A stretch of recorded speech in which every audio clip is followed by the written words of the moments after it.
Little Women by Louisa May Alcott. Part 1. Chapter 1. Playing Pilgrims. Christmas won't be Christmas without any presents, grumbled Joe, lying on the rug. It's so dreadful to be poor, sighed Meg, looking down at her old dress.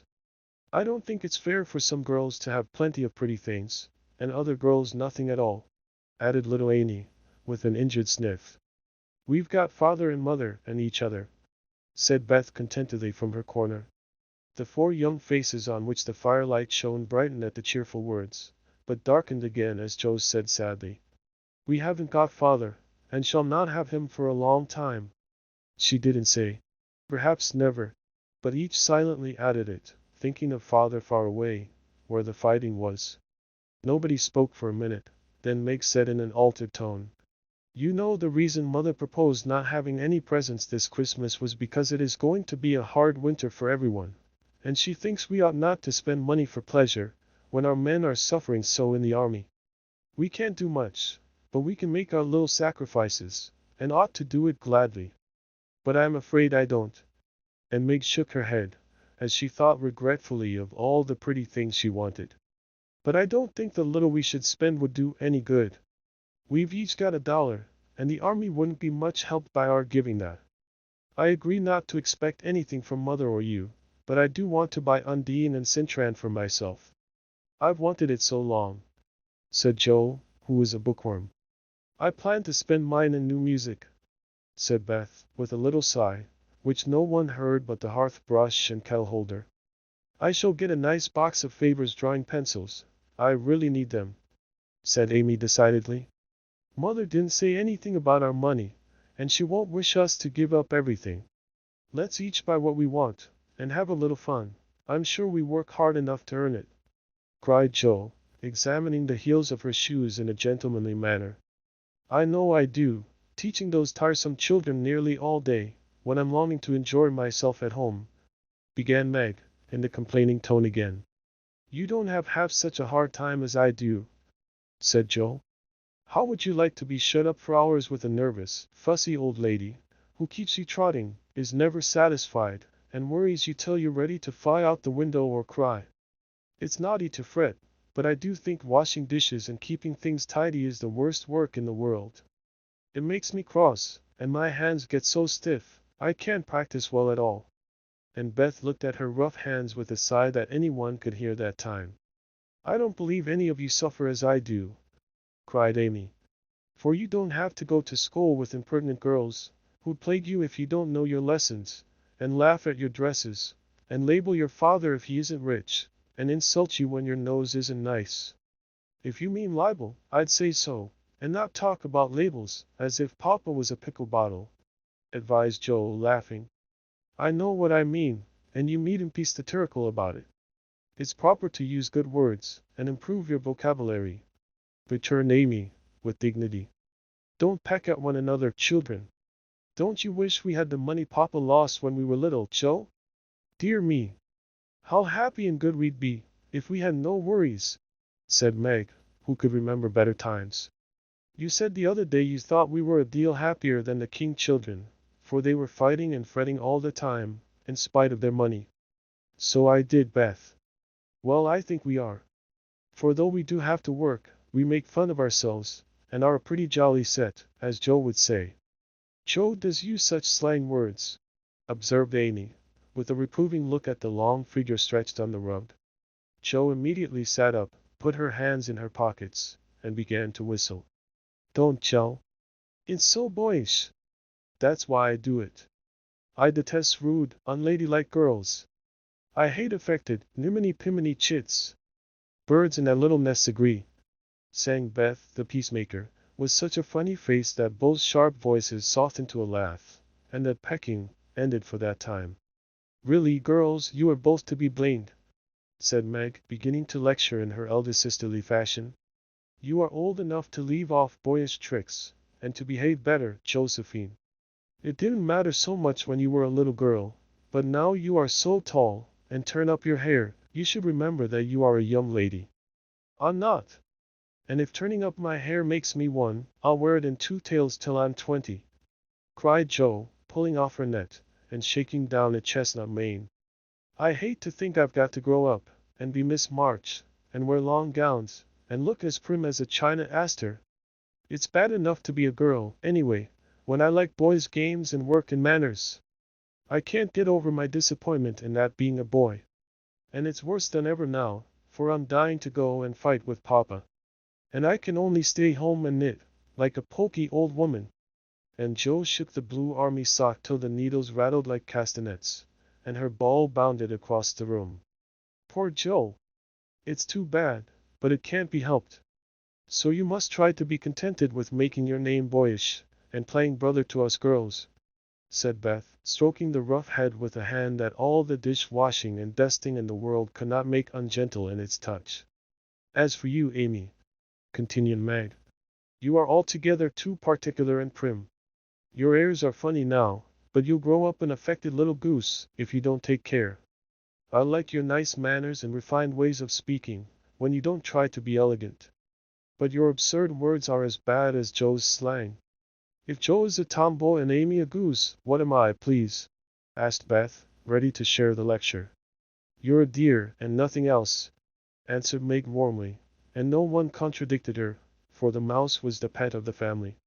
As young readers like to know how people look, we will take this moment to give them a little sketch of the four sisters, who sat knitting away in the twilight, while the December snow fell quietly without, and the fire crackled cheerfully within. It was a comfortable room, though the carpet was faded and the furniture very plain, for a good picture or two hung on the walls, books filled the recesses, chrysanthemums and Christmas roses bloomed in the windows, and a pleasant atmosphere of home peace pervaded it.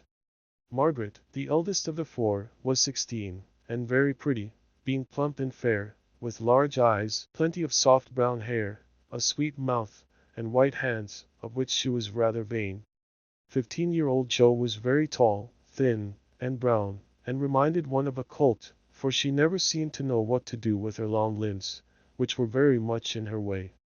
She had a decided mouth, a comical nose, and sharp, gray eyes, which appeared to see everything, and were by turns fierce, funny, or thoughtful. Her long, thick hair was her one beauty, but it was usually bundled into a net, to be out of her way. Round shoulders had Jo, big hands and feet, a flyaway look to her clothes, and the uncomfortable appearance of a girl who was rapidly shooting up into a woman and didn't like it. Elizabeth, or Beth, as everyone called her, was a rosy, smooth-haired, bright-eyed girl of 13, with a shy manner, a timid voice, and a peaceful expression which was seldom disturbed. Her father called her Little Miss Tranquillity, and the name suited her excellently, for she seemed to live in a happy world of her own, only venturing out to meet the few whom she trusted and loved. Amy, though the youngest, was a most important person, in her own opinion at least. A regular snow maiden, with blue eyes, and yellow hair curling on her shoulders, pale and slender, and always carrying herself like a young lady mindful of her manners. What the characters of the four sisters were we will leave to be found out. The clock struck 6 and, having swept up the hearth, Beth put a pair of slippers down to warm. Somehow the sight of the old shoes had a good effect upon the girls, for Mother was coming, and everyone brightened to welcome her. Meg stopped lecturing, and lighted the lamp. Amy got out of the easy chair without being asked, and Jo forgot how tired she was as she sat up to hold the slippers nearer to the blaze. They are quite worn out. Marmee must have a new pair. I thought I'd get her some with my dollar, said Beth. No, I shall, cried Amy.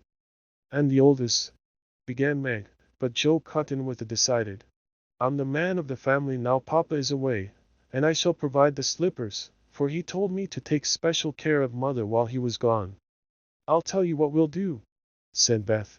Let's each get her something for Christmas, and not get anything for ourselves. That's like you, dear. What will we get? Exclaimed Jo. Everyone thought soberly for a minute, then Meg announced, as if the idea was suggested by the sight of her own pretty hands. I shall give her a nice pair of gloves. Army shoes, best to be had, cried Jo. Some handkerchiefs all hemmed, said Beth. I'll get a little bottle of cologne. She likes it, and it won't cost much, so I'll have some left to buy my pencils, added Amy. How will we give the things? Asked Meg. Put them on the table, and bring her in and see her open the bundles. Don't you remember how we used to do on our birthdays? Answered Joe. I used to be so frightened when it was my turn to sit in the chair with the crown on, and see you all come marching round to give the presents, with a kiss. I liked the things and the kisses, but it was dreadful to have you sit looking at me while I opened the bundles, said Beth, who was toasting her face and the bread for tea at the same time. Let Marmee think we are getting things for ourselves, and then surprise her. We must go shopping tomorrow afternoon, Meg. There is so much to do about the play for Christmas night, said Joe, marching up and down, with her hands behind her back, and her nose in the air. I don't mean to act any more after this time. I'm getting too old for such things, observed Meg, who was as much a child as ever about dressing up frolics. You won't stop, I know, as long as you can trail round in a white gown with your hair down, and wear gold-paper jewelry. You are the best actress we've got, and there'll be an end of everything if you quit the boards, said Joe. We ought to rehearse tonight. Come here, Amy, and do the fainting scene, for you are as stiff as a poker in that. I can't help it.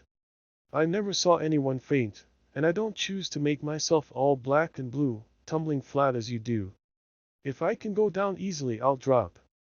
If I can't, I shall fall into a chair and be graceful. I don't care if Hugo does come at me with a pistol, returned Amy, who was not gifted with dramatic power, but was chosen because she was small enough to be borne out shrieking by the villain of the piece. Do it this way. Clasp your hands so, and stagger across the room, crying frantically, Roderigo. Save me! Save me! And away went Joe, with a melodramatic scream which was truly thrilling. Amy followed, but she poked her hands out stiffly before her, and jerked herself along as if she went by machinery, and her was more suggestive of pins being run into her than of fear and anguish. Joe gave a despairing groan, and Meg laughed outright, while Beth let her breath burn as she watched the fun with interest. It's no use. Do the best you can when the time comes, and if the audience laughs, don't blame me. Come on, Meg. Then things went smoothly, for Don Pedro defied the world in a speech of 2 pages without a single break. Hagar, the witch, chanted an awful incantation over her kettleful of simmering toads, with weird effect. Roderigo rent his chains asunder manfully, and Hugo died in agonies of remorse and arsenic, with a wild "Thaw! Thaw! It's the best we've had yet," said Meg, as the dead villain sat up and rubbed his elbows. I don't see how you can write and act such splendid things, Joe.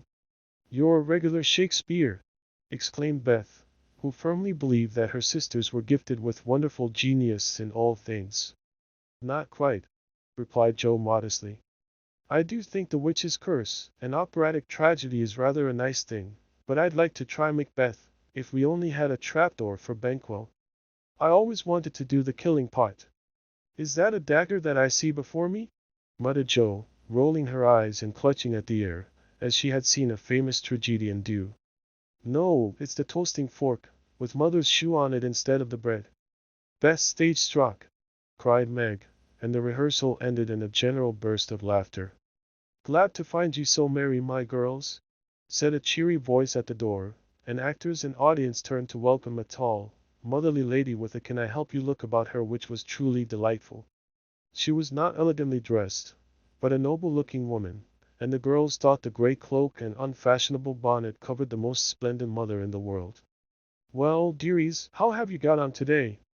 There was so much to do, getting the boxes ready to go tomorrow, that I didn't come home to dinner.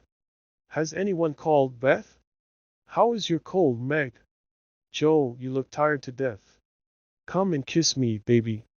While making these maternal inquiries, Mrs. March got her wet things off, her warm slippers on, and sitting down in the easy chair, drew Amy to her lap, preparing to enjoy the happiest hour of her busy day. The girls flew about, trying to make things comfortable, each in her own way. Meg arranged the tea table, Joe brought wood and set chairs, dropping, overturning, and clattering everything she touched. Beth trotted to and fro between parlor kitchen, quiet and busy, while Amy gave directions to everyone, as she sat with her hands folded. As they gathered about the table, Mrs. March said, with a particularly happy face, "I've got a treat for you after supper." A quick, bright smile went round like a streak of sunshine. Beth clapped her hands, regardless of the biscuit she held, and Jo tossed up her napkin, crying, "A letter! A letter! 3 cheers for father!" "Yes, a nice long letter. He is well, and thinks he shall get through the cold season better than we feared. He sends all sorts of loving wishes for Christmas, and in a special message to you girls," said Mrs. March, patting her pocket as if she had got a treasure there. "Hurry and get done. Don't stop to quirk your little finger and simper over your plate, Amy," cried Jo, choking on her tea and dropping her bread, butter side down, on the carpet in her haste to get at the treat. Beth ate no more, but crept away to sit in her shadowy corner and brood over the delight to come, till the others were ready. "I think it was so splendid in father to go as chaplain when he was too old to be drafted, and not strong enough for a soldier," said Meg warmly. "Don't I wish I could go as a drummer, a Vivian, what's its name? Or a nurse, so I could be near him and help him," exclaimed Jo, with a groan. "It must be very disagreeable to sleep in a tent, and eat all sorts of bad-tasting things, and drink out of a tin mug," sighed Amy. "When will you come home, Marmee?" asked Beth, with a little quiver in her voice. "Not for many months, dear, unless he is sick. He will stay and do his work faithfully as long as he can, and we won't ask for him back a minute sooner than he can be spared. Now come and hear the letter." They all drew to the fire, Mother in the big chair with Beth at her feet, Meg and Amy perched on either arm of the chair, and Jo leaning on the back, where no one would see any sign of emotion if the letter should happen to be touching. Very few letters were written in those hard times that were not touching, especially those which father sent home. In this one little was said of the hardships endured, the dangers faced, or the homesickness conquered. It was a cheerful, hopeful letter, full of lively descriptions of camp life, marches, and military news, and only at the end did the writer's heart overflow with fatherly love and longing for the little girls at home. "Give them all of my dear love and a kiss. Tell them I think of them by day, pray for them by night, and find my best comfort in their affection at all times. A year seems very long to wait before I see them, but remind them that while we wait we may all work, so that these hard days need not be wasted. I know they will remember all I said to them, that they will be loving children to you, will do their duty faithfully, fight their bosom enemies bravely, and conquer themselves so beautifully that when I come back to them I may be fonder and prouder than ever of my little women." Everybody sniffed when they came to that part. Jo wasn't ashamed of the great tear that dropped off the end of her nose, and Amy never minded the rumpling of her curls as she hid her face on her mother's shoulder and sobbed out, "I am a selfish girl. But I'll truly try to be better, so you mayn't be disappointed in me by and by." "We all will," cried Meg. "I think too much of my looks and hate to work, but won't any more, if I can help it. I'll try and be what he loves to call me, a little woman, and not be rough and wild, but do my duty here instead of wanting to be somewhere else," said Jo, thinking that keeping her temper at home was a much harder task than facing a rebel or two down south. Beth said nothing, but wiped away her tears with the blue army sock and began to knit with all her might, losing no time in doing the duty that lay nearest her, while she resolved in her quiet little soul to be all that father hoped to find her when the year brought round the happy coming home. Mrs. March broke the silence that followed Jo's words, by saying in her cheery voice, "Do you remember how you used to play Pilgrim's Progress when you were little things? Nothing delighted you more than to have me tie my piece bags on your backs for burdens, give you hats and sticks and rolls of paper, and let you travel to the house from the cellar, which was the city of destruction, up to the housetop, where you had all the lovely things you could collect to make a celestial city. What fun it was, especially going by the lions, fighting Apollyon, and passing through the valley where the hobgoblins were," said Jo. "I liked the place where the bundles fell off and tumbled downstairs," said Meg. "I don't remember much about it, except that I was afraid of the cellar and the dark entry, and always liked the cake and milk we had up at the top. If I wasn't too old for such things, I'd rather like to play it over again," said Amy, who began to talk of renouncing childish things at the mature age of 12. "We never are too old for this, my dear, because it is a play we are playing all the time in one way or another. Our burdens are here, our road is before us, and the longing for goodness and happiness is the guide that leads us through many troubles and mistakes to the peace which is a true celestial city. Now, my little pilgrims, suppose you begin again, not in play, but in earnest, and see how far on you can get before father comes home. Really, mother? Where are our bundles? Asked Amy, who was a very literal young lady. Each of you told what your burden was just now, except Beth. I rather think she hasn't got any, said her mother. Yes, I have. Mine is dishes and dusters, and envying girls with nice pianos, and being afraid of people. Beth's bundle was such a funny one that everybody wanted to laugh, but nobody did, for it would have hurt her feelings very much. Let us do it, said Meg thoughtfully.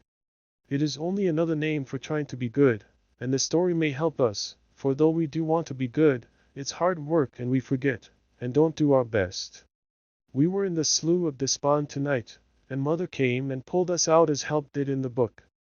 We ought to have our roll of directions, like Christian. What shall we do about that? Asked Joe, delighted with the fancy which lent a little romance to the very dull task of doing her duty. Look under your pillows Christmas morning, and you will find your guidebook, replied Mrs. March. They talked over the new plan while old Hannah cleared the table. Then out came the 4 little work baskets, and the needles flew as the girls made sheets for Anne Watch. It was uninteresting sewing, but tonight no one grumbled.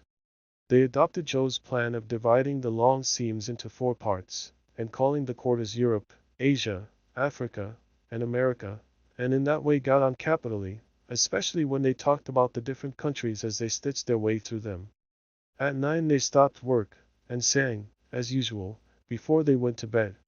No one but Beth could get much music out of the old piano, but she had a way of softly touching the yellow keys and making a pleasant accompaniment to the simple psalms they sang. Meg had a voice like a flute, and she and her mother led the little choir. Amy chirped like a cricket, and Joe wandered through the airs at her own sweet will, always coming out at the wrong place with a croak, or a quaver that spoiled the most pensive tune. They had always done this from the time they could lisp. Crinkle, crinkle, biddle tar, and it had become a household custom, for the mother was a born singer. The first sound in the morning was her voice as she went about the house singing like a lark, and the last sound at night was the same cheery sound, for the girls never grew too old for that familiar lullaby. Chapter 2. A Merry Christmas. Joe was the first to wake in the grey dawn of Christmas morning. No stockings hung at the fireplace, and for a moment she felt as much disappointed as she did long ago, when her little sock fell down because it was crammed so full of goodies. Then she remembered her mother's promise, and slipping her hand under her pillow, drew out a little crimson-covered book.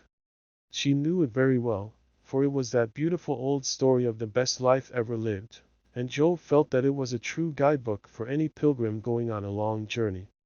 She woke Meg with a "Merry Christmas," and bade her see what was under her pillow. A green-covered book appeared, with the same picture inside, and a few words written by their mother, which made their one present very precious in their eyes. Presently Beth and Amy woke to rummage and find their little books also, one dove-colored, the other blue, and all sat looking at and talking about them, while the east grew rosy with the coming day. In spite of her small vanities, Margaret had a sweet and pious nature, which unconsciously influenced her sisters, especially Joe, who loved her very tenderly, and obeyed her because her advice was so gently given. "Girls," said Meg seriously, looking from the tumbled head beside her to the 2 little night-capped ones in the room beyond. "Mother wants us to read and love and mind these books, and we must begin at once. We used to be faithful about it, but since father went away and all this war trouble unsettled us, we have neglected many things. You can do as you please, but I shall keep my book on the table here and read a little every morning as soon as I wake, for I know it will do me good and help me through the day." Then she opened her new book and began to read. Joe put her arm round her and, leaning cheek to cheek, read also, with the quiet expression so seldom seen on her restless face. "How good Meg is! Come, Amy, let's do as they do. I'll help you with the hard words, and they'll explain things if we don't understand," whispered Beth, very much impressed by the pretty books and her sister's example. "I'm glad mine is blue," said Amy. And then the rooms were very still while the pages were softly turned, and the winter sunshine crept in to touch the bright heads and serious faces with a Christmas greeting. "Where is Mother?" asked Meg, as she and Joe ran down to thank her for their gifts, half an hour later. "Goodness only knows. Some poor creature came a-begging, and your ma went straight off to see what was needed. There never was such a woman for giving away victuals and drink, clothes and firing," replied Hannah, who had lived with the family since Meg was born, and was considered by them all more as a friend than a servant. "She will be back soon, I think, so fry your cakes, and have everything ready," said Meg, looking over the presents which were collected in a basket and kept under the sofa, ready to be produced at the proper time. "Why, where is Amy's bottle of cologne?" she added, as the little flask did not appear. "She took it out a minute ago, and went off with it to put a ribbon on it, or some such notion," replied Joe, dancing about the room to take the first stiffness off the new army slippers. "How nice my handkerchiefs look, don't they? Hannah washed and ironed them for me, and I marked them all myself," said Beth, looking proudly at the somewhat uneven letters which had cost her such labor. "Bless the child! She's gone and put Mother on them instead of em, March." "How funny!" cried Joe, taking one up. "Isn't that right? I thought it was better to do it so, because Meg's initials are MM, and I don't want anyone to use these but Marmee," said Beth, looking troubled. "It's all right, dear, and a very pretty idea, quite sensible too, for no one can ever mistake now. It will please her very much, I know," said Meg, with a frown for Joe and a smile for Beth. "There's Mother." "Hide the basket, quick!" cried Joe, as the door slammed and steps sounded in the hall.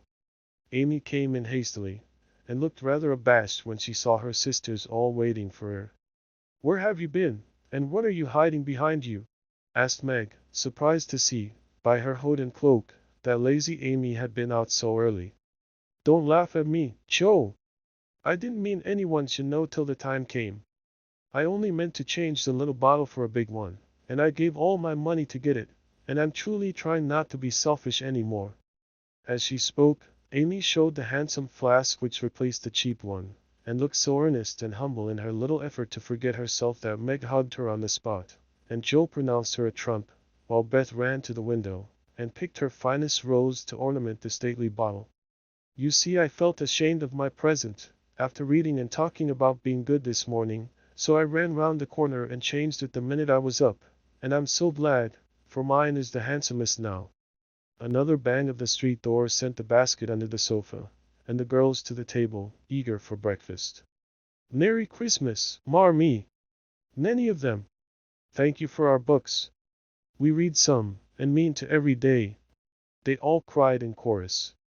"Merry Christmas, little daughters! I'm glad you began at once, and hope you will keep on.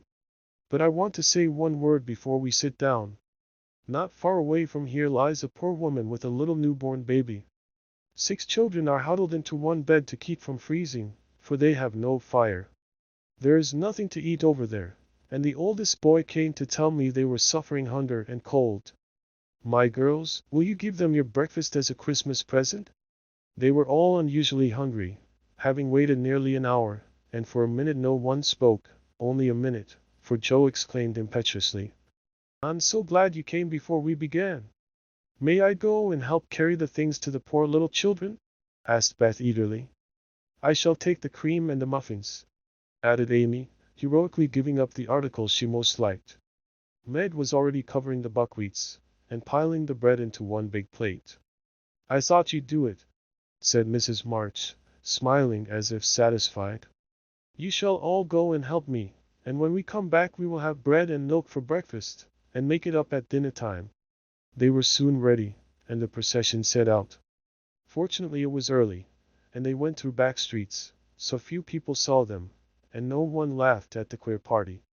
A poor, bare, miserable room it was, with broken windows, no fire, ragged bedclothes, a sick mother, wailing baby, and a group of pale, hungry children cuddled under one old quilt, trying to keep warm. How the big eyes stared and the blue lips smiled as the girls went in. "ACH, mein Gott! "It is good angels come to us," said the poor woman, crying for joy. "Funny angels in hoods and mittens," said Joe, and set them to laughing. In a few minutes it really did seem as if kind spirits had been at work there. Hannah, who had carried wood, made a fire, and stopped up the broken panes with old hats and her own cloak. Mrs. March gave the mother tea and gruel, and comforted her with promises of help, while she dressed the little baby as tenderly as if it had been her own. The girls meantime spread the table, set the children round the fire, and fed them like so many hungry birds, laughing, talking, and trying to understand the funny broken English. "Das ist gut. Die Engelkinder!" cried the poor things as they ate, and warmed their purple hands at the comfortable blaze.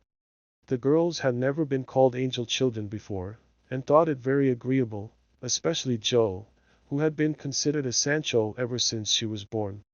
That was a very happy breakfast, though they didn't get any of it.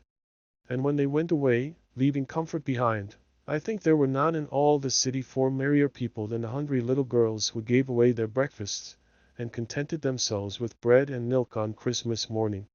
"That's loving our neighbor better than ourselves, and I like it," said Meg, as they set out their presents while their mother was upstairs collecting clothes for the poor Hummels. Not a very splendid show, but there was a great deal of love done up in the few little bundles, and the tall vase of red roses, white chrysanthemums, and trailing vines, which stood in the middle, gave quite an elegant air to the table. "She's coming! Strike up, Beth! Open the door, Amy! 3 cheers for Marmee!" cried Joe, prancing about while Meg went to conduct Mother to the seat of honor. Beth played her gayest march, Amy threw open the door, and Meg enacted escort with great dignity. Mrs. March was both surprised and touched, and smiled with her eyes full as she examined her presents, and read the little notes, which accompanied them. The slippers went on at once, a new handkerchief was slipped into her pocket, well scented with Amy's cologne, the rose was fastened in her bosom, and the nice gloves were pronounced a perfect fit.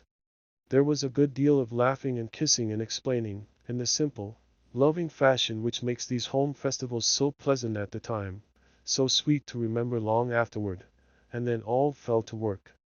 The morning charities and ceremonies took so much time that the rest of the day was devoted to preparations for the evening festivities.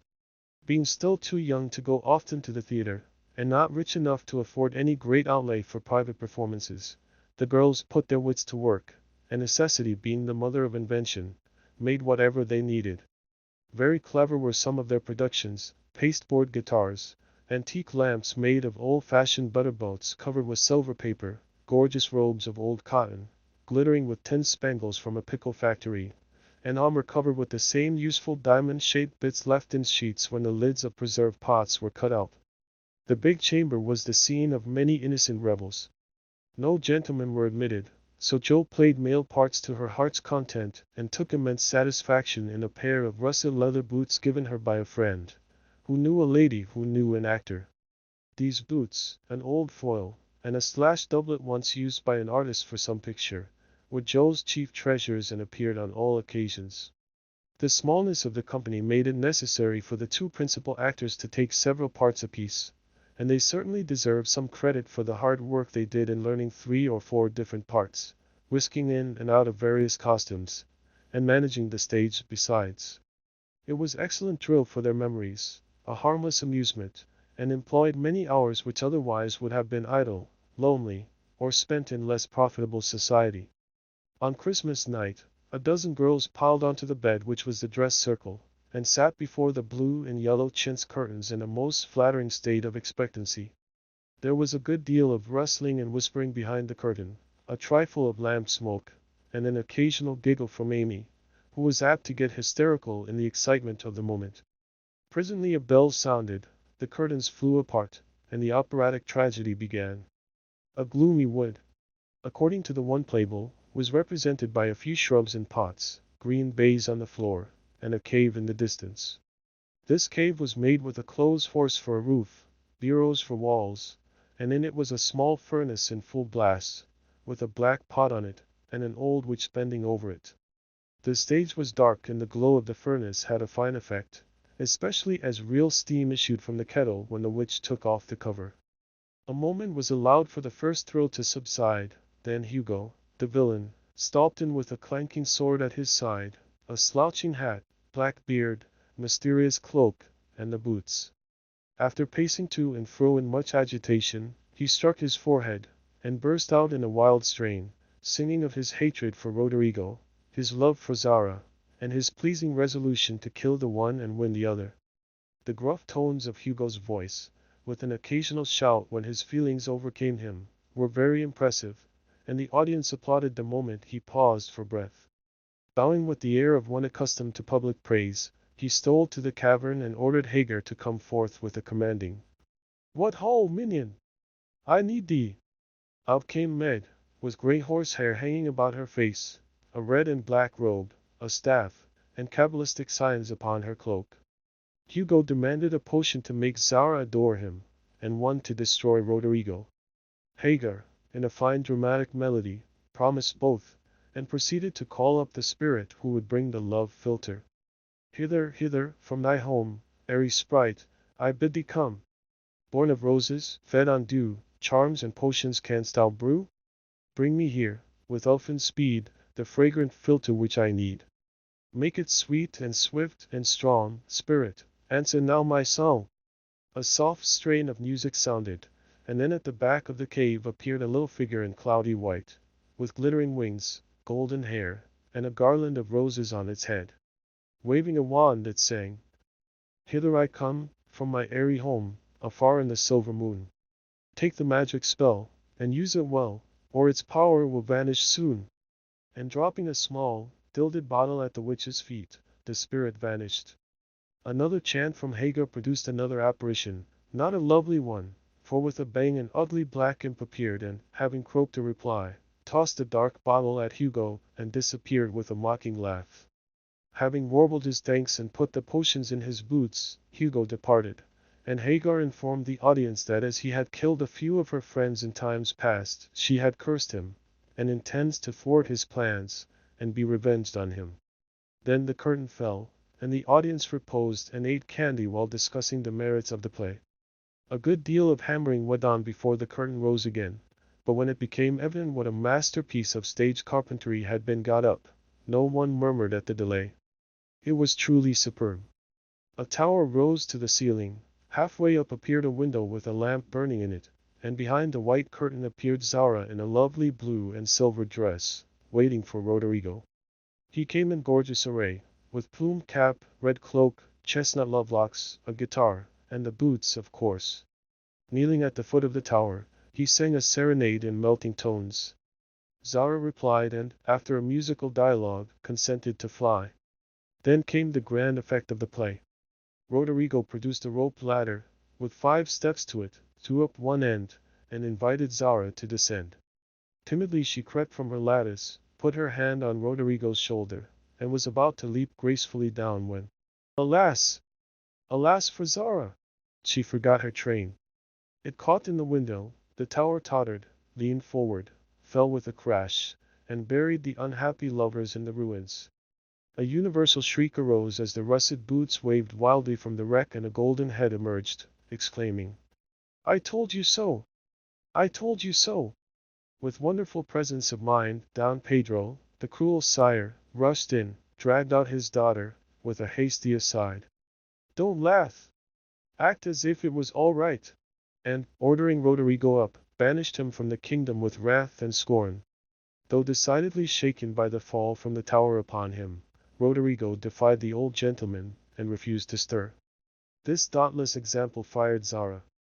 She also defied her sire, and he ordered them both to the deepest dungeons of the castle. A stout little retainer came in with chains and led them away, looking very much frightened and evidently forgetting the speech he ought to have made. Act third was the castle hall, and here Hagar appeared, having come to free the lovers and finish Hugo. She hears him coming and hides, sees him put the potions into 2 cups of wine and bid the timid little servant, "Bear them to the captives in their cells, and tell them I shall come anon." The servant takes Hugo aside to tell him something, and Hagar changes the cups for 2 others which are harmless. Ferdinando, the minion, carries them away, and Hagar puts back the cup which holds the poison meant for Roderigo. Hugo, getting thirsty after a long warble, drinks it, loses his wits, and after a good deal of clutching and stamping, falls flat and dies, while Hagar informs him what she has done in a song of exquisite power and melody. This was a truly thrilling scene, though some persons might have thought that the sudden tumbling down of a quantity of long red hair rather marred the effect of the villain's death. He was called before the curtain, and with great propriety appeared, leading Hagar, whose singing was considered more wonderful than all the rest of the performance put together. Act 4 displayed the despairing Roderigo on the point of stabbing himself because he has been told that Zara has deserted him. Just as the dagger is at his heart, a lovely song is sung under his window, informing him that Zara is true but in danger, and he can save her if he will. A key is thrown in, which unlocks the door, and in a spasm of rapture he tears off his chains and rushes away to find and rescue his lady love. Act 5 opened with a stormy scene between Zara and Don Pedro. He wishes her to go into a convent, but she won't hear of it, and after a touching appeal, is about to faint when Roderigo dashes in and demands her hand. Don Pedro refuses, because he is not rich. They shout and gesticulate tremendously but cannot agree, and Rodrigo is about to bear away the exhausted Zara, when a timid servant enters with a letter and a bag from Hagar, who has mysteriously disappeared. The latter informs the party that she bequeaths untold wealth to the young pair and an awful doom to Don Pedro, if he doesn't make them happy. The bag is opened, and several quarts of tin money shower down upon the stage till it is quite glorified with the glitter. This entirely softens the stern sire. He consents without a murmur, all join in a joyful chorus, and the curtain falls upon the lovers kneeling to receive Don Pedro's blessing and attitudes of the most romantic grace. Tumultuous applause followed but received an unexpected check, for the cot bed, on which the dress circle was built, suddenly shut up and extinguished the enthusiastic audience. Roderigo and Don Pedro flew to the rescue, and all were taken out unhurt, though many were speechless with laughter. The excitement had hardly subsided when Hannah appeared, with Mrs. March's compliments, and would the ladies walk down to supper? This was a surprise even to the actors, and when they saw the table, they looked at one another in rapturous amazement. It was like Marmee to get up a little treat for them, but anything so fine as this was unheard of since the departed days of plenty. There was ice cream, actually 2 dishes of it, pink and white, and cake and fruit and distracting French bonbons, and, in the middle of the table, 4 great bouquets of hothouse flowers. It quite took their breath away, and they stared first at the table and then at their mother, who looked as if she enjoyed it immensely. "Is it fairies?" asked Amy. "Santa Claus," said Beth. "Mother did it." And Meg smiled her sweetest, in spite of her gray beard and white eyebrows. "And March had a good fit and sent the supper," cried Joe, with a sudden inspiration. "I run. Old Mr. Laurence sent it," replied Mrs. March. "The Laurence boy's grandfather. What in the world put such a thing into his head?" "We don't know him," exclaimed Meg. "Hannah told one of his servants about your breakfast party. He is an odd old gentleman, but that pleased him. He knew my father years ago, and he sent me a polite note this afternoon, saying he hoped I would allow him to express his friendly feeling toward my children by sending them a few trifles in honor of the day. I could not refuse, and so you have a low feast at night to make up for the bread and milk breakfast. That boy put it into his head, I know he did. He's a capital fellow, and I wish we could get acquainted. He looks as if he'd like to know us, but he's bashful, and Meg is so prim she won't let me speak to him when we pass," said Joe, as the plates went round, and the ice began to melt out of sight, with O's and AHS of satisfaction. "You mean the people who live in the big house next door, don't you?" asked one of the girls. "My mother knows old Mr. Laurence, but says he's very proud and doesn't like to mix with his neighbors. He keeps his grandson shut up when he isn't riding or walking with his tutor, and makes him study very hard. We invited him to our party, but he didn't come.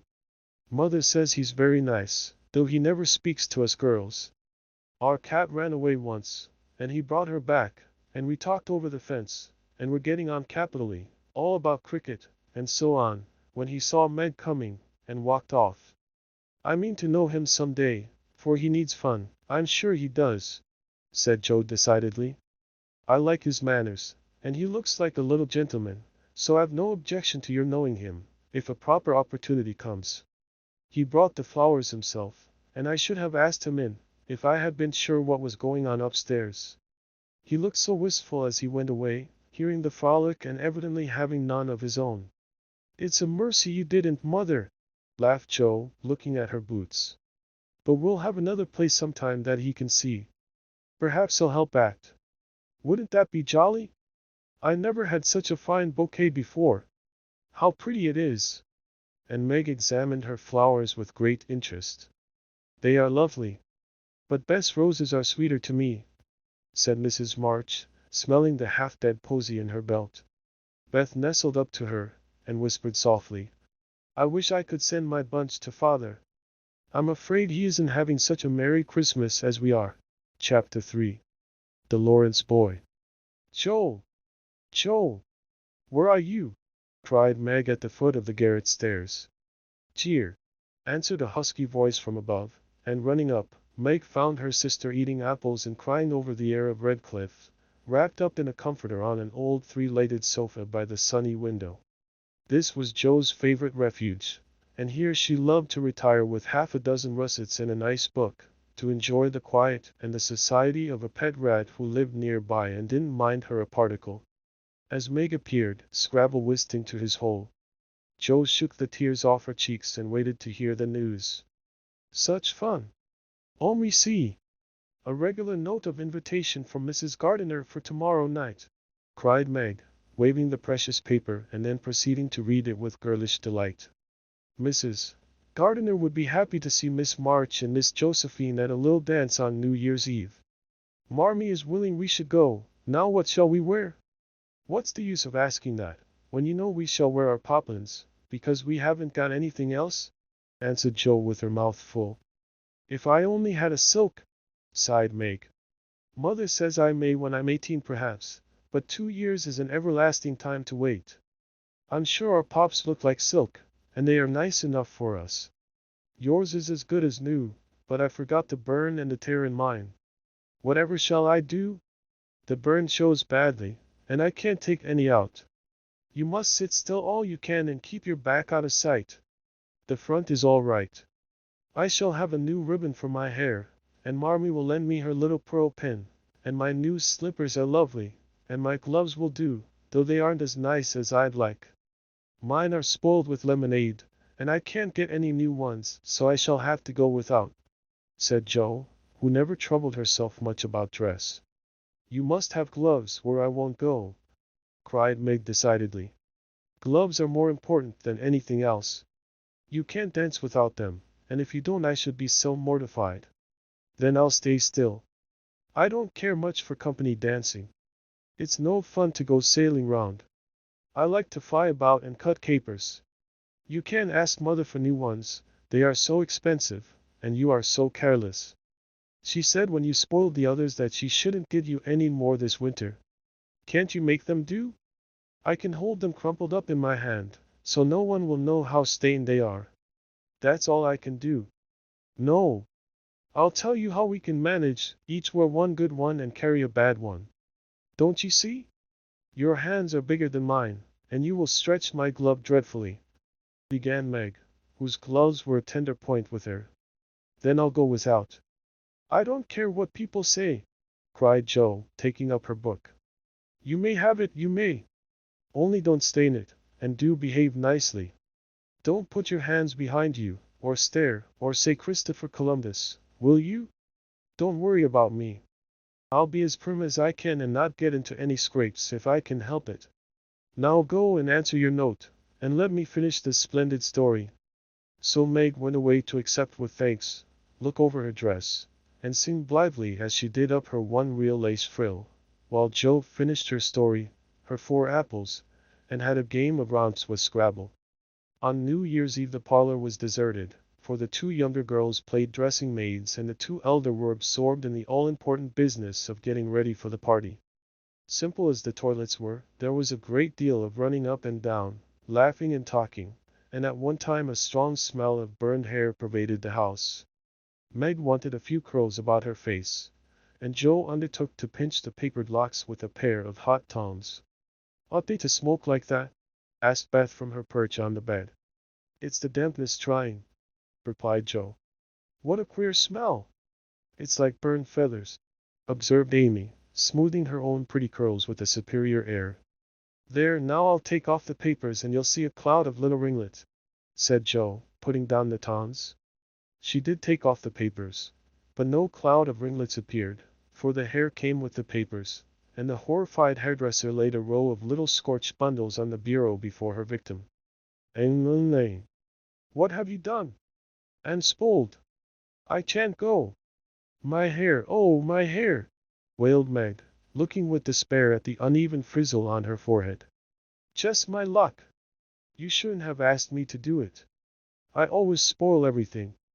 I'm so sorry, but the tongs were too hot, and so I've made a mess," groaned poor Joe, regarding the little black pancakes with tears of regret. "It isn't spoiled.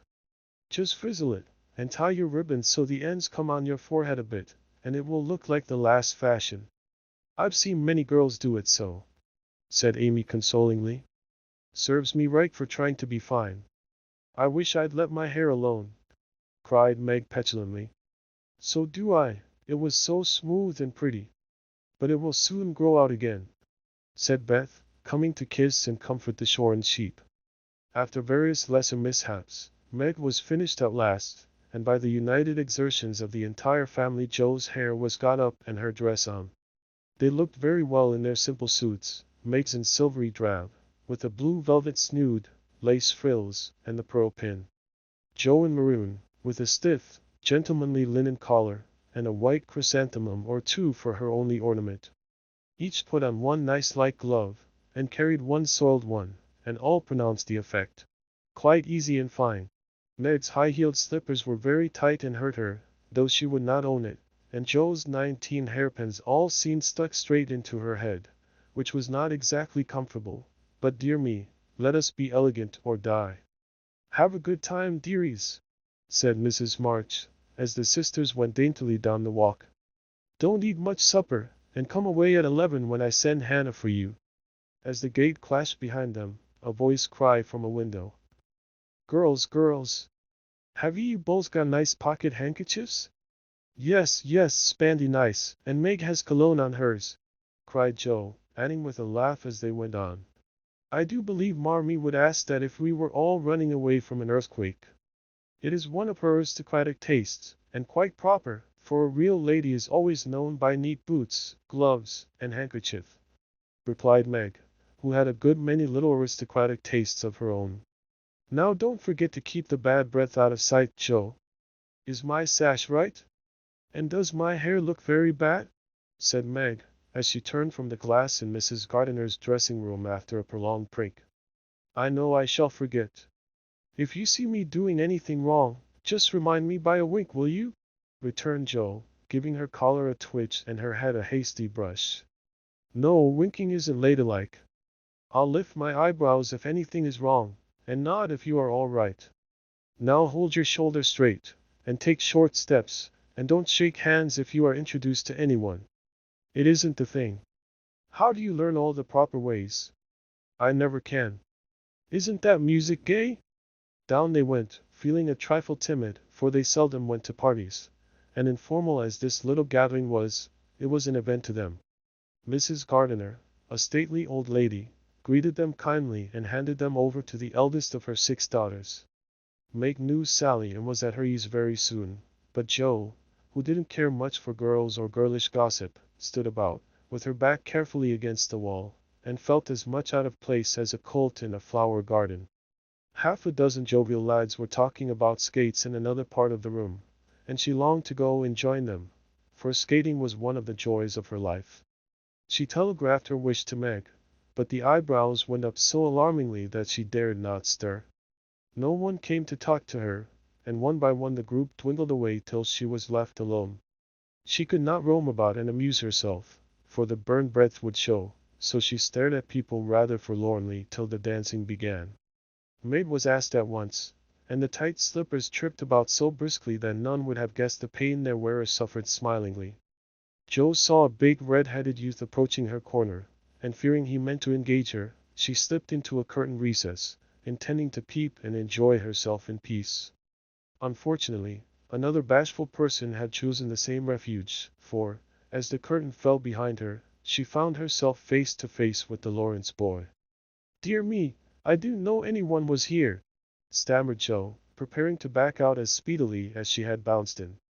But the boy laughed and said pleasantly, though he looked a little startled, "Don't mind me, stay if you like. Shan't I disturb you?" "Not a bit. I only came here because I don't know many people and felt rather strange at first, you know." "So did I. Don't go away, please, unless you'd rather." The boy sat down again and looked at his pumps, till Joe said, trying to be polite and easy, "I think I've had the pleasure of seeing you before. You live near us, don't you?" "Next door." And he looked up and laughed outright, for Joe's prim manner was rather funny when he remembered how they had chatted about cricket when he brought the cat home. That put Joe at her ease, and she laughed too, as she said, in her heartiest way, "We did have such a good time over your nice Christmas present." Grandpa sent it. "But you put it into his head, didn't you now?" "How is your cat, Miss March?" asked the boy, trying to look sober while his black eyes shone with fun. "Nicely, thank you, Mr. Laurence." "But I'm not Miss March, I'm only Joe," returned the young lady. "I'm not Mr. Laurence, I'm only Laurie." "Laurie Laurence, what an odd name." "My first name is Theodore, but I don't like it, for the fellows called me Dora, so I made them say Laurie instead. I hate my name too, so sentimental. I wish everyone would say Joe instead of Josephine." "How did you make the boys stop calling you Dora?" "I thrashed him." "I can't thrash Aunt March, so I suppose I shall have to bear it." And Joe resigned herself with a sigh. "Don't you like to dance, Miss Joe?" asked Laurie, looking as if he thought the name suited her. "I like it well enough if there is plenty of room, and everyone is lively. In a place like this I'm sure to upset something, tread on people's toes, or do something dreadful, so I keep out of mischief and let Meg sail about." "Don't you dance?" "Sometimes. You see, I've been abroad a good many years, and haven't been into company enough yet to know how you do things here." "Abroad?" cried Joe. "Oh, tell me about it. I love dearly to hear people describe their travels." Laurie didn't seem to know where to begin, but Joe's eager questions soon set him going, and he told her how he had been at school in Vevey, where the boys never wore hats and had a fleet of boats on the lake, and for holiday fun went on walking trips about Switzerland with their teachers. "Don't I wish I'd been there!" cried Joe. "Did you go to Paris?" "We spent last winter there." "Can you talk French?" "We were not allowed to speak anything else at Vevey." "Do say some." "I can read it, but can't pronounce. Chronoma set demoiselle and les pantoufles jolies." "How nicely you do it. Let me see, you said, who is the young lady in the pretty slippers, didn't you?" "Oui, mademoiselle." "It's my sister Margaret, and you knew it was. Do you think she is pretty?" "Yes, she makes me think of the German girls, she looks so fresh and quiet, and dances like a lady." Joe quite glowed with pleasure at this boyish praise of her sister, and stored it up to repeat to Meg. Both piqued and criticized and chatted till they felt like old acquaintances. Laurie's bashfulness soon wore off, for Joe's gentlemanly demeanor amused and set him at his ease, and Joe was her merry self again, because her dress was forgotten and nobody lifted their eyebrows at her. She liked the Laurence boy better than ever and took several good looks at him, so that she might describe him to the girls, for they had no brothers, very few male cousins, and boys were almost unknown creatures to them. "Curly black hair, brown skin, big black eyes, handsome nose, fine teeth, small hands and feet, taller than I am, very polite, for a boy, and altogether jolly. Wonder how old he is?" It was on the tip of Joe's tongue to ask, but she checked herself in time and, with unusual tact, tried to find out in a roundabout way. "I suppose you are going to college soon? I see you pegging away at your books." "No, I mean studying hard." And Joe blushed at the dreadful pegging which had escaped her. Laurie smiled but didn't seem shocked, and answered with a shrug. "Not for a year or two. I won't go before 17 anyway." "Aren't you but 15? asked Joe, looking at the tall lad, whom she had imagined 17 already. 16, next month. How I wish I was going to college. You don't look as if you liked it. I hate it. Nothing but grinding or skylarking. And I don't like the way fellows do either, in this country. What do you like? To live in Italy, and to enjoy myself in my own way. Joe wanted very much to ask what his own way was, but his black brows looked rather threatening as he knit them, so she changed the subject by saying, as her foot kept time, "That's a splendid polka. Why don't you go and try it? If you will come too," he answered, with a gallant little bow. "I can't, for I told Meg I wouldn't because—" There Joe stopped, and looked undecided whether to tell or to laugh. "Because what? You won't tell?" "Never. Well, I have a bad trick of standing before the fire, and so I'd burn my frocks, and I scorched this one, and though it's nicely mended, it shows, and Meg told me to keep still so no one would see it. You may laugh if you want to. It is funny, I know." But Laurie didn't laugh. He only looked down a minute, and the expression of his face puzzled Joe when he said very gently, "Never mind that. I'll tell you how we can manage. There's a long hall out there, and we can dance grandly, and no one will see us. Please come." Joe thanked him and gladly went, wishing she had 2 neat gloves when she saw the nice, pearl-colored ones her partner wore. The hall was empty, and they had a grand polka, for Laurie danced well, and taught her the German step, which delighted Joe, being full of swing and spring. When the music stopped, they sat down on the stairs to get their breath, and Laurie was in the midst of an account of a students' festival at Heidelberg when Meg appeared in search of her sister. She beckoned, and Joe reluctantly followed her into a side room, where she found her on a sofa, holding her foot, and looking pale. "I've sprained my ankle. That stupid high heel turned and gave me a sad wrench. It aches so, I can hardly stand, and I don't know how I'm ever going to get home," she said, rocking to and fro in pain. "I knew you'd hurt your feet with those silly shoes. I'm sorry. But I don't see what you can do, except get a carriage, or stay here all night," answered Joe, softly rubbing the poor ankle as she spoke. "I can't have a carriage without its costing ever so much. I dare say I can't get one at all, for most people come in their own, and it's a long way to the stable, and no one to send. I'll go." "No, indeed. It's past 9, and dark as Egypt. I can't stop here, for the house is full. Sally has some girls staying with her. I'll rest till Hannah comes, and then do the best I can. I'll ask Laurie." "He will go," said Joe, looking relieved as the idea occurred to her. "Mercy, no! Don't ask or tell anyone. Give me my rubbers, and put these slippers with our things. I can't dance any more, but as soon as supper is over, watch for Hannah and tell me the minute she comes. They are going out to supper now. I'll stay with you." "I'd rather." "No, dear, run along, and bring me some coffee. I'm so tired I can't stir." So Meg reclined, with rubbers well hidden, and Joe went blundering away to the dining room, which she found after going into a china closet, and opening the door of a room where old Mr. Gardiner was taking a little private refreshment. Making a dart at the table, she secured the coffee, which she immediately spilled, thereby making the front of her dress as bad as the back. "Oh dear, what a blunderbuss I am!" exclaimed Joe, finishing Meg's glove by scrubbing her gown with it. "Can I help you?" said a friendly voice. And there was Laurie, with a full cup in one hand and a plate of ice in the other. "I was trying to get something for Meg, who is very tired, and someone shook me, and here I am in a nice state," answered Joe, glancing dismally from the stained skirt to the coffee-colored glove. "Too bad. I was looking for someone to give this to. May I take it to your sister?" "Oh, thank you. I'll show you where she is. I don't offer to take it myself, for I should only get into another scrape if I did." Joe led the way, and as if used to waiting on ladies, Laurie drew up a little table, brought a second installment of coffee and ice for Joe, and was so obliging that even particular Meg pronounced him a nice boy. They had a merry time over the bonbons and mottos, and were in the midst of a quiet game of buzz, with 2 or 3 other young people who had strayed in, when Hannah appeared. Meg forgot her foot and rose so quickly that she was forced to catch hold of Joe, with an exclamation of pain. "Hush! Don't say anything," she whispered, adding aloud.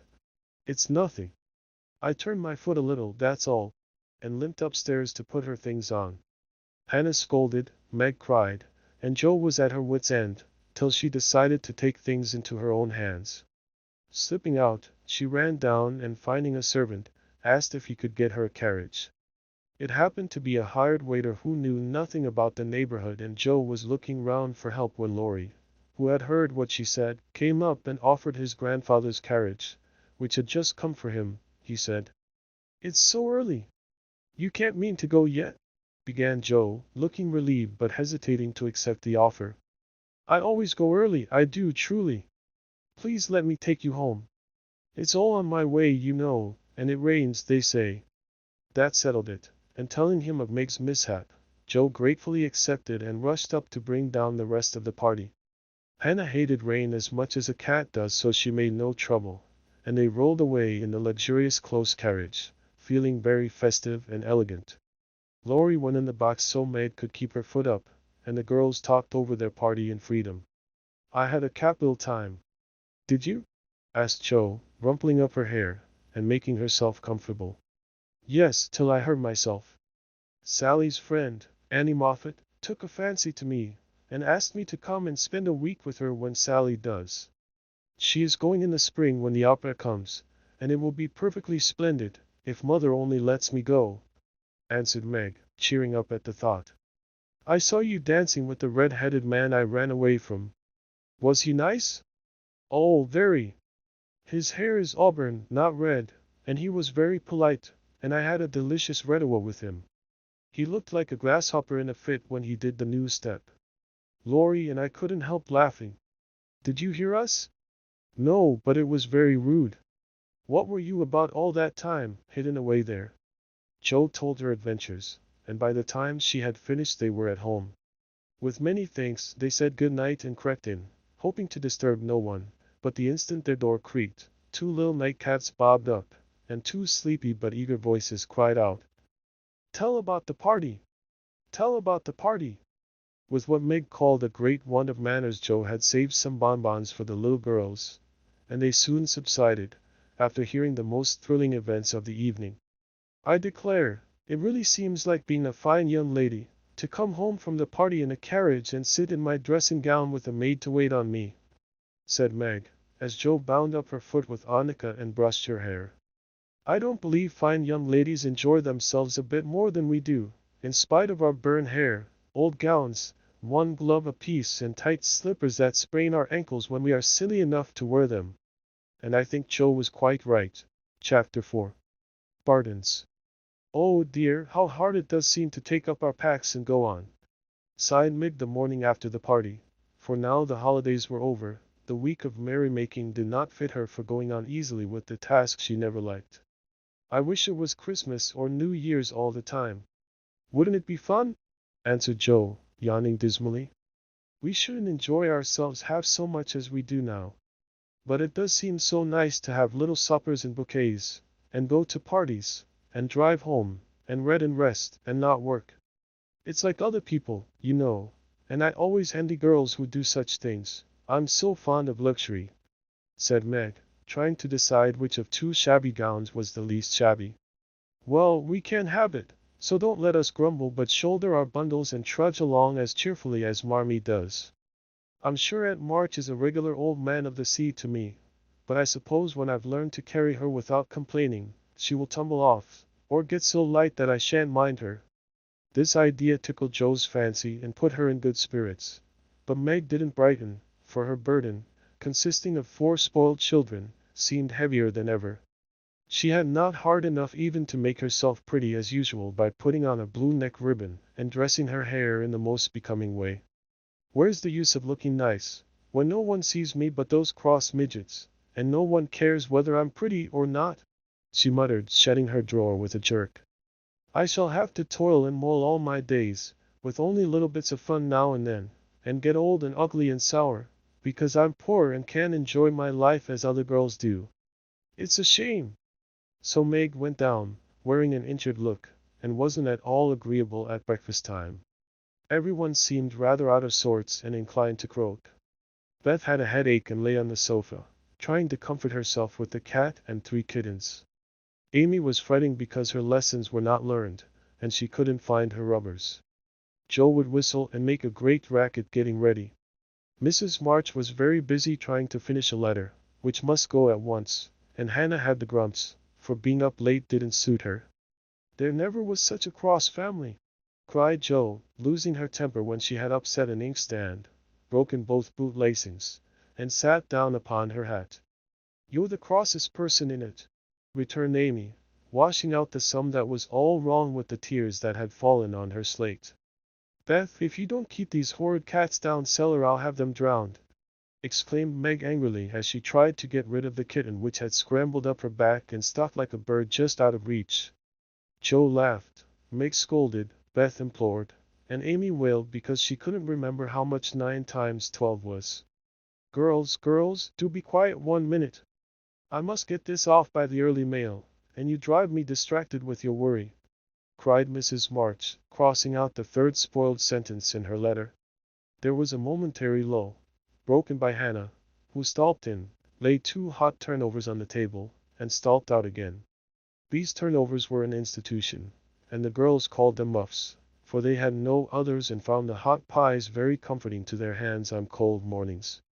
Hannah never forgot to make them, no matter how busy or grumpy she might be, for the walk was long and bleak. The poor things got no other lunch and were seldom home before 2. "Cuddle your cats and get over your headache, Bethy." "Goodbye, Marmee. We are a set of rascals this morning, but we'll come home regular angels." "Now then, Meg!" And Joe tramped away, feeling that the Pilgrims were not setting out as they ought to do. They always looked back before turning the corner, for their mother was always at the window to nod and smile, and wave her hand to them. Somehow it seemed as if they couldn't have got through the day without that, for whatever their mood might be, the last glimpse of that motherly face was sure to affect them like sunshine. "If Marmee shook her fist instead of kissing her hand to us, it would serve us right, for more ungrateful wretches than we are were never seen," cried Joe, taking a remorseful satisfaction in the snowy walk and bitter wind. "Don't use such dreadful expressions," replied Meg from the depths of the veil in which she had shrouded herself like a nun sick of the world. "I like good strong words that mean something," replied Joe, catching her hat as it took a leap off her head preparatory to flying away altogether. "Call yourself any names you like, but I am neither a rascal nor a wretch and I don't choose to be called so. You're a blighted being, and decidedly cross today because you can't sit in the lap of luxury all the time. Poor dear, just wait till I make my fortune, and you shall revel in carriages and ice cream and high-heeled slippers, and posies, and red-headed boys to dance with." "How ridiculous you are, Joe!" But Meg laughed at the nonsense and felt better in spite of herself. "Lucky for you I am, for if I put on crushed airs and tried to be dismal, as you do, we should be in a nice state. Thank goodness, I can always find something funny to keep me up. Don't croak any more, but come home jolly, there's a dear." Joe gave her sister an encouraging pat on the shoulder as they parted for the day, each going a different way, each hugging her little warm turnover, and each trying to be cheerful in spite of wintry weather, hard work, and the unsatisfied desires of pleasure-loving youth. When Mr. March lost his property in trying to help an unfortunate friend, the 2 oldest girls begged to be allowed to do something toward their own support, at least. Believing that they could not begin too early to cultivate energy, industry, and independence, their parents consented, and both fell to work with the hearty goodwill which in spite of all obstacles is sure to succeed at last. Margaret found a place as nursery governess, and felt rich with her small salary. As she said, she was fond of luxury, and her chief trouble was poverty. She found it harder to bear than the others because she could remember a time when home was beautiful, life full of ease and pleasure, and want of any kind unknown. She tried not to be envious or discontented, but it was very natural that the young girl should long for pretty things, gay friends, accomplishments, and a happy life. At the King's she daily saw all she wanted, for the children's older sisters were just out, and Meg caught frequent glimpses of dainty ball dresses and bouquets, heard lively gossip about theaters, concerts, sleighing parties, and merrymakings of all kinds, and saw money lavished on trifles which would have been so precious to her. Poor Meg seldom complained, but a sense of injustice made her feel bitter toward everyone sometimes, for she had not yet learned to know how rich she was in the blessings which alone can make life happy. Joe happened to suit Aunt March, who was lame and needed an active person to wait upon her. The childless old lady had offered to adopt one of the girls when the troubles came, and was much offended because her offer was declined. Other friends told the Marches that they had lost all chance of being remembered in the rich old lady's will, but the unworldly Marches only said, "We can't give up our girls for a dozen fortunes. Rich or poor, we will keep together and be happy in one another." The old lady wouldn't speak to them for a time, but happening to meet Joe at a friend's, something in her comical face and blunt manners struck the old lady's fancy, and she proposed to take her for a companion. This did not suit Joe at all, but she accepted the place since nothing better appeared and, to everyone's surprise, got on remarkably well with her irascible relative. There was an occasional tempest, and once Joe marched home, declaring she couldn't bear it longer, but Aunt March always cleared up quickly, and sent for her to come back again with such urgency that she could not refuse, for in her heart she rather liked the peppery old lady. I suspect that the real attraction was a large library of fine books, which was left to dust and spiders since Uncle March died. Joe remembered the kind old gentleman, who used to let her build railroads and bridges with his big dictionaries, tell her stories about queer pictures in his Latin books, and buy her cards of gingerbread whenever he met her in the street. The dim, dusty room, with the busts staring down from the tall bookcases, the cozy chairs, the globes, and best of all, the wilderness of books in which she could wander where she liked, made the library a region of bliss to her. The moment Aunt March took her nap, or was busy with company, Joe hurried to this quiet place, and curling herself up in the easy chair, devoured poetry, romance, history, travels, and pictures like a regular bookworm. But like all happiness, it did not last long, for as sure as she had just reached the heart of the story, the sweetest verse of a song, or the most perilous adventure of her traveler, a shrill voice called, "Hosea fine! Hosea fine!" And she had to leave her paradise to wind yarn, wash the poodle, or read Belsham's essays by the hour together. Joe's ambition was to do something very splendid.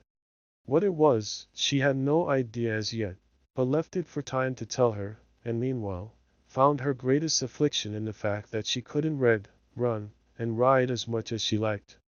A quick temper, sharp tongue, and restless spirit were always getting her into scrapes, and her life was a series of ups and downs, which were both comic and pathetic. But the training she received at Aunt March's was just what she needed, and the thought that she was doing something to support herself made her happy in spite of the perpetual, "Hosea fine!" Beth was too bashful to go to school. It had been tried, but she suffered so much that it was given up, and she did her lessons at home with her father. Even when he went away, and her mother was called to devote her skill and energy to soldiers' aid societies, Beth went faithfully on by herself and did the best she could. She was a housewifely little creature, and helped Hannah keep home neat and comfortable for the workers, never thinking of any reward but to be loved. Long, quiet days she spent, not lonely nor idle, for her little world was peopled with imaginary friends, and she was by nature a busy bee. There were 6 dolls to be taken up and dressed every morning, for Beth was a child still and loved her pets as well as ever. Not one whole or handsome one among them, all were outcasts till Beth took them in, for when her sisters outgrew these idols, they passed to her because Amy would have nothing old or ugly. Beth cherished them all the more tenderly for that very reason, and set up a hospital for infirm dolls. No pins were ever stuck into their cotton vitals, no harsh words or blows were ever given them, no neglect ever sat in the heart of the most repulsive, but all were fed and clothed, nursed and caressed with an affection which never failed. One forlorn fragment of Delanity had belonged to Joe and, having led a tempestuous life, was left a wreck in the rag-bag, from which dreary poorhouse it was rescued by Beth and taken to her refuge. Having no top to its head, she tied on a neat little cap, and as both arms and legs were gone, she hid these deficiencies by folding it in a blanket and devoting her best bed to this chronic invalid. If anyone had known the care lavished on that dolly, I think it would have touched their hearts, even while they laughed. She brought it bits of bouquets, she read to it, took it out to breathe fresh air, hidden under her coat. She sang it lullabies and never went to bed without kissing its dirty face and whispering tenderly, "I hope you'll have a good night, my poor dear." Beth had her troubles as well as the others, and not being an angel but a very human little girl, she often wept a little weep as Joe said, because she couldn't take music lessons and have a fine piano. She loved music so dearly, tried so hard to learn, and practiced away so patiently at the jingling old instrument, that it did seem as if someone, not to hint and march, ought to help her. Nobody did, however, and nobody saw Beth wipe the tears off the yellow keys, that wouldn't keep in tune, when she was all alone. She sang like a little lark about her work, never was too tired for Marmee and the girls, and day after day said hopefully to herself, "I know I'll get my music sometime, if I'm good." There are many Beths in the world, shy and quiet, sitting in corners till needed, and living for others so cheerfully that no one sees the sacrifices till the little cricket on the hearth stops chirping, and the sweet, sunshiny presence vanishes, leaving silence and shadow behind. If anybody had asked Amy what the greatest trial of her life was, she would have answered at once, "My nose." When she was a baby, Joe had accidentally dropped her into the coal hod, and Amy insisted that the fall had ruined her nose forever. It was not big nor red, like poor Petria's, it was only rather flat, and all the pinching in the world could not give it an aristocratic point. No one minded it but herself, and it was doing its best to grow, but Amy felt deeply the want of a Grecian nose, and drew whole sheets of handsome ones to console herself. Knitter Raphael, as her sisters called her, had a decided talent for drawing, and was never so happy as when copying flowers, designing fairies, or illustrating stories with queer specimens of art. Her teachers complained that instead of doing her sums she covered her sight with animals. The blank pages of her atlas were used to copy maps on, and caricatures of the most ludicrous description came fluttering out of all her books at unlucky moments. She got through her lessons as well as she could, and managed to escape reprimands by being a model of deportment. She was a great favorite with her mates, being good-tempered and possessing the happy art of pleasing without effort. Her little airs and graces were much admired, so were her accomplishments, for besides her drawing, she could play 12 tunes, crochet, and read French without mispronouncing more than 2/3 of the words. She had a plaintive way of saying, "When Papa was rich we did so and so," which was very touching, and her long words were considered perfectly elegant by the girls. Amy was in a fair way to be spoiled, for everyone petted her, and her small vanities and selfishnesses were growing nicely. One thing, however, rather quenched the vanities. She had to wear her cousin's clothes. Now Florence's mamma hadn't a particle of taste, and Amy suffered deeply at having to wear a red instead of a blue bonnet, unbecoming gowns, and fussy aprons that did not fit. Everything was good, well made, and little worn, but Amy's artistic eyes were much afflicted, especially this winter, when her school dress was a dull purple with yellow dots and no trimming. "My only comfort," she said to Meg, with tears in her eyes, "is that mother doesn't take tucks in my dresses whenever I'm naughty, as Maria Parks's mother does. My dear, it's really dreadful, for sometimes she is so bad her frock is up to her knees, and she can't come to school. When I think of this degradation, I feel that I can bear even my flat nose and purple gown with yellow skyrockets on it." Meg was Amy's confidant and monitor, and by some strange attraction of opposites Joe was gentle Beth's. To Joe alone did the shy child tell her thoughts, and over her big harum-scarum sister Beth unconsciously exercised more influence than anyone in the family. The two older girls were a great deal to one another, but each took one of the younger sisters into her keeping and watched over her in her own way, playing mother they called it, and put their sisters in the places of discarded dolls with the maternal instinct of little women. "Has anybody got anything to tell? It's been such a dismal day I'm really dying for some amusement," said Meg, as they sat sewing together that evening. "I had a queer time with Aunt today, and as I got the best of it, I'll tell you about it," began Joe, who dearly loved to tell stories. "I was reading that everlasting Belsham, and droning away as I always do, for Aunt soon drops off, and then I take out some nice book, and read like fury till she wakes up. I actually made myself sleepy, and before she began to nod, I gave such a gape that she asked me what I meant by opening my mouth wide enough to take the whole book in at once. I wish I could, and be done with it, said I, trying not to be saucy. Then she gave me a long lecture on my sins, and told me to sit and think them over while she just lost herself for a moment. She never finds herself very soon, so the minute her cap began to bob like a top-heavy dahlia, I whipped the Vicar of Wakefield out of my pocket, and read away, with one eye on him and one on Aunt. I just got to where they all tumbled into the water when I forgot and laughed out loud. Aunt woke up and, being more good-natured after her nap, told me to read a bit and show what frivolous work I preferred to the worthy and instructive Belsham. I did my very best, and she liked it, though she only said, "I don't understand what it's all about. Go back and begin it, child." Back I went, and made the primroses as interesting as ever I could.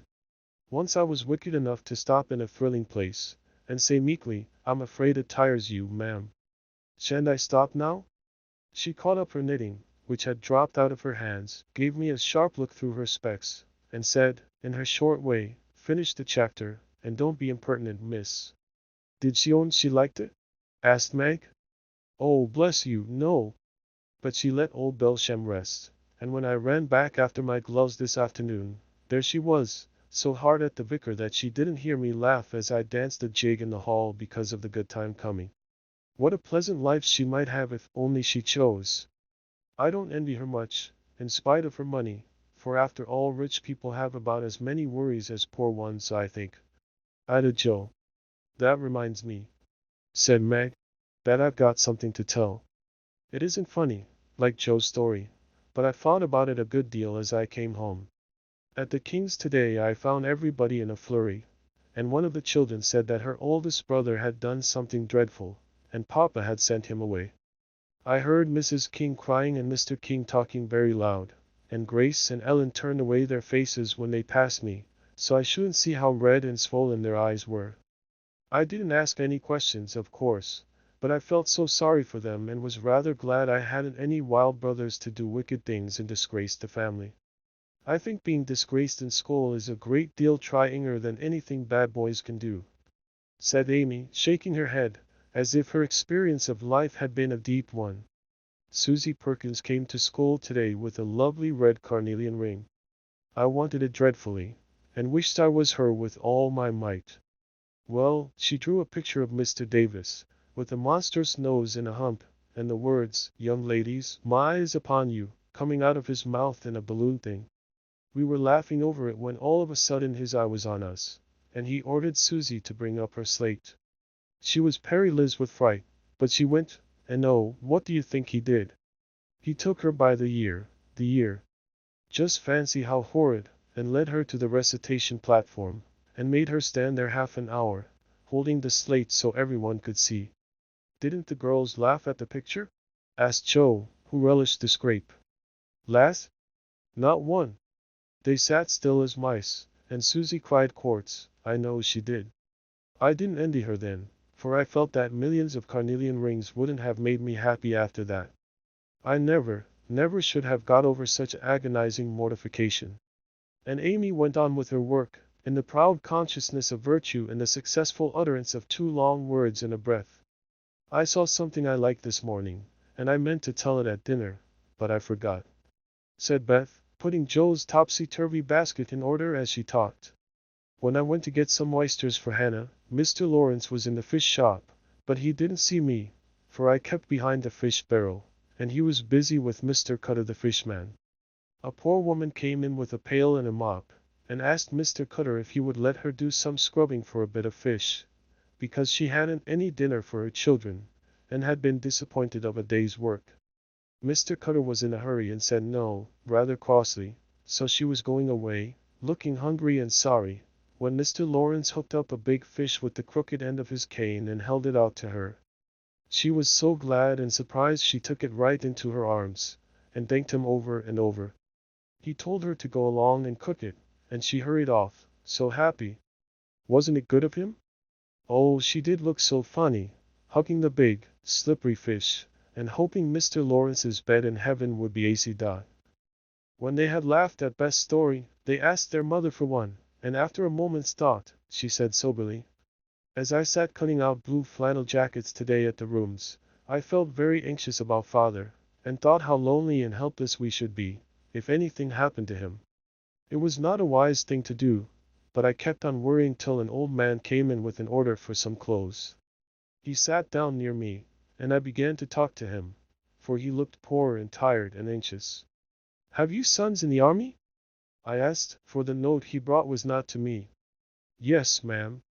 I had 4, but 2 were killed, one is a prisoner, and I'm going to the other, who is very sick in a Washington hospital,' he answered quietly. 'You have done a great deal for your country, sir,' I said, feeling respect now, instead of pity. 'Not a mite more than I ought, ma'am. I'd go myself, if I was any use. As I ain't, I'd give my boys, and give 'em free.' He spoke so cheerfully, looked so sincere, and seemed so glad to give his all, that I was ashamed of myself. I'd given 1 man and thought it too much, while he gave 4 without grudging them. I had all my girls to comfort me at home, and his last son was waiting, miles away, to say goodbye to him, perhaps. I felt so rich, so happy thinking of my blessings, that I made him a nice bundle, gave him some money, and thanked him heartily for the lesson he had taught me. Tell another story, mother, one with a moral to it, like this. I like to think about them afterward, if they are real and not too preachy," said Joe, after a minute's silence. Mrs. March smiled and began at once, for she had told stories to this little audience for many years, and knew how to please them. Once upon a time, there were 4 girls, who had enough to eat and drink and wear, a good many comforts and pleasures, kind friends and parents who loved them dearly, and yet they were not contented. Here the listeners stole sly looks at one another, and began to sew diligently. These girls were anxious to be good and made many excellent resolutions, but they did not keep them very well, and were constantly saying, "If only we had this," or "if we could only do that," quite forgetting how much they already had, and how many things they actually could do. So they asked an old woman what spell they could use to make them happy, and she said, "When you feel discontented, think over your blessings, and be grateful." Here Joe looked up quickly, as if about to speak, but changed her mind, seeing that the story was not done yet. Being sensible girls, they decided to try her advice, and soon were surprised to see how well off they were. One discovered that money couldn't keep shame and sorrow out of rich people's houses, another that, though she was poor, she was a great deal happier, with her youth, health, and good spirits, than a certain fretful, feeble old lady who couldn't enjoy her comforts, a third that, disagreeable as it was to help get dinner, it was harder still to go begging for it, and the fourth, that even carnelian rings were not so valuable as good behavior. So they agreed to stop complaining, to enjoy the blessings already possessed, and try to deserve them, lest they should be taken away entirely, instead of increased, and I believe they were never disappointed or sorry that they took the old woman's advice. "Now, Marmee, that is very cunning of you to turn our own stories against us, and give us a sermon instead of a romance," cried Meg. "I like that kind of sermon. It's the sort father used to tell us," said Beth thoughtfully, putting the needles straight on Joe's cushion. "I don't complain near as much as the others do, and I shall be more careful than ever now, for I've had warning from Susie's downfall," said Amy morally. "We needed that lesson, and we won't forget it. If we do so, you just say to us, as old Chloe did and Uncle Tom, 'Tinko be your marcies, chillin'.' 'Tinko be your marcies,'" added Joe, who could not, for the life of her, help getting a morsel of fun out of the little sermon, though she took it to heart as much as any of them. Chapter 5. Being Neighborly. "What in the world are you going to do now, Joe?" asked Meg one snowy afternoon, as her sister came tramping through the hall, in rubber boots, old sack, and hood, with a broom in one hand and a shovel in the other. "Going out for exercise," answered Joe with a mischievous twinkle in her eyes. "I should think 2 long walks this morning would have been enough. It's cold and dull out, and I advise you to stay warm and dry by the fire, as I do," said Meg with a shiver. "Never take advice. Can't keep still all day, and not being a pussy cat, I don't like to doze by the fire." I like adventures, and I'm going to find some. Meg went back to toast her feet and read Ivanhoe, and Joe began to dig paths with great energy. The snow was light, and with her broom she soon swept a path all round the garden, for Beth to walk in when the sun came out and the invalid dolls needed air. Now, the garden separated the Marches' house from that of Mr. Laurence. Both stood in a suburb of the city, which was still country-like, with groves and lawns, large gardens, and quiet streets. A low hedge parted the two estates. On one side was an old brown house, looking rather bare and shabby, robbed of the vines that in summer covered its walls and the flowers, which then surrounded it. On the other side was a stately stone mansion, plainly betokening every sort of comfort and luxury, from the big coach house and well-kept grounds to the conservatory, and the glimpses of lovely things one caught between the rich curtains. Yet it seemed a lonely, lifeless sort of house, for no children frolicked on the lawn, no motherly face ever smiled at the windows, and few people went in and out, except the old gentleman and his grandson. To Joe's lively fancy, this fine house seemed a kind of enchanted palace, full of splendors and delights which no one enjoyed. She had long wanted to behold these hidden glories, and to know the Laurence boy, who looked as if he would like to be known, if he only knew how to begin. Since the party, she had been more eager than ever, and had planned many ways of making friends with him, but he had not been seen lately, and Joe began to think he had gone away, when she one day spied a brown face at an upper window, looking wistfully down into their garden, where Beth and Amy were snowballing one another. "That boy is suffering for society and fun," she said to herself. "His grandpa does not know what's good for him, and keeps him shut up all alone. He needs a party of jolly boys to play with, or somebody young and lively. I've a great mind to go over and tell the old gentleman so." The idea amused Joe, who liked to do daring things and was always scandalizing Meg by her queer performances. The plan of going over was not forgotten, and when the snowy afternoon came, Joe resolved to try what could be done. She saw Mr. Laurence drive off, and then sallied out to dig her way down to the hedge, where she paused and took a survey. All quiet, curtains down at the lower windows, servants out of sight, and nothing human visible but a curly black head leaning on a thin hand at the upper window. "There he is," thought Joe. "Poor boy. All alone and sick this dismal day. It's a shame. I'll toss up a snowball and make him look out, and then say a kind word to him." Up went a handful of soft snow, and the head turned at once, showing a face which lost its listless look in a minute, as the big eyes brightened and the mouth began to smile. Joe nodded and laughed, and flourished her broom as she called out, "How do you do? Are you sick?" Laurie opened the window, and croaked out as hoarsely as a raven, "Better, thank you. I've had a bad cold, and been shut up a week. I'm sorry. What do you amuse yourself with?" "Nothing. It's dull as tombs up here." "Don't you read?" "Not much. They won't let me." "Can't somebody read to you?" "Grandpa does sometimes, but my books don't interest him, and I hate to ask Brooke all the time." "Have someone come and see you then." "There isn't anyone I'd like to see. Boys make such a row, and my head is weak." "Isn't there some nice girl who'd read and amuse you?" "Girls are quiet and like to play nurse." "Don't know any." "You know us," began Joe, then laughed and stopped. "So I do. Will you come, please?" cried Laurie. "I'm not quiet and nice, but I'll come, if Mother will let me." "I'll go ask her." "Shut the window, like a good boy, and wait till I come."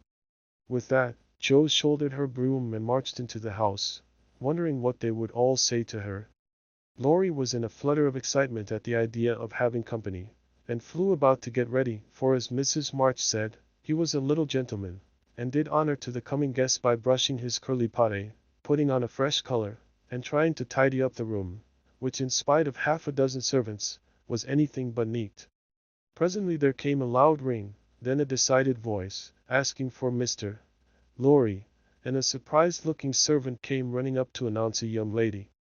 "All right, show her up, it's Miss Joe," said Laurie, going to the door of his little parlor to meet Joe, who appeared, looking rosy and quite at her ease, with a covered dish in one hand and Beth's 3 kittens in the other. Here I am, bag and baggage, she said briskly. Mother sent her love, and was glad if I could do anything for you. Med wanted me to bring some of her blanc mange, she makes it very nicely, and Beth thought her cats would be comforting. I knew you'd laugh at them, but I couldn't refuse, she was so anxious to do something. It so happened that Beth's funny loan was just the thing, for in laughing over the kits, Laurie forgot his bashfulness, and grew sociable at once. That looks too pretty to eat, he said, smiling with pleasure, as Joe uncovered the dish, and showed the blanc mange, surrounded by a garland of green leaves, and the scarlet flowers of Amy's pet geranium. It isn't anything, only they all felt kindly and wanted to show it. Tell the girl to put it away for your tea. It's so simple you can eat it, and being soft, it will slip down without hurting your sore throat. What a cozy room this is. It might be if it was kept nice, but the maids are lazy, and I don't know how to make them mind. It worries me though. I'll write it up in 2 minutes, for it only needs to have the hearth brushed, so, and the things made straight on the mantelpiece, so, and the books put here, and the bottles there, and your sofa turned from the light, and the pillows plumped up a bit. Now then, you're fixed. And so he was, for, as she laughed and talked, Joe had whisked things into place and given quite a different air to the room. Laurie watched her in respectful silence, and when she beckoned him to his sofa, he sat down with a sigh of satisfaction, saying gratefully, "How kind you are! Yes, that's what I wanted. Now please take the big chair and let me do something to amuse my company." "No, I came to amuse you. Shall I read aloud?" And Joe looked affectionately towards some inviting books nearby. "Thank you. I've read all those, and if you don't mind, I'd rather talk," answered Laurie. "Not a bit. I'll talk all day if you'll only set me going. Beth says I never know when to stop." "Is Beth the rosy one, who stays at home good deal and sometimes goes out with a little basket?" asked Laurie with interest. "Yes, that's Beth. She's my girl, and a regular good one she is, too. The pretty one is Meg, and the curly-haired one is Amy, I believe? How did you find that out?" Laurie colored up, but answered frankly, "Why, you see, I often hear you calling to one another, and when I'm alone up here, I can't help looking over at your house, you always seem to be having such good times. I beg your pardon for being so rude, but sometimes you forget to put down the curtain at the window where the flowers are. And when the lamps are lighted, it's like looking at a picture to see the fire, and you all around the table with your mother. Her face is right opposite, and it looks so sweet behind the flowers, I can't help watching it. I haven't got any mother, you know." And Laurie poked the fire to hide a little twitching of the lips that he could not control. The solitary, hungry look in his eyes went straight to Joe's warm heart. She had been so simply taught that there was no nonsense in her head, and at 15 she was as innocent and frank as any child. Laurie was sick and lonely, and feeling how rich she was in home and happiness, she gladly tried to share it with him. Her face was very friendly and her sharp voice unusually gentle as she said, "We'll never draw that curtain any more, and I'd give you leave to look as much as you like. I just wish, though, instead of peeping, you'd come over and see us. Mother is so splendid, she'd do you heaps of good, and Beth would sing to you if I begged her to, and Amy would dance. Meg and I would make you laugh over our funny stage properties, and we'd have jolly times. Wouldn't your grandpa let you? I think he would, if your mother asked him. He's very kind, though he does not look so, and he lets me do what I like, pretty much, only he's afraid I might be a bother to strangers," began Laurie, brightening more and more. "We are not strangers, we are neighbors, and you needn't think you'd be a bother. We want to know you, and I've been trying to do it this ever so long. We haven't been here a great while, you know, but we have got acquainted with all our neighbors but you. You see, Grandpa lives among his books, and doesn't mind much what happens outside. Mr. Brooke, my tutor, doesn't stay here, you know, and I have no one to go about with me, so I just stop at home and get on as I can. That's bad. You ought to make an effort and go visiting everywhere you are asked, then you'll have plenty of friends, and pleasant places to go to. Never mind being bashful. It won't last long if you keep going." Laurie turned red again, but wasn't offended at being accused of bashfulness, for there was so much goodwill in Jo it was impossible not to take her blunt speeches as kindly as they were meant. "Do you like your school?" asked the boy, changing the subject, after a little pause, during which he stared at the fire and Jo looked about her, well pleased. "Don't go to school, I'm a businessman, girl I mean. I go to wait on my great-aunt, and a dear, cross old soul she is too," answered Jo. Laurie opened his mouth to ask another question, but remembering just in time that it wasn't manners to make too many inquiries into people's affairs, he shut it again, and looked uncomfortable. Jo liked his good breeding, and didn't mind having a laugh at Aunt March, so she gave him a lively description of the fidgety old lady, her fat poodle, the parrot that talked Spanish, and the library where she reveled.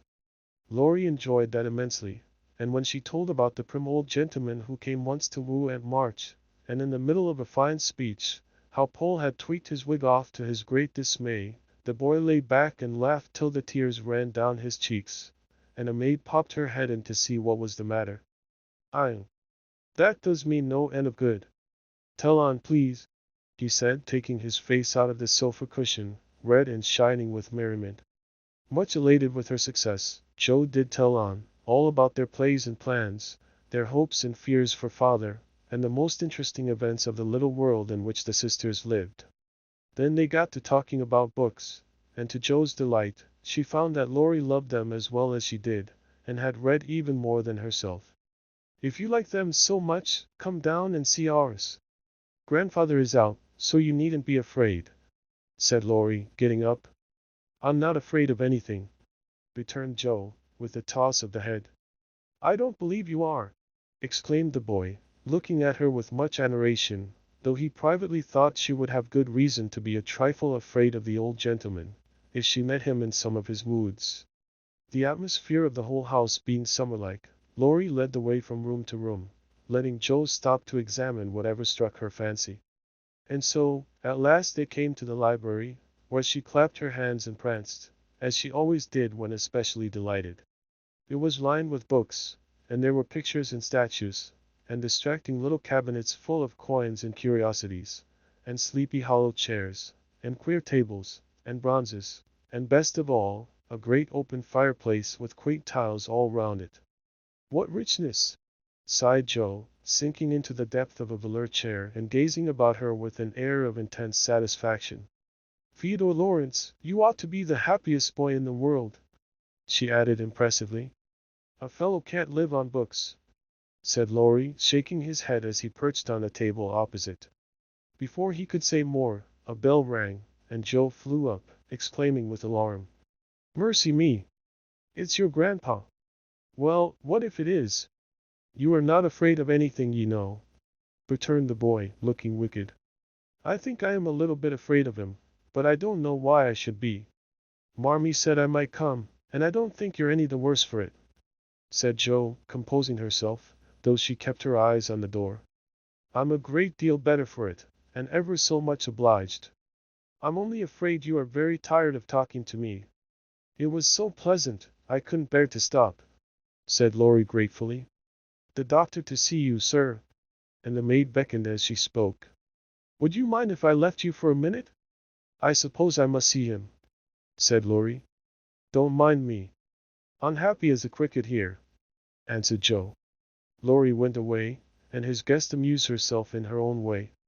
She was standing before a fine portrait of the old gentleman when the door opened again, and without turning, she said decidedly, "I'm sure now that I shouldn't be afraid of him, for he's got kind eyes though his mouth is grim, and he looks as if he had a tremendous will of his own. He isn't as handsome as my grandfather, but I like him."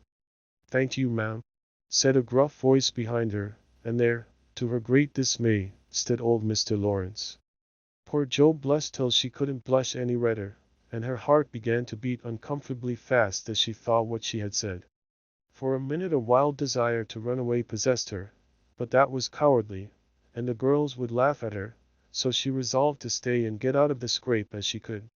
A second look showed her that the living eyes, under the bushy eyebrows, were kinder even than the painted ones, and there was a sly twinkle in them, which lessened her fear a good deal. The gruff voice was gruffer than ever, as the old gentleman said abruptly, after the dreadful pause, So you're not afraid of me, hey? Not much, sir. And you don't think me as handsome as your grandfather? Not quite, sir. And I've got a tremendous will, have I? I only said I thought so. But you like me in spite of it? Yes, I do, sir. That answer pleased the old gentleman. He gave a short laugh, shook hands with her, and putting his finger under her chin, turned up her face, examined it gravely, and let it go, saying with a nod, "You've got your grandfather's spirit, if you haven't his face. He was a fine man, my dear, but what is better, he was a brave and an honest one, and I was proud to be his friend." "Thank you, sir." And Joe was quite comfortable after that, for it suited her exactly. "What have you been doing to this boy of mine, hey?" was the next question, sharply put. "Only trying to be neighborly, sir." And Joe told how her visit came about. "You think he needs cheering up a bit, do you?" "Yes, sir, he seems a little lonely, and young folks would do him good perhaps. We are only girls, but we should be glad to help if we could, for we don't forget the splendid Christmas present you sent us," said Joe eagerly. "Tut, tut, tut! That was the boy's affair. How is the poor woman?" "Doing nicely, sir." And off went Joe, talking very fast, as she told all about the Hummels, in whom her mother had interested richer friends than they were. Just her father's way of doing good. "I shall come and see your mother some fine day. Tell her so. There's the tea bell, we have it early on the boy's account. Come down and go on being neighborly. If you like to have me, sir. Shouldn't ask you if I didn't." And Mr. Laurence offered her his arm with old-fashioned courtesy. What would Meg say to this? Thought Joe, as she was marched away, while her eyes danced with fun as she imagined herself telling the story at home. "Hey! Why, what the dickens has come to the fellow?"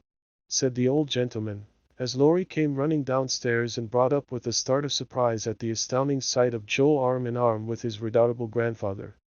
"I didn't know you'd come, sir," he began, as Joe gave him a triumphant little glance. "That's evident by the way you rack it downstairs. Come to your tea, sir, and behave like a gentleman." And having pulled the boy's hair by way of a caress, Mr. Laurence walked on, while Laurie went through a series of comic evolutions behind their backs, which nearly produced an explosion of laughter from Joe. The old gentleman did not say much as he drank his 4 cups of tea, but he watched the young people, who soon chatted away like old friends, and the change in his grandson did not escape him.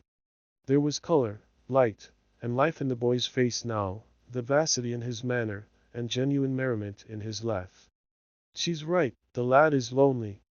I'll see what these little girls can do for him," thought Mr. Laurence, as he looked and listened. He liked Joe, for her odd, blunt ways suited him, and she seemed to understand the boy almost as well as if she had been one herself. If the Lawrences had been what Joe called prim and poky, she would not have got on at all, for such people always made her shy and awkward. But finding them free and easy, she was so herself, and made a good impression. When they rose she proposed to go, but Laurie said he had something more to show her, and took her away to the conservatory, which had been lighted for her benefit. It seemed quite fairy-like to Joe, as she went up and down the walks, enjoying the blooming walls on either side, the soft light, the damp sweet air, and the wonderful vines and trees that hung about her, while her new friend cut the finest flowers till his hands were full. Then he tied them up, saying, with the happy look Joe liked to see, "Please give these to your mother, and tell her I like the medicine she sent me very much." They found Mr. Laurence standing before the fire in the great drawing room, but Joe's attention was entirely absorbed by a grand piano, which stood open. "Do you play?" she asked, turning to Laurie with a respectful expression. "Sometimes," he answered modestly. "Please do now. I want to hear it, so I can tell Beth." "Won't you first?" "Don't know how. Too stupid to learn, but I love music dearly." So Laurie played and Joe listened, with her nose luxuriously buried in heliotrope and tea roses. Her respect and regard for the Laurence boy increased very much, for he played remarkably well and didn't put on any airs. She wished Beth could hear him, but she did not say so, only praised him till he was quite abashed, and his grandfather came to his rescue. That will do, young lady. Too many sugar plums are not good for him." His music isn't bad, but I hope he will do as well in more important things. Doing? Well, I'm much obliged to you, and I hope you'll come again. My respects to your mother. Good night, Dr. Joe. He shook hands kindly, but looked as if something did not please him. When they got into the hall, Joe asked Laurie if she had said something amiss. He shook his head. No, it was me. He doesn't like to hear me play. Why not? I'll tell you some day. John is going home with you, as I can't. No need of that. I'm not a young lady, and it's only a step. Take care of yourself, won't you? Yes, but you will come again, I hope? If you promise to come and see us after you are well. I will. Good night, Laurie. Good night, Joe, good night. When all the afternoon's adventures had been told, the family felt inclined to go visiting in a body, for each found something very attractive in the big house on the other side of the hedge. Mrs. March wanted to talk of her father with the old man who had not forgotten him. Meg longed to walk in the conservatory. Beth sighed for the grand piano, and Amy was eager to see the fine pictures and statues. Mother, why didn't Mr. Laurence like to have Laurie play? Asked Joe, who was of an inquiring disposition. I am not sure, but I think it was because his son, Laurie's father, married an Italian lady, a musician, which displeased the old man, who was very proud. The lady was good and lovely and accomplished, but he did not like her, and never saw his son after he married. They both died when Laurie was a little child, and then his grandfather took him home. I fancy the boy, who was born in Italy, is not very strong, and the old man is afraid of losing him, which makes him so careful. Laurie comes naturally by his love of music, for he is like his mother, and I dare say his grandfather fears that he may want to be a musician. At any rate, his skill reminds him of the woman he did not like, and so he glowered as Joe said. Dear me, how romantic! Exclaimed Meg. How silly, said Joe. Let him be a musician if he wants to, and not plague his life out sending him to college, when he hates to go. That's why he has such handsome black eyes and pretty manners, I suppose. Italians are always nice, said Meg, who was a little sentimental. What do you know about his eyes and his manners? You never spoke to him, hardly, cried Joe, who was not sentimental. I saw him at the party, and what you tell shows that he knows how to behave. That was a nice little speech about the medicine mother sent him. He meant the blanc mange, I suppose? How stupid you are, child. He meant you, of course. Did he? And Joe opened her eyes as if it had never occurred to her before. I never saw such a girl.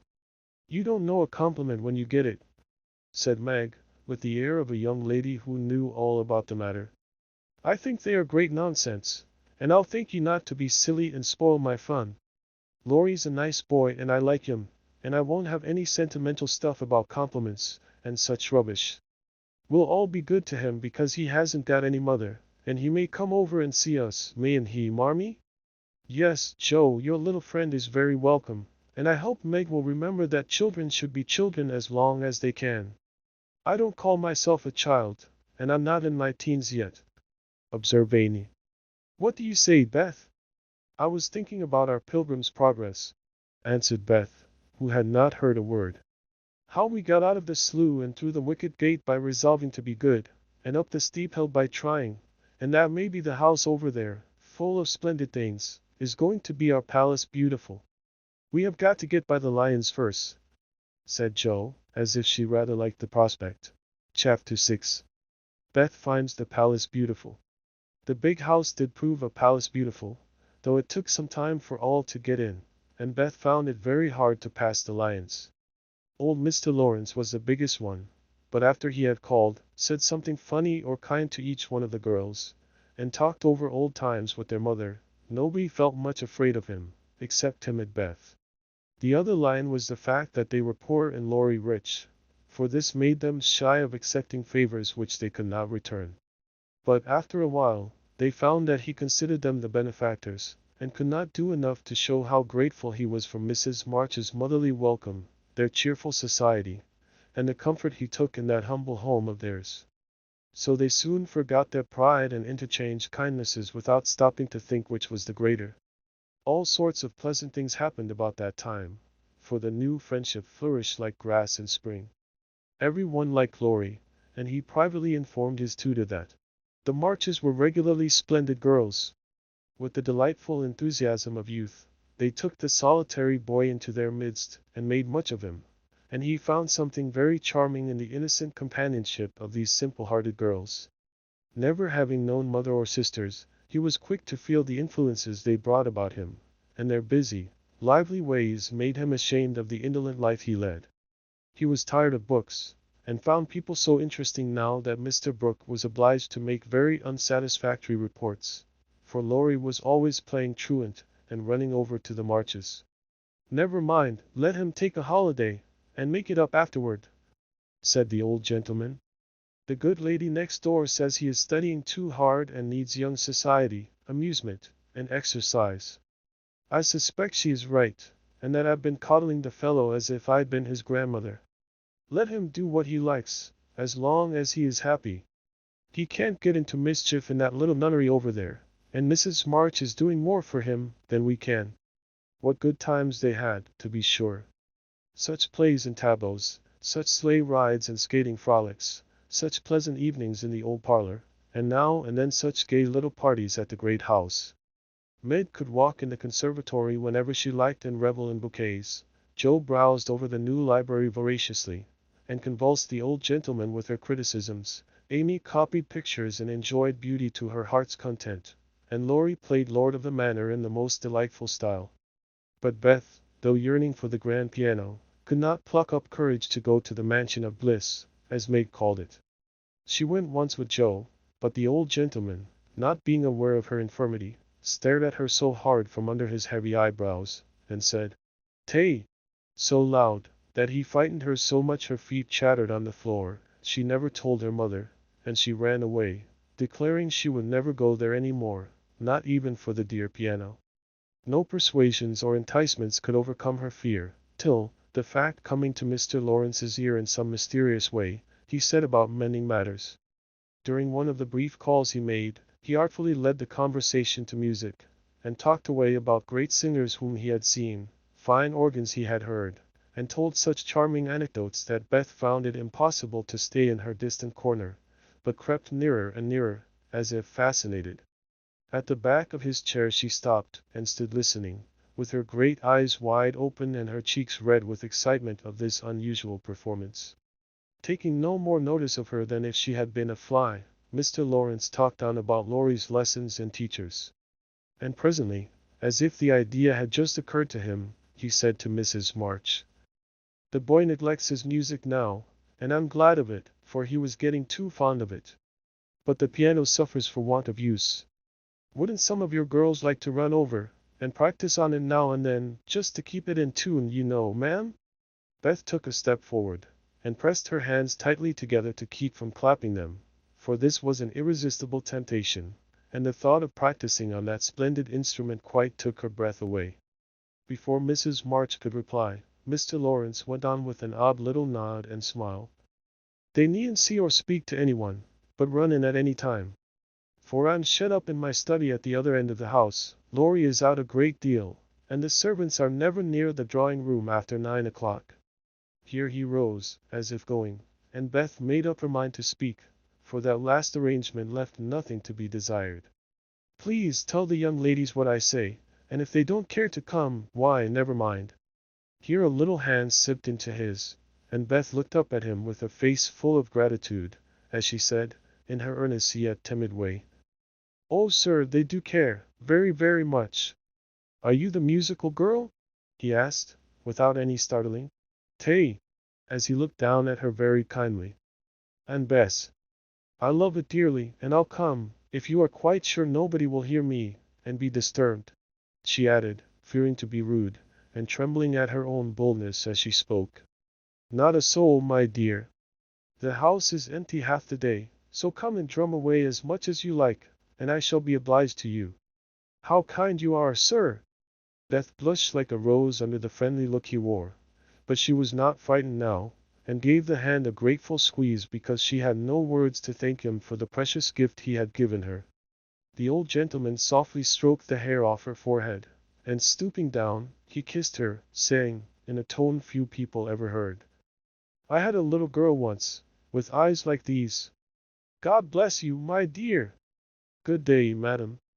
And away he went, in a great hurry.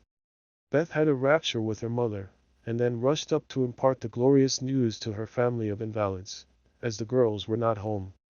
How blithely she sang that evening, and how they all laughed at her because she woke Amy in the night by playing the piano on her face in her sleep. Next day, having seen both the old and young gentlemen out of the house, Beth, after 2 or 3 retreats, fairly got in at the side door, and made her way as noiselessly as any mouse to the drawing-room where her idol stood. Quite by accident, of course, some pretty, easy music lay on the piano, and with trembling fingers and frequent stops to listen and look about, Beth at last touched the great instrument, and straightway forgot her fear, herself, and everything else but the unspeakable delight which the music gave her, for it was like the voice of a beloved friend. She stayed till Hannah came to take her home to dinner, but she had no appetite, and could only sit and smile upon everyone in a general state of beatitude. After that, the little brown hood slipped through the hedge nearly every day, and the great drawing-room was haunted by a tuneful spirit that came and went unseen. She never knew that Mr. Laurence opened his study door to hear the old-fashioned airs he liked. She never saw Laurie mount guard in the hall to warn the servants away. She never suspected that the exercise books and new songs which she found in the rack were put there for her especial benefit, and when he talked to her about music at home, she only thought how kind he was to tell things that helped her so much. So she enjoyed herself heartily, and found, what isn't always the case, that her granted wish was all she had hoped. Perhaps it was because she was so grateful for this blessing that a greater was given her. At any rate she deserved both. "Mother, I'm going to work Mr. Laurence a pair of slippers. He is so kind to me, I must thank him, and I don't know any other way." "Can I do it?" asked Beth, a few weeks after that eventful call of his. "Yes, dear. It will please him very much, and be a nice way of thanking him. The girls will help you about them, and I will pay for the making up," replied Mrs. March, who took peculiar pleasure in granting Beth's requests because she so seldom asked anything for herself. After many serious discussions with Meg and Joe, the pattern was chosen, the materials bought, and the slippers begun. A cluster of grave yet cheerful pansies on a deeper purple ground was pronounced very appropriate and pretty, and Beth worked away early and late, with occasional lifts over hard parts. She was a nimble little needlewoman, and they were finished before anyone got tired of them.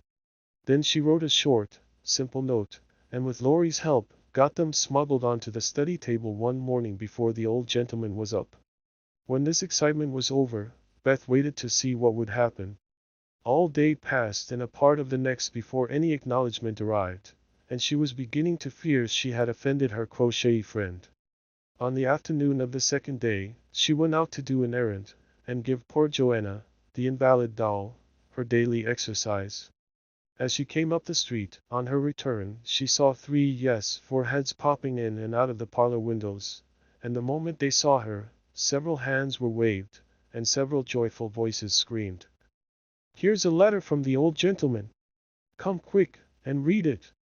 "Oh, Beth, he sent you," began Amy, gesticulating with unseemly energy, but she got no further, for Joe quenched her by slamming down the window. Beth hurried on in a flutter of suspense. At the door her sisters seized and bore her to the parlor in a triumphal procession, all pointing and all saying at once, "Look there! Look there!"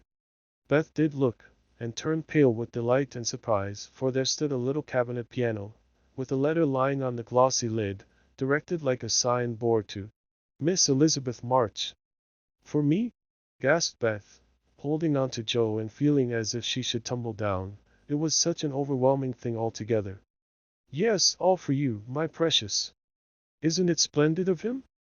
Don't you think he's the dearest old man in the world? Here's the key in the letter. We didn't open it, but we are dying to know what he says," cried Joe, hugging her sister and offering the note. "You read it." "I can't, I feel so queer." "Oh, it is too lovely." And Beth hid her face in Joe's apron, quite upset by her present. Joe opened the paper and began to laugh, for the first words she saw were, Miss Much. Dear Madam, how nice it sounds. I wish someone would write to me so, said Amy, who thought the old-fashioned address very elegant. I have had many pairs of slippers in my life, but I never had any that suited me so well as yours. Continues Joe. Heartsease is my favorite flower, and these will always remind me of the gentle giver. I like to pay my debts, so I know you will allow the old gentleman to send you something which once belonged to the little granddaughter he lost. With hearty thanks and best wishes I remain your grateful friend and humble servant, James Laurence. There, Beth, that's an honor to be proud of, I'm sure. Laurie told me how fond Mr. Laurence used to be of the child who died, and how he kept all her little things carefully. Just think, he's given you her piano. That comes of having big blue eyes and loving music, said Joe, trying to soothe Beth, who trembled and looked more excited than she had ever been before. See the cunning brackets to hold candles, and the nice green silk, puckered up, with a gold rose in the middle, and the pretty rack and stool, all complete, added Meg, opening the instrument and displaying its beauties. Your humble servant, James Laurence. Only think of his writing that to you. I'll tell the girls. They'll think it's splendid, said Amy, much impressed by the note. Try it, honey. Let's hear the sound of the baby penny, said Hannah, who always took a share in the family joys and sorrows. So Beth tried it, and everyone pronounced it the most remarkable piano ever heard. It had evidently been newly tuned and put in apple pie order, but perfect as it was, I think the real charm lay in the happiest of all happy faces which leaned over it, as Beth lovingly touched the beautiful black and white keys and pressed the bright pedals. You'll have to go and thank him, said Joe, by way of a joke, for the idea of the child's really going never entered her head. Yes, I mean to. I guess I'll go now, before I get frightened thinking about it. And, to the utter amazement of the assembled family, Beth walked deliberately down the garden, through the hedge, and in at the Laurences' door. Well, I wish I may die if it ain't the queerest thing I ever see. The peony has turned her head. She'd never have gone in her right mind, cried Hannah, staring after her, while the girls were rendered quite speechless by the miracle. They would have been still more amazed if they had seen what Beth did afterward. If you will believe me, she went and knocked at the study door before she gave herself time to think, and when a gruff voice called out, "Come in," she did go in, right up to Mr. Laurence, who looked quite taken aback, and held out her hand, saying, with only a small quaver in her voice, "I came to thank you, sir, for—" But she didn't finish, for he looked so friendly that she forgot her speech and, only remembering that he had lost the little girl he loved, she put both arms round his neck and kissed him. If the roof of the house had suddenly flown off, the old gentleman wouldn't have been more astonished. But he liked it.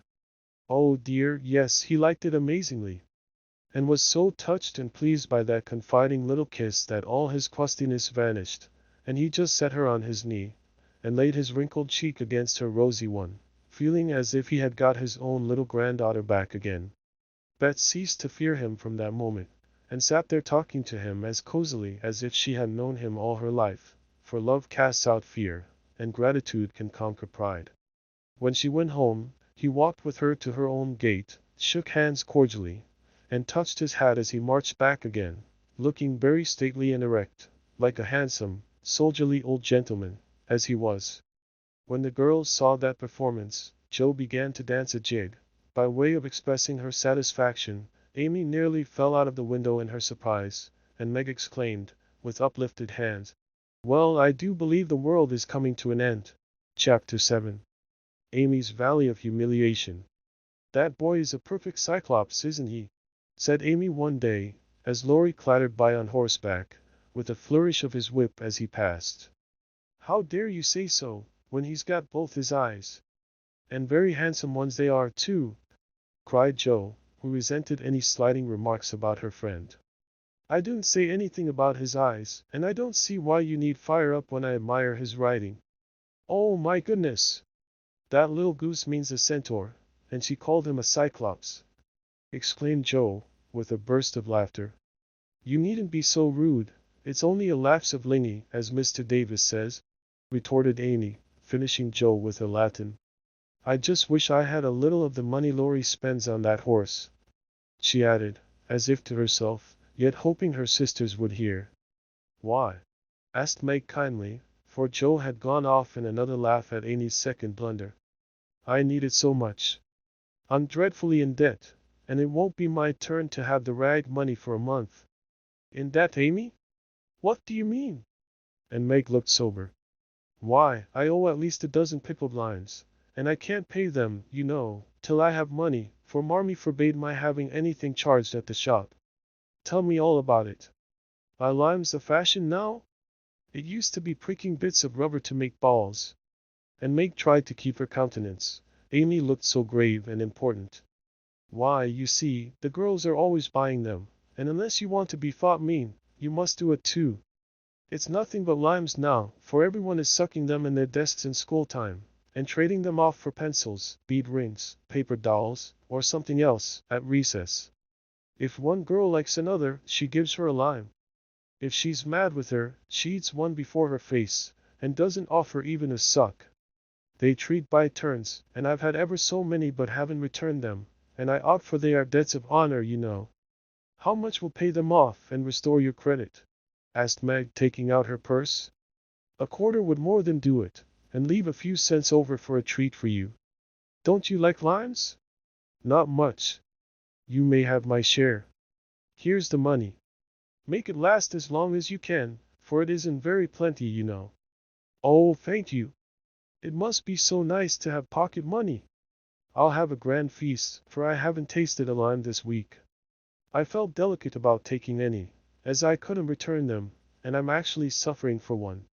Next day Amy was rather late at school, but could not resist the temptation of displaying, with pardonable pride, a moist bound paper parcel, before she consigned it to the inmost recesses of her desk. During the next few minutes the rumor that Amy March had got 24 delicious limes, she ate one on the way, and was going to treat circulated through her set, and the attentions of her friends became quite overwhelming. Katie Brown invited her to her next party on the spot. Mary Kingsley insisted on lending her watch till recess, and Jenny Snow, a satirical young lady, who had basely twit Amy upon her limeless state, promptly buried the hatchet and offered to furnish answers to certain appalling sums. But Amy had not forgotten Miss Snow's cutting remarks about some persons whose noses were not too flat to smell other people's limes, and stuck-up people who were not too proud to ask for them, and she instantly crushed that Snow girl's hopes by the withering telegram. "You needn't be so polite all of a sudden, for you won't get any." A distinguished personage happened to visit the school that morning, and Amy's beautifully drawn maps received praise, which honor to her foe rankled in the soul of Miss Snow, and caused Miss March to assume the airs of a studious young peacock. But alas, alas! Pride goes before a fall, and the revengeful Snow turned the tables with disastrous success. No sooner had the guest paid the usual stale compliments and bowed himself out, than Jenny, under pretense of asking an important question, informed Mr. Davis, the teacher, that Amy March had pickled limes in her desk. Now Mr. Davis had declared limes a contraband article, and solemnly vowed to publicly ferule the first person who was found breaking the law. This much-enduring man had succeeded in banishing chewing gum after a long and stormy war, had made a bonfire of the confiscated novels and newspapers, had suppressed a private post office, had forbidden distortions of the face, nicknames, and caricatures, and done all that one man could do to keep 100 rebellious girls in order. Boys are trying enough to human patience, goodness knows, but girls are infinitely more so, especially to nervous gentlemen with tyrannical tempers and no more talent for teaching than Dr. Blimber. Mr. Davis knew any quantity of Greek, Latin, algebra, and ologies of all sorts, so he was called a fine teacher, and manners, morals, feelings, and examples were not considered of any particular importance. It was a most unfortunate moment for denouncing Amy, and Jenny knew it. Mr. Davis had evidently taken his coffee too strong that morning. There was an east wind, which always affected his neuralgia, and his pupils had not done him the credit which he felt he deserved. Therefore, to use the expressive, if not elegant, language of a schoolgirl, he was as nervous as a witch and as cross as a bear. The word limes was like fire to powder, his yellow face flushed, and he rapped on his desk with an energy which made Jenny skip to her seat with unusual rapidity. "Young ladies, attention, if you please!" At the stern order the buzz ceased, and 50 pairs of blue, black, gray, and brown eyes were obediently fixed upon his awful countenance. "Miss March, come to the desk." Amy rose to comply with outward composure, but a secret fear oppressed her, for the limes weighed upon her conscience. "Bring with you the limes you have in your desk," was the unexpected command which arrested her before she got out of her seat. "Don't take all," whispered her neighbor, a young lady of great presence of mind. Amy hastily shook out half a dozen and laid the rest down before Mr. Davis, feeling that any man possessing a human heart would relent when that delicious perfume met his nose. Unfortunately, Mr. Davis particularly detested the odor of the fashionable pickle, and disgust added to his wrath. "Is that all?" "Not quite," stammered Amy. "Bring the rest immediately." With a despairing glance at her set, she obeyed. "You are sure there are no more?" "I never lie, sir." "So I see. Now take these disgusting things 2 by 2, and throw them out of the window." There was a simultaneous sigh, which created quite a little gust, as the last hope fled, and the treat was ravished from their longing lips. Scarlet with shame and anger, Amy went to and fro 6 dreadful times, and as each doomed couple, looking oh, so plump and juicy, fell from her reluctant hands, a shout from the street completed the anguish of the girls, for it told them that their feast was being exulted over by the little Irish children, who were their sworn foes. This was too much. All flashed indignant or appealing glances at the inexorable Davis, and one passionate lime lover burst into tears. As Amy returned from her last trip, Mr. Davis gave a portentous "Tam!" and said in his most impressive manner, "Young ladies, you remember what I said to you a week ago. I am sorry this has happened, but I never allow my rules to be infringed, and I never break my word. Miss March, hold out your hand." Amy started, and put both hands behind her, turning on him an imploring look which pleaded for her better than the words she could not utter. She was rather a favorite with old Davises, as, of course, he was called, and it's my private belief that he would have broken his word if the indignation of one irrepressible young lady had not found vent in a hiss. That hiss, faint as it was, irritated the irascible gentleman, and sealed the culprit's fate. "Your hand, Miss March!" was the only answer her mute appeal received, and too proud to cry or beseech, Amy set her teeth, threw back her head defiantly, and bore without flinching several tingling blows on her little palm. They were neither many nor heavy, but that made no difference to her. For the first time in her life she had been struck, and the disgrace, in her eyes, was as deep as if he had knocked her down. "You will now stand on the platform till recess," said Mr. Davis, resolved to do the thing thoroughly, since he had begun. That was dreadful. It would have been bad enough to go to her seat, and see the pitying faces of her friends, or the satisfied ones of her few enemies, but to face the whole school, with that shame fresh upon her, seemed impossible, and for a second she felt as if she could only drop down where she stood, and break her heart with crying.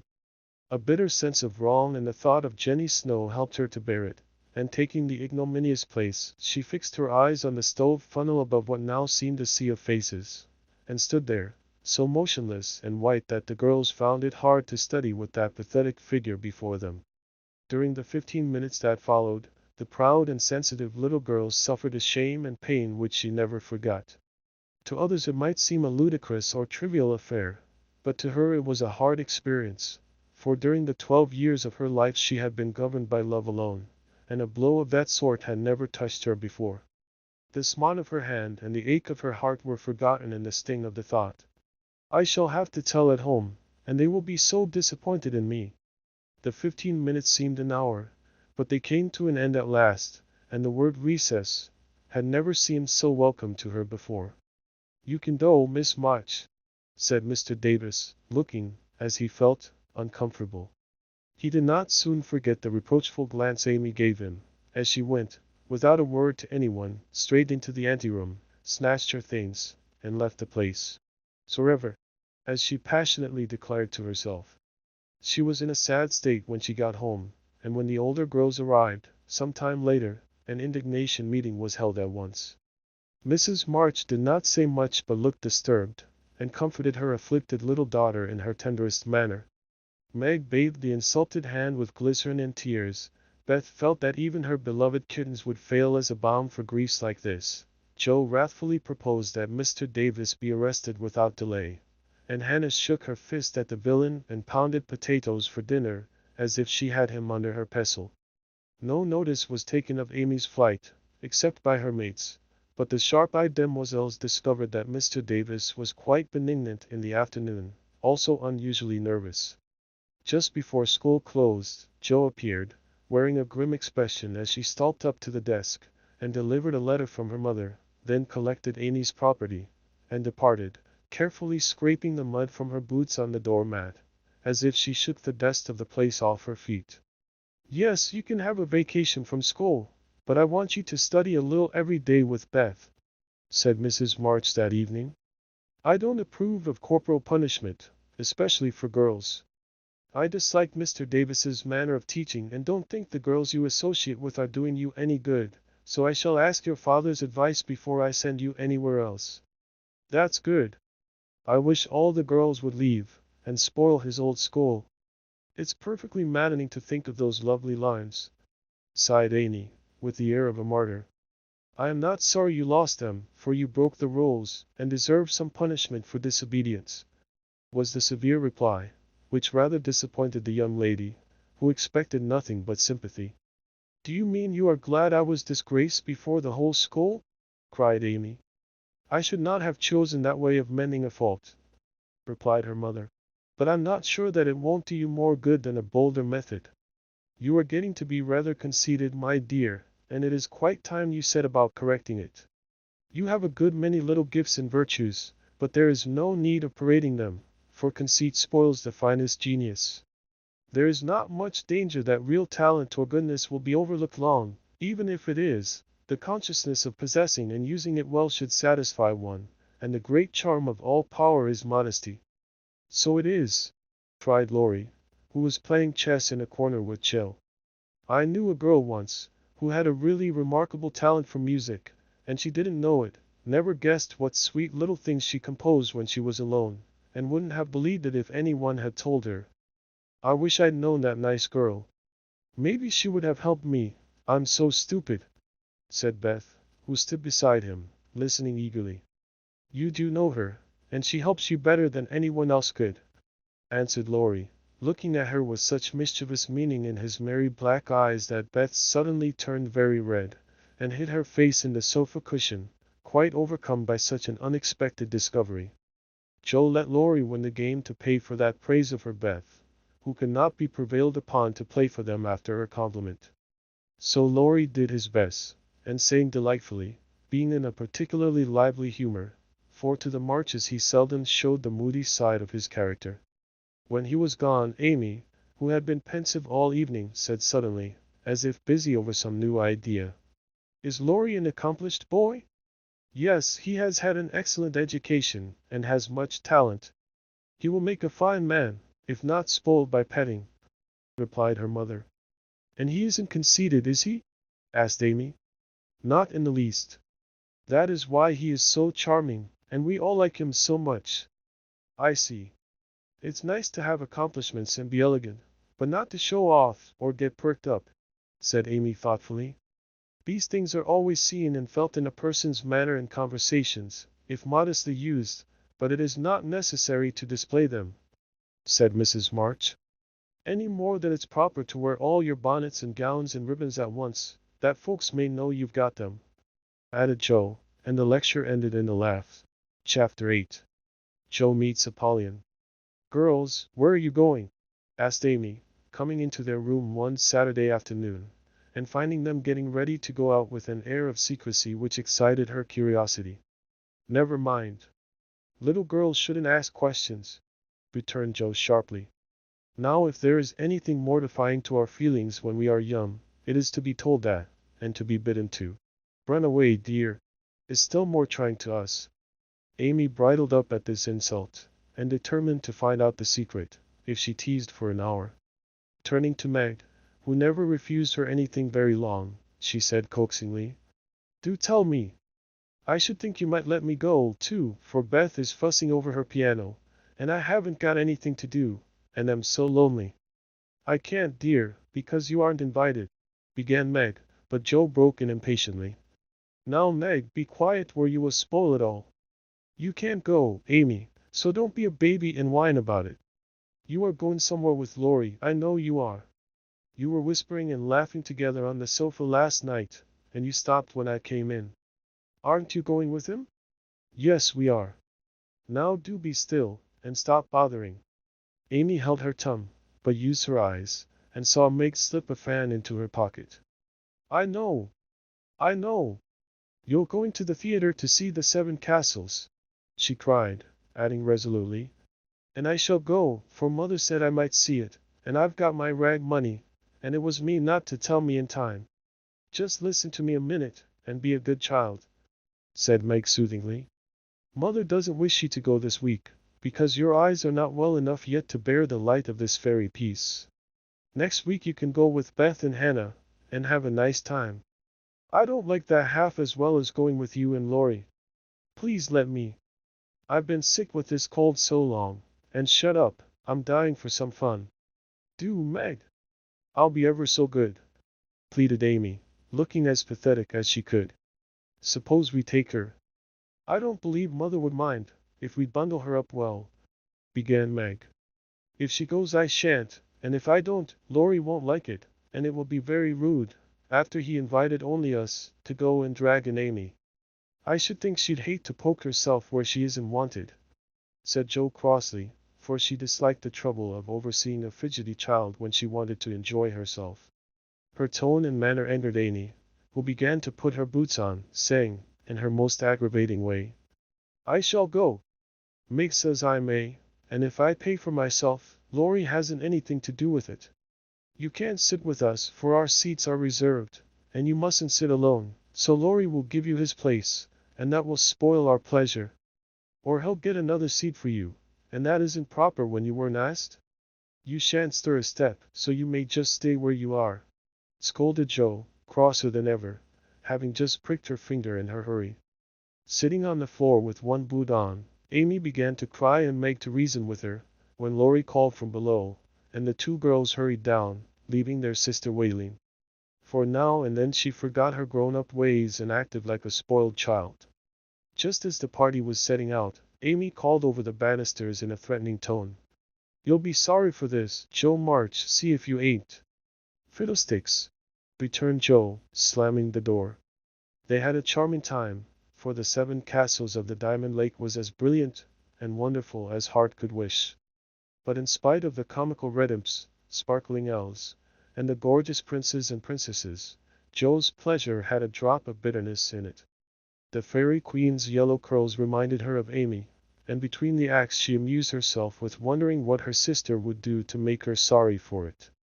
She and Amy had had many lively skirmishes in the course of their lives, for both had quick tempers and were apt to be violent when fairly roused. Amy teased Joe, and Joe irritated Amy, and some occasional explosions occurred, of which both were much ashamed afterward. Although the oldest, Joe had the least self-control, and had hard times trying to curb the fiery spirit which was continually getting her into trouble. Her anger never lasted long, and having humbly confessed her fault, she sincerely repented and tried to do better. Her sisters used to say that they rather liked to get Joe into a fury because she was such an angel afterward. Poor Joe tried desperately to be good, but her bosom enemy was always ready to flame up and defeat her, and it took years of patient effort to subdue it.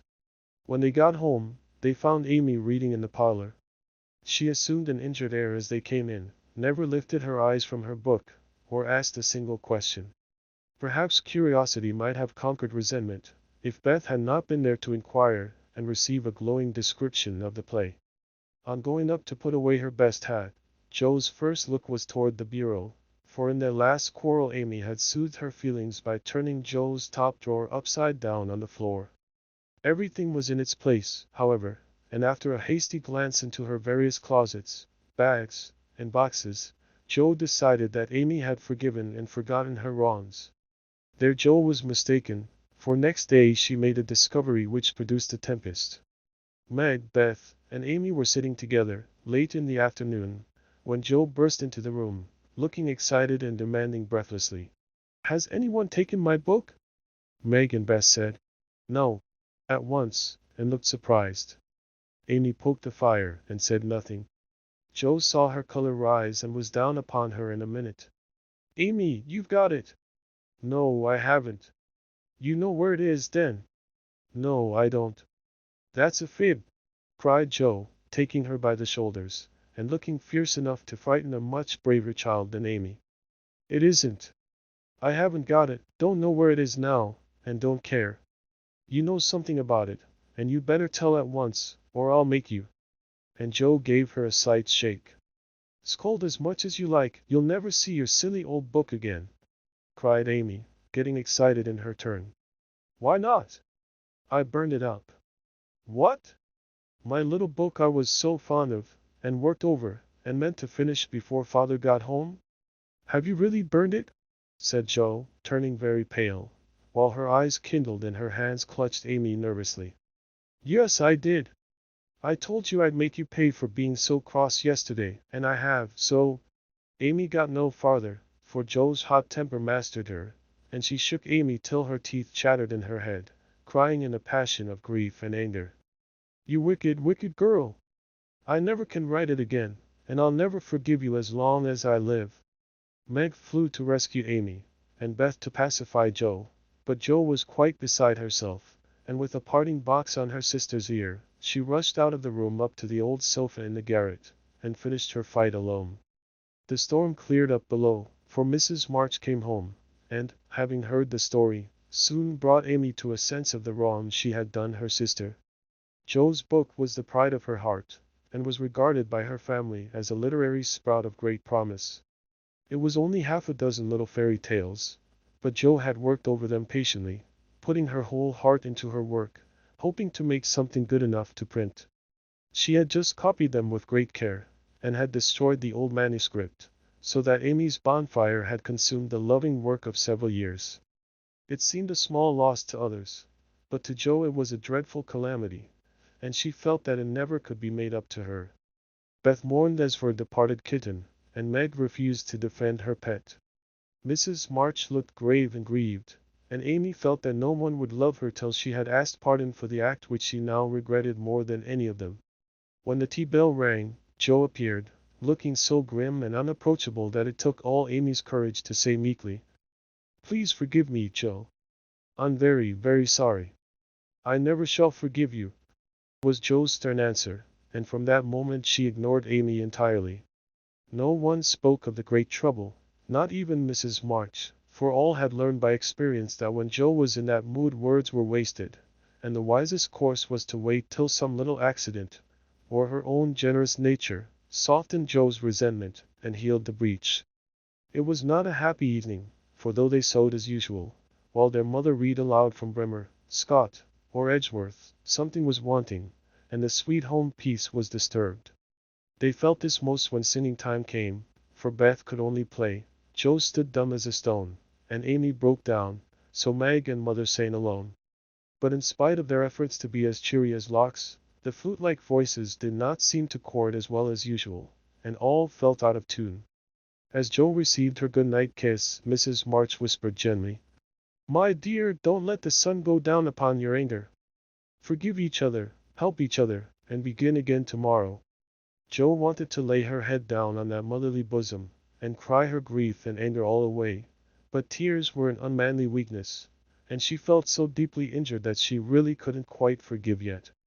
So she winked hard, shook her head, and said gruffly because Amy was listening, "It was an abominable thing, and she doesn't deserve to be forgiven." With that she marched off to bed, and there was no merry or confidential gossip that night. Amy was much offended that her overtures of peace had been repulsed, and began to wish she had not humbled herself, to feel more injured than ever, and to plume herself on her superior virtue in a way which was particularly exasperating. Joe still looked like a thunder cloud, and nothing went well all day. It was bitter cold in the morning, she dropped her precious turnover in the gutter, and March had an attack of the fidgets. Meg was sensitive, Beth would look grieved and wistful when she got home, and Amy kept making remarks about people who were always talking about being good and yet wouldn't even try when other people set them a virtuous example. Everybody is so hateful. I'll ask Laurie to go skating. He is always kind and jolly, and will put me to rights, I know, said Jo to herself, and off she went. Amy heard the clash of skates, and looked out with an impatient exclamation. There! She promised I should go next time, for this is the last ice we shall have. But it's no use to ask such a cross patch to take me. Don't say that. You were very naughty, and it is hard to forgive the loss of her precious little book, but I think she might do it now, and I guess she will, if you try her at the right minute, said Meg. Go after them. Don't say anything till Jo has got good-natured with Laurie, then take a quiet minute and just kiss her, or do some kind thing, and I'm sure she'll be friends again with all her heart. I'll try, said Amy, for the advice suited her, and after a flurry to get ready, she ran after the friends, who were just disappearing over the hill. It was not far to the river, but both were ready before Amy reached them. Jo saw her coming, and turned her back. Laurie did not see, for he was carefully skating along the shore, sounding the ice, for a warm spell had preceded the cold snap. I'll go on to the first bend, and see if it's all right before we begin to race, Amy heard him say, as he shot away, looking like a young Russian in his fur-trimmed coat and cap. Jo heard Amy panting after her run, stamping her feet and blowing on her fingers as she tried to put her skates on, but Jo never turned and went slowly zigzagging down the river, taking a bitter, unhappy sort of satisfaction in her sister's troubles. She had cherished her anger till it grew strong and took possession of her, as evil thoughts and feelings always do unless cast out at once. As Laurie turned the bend, he shouted back, "Keep near the shore. It isn't safe in the middle." Jo heard, but Amy was struggling to her feet and did not catch a word. Jo glanced over his shoulder, and the little demon she was harboring said in her ear, "No matter whether she heard or not, let her take care of herself." Laurie had vanished round the bend. Jo was just at the turn, and Amy, far behind, striking out toward the smoother ice in the middle of the river. For a minute Jo stood still with a strange feeling in her heart, then she resolved to go on. But something held and turned her round, just in time to see Amy throw up her hands and go down, with a sudden crash of rotten ice, the splash of water, and a cry that made Jo's heart stand still with fear. She tried to call Laurie, but her voice was gone. She tried to rush forward, but her feet seemed to have no strength in them, and for a second, she could only stand motionless, staring with a terror-stricken face at the little blue hood above the black water. Something rushed swiftly by her, and Laurie's voice cried out, "Bring a rail! Quick, quick!" How she did it, she never knew, but for the next few minutes she worked as if possessed, blindly obeying Laurie, who was quite self-possessed, and lying flat, held Amy up by his arm and hockey stick till Jo dragged a rail from the fence, and together they got the child out, more frightened than hurt. "Now then, we must walk her home as fast as we can. Pile our things on her, while I get off these confounded skates," cried Laurie, wrapping his coat round Amy, and tugging away at the straps which never seemed so intricate before. Shivering, dripping, and crying, they got Amy home, and after an exciting time of it, she fell asleep, rolled in blankets before a hot fire.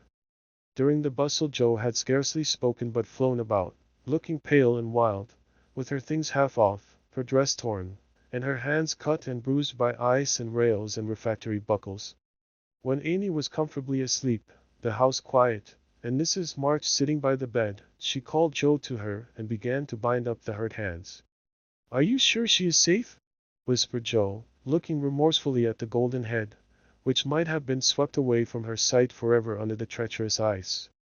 "Quite safe, dear.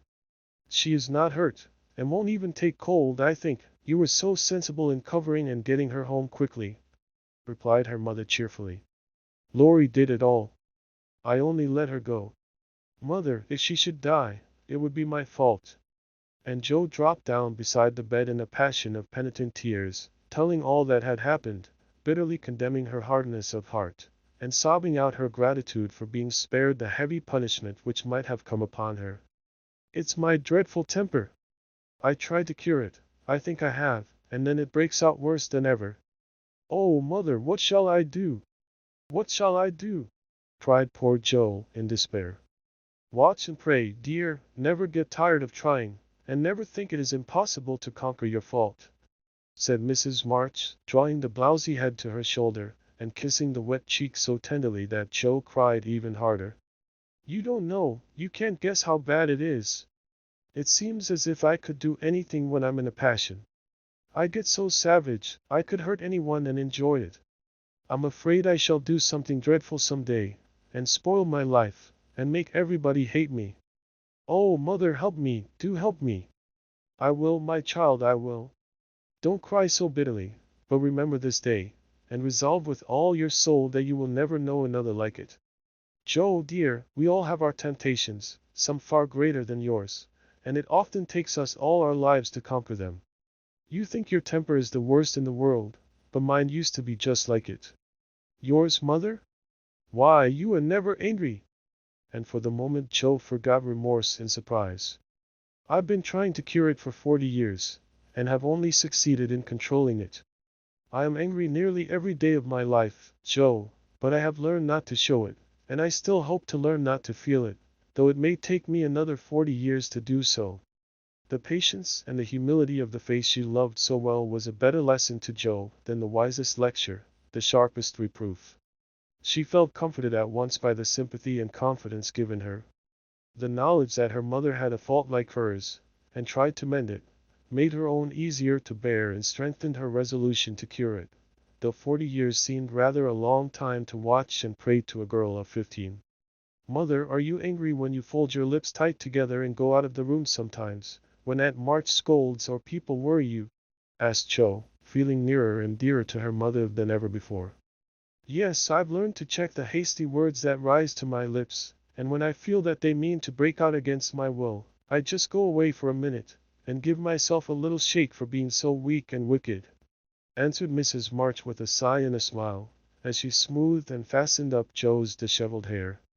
How did you learn to keep still? That is what troubles me, for the sharp words fly out before I know what I'm about, and the more I say the worse I get, till it's a pleasure to hurt people's feelings and say dreadful things.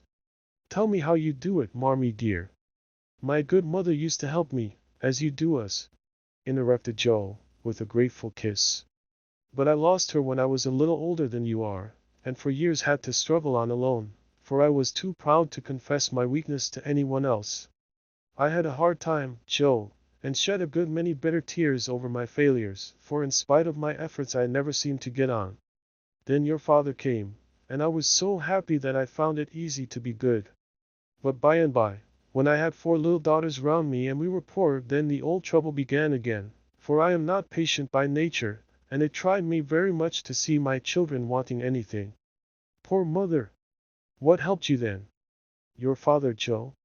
He never loses patience, never doubts or complains, but always hopes, and works and waits so cheerfully that one is ashamed to do otherwise before him. He helped and comforted me, and showed me that I must try to practice all the virtues I would have my little girls possess, for I was their example. It was easier to try for your sakes than for my own. A startled or surprised look from one of you when I spoke sharply rebuked me more than any words could have done, and the love, respect, and confidence of my children was the sweetest reward I could receive for my efforts to be the woman I would have them copy. Oh, mother, if I'm ever half as good as you, I shall be satisfied, cried Joe, much touched. I hope you will be a great deal better, dear, but you must keep watch over your bosom enemy, as father calls it, or it may sadden, if not spoil your life. You have had a warning. Remember it, and try with heart and soul to master this quick temper, before it brings you greater sorrow and regret than you have known today. I will try, mother, I truly will. But you must help me, remind me, and keep me from flying out. I used to see father sometimes put his finger on his lips, and look at you with a very kind but sober face, and you always folded your lips tight and went away. Was he reminding you then? Asked Joe softly. Yes. I asked him to help me so, and he never forgot it, but saved me from many a sharp word by that little gesture and kind look. Joe saw that her mother's eyes filled and her lips trembled as she spoke, and fearing that she had said too much, she whispered anxiously. Was it wrong to watch you and to speak of it? I didn't mean to be rude, but it's so comfortable to say all I think to you, and feel so safe and happy here. My Joe, you may say anything to your mother, for it is my greatest happiness and pride to feel that my girls confide in me and know how much I love them. I thought I grieved you. No, dear, but speaking of father reminded me how much I miss him, how much I owe him, and how faithfully I should watch and work to keep his little daughters safe and good for him. Yet you told him to go, mother, and didn't cry when he went, and never complained now, or seem as if he needed any help, said Joe, wondering. I gave my best to the country I love, and kept my tears till he was gone. Why should I complain, when we both have merely done our duty and will surely be the happier for it in the end? If I don't seem to need help, it is because I have a better friend, even than father, to comfort and sustain me. My child, the troubles and temptations of your life are beginning and may be many, but you can overcome and outlive them all if you learn to feel the strength and tenderness of your heavenly Father as you do that of your earthly one. The more you love and trust him, the nearer you will feel to him, and the less you will depend on human power and wisdom. His love and care never tire or change, can never be taken from you, but may become the source of lifelong peace, happiness, and strength. Believe this heartily, and go to God with all your little cares, and hopes, and sins, and sorrows, as freely and confidingly as you come to your mother. Joe's only answer was to hold her mother close, and in the silence which followed the sincerest prayer she had ever prayed left her heart without words. For in that sad yet happy hour, she had learned not only the bitterness of remorse and despair, but the sweetness of self-denial and self-control, and led by her mother's hand, she had drawn nearer to the friend who always welcomes every child with a love stronger than that of any father, tenderer than that of any mother. Amy stirred and sighed in her sleep, and as if eager to begin at once to mend her fault, Joe looked up with an expression on her face which it had never worn before. I let the sun go down on my anger. I wouldn't forgive her, and today, if it hadn't been for Laurie, it might have been too late. How could I be so wicked? Said Joe, half aloud, as she leaned over her sister softly stroking the wet hair scattered on the pillow. As if she heard, Amy opened her eyes and held out her arms, with a smile that went straight to Joe's heart. Neither said a word, but they hugged one another close, in spite of the blankets, and everything was forgiven and forgotten in one hearty kiss. Chapter 9. Meg goes to Vanity Fair. I do think it was the most fortunate thing in the world that those children should have the measles just now, said Meg one April day, as she stood packing the go-abroady trunk in her room, surrounded by her sisters. And so nice of Annie Martha not to forget her promise. A whole fortnight of fun will be regularly splendid, replied Joe, looking like a windmill as she folded skirts with her long arms. And such lovely weather, I'm so glad of that, added Beth, tidily sorting neck and hair ribbons in her best box, lent for the great occasion. I wish I was going to have a fine time and wear all these nice things, said Amy with her mouth full of pins, as she artistically replenished her sister's cushion. I wish you were all going, but as you can't, I shall keep my adventures to tell you when I come back. I'm sure it's the least I can do when you have been so kind, lending me things and helping me get ready, said Meg, glancing round the room at the very simple outfit, which seemed nearly perfect in their eyes. What did Mother give you out of the treasure box? Asked Amy, who had not been present at the opening of a certain cedar chest in which Mrs. March kept a few relics of past splendor, as gifts for her girls when the proper time came. A pair of silk stockings, that pretty carved fan, and a lovely blue sash. I wanted the violet silk, but there isn't time to make it over, so I must be contented with my old tarlatan. It will look nice over my new muslin skirt, and the sash will set it off beautifully. I wish I hadn't smashed my coral bracelet, for you might have had it, said Joe, who loved to give and lend, but whose possessions were usually too dilapidated to be of much use. There is a lovely old-fashioned pearl set in the treasure chest, but Mother said real flowers were the prettiest ornament for a young girl, and Laurie promised to send me all I want, replied Meg. Now let me see, there's my new gray walking suit, just curl up the feather in my hat, Beth, then my poplin for Sunday and the small party, It looks heavy for spring, doesn't it? The violet silk would be so nice. Oh dear! Never mind, you've got the toilets in for the big party, and you always look like an angel in white," said Amy, brooding over the little store of finery in which her soul delighted. "It is a low-necked, and it doesn't sweep enough, but it will have to do. My blue house dress looks so well turned and freshly trimmed, that I feel as if I'd got a new one. My silk sacque isn't a bit the fashion, and my bonnet doesn't look like Sally's. I do like to say anything, but I was sadly disappointed in my umbrella. I told Mother black with a white handle, but she forgot and bought a green one with a yellowish handle. It's strong and neat, so I ought not to complain, but I know I shall feel ashamed of it beside Annie's silk one with a gold top," sighed Meg, surveying the little umbrella with great disfavor. "Change it," advised Joe. "I won't be so silly, or hurt Marmy's feelings, when she took so much pains to get my things. It's a nonsensical notion of mine, and I'm not going to give up to it. My silk stockings and 2 pairs of new gloves are my comfort. You are a dear to lend me yours, Joe. I feel so rich and sort of elegant, with 2 new pairs, and the old ones cleaned up for common." And Meg took a refreshing peep at her glove box. "Annie Moffat has blue and pink bows on her nightcaps. Would you put some on mine?" she asked, as Beth brought up a pile of snowy muslins, fresh from Hannah's hands.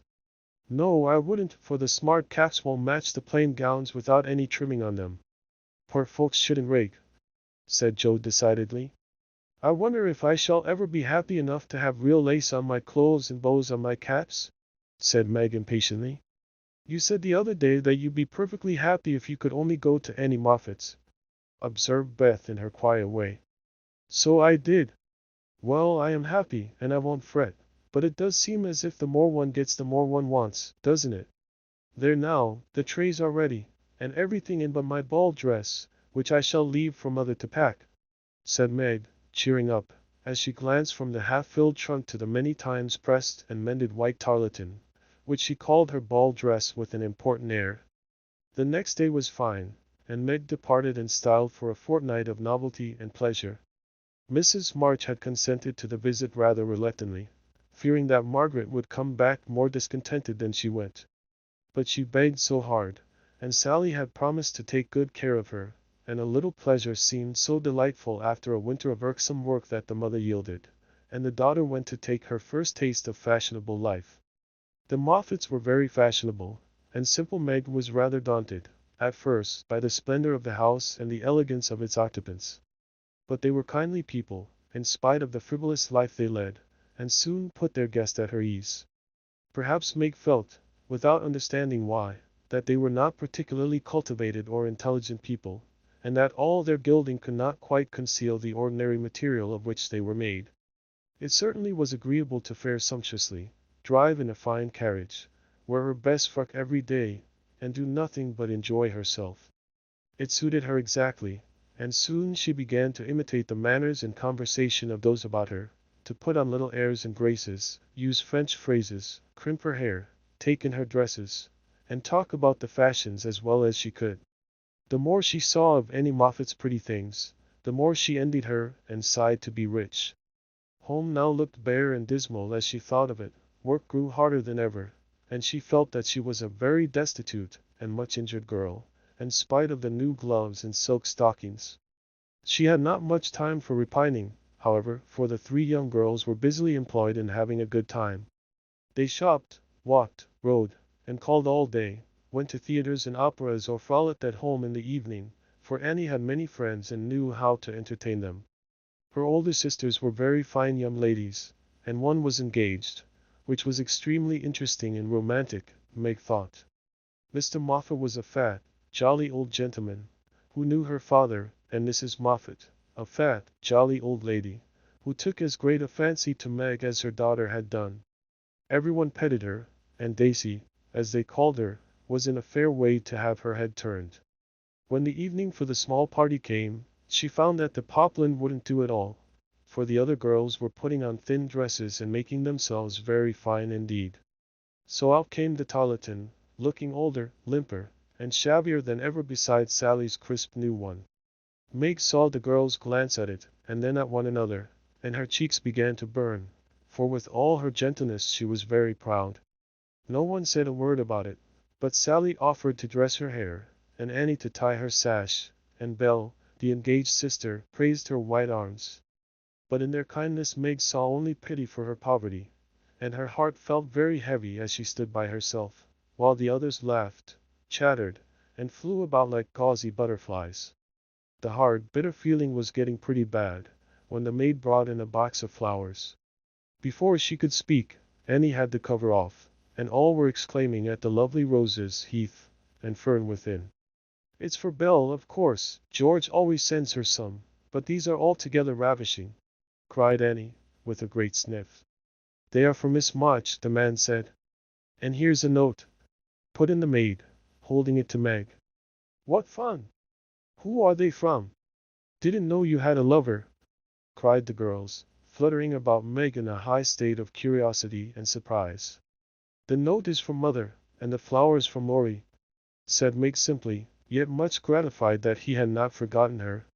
"Oh, indeed," said Annie with a funny look, as Meg slipped the note into her pocket as a sort of talisman against envy, vanity, and false pride, for the few loving words had done her good, and the flowers cheered her up by their beauty. Feeling almost happy again, she laid by a few ferns and roses for herself, and quickly made up the rest in dainty bouquets for the breasts, hair, or skirts of her friends, offering them so prettily that Clara, the elder sister, told her she was the sweetest little thing she ever saw, and they looked quite charmed with her small attention. Somehow the kind act finished her despondency, and when all the rest went to show themselves to Mrs. Moffat, she saw a happy, bright-eyed face in the mirror, as she laid her ferns against her rippling hair and fastened the roses in the dress that didn't strike her as so very shabby now. She enjoyed herself very much that evening, for she danced to her heart's content. Everyone was very kind, and she had 3 compliments. Annie made her sing, and someone said she had a remarkably fine voice. Major Lincoln asked who the fresh little girl with the beautiful eyes was, and Mr. Moffat insisted on dancing with her because she didn't dawdle, but had some spring in her, as he gracefully expressed it. So altogether she had a very nice time, till she overheard a bit of conversation, which disturbed her extremely. She was sitting just inside the conservatory, waiting for her partner to bring her an ice, when she heard a voice ask on the other side of the flowery wall, "How old is he?" "16 or 17, I should say," replied another voice. "It would be a grand thing for one of those girls, wouldn't it? Sally says they are very intimate now, and the old man quite dotes on them. Mrs. M. has made her plans, I dare say, and will play her cards well, early as it is. The girl evidently doesn't think of it yet," said Mrs. Moffat. "She told that fib about her mamma, as if she didn't know, and colored up when the flowers came quite prettily. Poor thing! She'd be so nice if she was only got up in style." "Do you think she'd be offended if we offered to lend her a dress for Thursday?" asked another voice. "She's proud, but I don't believe she'd mind, for that dowdy tarlatan is all she has got. She may tear it tonight, and that will be a good excuse for offering a decent one." Here Meg's partner appeared, to find her looking much flushed and rather agitated. She was proud, and her pride was useful just then, for it helped her hide her mortification, anger, and disgust at what she had just heard. For, innocent and unsuspicious as she was, she could not help understanding the gossip of her friends. She tried to forget it, but could not, and kept repeating to herself, "Mrs. M. has made her plans, that fib about her mamma, and dowdy tarlatan," till she was ready to cry and rush home to tell her troubles and ask for advice. As that was impossible, she did her best to seem gay, and being rather excited, she succeeded so well that no one dreamed what an effort she was making. She was very glad when it was all over and she was quiet in her bed, where she could think and wonder and fume till her head ached and her hot cheeks were cooled by a few natural tears. Those foolish, yet well-meant words, had opened a new world to Meg, and much disturbed the peace of the old one in which till now she had lived as happily as a child. Her innocent friendship with Laurie was spoiled by the silly speeches she had overheard. Her faith in her mother was a little shaken by the worldly plans attributed to her by Mrs. Moffat, who judged others by herself, and the sensible resolution to be contented with the simple wardrobe which suited a poor man's daughter was weakened by the unnecessary pity of girls who thought a shabby dress one of the greatest calamities under heaven. Poor Meg had a restless night, and got up heavy-eyed, unhappy, half resentful toward her friends, and half ashamed of herself for not speaking out frankly and setting everything right. Everybody dawdled that morning, and it was noon before the girls found energy enough even to take up their worsted work. Something in the manner of her friends struck Meg at once. They treated her with more respect, she thought, took quite a tender interest in what she said, and looked at her with eyes that plainly betrayed curiosity. All this surprised and flattered her, though she did not understand it till Miss Bell looked up from her writing, and said, with a sentimental air, "Daisy, dear, I've sent an invitation to your friend, Mr. Laurence, for Thursday. We should like to know him, and it's only a proper compliment to you." Meg colored, but a mischievous fancy to tease the girls made her reply demurely, "You are very kind, but I'm afraid he won't come." "Why not, Sherry?" asked Miss Bell. "He's too old." "My child, what do you mean?" "What is his age, I beg to know?" cried Miss Clara. "Nearly 70, I believe," answered Meg, counting stitches to hide the merriment in her eyes. "You sly creature!" "Of course we meant the young man," exclaimed Miss Bell, laughing. "There isn't any, Laurie is only a little boy." And Meg laughed also at the queer look which the sisters exchanged as she thus described her supposed lover. "About your age," man said. "Nearer my sister Jo's. I am 17 in August," returned Meg, tossing her head. "It's very nice of him to send you flowers, isn't it?" said Annie, looking wise about nothing. "Yes, he often does, to all of us, for their house is full, and we are so fond of them. My mother and old Mr. Laurence are friends, you know, so it is quite natural that we children should play together." And Meg hoped they would say no more. "It's evident Daisy isn't out yet," said Miss Clara to Belle with a nod. "Quite a pastoral state of innocence all round," returned Miss Bell with a shrug. "I'm going out to get some little matters for my girls." "Can I do anything for you, young ladies?" asked Mrs. Moffat, lumbering in like an elephant in silk and lace. "No, thank you, ma'am," replied Sally. "I've got my new pink silk for Thursday and don't want a thing." "Nor I," began Meg, but stopped because it occurred to her that she did want several things and could not have them. "What shall you wear?" asked Sally. "My old white one again, if I can mend it fit to be seen, it got sadly torn last night," said Meg, trying to speak quite easily, but feeling very uncomfortable. "Why don't you send home for another?" said Sally, who was not an observing young lady. "I haven't got any other." It cost Meg an effort to say that, but Sally did not see it, and exclaimed in amiable surprise, "Only that?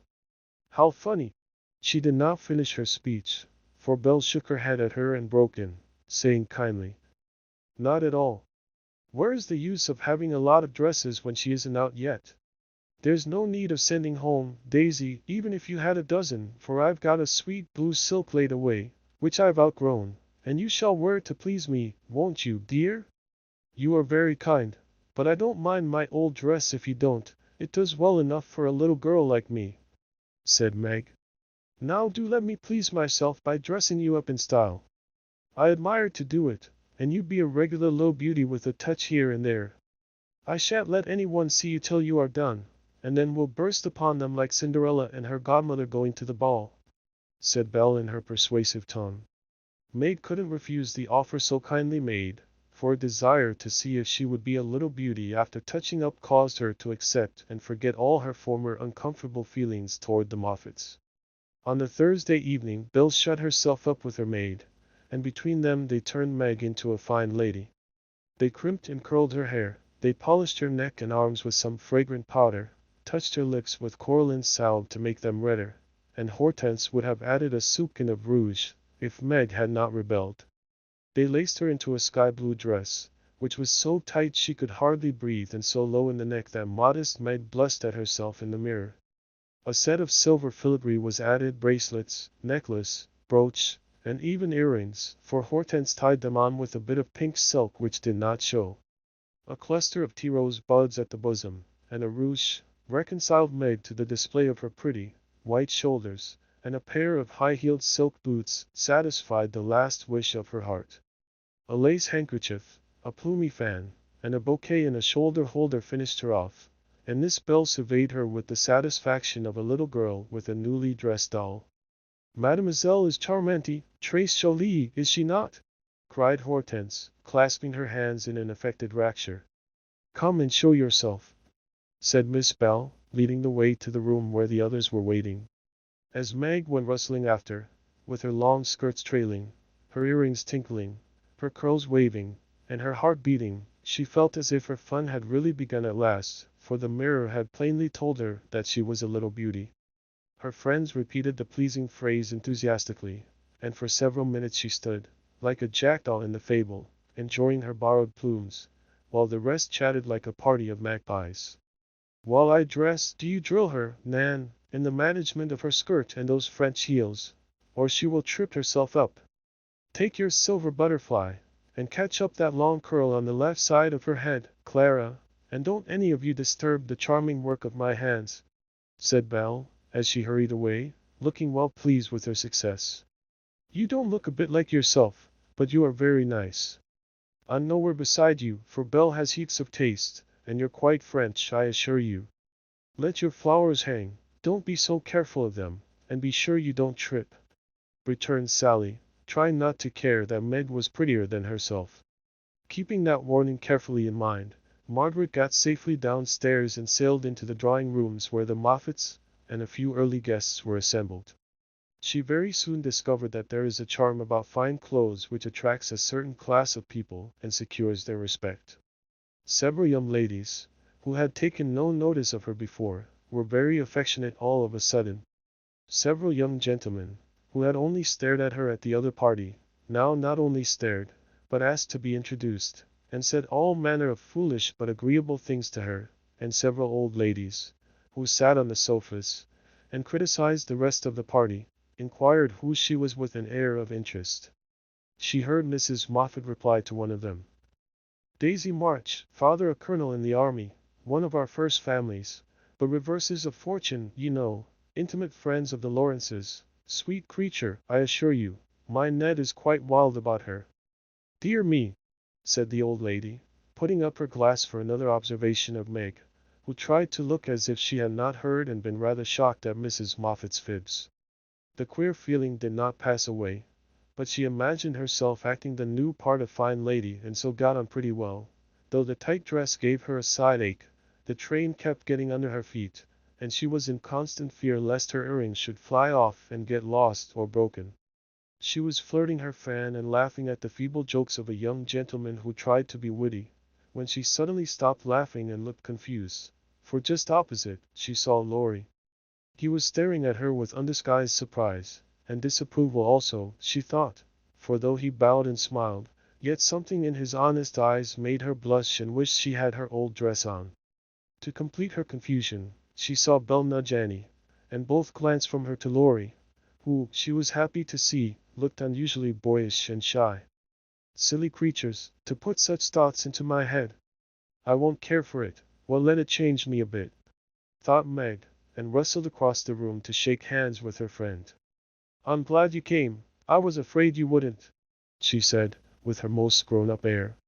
"Joe wanted me to come and tell her how you looked, so I did," answered Laurie, without turning his eyes upon her, though he half smiled at her maternal tone. "What shall you tell her?" asked Meg, full of curiosity to know his opinion of her, yet feeling ill at ease with him for the first time. "I shall say I didn't know you, for you look so grown up and unlike yourself. I'm quite afraid of you," he said, fumbling at his glove button. "How absurd of you! The girls dress me up for fun, and I rather like it." "Wouldn't Joe stare if she saw me?" said Meg, bent on making him say whether he thought her improved or not. "Yes, I think she would," returned Laurie gravely. "Don't you like me so?" asked Meg. "No, I don't," was the blunt reply. "Why not?" in an anxious tone. He glanced at her frizzled head, bare shoulders, and fantastically trimmed dress with an expression that abashed her more than his answer, which had not a particle of his usual politeness in it. "I don't like fuss and feathers." That was altogether too much from a lad younger than herself, and Meg walked away, saying petulantly, "You are the rudest boy I ever saw." Feeling very much ruffled, she went and stood at a quiet window to cool her cheeks, for the tight dress gave her an uncomfortably brilliant color. As she stood there, Major Lincoln passed by, and a minute after she heard him saying to his mother, "They are making a fool of that little girl. I wanted you to see her, but they have spoiled her entirely. She's nothing but a doll tonight." "Oh dear," sighed Meg. "I wish I'd been sensible and worn my own things, then I should not have disgusted other people, or felt so uncomfortable and ashamed of myself." She leaned her forehead on the cold pane, and stood half hidden by the curtains, never minding that her favorite waltz had begun, till someone touched her, and turning, she saw Laurie, looking penitent, as he said, with his very best bow and his hand out, "Please forgive my rudeness, and come and dance with me." "I'm afraid it will be too disagreeable to you," said Meg, trying to look offended and failing entirely. "Not a bit of it, I'm dying to do it. Come, I'll be good. I don't like your gown, but I do think you are just splendid." And he waved his hands, as if words failed to express his admiration. Meg smiled and relented, and whispered as they stood waiting to catch the time, "Take care my skirt doesn't trip you up. It's the plague of my life and I was a goose to wear it. Pin it round your neck, and then it will be useful," said Laurie, looking down at the little blue boots, which he evidently approved of. Away they went fleetly and gracefully, for having practiced at home, they were well matched, and the blithe young couple were a pleasant sight to see, as they twirled merrily round and round, feeling more friendly than ever after their small tiff. "Laurie, I want you to do me a favor, will you?" said Meg, as he stood fanning her when her breath gave out, which it did very soon though she would not own why. "Won't I?" said Laurie, with alacrity. "Please don't tell them at home about my dress tonight. They won't understand the joke, and it will worry Mother." "Then why did you do it?" said Laurie's eyes so plainly that Meg hastily added, "I shall tell them myself all about it, and fess to Mother how silly I've been. But I'd rather do it myself." "So you'll not tell, will you?" "I give you my word I won't, only what shall I say when they ask me?" "Just say I looked pretty well and was having a good time." "I'll say the first was all my heart, but how about the other?" "You don't look as if you were having a good time." "Are you?" And Laurie looked at her with an expression which made her answer in a whisper, "No, not just now. Don't think I'm horrid. I only wanted a little fun, but this sort doesn't pay, I find, and I'm getting tired of it. Here comes Ned Moffat." "What does he want?" said Laurie, knitting his black brows as if he did not regard his young host in the light of a pleasant addition to the party. "He put his name down for 3 dances, and I suppose he's coming for them." "What a bore!" said Meg, assuming a languid air which amused Laurie immensely. He did not speak to her again till supper time, when he saw her drinking champagne with Ned and his friend Fisher, who were behaving like a pair of fools, as Laurie said to himself, for he felt a brotherly sort of right to watch over the marches and fight their battles whenever a defender was needed. "You'll have a splitting headache tomorrow, if you drink much of that." "I wouldn't, Meg, your mother doesn't like it, you know," he whispered, leaning over her chair, as Ned turned to refill her glass and Fisher stooped to pick up her fan. "I'll not make tonight. I'm a doll who does all sorts of crazy things. Tomorrow I shall put away my fuss and feathers and be desperately good again," she answered with an affected little laugh. "Wish tomorrow was here, then," muttered Laurie, walking off, ill-pleased at the change he saw in her. Meg danced and flirted, chattered and giggled, as the other girls did. After supper she undertook the German, and blundered through it, nearly upsetting her partner with her long skirt, and romping in a way that scandalized Laurie, who looked down and meditated a lecture. But he got no chance to deliver it, for Meg kept away from him till he came to say good night. "Remember," she said, trying to smile, for the splitting headache had already begun. "Silence à la morte," replied Laurie, with a melodramatic flourish, as he went away. This little bit of byplay excited Annie's curiosity, but Meg was too tired for gossip and went to bed, feeling as if she had been to a masquerade and hadn't enjoyed herself as much as she expected. She was sick all the next day, and on Saturday went home, quite used up with her fortnight's fun and feeling that she had sat in the lap of luxury long enough. It does seem pleasant to be quiet, and not have company manners on all the time. Home is a nice place, though it isn't splendid, said Meg, looking about her with a restful expression, as she sat with her mother and Joe on the Sunday evening. I'm glad to hear you say so, dear, for I was afraid home would seem dull and poor to you after your fine quarters, replied her mother, who had given her many anxious looks that day. For motherly eyes are quick to see any change in children's faces. Meg had told her adventures gaily and said over and over what a charming time she had had, but something still seemed to weigh upon her spirits, and when the younger girls were gone to bed, she sat thoughtfully staring at the fire, saying little and looking worried. As the clock struck 9 and Joe proposed bed, Meg suddenly left her chair and taking Beth's stool, leaned her elbows on her mother's knee, saying bravely, "Marmee, I want to fess that." "I thought so." "What is it, dear?" "Shall I go away?" asked Joe discreetly. "Of course not. Don't I always tell you everything?" "I was ashamed to speak of it before the younger children, but I want you to know all the dreadful things I did at the Moffats." "We are prepared," said Mrs. March, smiling but looking a little anxious. "I told you they dressed me up, but I didn't tell you that they powdered and squeezed and frizzled, and made me look like a fashion plate. Laurie thought I wasn't proper. I know he did, though he didn't say so, and one man called me a doll. I knew it was silly, but they flattered me and said I was a beauty, and quantities of nonsense, so I let them make a fool of me." "Is that all?" asked Joe, as Mrs. March looked silently at the downcast face of her pretty daughter, and could not find it in her heart to blame her little follies. "No, I drank champagne and romped and tried to flirt, and was altogether abominable," said Meg self-reproachfully. "There is something more, I think." And Mrs. March smoothed the soft cheek, which suddenly grew rosy as Meg answered slowly, "Yes. It's very silly, but I want to tell it, because I hate to have people say and think such things about us and Laurie." Then she told the various bits of gossip she had heard at the Moffats, and as she spoke, Joe saw her mother fold her lips tightly, as if ill-pleased that such ideas should be put into Meg's innocent mind. "Well, if that isn't the greatest rubbish I ever heard!" cried Joe indignantly. "Why didn't you pop out and tell them so on the spot?" "I couldn't, it was so embarrassing for me.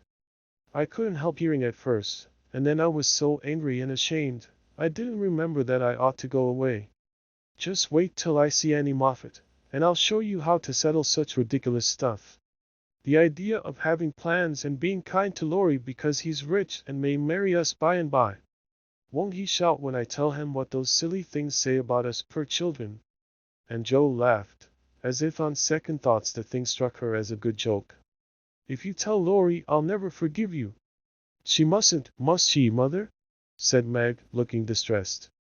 "No, never repeat that foolish gossip, and forget it as soon as you can," said Mrs. March gravely.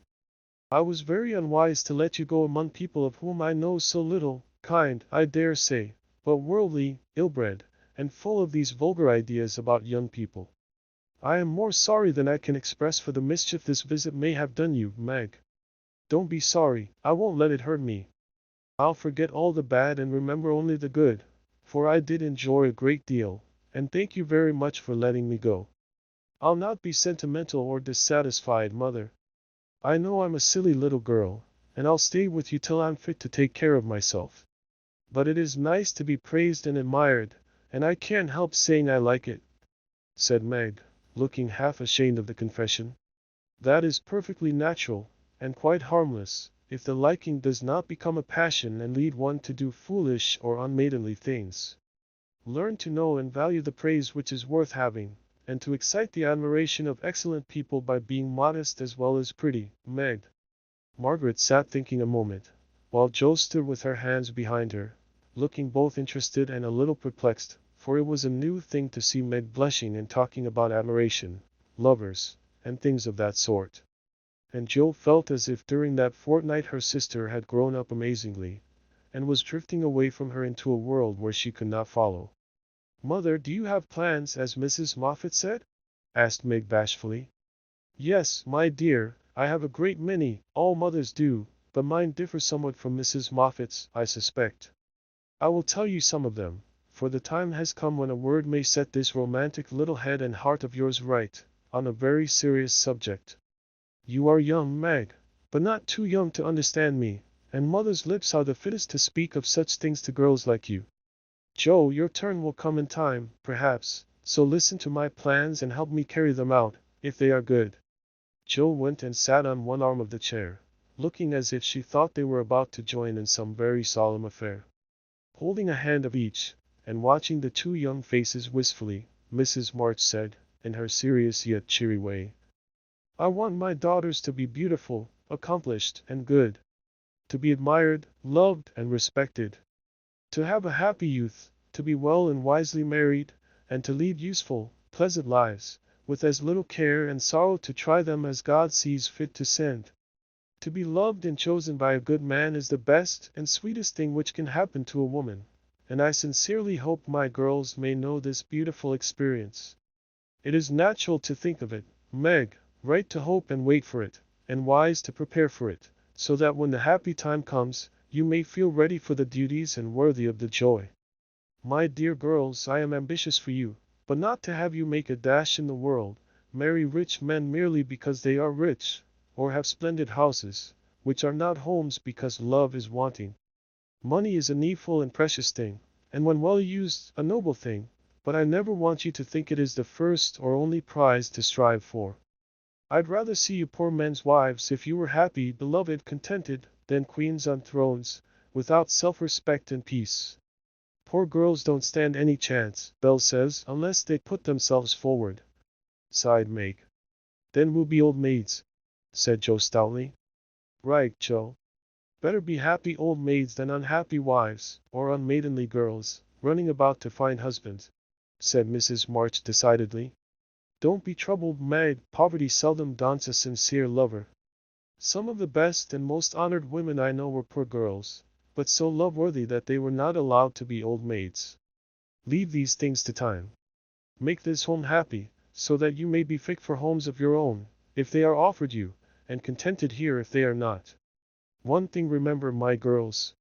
Mother is always ready to be your confidant, father to be your friend, and both of us hope and trust that our daughters, whether married or single, will be the pride and comfort of our lives. We will, Marmee, we will, cried both, with all their hearts, as she bade them good night. Chapter 10. The PC and Peel. As spring came on, a new set of amusements became the fashion, and the lengthening days gave long afternoons for work and play of all sorts. The garden had to be put in order, and each sister had a quarter of the little plot to do what she liked with. Hannah used to say, I know which each of them gardens belong to, if I see 'em in Chiny. And so she might, for the girls' tastes differed as much as their characters. Men's had roses and heliotrope, myrtle, and a little orange tree in it. Joe's bed was never like 2 seasons, for she was always trying experiments. This year was to be a plantation of sunflowers, the seeds of which cheerful and aspiring plant were to feed Aunt Cockletop and her family of chicks. Beth had old-fashioned fragrant flowers in her garden, sweet peas and mignonette, larkspur, pinks, pansies, and southernwood, with chickweed for the birds and catnip for the pussies. Amy had a bower in hers, rather small and earwiggy, but very pretty to look at, with honeysuckle and morning glories hanging their colored horns and bells in graceful wreaths all over it, tall white lilies, delicate ferns, and as many brilliant, picturesque plants as would consent to blossom there. Gardening, walks, rows on the river, and flower hunts employed the fine days, and for rainy ones, they had house diversions, some old, some new, all more or less original. One of these was the PC, for as secret societies were the fashion, it was thought proper to have one, and as all of the girls admired Dickens, they called themselves the Pickwick Club. With a few interruptions, they had kept this up for a year, and met every Saturday evening in the big garret, on which occasions the ceremonies were as follows. 3 chairs were arranged in a row before a table on which was a lamp, also 4 white badges, with a big PC in different colors on each, and the weekly newspaper called the Pickwick Portfolio, to which all contributed something, while Joe, who reveled in pens and ink, was the editor. At 7 o'clock, the 4 members ascended to the clubroom, tied their badges round their heads, and took their seats with great solemnity. Meg, as the eldest, was Samuel Pickwick, Jo, being of a literary turn, Augustus Snodgrass, Beth, because she was round and rosy, Tracy Tupman, and Amy, who was always trying to do what she couldn't, was Nathaniel Winkle. Pickwick, the president, read the paper, which was filled with original tales, poetry, local news, funny advertisements, and hints, in which they good-naturedly reminded each other of their faults and shortcomings. On one occasion Mr. Pickwick put on a pair of spectacles without any glass, rapped upon the table, hemmed, and having stared hard at Mr. Snodgrass, who was tilting back in his chair, till he arranged himself properly, began to read. The Pickwick Portfolio. May 20th, 18, Poets' Corner. Anniversary Ode. Again we meet to celebrate with badge and solemn rite, our 52nd anniversary, in Pickwick Hall, tonight. We all are here in perfect health, none gone from our small band. Again we see each well-known face, and press each friendly hand. Our Pickwick, always at his post, with reverence we greet, as, spectacles on nose, he reads our well-filled weekly sheet. Although he suffers from a cold, we joy to hear him speak, for words of wisdom from him fall, in spite of croak or squeak. Old 6-foot Snodgrass looms on high, with elephantine grace, and beams upon the company, with brown and jovial face. Poetic fire lights up his eye, he struggles gainst his lot. Behold ambition on his brow, and on his nose a blot. Next our peaceful Tupman comes, so rosy, plump, and sweet, who chokes with laughter at the puns, and tumbles off his seat. Prim little Winkle too is here, with every hair in place, a model of propriety, though he hates to wash his face. The year is gone, we still unite to joke and laugh and read, and tread the path of literature that doth to glory lead. Long may our paper prosper well, our club unbroken be, and coming years their blessings pour on the useful, gay P.C. A. Snodgrass. The Masked Marriage. A Tale of Venice.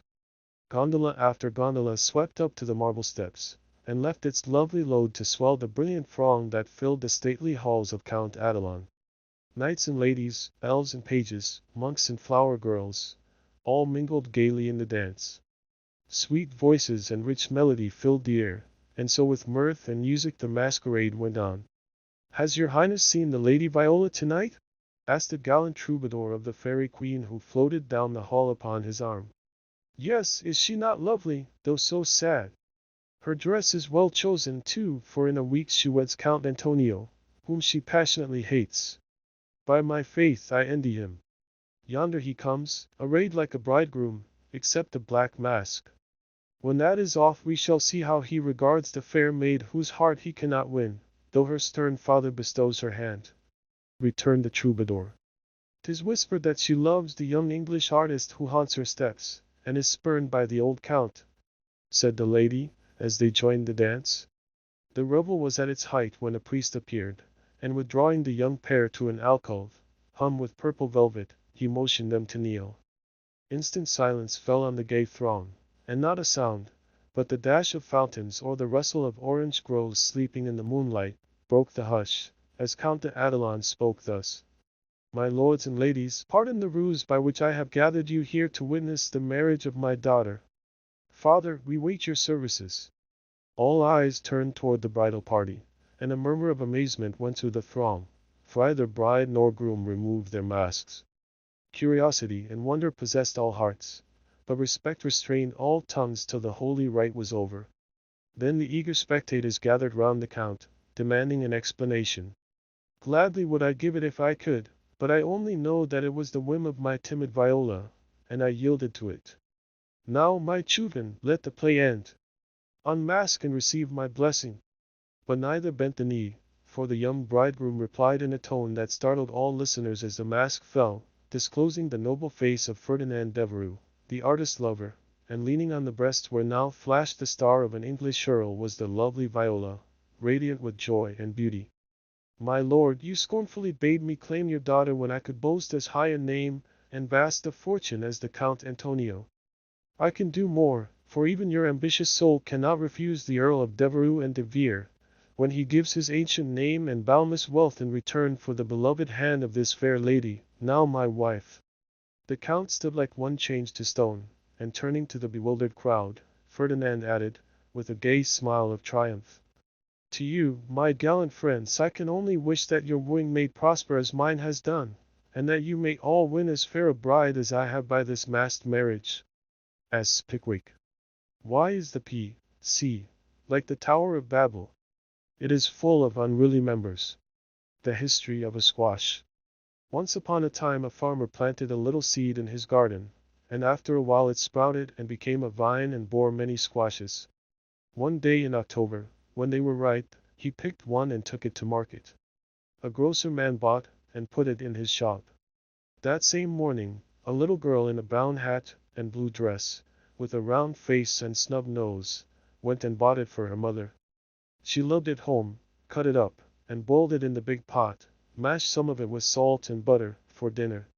And to the rest she added a pint of milk, 2 eggs, 4 spoons of sugar, nutmeg, and some crackers, put it in a deep dish, and baked it till it was brown and nice, and next day it was eaten by a family named March. T. Tupman. Mr. Pickwick, sir. I address you upon the subject of sin. The sinner I mean is a man named Winkle who makes trouble in his club by laughing and sometimes won't write his piece in this fine paper. I hope you will pardon his badness and let him send a French fable because he can't write out of his head as he has so many lessons to do and no brains in future. I will try to take time by the fetlock and prepare some work which will be all comme il faut, that means all right. I am in haste as it is nearly school time. Yours respectably, N. Winkle. The above is a manly and handsome acknowledgment of past misdemeanors. If our young friend studied punctuation, it would be well. A sad accident on Friday last. We were startled by a violent shock in our basement, followed by cries of distress. On rushing in a body to the cellar, we discovered our beloved president prostrate upon the floor, having tripped and fallen while getting wood for domestic purposes. A perfect scene of ruin met our eyes, for in his fall Mr. Pickwick had plunged his head and shoulders into a tub of water, upset a keg of soft soap upon his manly form, and torn his garments badly.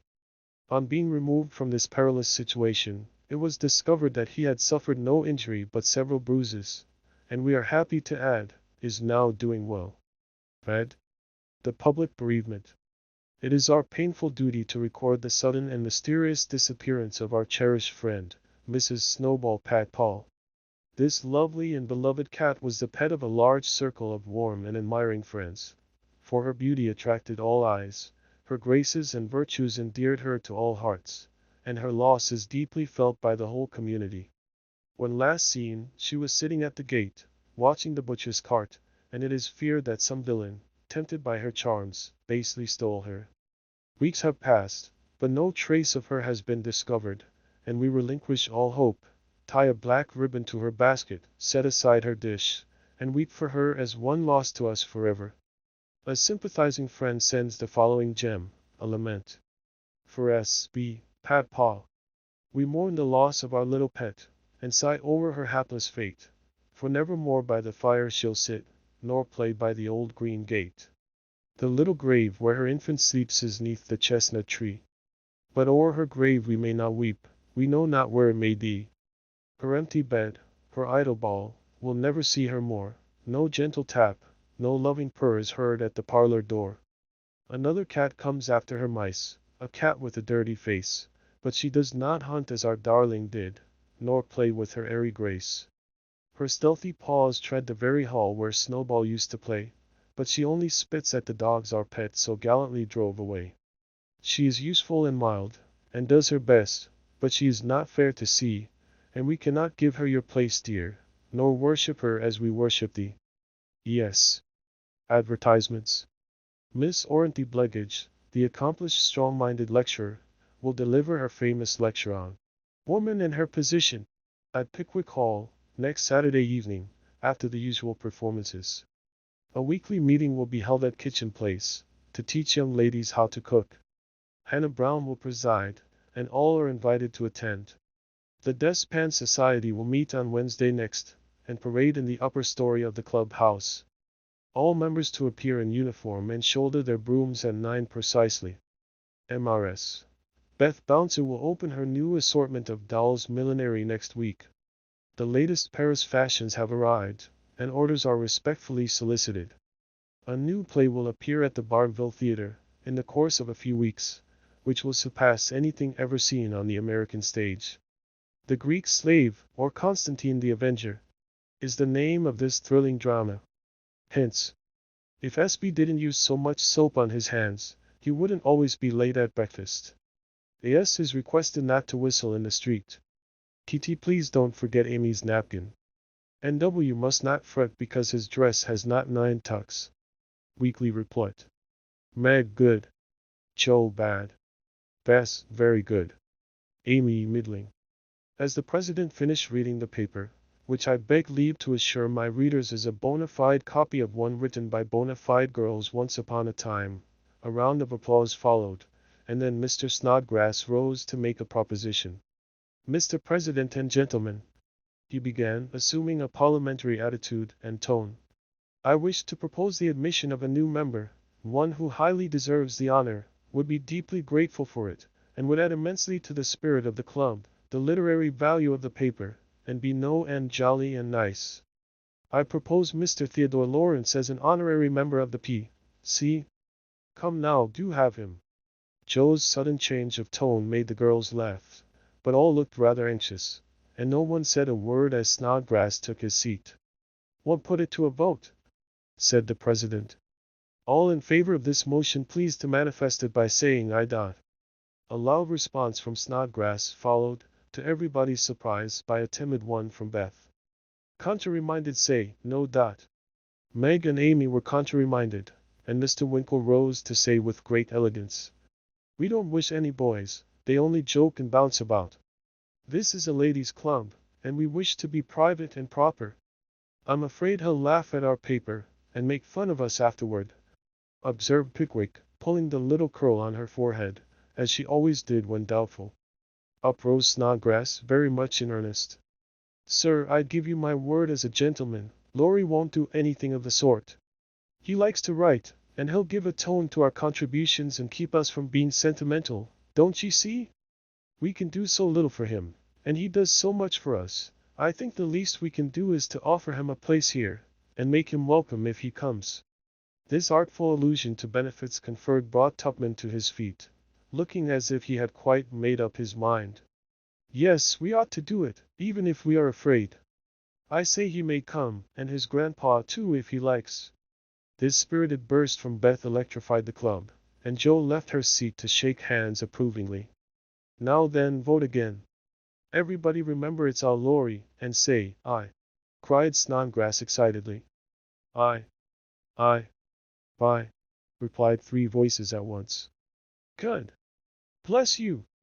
Now, as there's nothing like taking time by the fetlock, as Winkle characteristically observes, allow me to present the new member.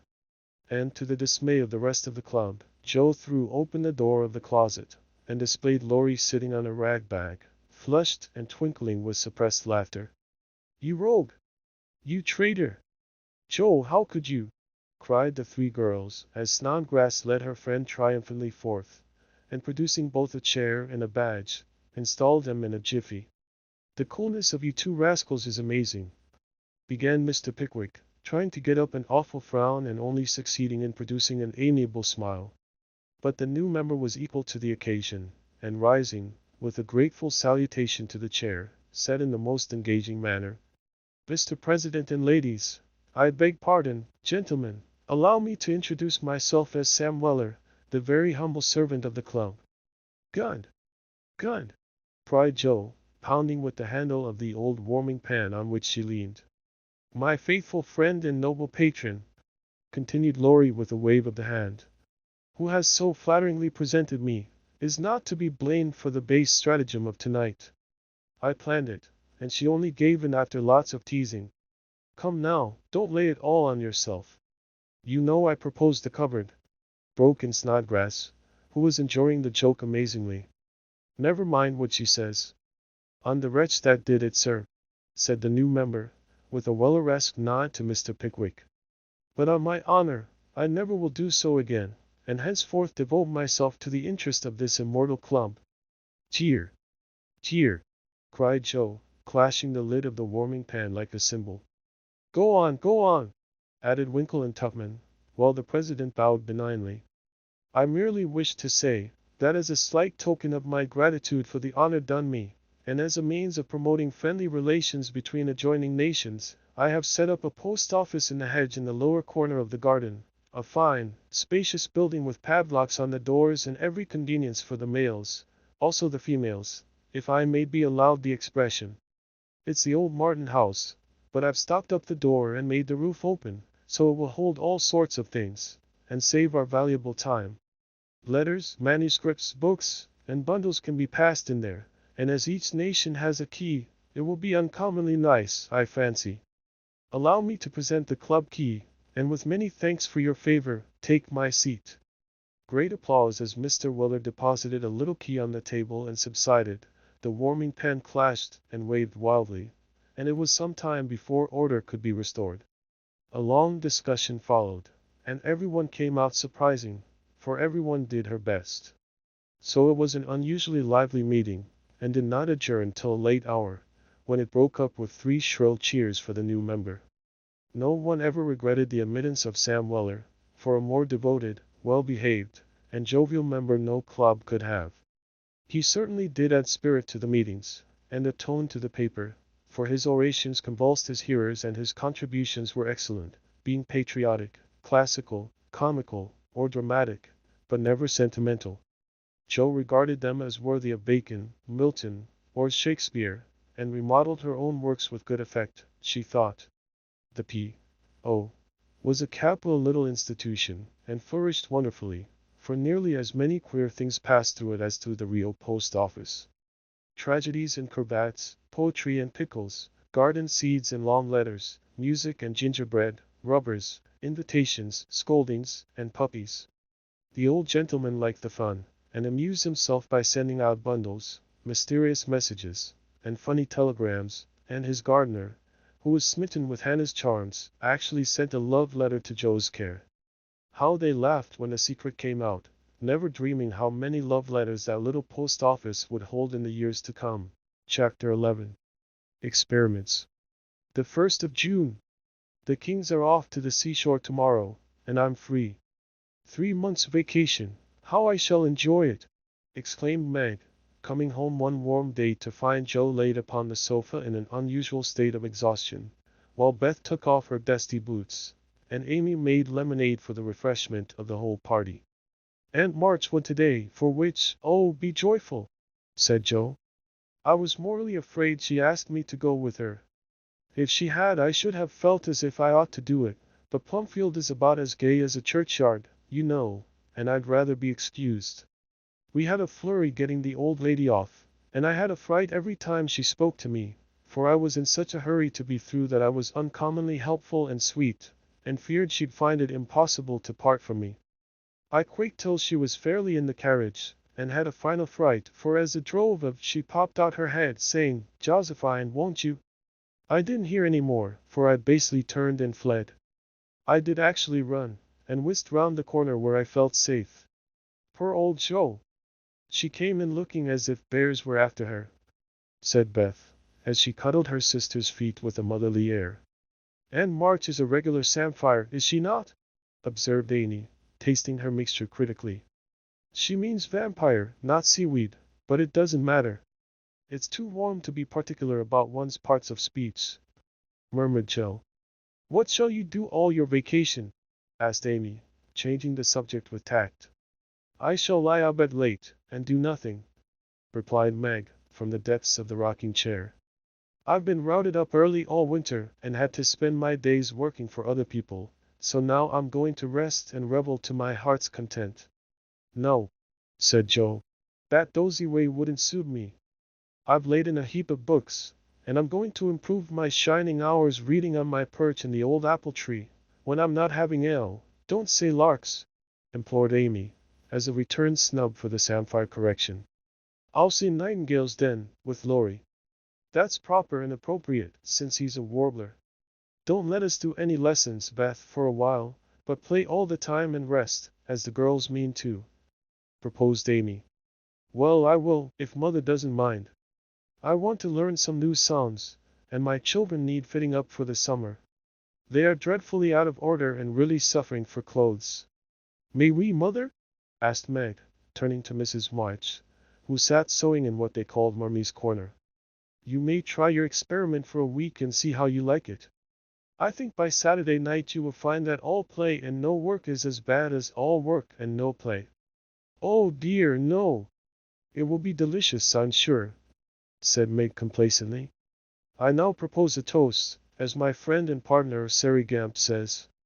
Fun forever, and no grubbing, cried Joe, rising, glass in hand, as the lemonade went round. They all drank it merrily, and began the experiment by lounging for the rest of the day. Next morning, Meg did not appear till 10 o'clock. Her solitary breakfast did not taste good, and the room seemed lonely and untidy, for Joe had not filled the vases, Beth had not dusted, and Amy's books lay scattered about. Nothing was neat and pleasant but Marmie's corner, which looked as usual. And there Meg sat, to rest and read, which meant to yawn and imagine what pretty summer dresses she would get with her salary. Joe spent the morning on the river with Laurie and the afternoon reading and crying over the wide, wide world, up in the apple tree. Beth began by rummaging everything out of the big closet where her family resided, but getting tired before half done, she left her establishment topsy-turvy and went to her music, rejoicing that she had no dishes to wash. Amy arranged her bower, put on her best white frock, smoothed her curls, and sat down to draw under the honeysuckle, hoping someone would see and inquire who the young artist was. As no one appeared but an inquisitive daddy-long-legs, who examined her work with interest, she went to walk, got caught in a shower, and came home dripping. At tea time they compared notes, and all agreed that it had been a delightful, though unusually long day. Meg, who went shopping in the afternoon and got a sweet blue muslin, had discovered, after she had cut the breadths off, that it wouldn't wash, which mishap made her slightly cross. Joe had burned the skin off her nose boating, and got a raging headache by reading too long. Beth was worried by the confusion of her closet and the difficulty of learning 3 or 4 songs at once, and Amy deeply regretted the damage done her frock, for Katie Brown's party was to be the next day, and now like Flora McFlimsy, she had nothing to wear. But these were mere trifles, and they assured their mother that the experiment was working finely. She smiled, said nothing, and with Hannah's help did their neglected work, keeping home pleasant and the domestic machinery running smoothly. It was astonishing what a peculiar and uncomfortable state of things was produced by the resting and reveling process. The days kept getting longer and longer, the weather was unusually variable and so were tempers. An unsettled feeling possessed everyone, and Satan found plenty of mischief for the idle hands to do. As the height of luxury, Meg put out some of her sewing, and then found time hang so heavily, that she fell to snipping and spoiling her clothes in her attempts to furbish them up a la Moffat. Joe read till her eyes gave out, and she was sick of books, got so fidgety that even good-natured Laurie had a quarrel with her, and so reduced in spirits that she desperately wished she had gone with Anne March. Beth got on pretty well, for she was constantly forgetting that it was to be all play and no work, and fell back into her old ways now and then. But something in the air affected her, and more than once her tranquillity was much disturbed. So much so that on one occasion she actually shook poor dear Joanna and told her she was a fright. Amy fared worst of all, for her resources were small, and when her sisters left her to amuse herself, she soon found that accomplished and important little self a great burden. She didn't like dolls, fairy tales were childish, and one couldn't draw all the time. Tea parties didn't amount to much, either did picnics, unless very well conducted. If one could have a fine house, full of nice girls, or go traveling, the summer would be delightful, but to stay at home with 3 selfish sisters and a grown-up boy was enough to try the patience of a Boaz, complained Miss Malaprop, after several days devoted to pleasure, fretting, and ennui. No one would own that they were tired of the experiment, but by Friday night each acknowledged to herself that she was glad the week was nearly done. Hoping to impress the lesson more deeply, Mrs. March, who had a good deal of humor, resolved to finish off the trial in an appropriate manner, so she gave Hannah a holiday and let the girls enjoy the full effect of the play system. When they got up on Saturday morning, There was no fire in the kitchen, no breakfast in the dining room, and no mother anywhere to be seen. "Mercy on us! What has happened?" cried Joe, staring about her in dismay. Meg ran upstairs and soon came back again, looking relieved but rather bewildered, and a little ashamed. "Mother isn't sick, only very tired, and she says she is going to stay quietly in her room all day and let us do the best we can. It's a very queer thing for her to do, she doesn't act a bit like herself. But she says it has been a hard week for her, so we mustn't grumble but take care of ourselves." "That's easy enough, and I like the idea. I'm making for something to do, that is, some new amusement, you know," added Joe quickly. In fact, it was an immense relief to them all to have a little work, and they took hold with a will, but soon realized the truth of Hannah's saying, "Housekeeping ain't no joke." There was plenty of food in the larder, and while Beth and Amy set the table, Meg and Joe got breakfast, wondering as they did why servants ever talked about hard work. "I shall take some up to Mother, though she said we were not to think of her, for she'd take care of herself," said Meg, who presided and felt quite matronly behind the teapot. So a tray was fitted out before anyone began, and taken up with the cook's compliments. The boiled tea was very bitter, the omelette scorched, and the biscuits speckled with saleratus.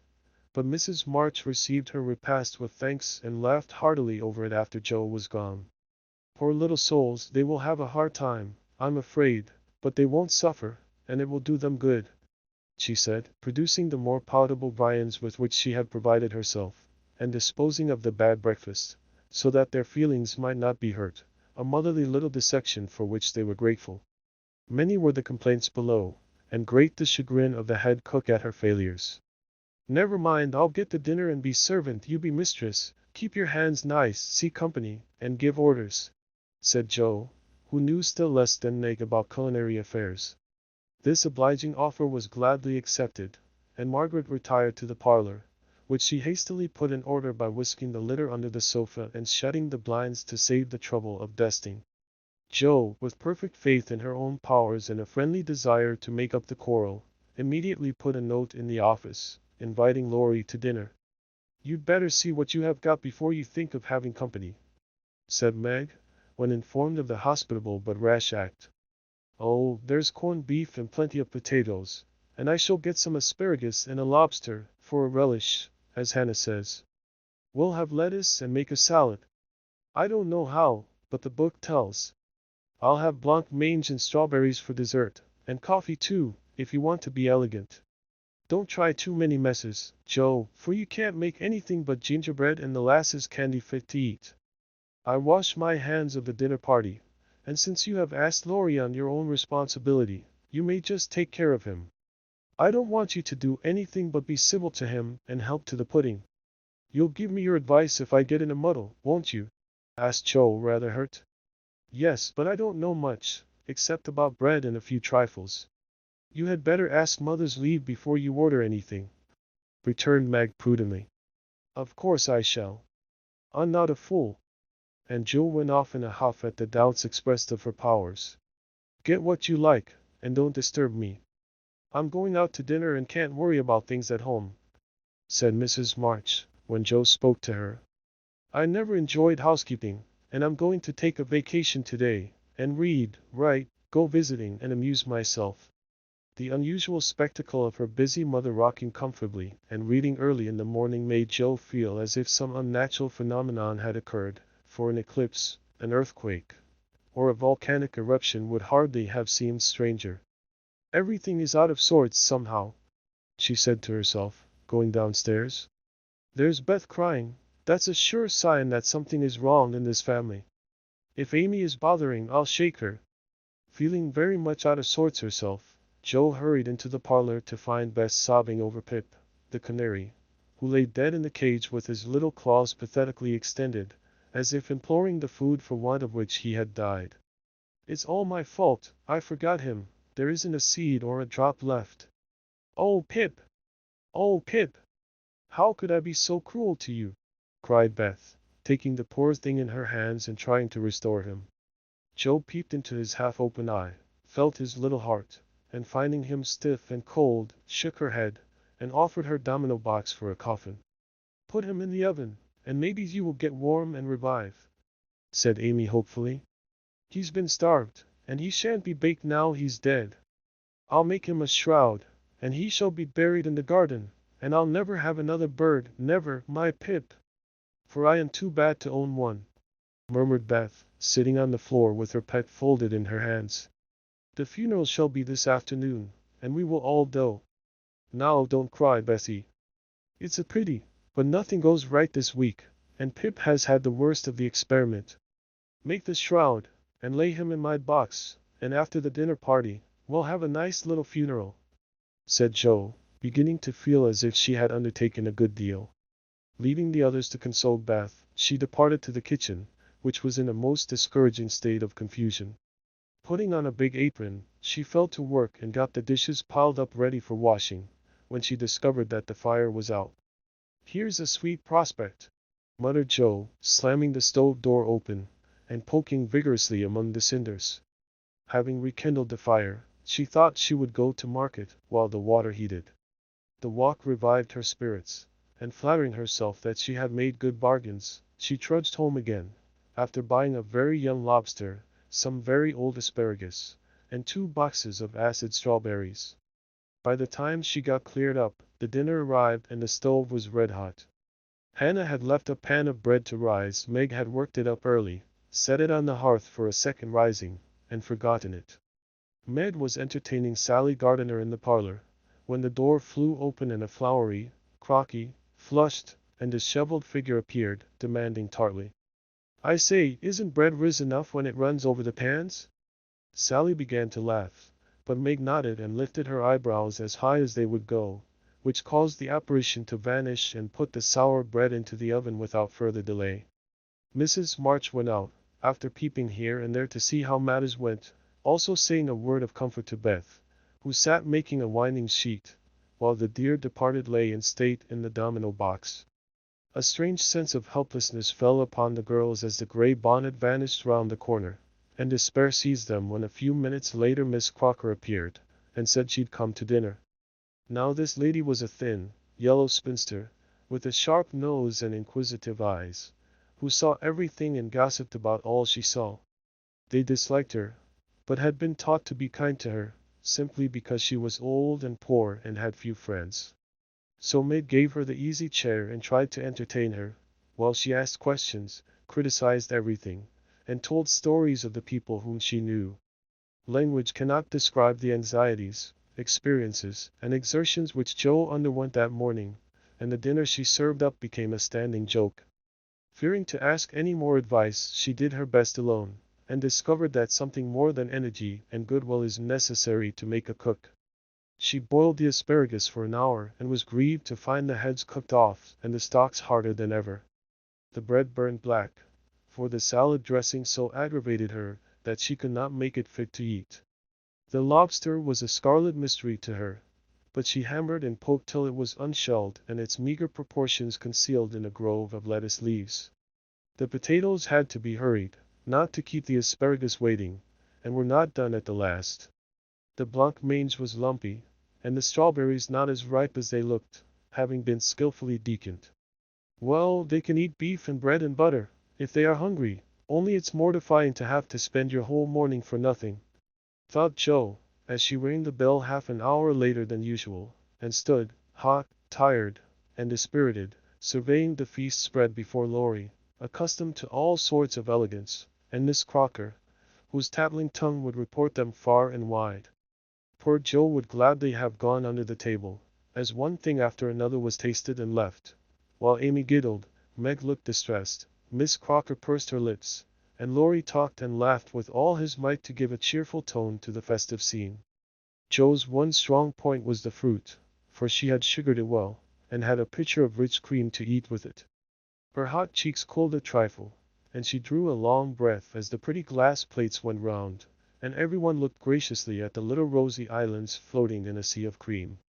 Miss Crocker tasted first, made a wry face, and drank some water hastily.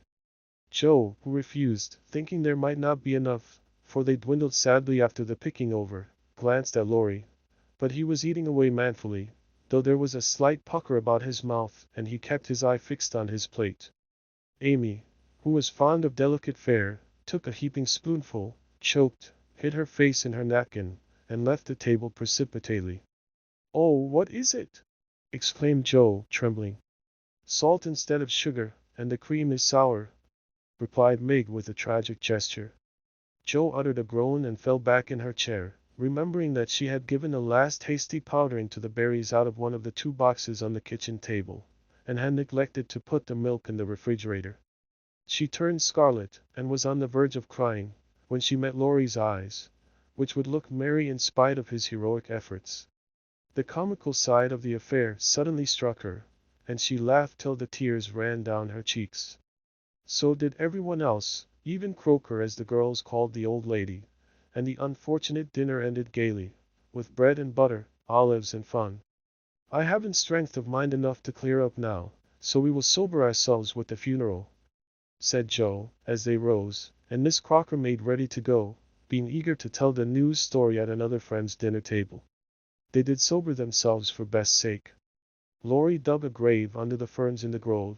Little Pip was laid in, with many tears, by his tender-hearted mistress, and covered with moss, while a wreath of violets and chickweed was hung on the stone which bore his epitaph, composed by Joe while she struggled with the dinner. "Here lies Pip March, who died the 7th of June, loved and lamented sore, and not forgotten soon." At the conclusion of the ceremonies, Beth retired to her room, overcome with emotion and lobster, but there was no place of repose, for the beds were not made, and she found her grief much assuaged by beating up the pillows and putting things in order. Meg helped Joe clear away the remains of the feast, which took half the afternoon and left them so tired that they agreed to be contented with tea and toast for supper. Laurie took Amy to drive, which was a deed of charity, for the sour cream seemed to have had a bad effect upon her temper. Mrs. March came home to find the 3 older girls hard at work in the middle of the afternoon, and a glance at the closet gave her an idea of the success of one part of the experiment. Before the housewives could rest, several people called, and there was a scramble to get ready to see them. Then tea must be got, errands done, and 1 or 2 necessary bits of sewing neglected until the last minute. As twilight fell, dewy and still, one by one they gathered on the porch where the June roses were budding beautifully, and each groaned or sighed as she sat down, as if tired or troubled. "What a dreadful day this has been," began Joe, usually the first to speak. "It has seemed shorter than usual, but so uncomfortable," said Meg. "Not a bit like home," added Amy. "It can't seem so without Marmee and little Pip," sighed Beth, glancing with full eyes at the empty cage above her head. "Here's Mother dear, and you shall have another bird tomorrow, if you want it." As she spoke, Mrs. March came and took her place among them, looking as if her holiday had not been much pleasanter than theirs. "Are you satisfied with your experiment, girls, or do you want another week of it?" she asked, as Beth nestled up to her, and the rest turned toward her with brightening faces, as flowers turn toward the sun. "I don't," cried Joe decidedly. "Nor I," echoed the others. "You think then that it is better to have a few duties and live alone for others, do you?" "Lounging and larking doesn't pay," observed Joe, shaking her head. "I'm tired of it, and mean to go to work at something right off." "Suppose you learn plain cooking."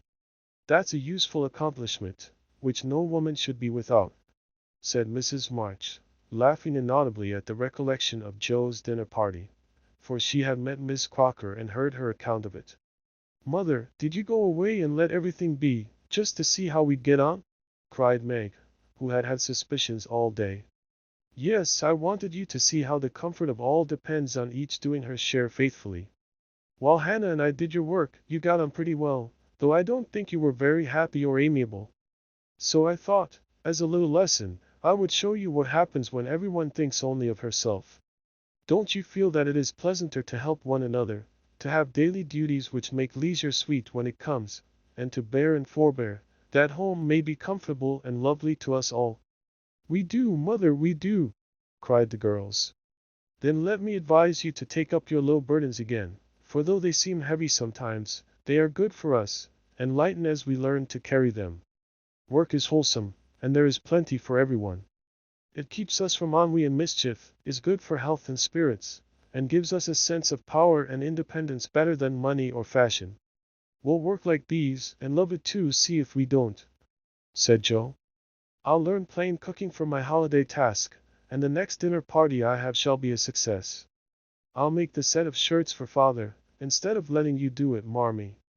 I can and I will, though I'm not fond of sewing. That will be better than fussing over my own things, which are plenty nice enough as they are," said Meg. "I'll do my lessons every day, and not spend so much time with my music and dolls. I am a stupid thing, and ought to be studying, not playing," was Beth's resolution, while Amy followed their example by heroically declaring, "I shall learn to make buttonholes, and attend to my parts of speech." "Very good. Then I am quite satisfied with the experiment, and fancy that we shall not have to repeat it. Only don't go to the other extreme and delve like slaves. Have regular hours for work and play, make each day both useful and pleasant, and prove that you understand the worth of time by employing it well. Then youth will be delightful, old age will bring few regrets, and life become a beautiful success, in spite of poverty. We'll remember, mother." And they did. Chapter 12. Camp Laurence. Beth was postmistress, for, being most at home, she could attend to it regularly, and dearly liked the daily task of unlocking the little door and distributing the mail. One July day she came in with her hands full, and went about the house leaving letters and parcels like the penny post. "Here's your posy, mother. Laurie never forgets that," she said, putting the fresh nosegay in the vase that stood in Marmee's corner, and was kept supplied by the affectionate boy. "Miss Meg March, one letter and a glove," continued Beth, delivering the articles to her sister, who sat near her mother, stitching wristbands. "Why, I left a pair over there, and here is only one," said Meg, looking at the gray cotton glove. "Didn't you drop the other in the garden?" "No, I'm sure I didn't, for there was only one in the office. I hate to have odd gloves." "Never mind, the other may be found. My letter is only a translation of the German song I wanted. I think Mr. Brooke did it, for this isn't Laurie's writing." Mrs. March glanced at Meg, who was looking very pretty in her gingham morning gown, with the little curls blowing about her forehead, and very womanly, as she sat sewing at her little work-table, full of tidy white rolls, so unconscious of the thought in her mother's mind as she sewed and sang, while her fingers flew and her thoughts were busied with girlish fancies as innocent and fresh as the pansies in her belt, that Mrs. March smiled and was satisfied. "2 letters for Dr. Joe, a book, and a funny old hat, which covered the whole post office and stuck outside," said Beth, laughing as she went into the study where Joe sat writing. "What a sly fellow Laurie is! I said I wish bigger hats were the fashion, because I burn my face every hot day. He said, why mind the fashion? Wear a big hat, and be comfortable. I said I would if I had one, and he has sent me this, to try me. I'll wear it for fun, and show him I don't care for the fashion." And hanging the antique broad brim on a bust of Plato, Joe read her letters. One from her mother made her cheeks glow and her eyes fill, for it said to her, "My dear, I write a little word to tell you with how much satisfaction I watch your efforts to control your temper. You say nothing about your trials, failures, or successes, and think, perhaps, that no one sees them but the friend whose help you daily ask, if I may trust the well-worn cover of your guidebook. I, too, have seen them all, and heartily believe in the sincerity of your resolution, since it begins to bear fruit. Go on, dear, patiently and bravely, and always believe that no one sympathizes more tenderly with you than your loving mother." "That does me good. That's worth millions of money and pecks of praise. Oh, Marmee, I do try. I will keep on trying, and not get tired, since I have you to help me." Laying her head on her arms, Joe wet her little romance with a few happy tears, for she had thought that no one saw and appreciated her efforts to be good, and this assurance was doubly precious, doubly encouraging, because unexpected and from the person whose commendation she most valued. Feeling stronger than ever to meet and subdue her Apollyon, she pinned the note inside her frock, as a shield and a reminder, lest she be taken unaware, and proceeded to open her other letter, quite ready for either good or bad news. In a big, dashing hand Laurie wrote, "Dear Joe, what ho! Some English girls and boys are coming to see me tomorrow and I want to have a jolly time. If it's fine, I'm going to pitch my tent in Longmeadow, and row up the whole crew to lunch and croquet, have a fire, make messes, gypsy fashion, and all sorts of larks. They are nice people, and like such things. Brooke will go to keep us boys steady, and Kate Vaughn will play propriety for the girls. I want you all to come, can't let Beth off at any price, and nobody shall worry her. Don't bother about rations, I'll see to that and everything else, only do come, there's a good fellow. In a tearing hurry yours ever, Laurie. Here's richness! Cried Joe, flying in to tell the news to Meg. Of course we can go, Mother. It will be such a help to Laurie, for I can row, and make see to the lunch, and the children be useful in some way. I hope the Vaughns are not fine grown-up people. Do you know anything about them, Joe? Asked Meg. Only that there are 4 of them.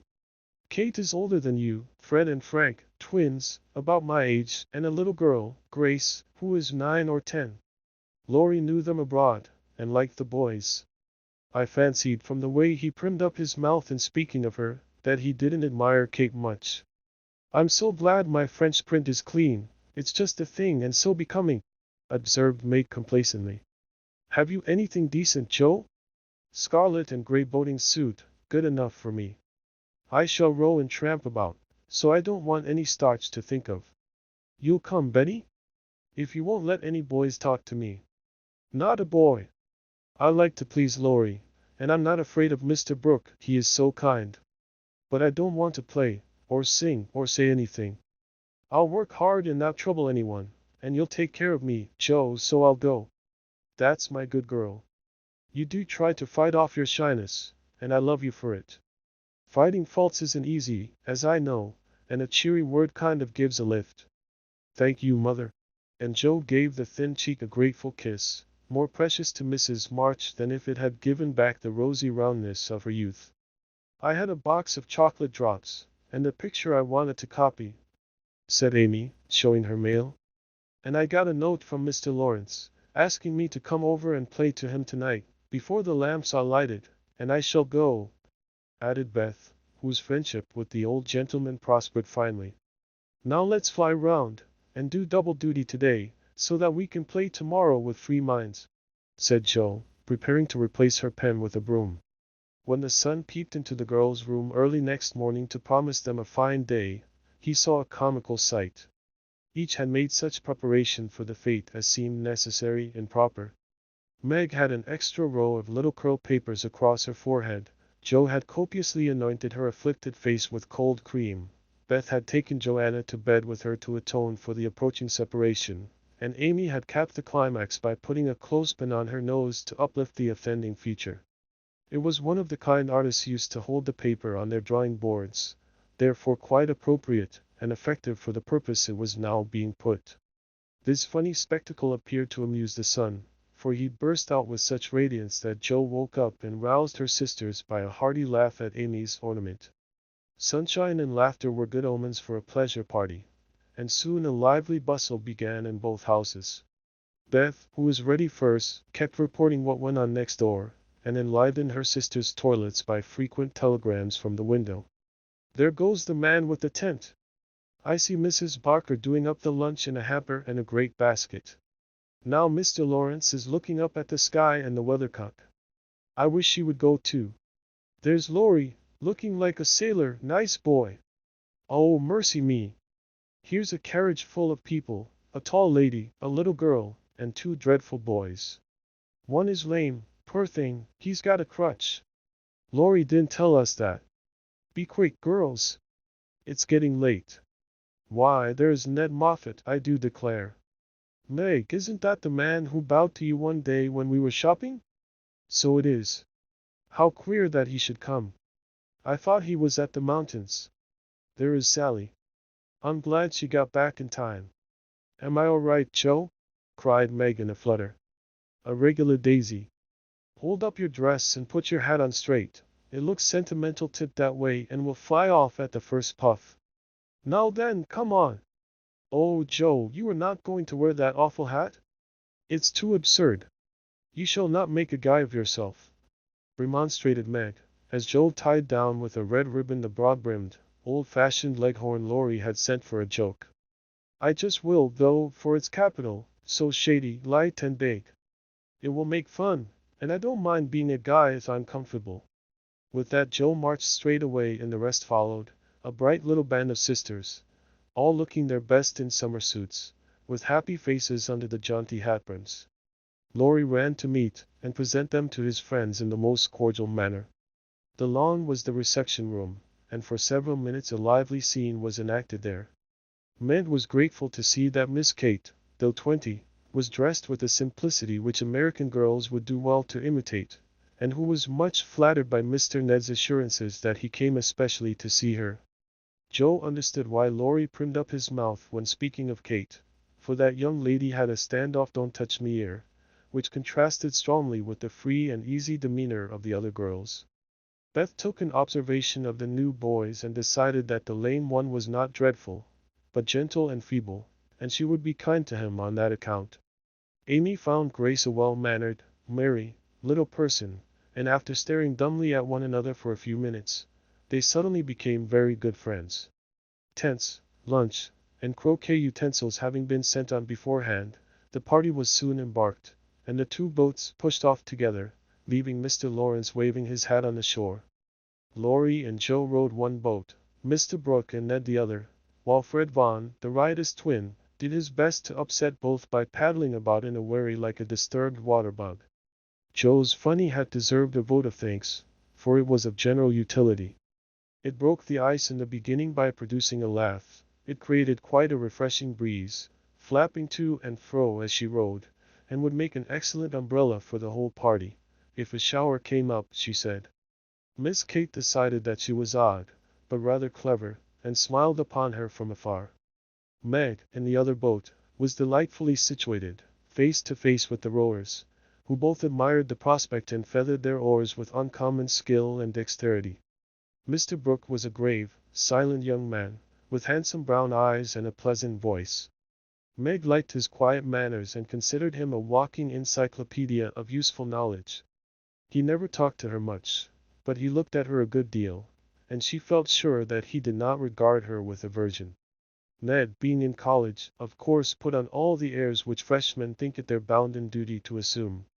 He was not very wise, but very good-natured, and altogether an excellent person to carry on a picnic.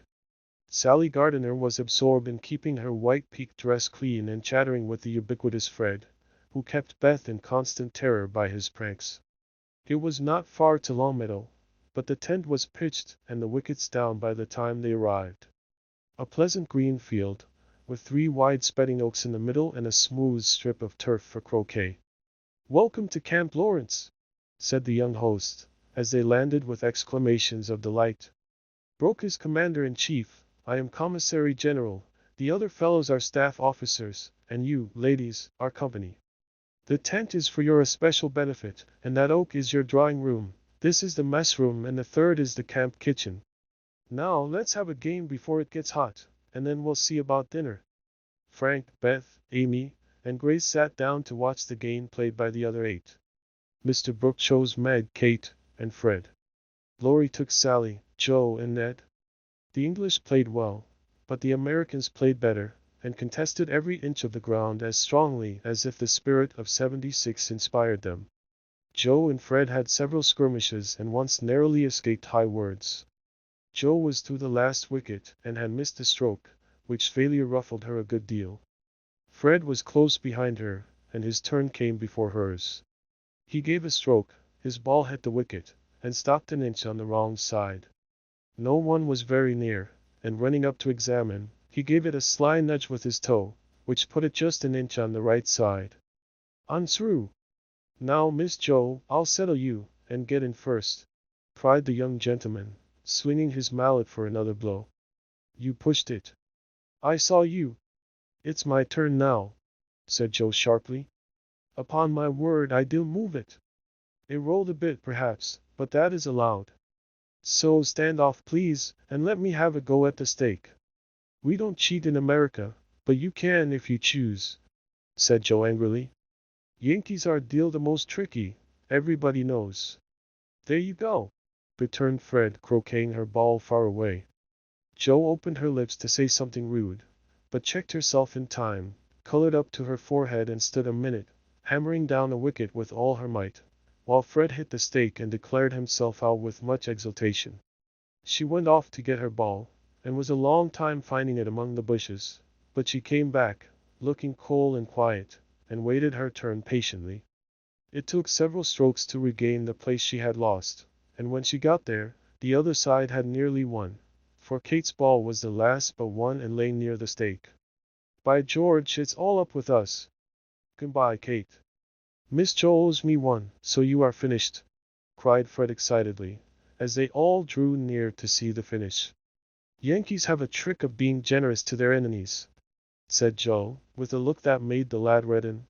Especially when they beat them, she added, as, leaving Kate's ball untouched, she won the game by a clever stroke. Laurie threw up his hat, then remembered that it wouldn't do to exult over the defeat of his guests, and stopped in the middle of the cheer to whisper to his friend. "Pin for you, Jo. He did cheat, I saw him. We can't tell him so, but he won't do it again, take my word for it." Meg drew her aside, under pretense of pinning up a loose braid, and said approvingly, "It was dreadfully provoking, but you kept your temper, and I'm so glad, Jo. Don't praise me, Meg, for I could box his ears this minute. I should certainly have boiled over if I hadn't stayed among the nettles till I got my rage under control enough to hold my tongue. It's simmering now, so I hope he'll keep out of my way," returned Jo, biting her lips as she glowered at Fred from under her big hat. "Time for lunch," said Mr. Brooke, looking at his watch.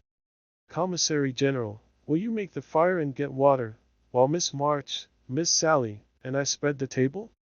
Who can make good coffee?" "Jo can't," said Meg, glad to recommend her sister. So Jo, feeling that her late lessons in cookery were to do her honor, went to preside over the coffee pot, while the children collected dry sticks, and the boys made a fire and got water from a spring nearby.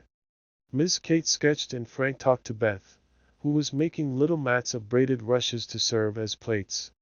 The commander-in-chief and his aides soon spread the tablecloth with an inviting array of eatables and drinkables, prettily decorated with green leaves. Jo announced that the coffee was ready, and everyone settled themselves to a hearty meal, for youth is seldom dyspeptic, and exercise develops wholesome appetites. A very merry lunch it was, for everything seemed fresh and funny, and frequent peals of laughter startled a venerable horse who fed nearby. There was a pleasing inequality in the table, which produced many mishaps to cups and plates. Acorns dropped in the milk, little black ants partook of the refreshments without being invited, and fuzzy caterpillars swung down from the tree to see what was going on. 3 white-headed children peeped over the fence, and an objectionable dog barked at them from the other side of the river with all his might and main. "There's salt here," said Laurie, as he handed Jo a saucer of berries. "Thank you, I prefer spiders," she replied, fishing up 2 unwary little ones who had gone to a creamy death. "How dare you remind me of that horrid dinner party, when yours is so nice in every way," added Jo, as they both laughed, and ate out of one plate, the china having run short. "I had an uncommonly good time that day, and haven't got over it yet. This is no credit to me, you know, I don't do anything. It's you and Meg and Brooke who make it all go, and I'm no end obliged to you." "What shall we do when we can't eat any more?" asked Laurie, feeling that his trump card had been played when lunch was over. "Have games till it's cooler. I brought authors, and I dare say Miss Kate knows something new and nice. Go and ask her. She's company, and you ought to stay with her more." "Aren't you company too?" "I thought she'd suit Brooke, but he keeps talking to Meg, and Kate just stares at them through that ridiculous glass of hers. I'm going, so you needn't try to preach propriety, for you can't do it, Jo." Miss Kate did know several new games, and as the girls would not, and the boys could not, eat any more, they all adjourned to the drawing-room to play ring-roll. One person begins a story, any nonsense you like, and tells as long as he pleases, only taking care to stop short at some exciting point, when the next takes it up and does the same. It's very funny when well done, and makes a perfect jumble of tragical comical stuff to laugh over. "Please start it, Mr. Brooke." said Kate, with a commanding air, which surprised Meg, who treated the tutor with as much respect as any other gentleman. Lying on the grass at the feet of the two young ladies, Mr. Brooke obediently began the story, with the handsome brown eyes steadily fixed upon the sunshiny river. Once on a time, a knight went out into the world to seek his fortune, for he had nothing but his sword and his shield. He travelled a long while, nearly 8 and 20 years, and had a hard time of it, till he came to the palace of a good old king, who had offered a reward to anyone who could tame and train a fine but unbroken colt, of which he was very fond. The knight agreed to try, and got on slowly but surely, for the colt was a gallant fellow, and soon learned to love his new master, though he was freakish and wild. Every day, when he gave his lessons to this pet of the king's, the knight rode him to the city, and as he rode, he looked everywhere for a certain beautiful face, which he had seen many times in his dreams, but never found. One day, as he went prancing down a quiet street, he saw at the window of a ruinous castle the lovely face. He was delighted, inquired who lived in this old castle, and was told that several captive princesses were kept there by a spell, and spun all day to lay up money to buy their liberty. The knight wished intensely that he could free them, but he was poor and could only go by each day, watching for the sweet face and longing to see it out in the sunshine. At last he resolved to get into the castle and ask how he could help them. He went and knocked. The great door flew open, and he beheld a ravishingly lovely lady, who exclaimed, with a cry of rapture, "At last! At last!" continued Kate, who had read French novels, and admired the style. "'Tis she!" cried Count Gustave, and fell at her feet in an ecstasy of joy. "Oh, rise," she said, extending a hand of marble fairness. "Never, till you tell me how I may rescue you," swore the knight, still kneeling. "Alas, my cruel fate condemns me to remain here till my tyrant is destroyed." "Where is the villain?" "In the Mauve salon. Go, brave heart, and save me from despair." "I obey, and return victorious or dead." With these thrilling words he rushed away, and flinging open the door of the Mauve salon, was about to enter, when he received a stunning blow from the big Greek lexicon, which an old fellow in a black gown fired at him. Said Ned. Instantly, so what's his name recovered himself, pitched the tyrant out of the window, and turned to join the lady, victorious, but with a bump on his brow, found the door locked, tore up the curtains, made a rope ladder, got halfway down when the ladder broke, and he went headfirst into the moat, 60 feet below. Could swim like a duck, paddled round the castle till he came to a little door guarded by two stout fellows, knocked their heads together till they cracked like a couple of nuts, then, by a trifling exertion of his prodigious strength, he smashed in the door, went up a pair of stone steps covered with dust a foot thick, toads as big as your fist, and spiders that would frighten you into hysterics, Miss March. At the top of these steps he came plump upon a sight that took his breath away and chilled his blood. A tall figure, all in white with a veil over its face and a lamp in its wasted hand. "Would on Meg." It beckoned, gliding noiselessly before him down a corridor as dark and cold as any tomb. Shadowy effigies in armor stood on either side, a dead silence reigned, the lamp burned blue, and the ghostly figure ever and anon turned its face toward him, showing the glitter of awful eyes through its white veil. They reached a curtained door, behind which sounded lovely music. He sprang forward to enter, but the spectre plucked him back, and waved threateningly before him a snuff-box. Said Joe, in a sepulchral tone, which convulsed the audience. "Thank ye," said the knight politely, as he took a pinch and sneezed 7 times so violently that his head fell off. "Tuh!" "Ha!" laughed the ghost, and having peeped through the keyhole at the princesses spinning away for dear life, the evil spirit picked up her victim and put him in a large tin box, where there were 11 other knights packed together without their heads, like sardines, who all rose and began to dance a hornpipe. Cut and Fred, as Joe paused for breath. And, as they danced, the rubbishy old castle turned to a man-of-war in full sail. Up with the jib, reef the topsail halyards, helm hard alee, and man the guns, roared the captain, as a Portuguese pirate hove in sight, with a flag black as ink flying from her foremast. "Go in and win, my hearties," says the captain, and a tremendous fight began. Of course the British beat, they always do. No, they don't, cried Joe aside. Having taken the pirate captain prisoner, sailed slap over the schooner, whose decks were piled high with dead and whose lee scuppers ran blood, for the order had been cutlasses, and die hard. Boatswain's mate, take a bite of the flying jib sheet, and start this villain if he doesn't confess his sins double quick, said the British captain. The Portuguese held his tongue like a brick, and walked the plank, while the jolly tars cheered like mad. But the sly dog dived, came up under the man-of-war, scuttled her, and down she went, with all sail set, to the bottom of the sea where, oh gracious! What shall I say? Cried Sally, as Fred ended his rigmarole, in which he had jumbled together pell-mell nautical phrases and facts out of one of his favorite books. Well, they went to the bottom, and a nice mermaid welcomed them, but was much grieved on finding the box of headless knights, and kindly pickled them in brine, hoping to discover the mystery about them, for being a woman, she was curious. By and by a diver came down, and the mermaid said, I'll give you a box of pearls if you can take it up, for she wanted to restore the poor things to life, and couldn't raise the heavy load herself. So the diver hoisted it up, and was much disappointed on opening it to find no pearls. He left it in a great lonely field, where it was found by a little goose girl, who kept 100 fat geese in the field. Said Amy, when Sally's invention gave out.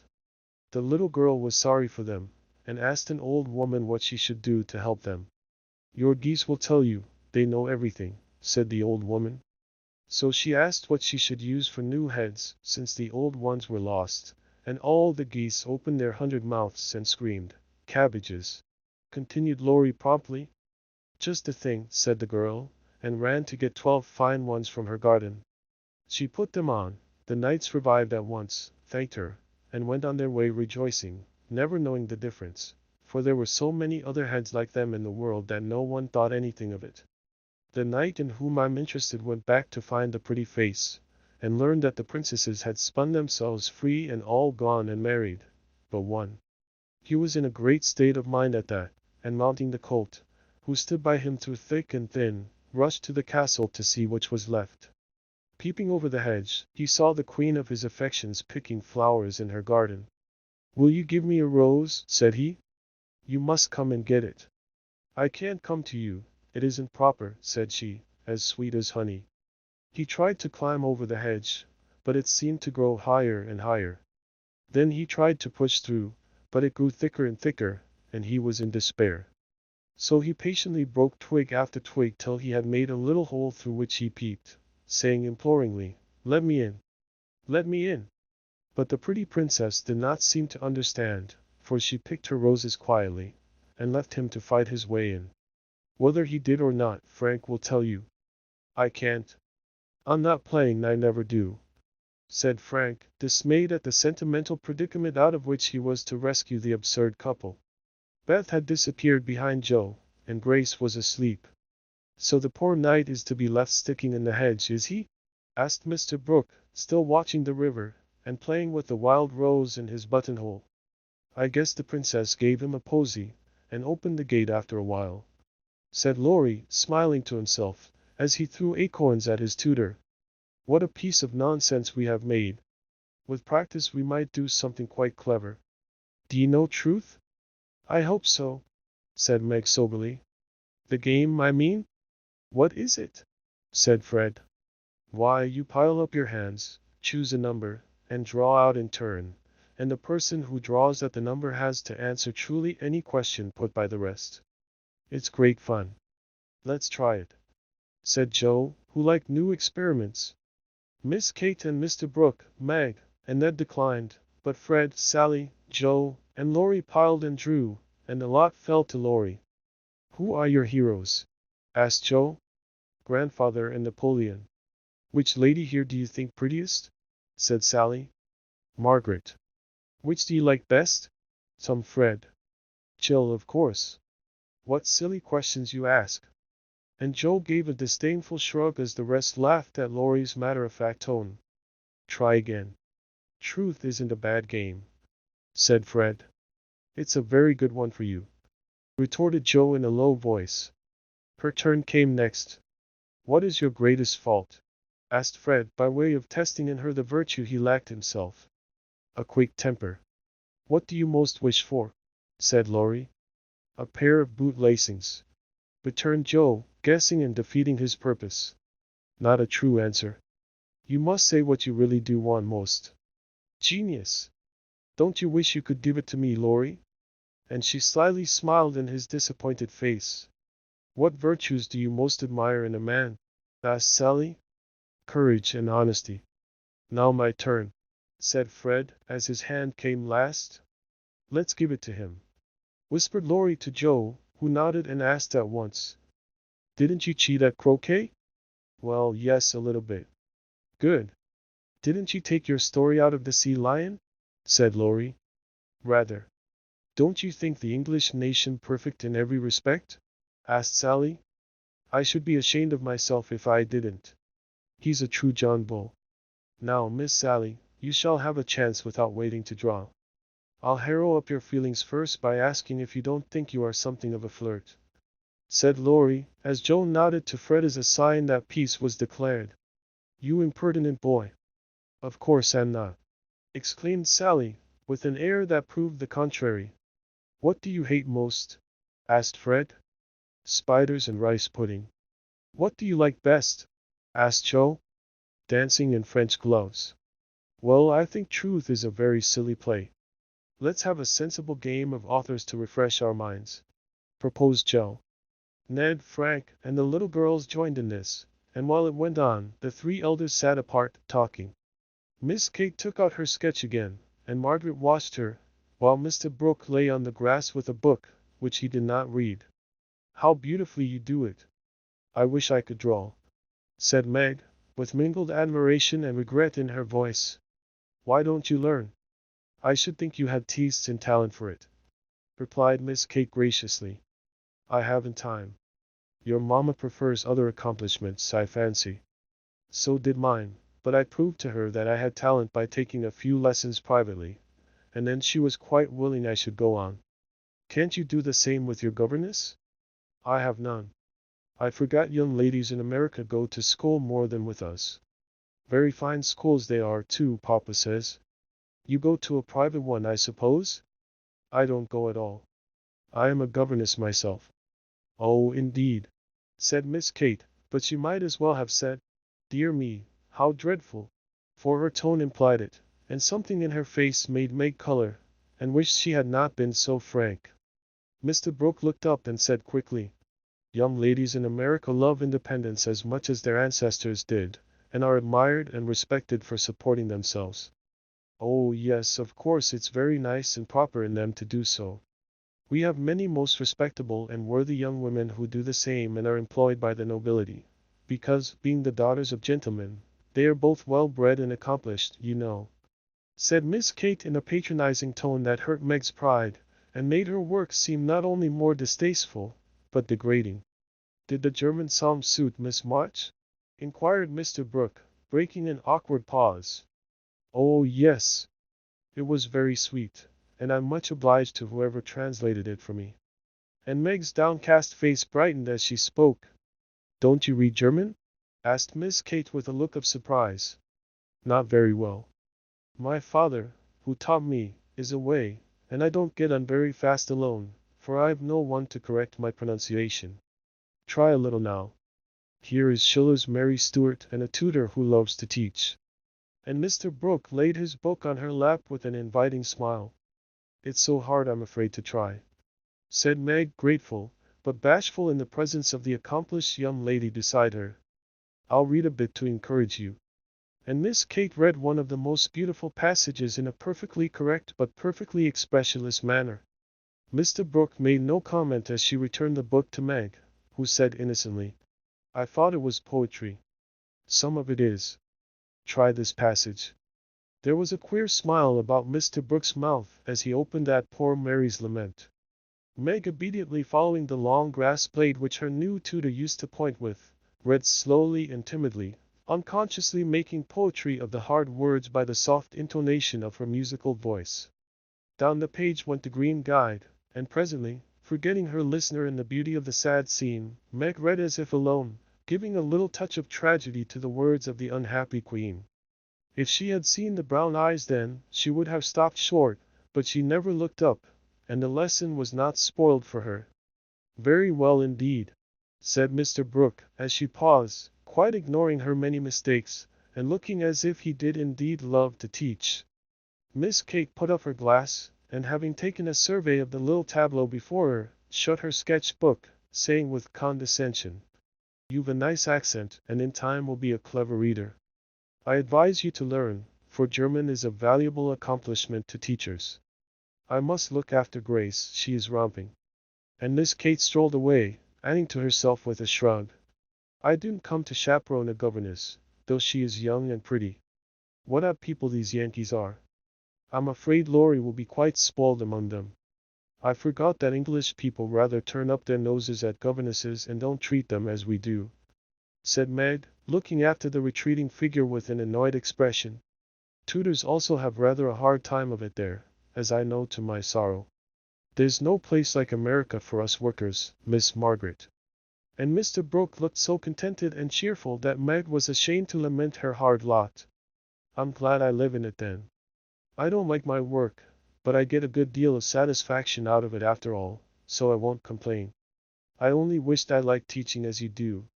I think you would if you had Laurie for a pupil. I shall be very sorry to lose him next year," said Mr. Brooke, busily punching holes in the turf. "Going to college, I suppose?" Meg's lips asked the question, but her eyes added, "And what becomes of you?" "Yes, it's high time he went, for he is ready, and as soon as he is off, I shall turn soldier. I am needed." "I am glad of that," exclaimed Meg. "I should think every young man would want to go, though it is hard for the mothers and sisters who stay at home," she added sorrowfully.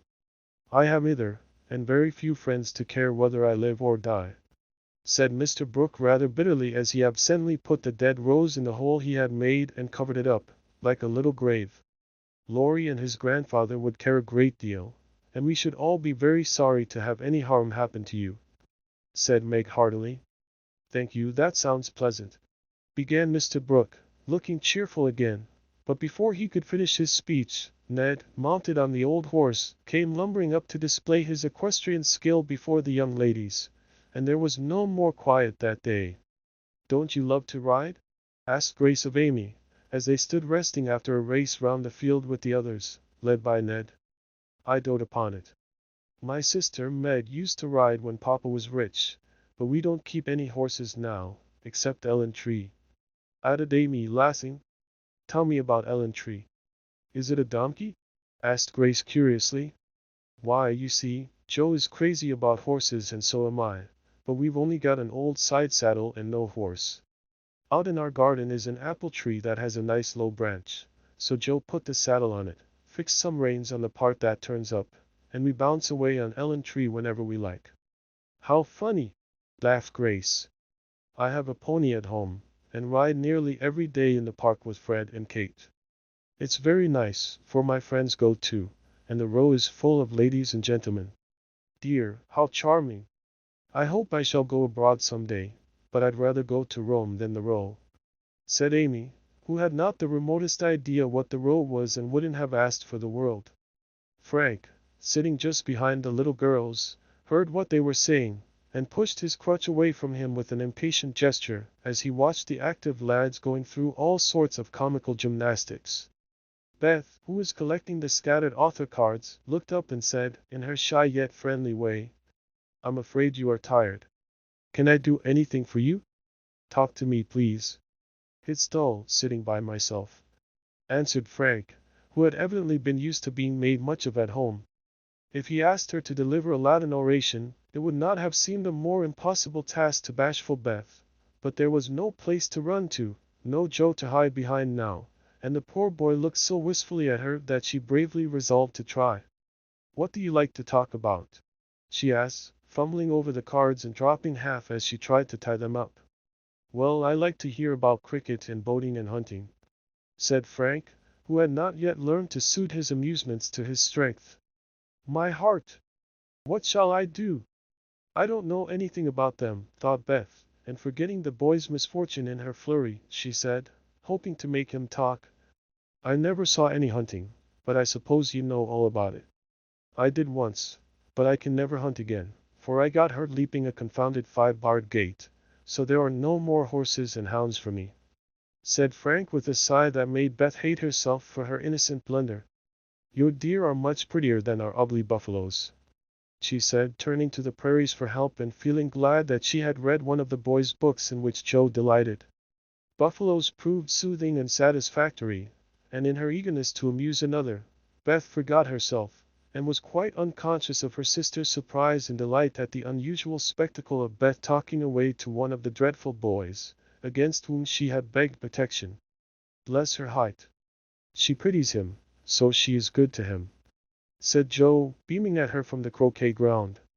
"I always said she was a little saint," added Meg, as if there could be no further doubt of it. "I haven't heard Frank laugh so much for ever so long," said Grace to Amy, as they sat discussing dolls and making tea sets out of the acorn cups. "My sister Beth is a very fastidious girl, when she likes to be," said Amy, well pleased at Beth's success. She meant fascinating, but as Grace didn't know the exact meaning of either word, fastidious sounded well and made a good impression. An impromptu circus, fox and geese, and an amicable game of croquet finished the afternoon. At sunset the tent was struck, hampers packed, wickets pulled up, boats loaded, and the whole party floated down the river, singing at the tops of their voices. Ned, getting sentimental, warbled a serenade with a pensive refrain. "Alone, alone now. Woe alone, and at the lines. We each are young, we each have a heart, oh, why should we stand thus coldly apart?"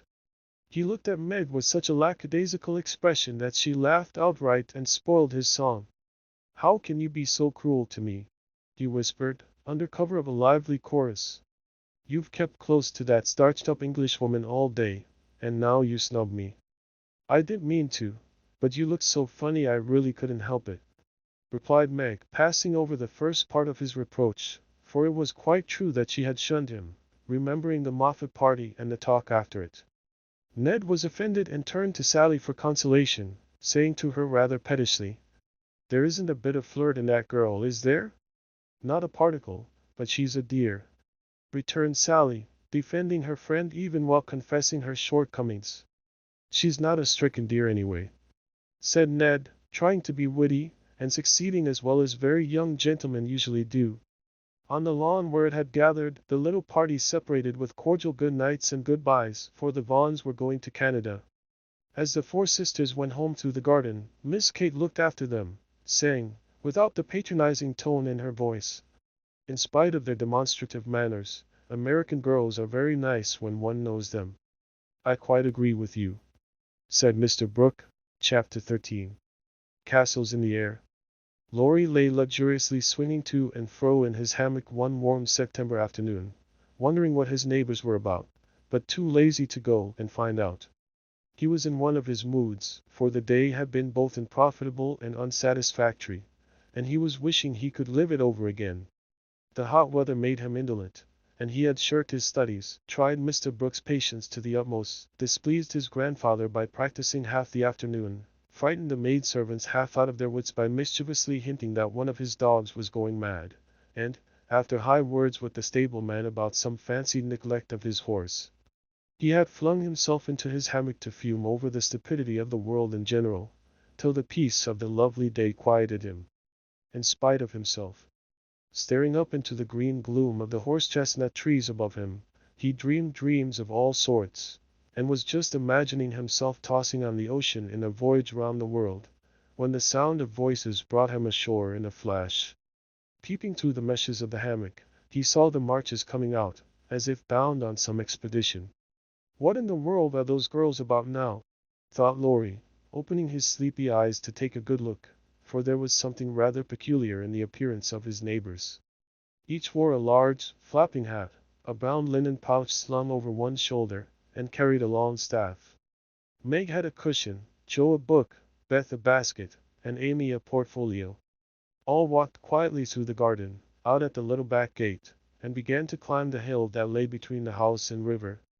"Well, that's cool," said Laurie to himself. "To have a picnic and never ask me." They can't be going in the boat, for they haven't got the key. Perhaps they forgot it. I'll take it to them, and see what's going on. Though possessed of half a dozen hats, it took him some time to find one. Then there was a hunt for the key, which was at last discovered in his pocket, so that the girls were quite out of sight when he leaped the fence and ran after them. Taking the shortest way to the boathouse, he waited for them to appear, but no one came, and he went up the hill to take an observation. A grove of pines covered one part of it, and from the heart of this green spot came a clearer sound than the soft sigh of the pines or the drowsy chirp of the crickets. "Here's the landscape," thought Laurie, peeping through the bushes, and looking wide awake and good-natured already. It was a rather pretty little picture, for the sisters sat together in the shady nook, with sun and shadow flickering over them, the aromatic wind lifting their hair and cooling their hot cheeks, and all the Littlewood people going on with their affairs as if these were no strangers but old friends. Meg sat upon her cushion, sewing daintily with her white hands, and looking as fresh and sweet as a rose in her pink dress among the green. Beth was sorting the cones that lay thick under the hemlock nearby, for she made pretty things with them. Amy was sketching a group of ferns, and Joe was knitting as she read aloud. A shadow passed over the boy's face as he watched them, feeling that he ought to go away because uninvited, yet lingering because home seemed very lonely and this quiet party in the woods most attractive to his restless spirit. He stood so still that a squirrel, busy with its harvesting, ran down a pine close beside him, saw him suddenly and skipped back, scolding so shrilly that Beth looked up, espied the wistful face behind the birches, and beckoned with a reassuring smile. "May I come in, please? Or shall I be a bother?" he asked, advancing slowly. Meg lifted her eyebrows, but Joe scowled at her defiantly and said at once, "Of course you may. We should have asked you before, only we thought you wouldn't care for such a girl's game as this. I always like your games, but if Meg doesn't want me, I'll go away. I've no objection if you do something. It's against the rules to be idle here," replied Meg gravely but graciously. "Much obliged. I'll do anything if you'll let me stop a bit, for it's as dull as the desert of Sahara down there. Shall I sew, read, cone, draw, or do all at once? Bring on your bears. I'm ready."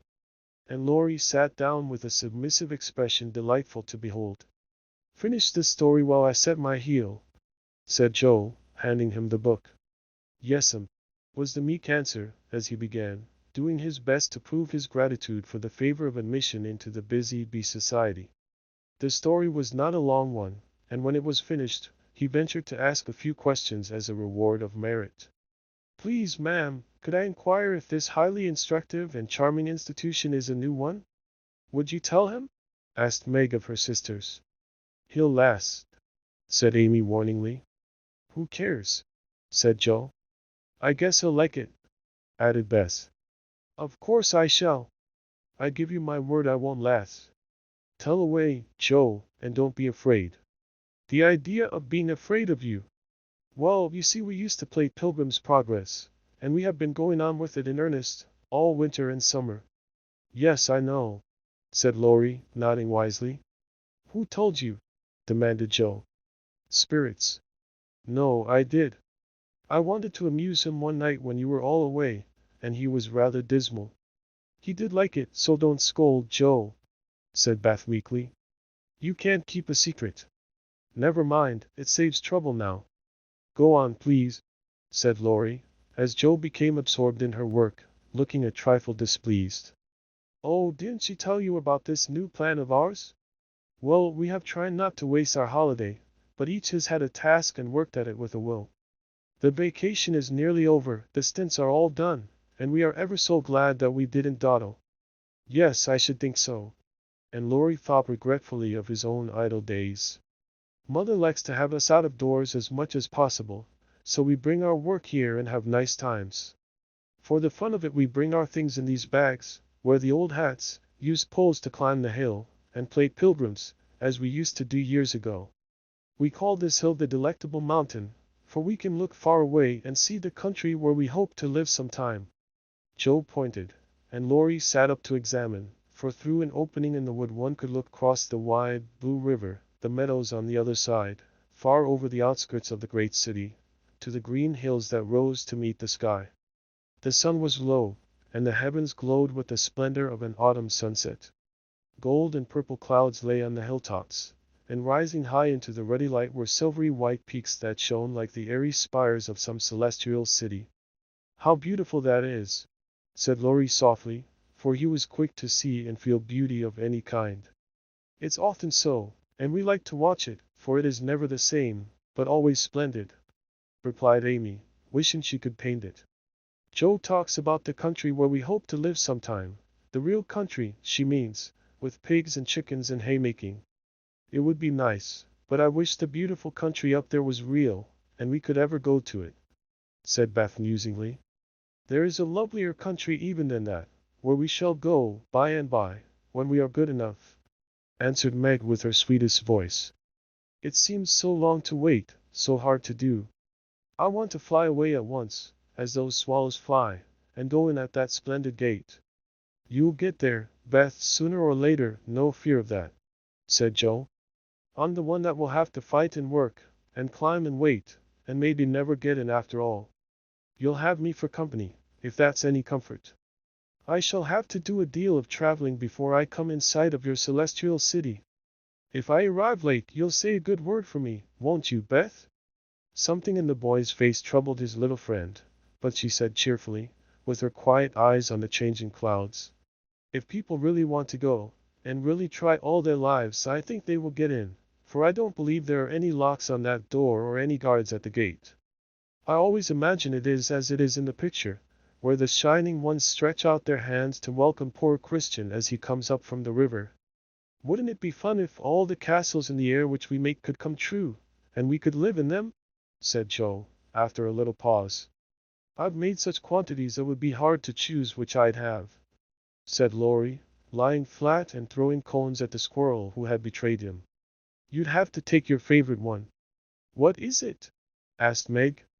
"If I tell mine, will you tell yours?" "Yes, if the girls will too." "We will.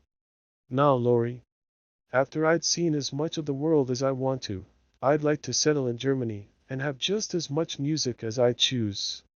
I'm to be a famous musician myself, and all creation is to rush to hear me. And I'm never to be bothered about money or business, but just enjoy myself and live for what I like. That's my favorite castle. What's yours, Meg?" Margaret seemed to find it a little hard to tell hers, and waved a brake before her face, as if to disperse imaginary gnats, while she said slowly, "I should like a lovely house, full of all sorts of luxurious things, nice food, pretty clothes, handsome furniture, pleasant people, and heaps of money. I am to be mistress of it, and manage it as I like, with plenty of servants, so I never need work a bit. How I should enjoy it! For I wouldn't be idle, but do good, and make everyone love me dearly." "Wouldn't you have a master for your castle in the air?" asked Laurie slyly. "I said pleasant people, you know," and Meg carefully tied up her shoe as she spoke, so that no one saw her face. "Why don't you say you'd have a splendid, wise, good husband and some angelic little children? You know your castle wouldn't be perfect without," said blunt Joe, who had no tender fancies yet, and rather scorned romance, except in books. "You'd have nothing but horses, inkstands, and novels in yours," answered Meg petulantly. "Wouldn't I, though?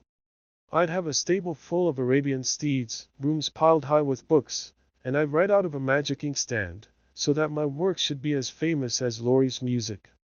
I want to do something splendid before I go into my castle, something heroic or wonderful that won't be forgotten after I'm dead. I don't know what, but I'm on the watch for it, and mean to astonish you all some day. I think I shall write books, and get rich and famous. That would suit me, so that is my favorite dream. Mine is to stay at home safe with father and mother, and help take care of the family," said Beth contentedly. "Don't you wish for anything else?" asked Laurie. "Since I have my little piano, I am perfectly satisfied. I only wish we may all keep well and be together, nothing else. I have ever so many wishes, but the pet one is to be an artist, and go to Rome, and do fine pictures, and be the best artist in the whole world," was Amy's modest desire. "We're an ambitious set, aren't we? Every one of us, but Beth, wants to be rich and famous, and gorgeous in every respect. I do wonder if any of us will ever get our wishes, said Laurie, chewing grass like a meditative calf. I've got the key to my castle in the air, but whether I can unlock the door remains to be seen, observed Joe mysteriously. I've got the key to mine, but I'm not allowed to try it. Hang college, muttered Laurie with an impatient sigh. Here's mine, and Amy waved her pencil. I haven't got any, said Meg forlornly. Yes, you have, said Laurie at once. Where? In your face. Nonsense, that's of no use. Wait and see if it doesn't bring you something worth having, replied the boy, laughing at the thought of a charming little secret which he fancied he knew. Meg colored behind the break, but asked no questions and looked across the river with the same expectant expression which Mr. Brooke had worn when he told the story of the night. If we are all alive 10 years hence, let's meet, and see how many of us have got our wishes, or how much nearer we are then than now, said Joe, always ready with a plan. Bless me! How old I shall be, 27, exclaimed Meg, who felt grown up already, having just reached 17. You and I will be 26, Teddy, Beth 24, and Amy 22. What a venerable party, said Joe. I hope I shall have done something to be proud of by that time, but I'm such a lazy dog, I'm afraid I shall dawdle, Joe. You need a motive, Mother says, and when you get it, she is sure you'll work splendidly. Is she? By Jupiter, I will, if I only get the chance, cried Laurie, sitting up with sudden energy. I ought to be satisfied to please grandfather, and I do try, but it's working against the grain, you see, and comes hard. He wants me to be an India merchant, as he was, and I'd rather be shot. I hate tea and silk and spices, and every sort of rubbish his old ships bring, and I don't care how soon they go to the bottom when I own them.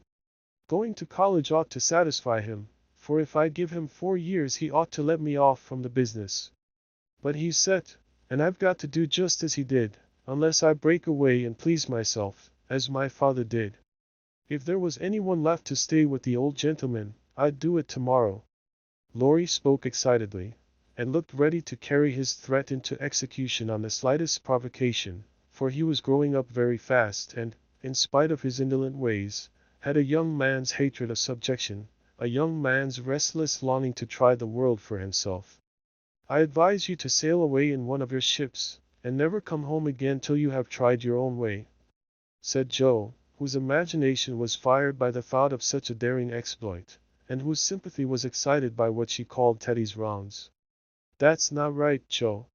You mustn't talk in that way, and Laurie mustn't take your bad advice. You should do just what your grandfather wishes, my dear boy, said Meg in her most maternal tone. Do your best at college, and when he sees that you tried to please him, I'm sure he won't be hard on you or unjust to you. As you say, there is no one else to stay with and love him, and you never forgive yourself if you left him without his permission. Don't be dismal or fret, but do your duty and you'll get your reward, as good Mr. Brooke has, by being respected and loved. What do you know about him? Asked Laurie, grateful for the good advice, but objecting to the lecture, and glad to turn the conversation from himself after his unusual outbreak. Only what your grandpa told us about him, how he took good care of his own mother till she died, and wouldn't go abroad as tutor to some nice person because he wouldn't leave her, and how he provides now for an old woman who nursed his mother, and never tells anyone, but is just as generous and patient and good as he can be. So he is, dear old fellow, said Laurie heartily, as Meg paused, looking flushed and earnest with her story.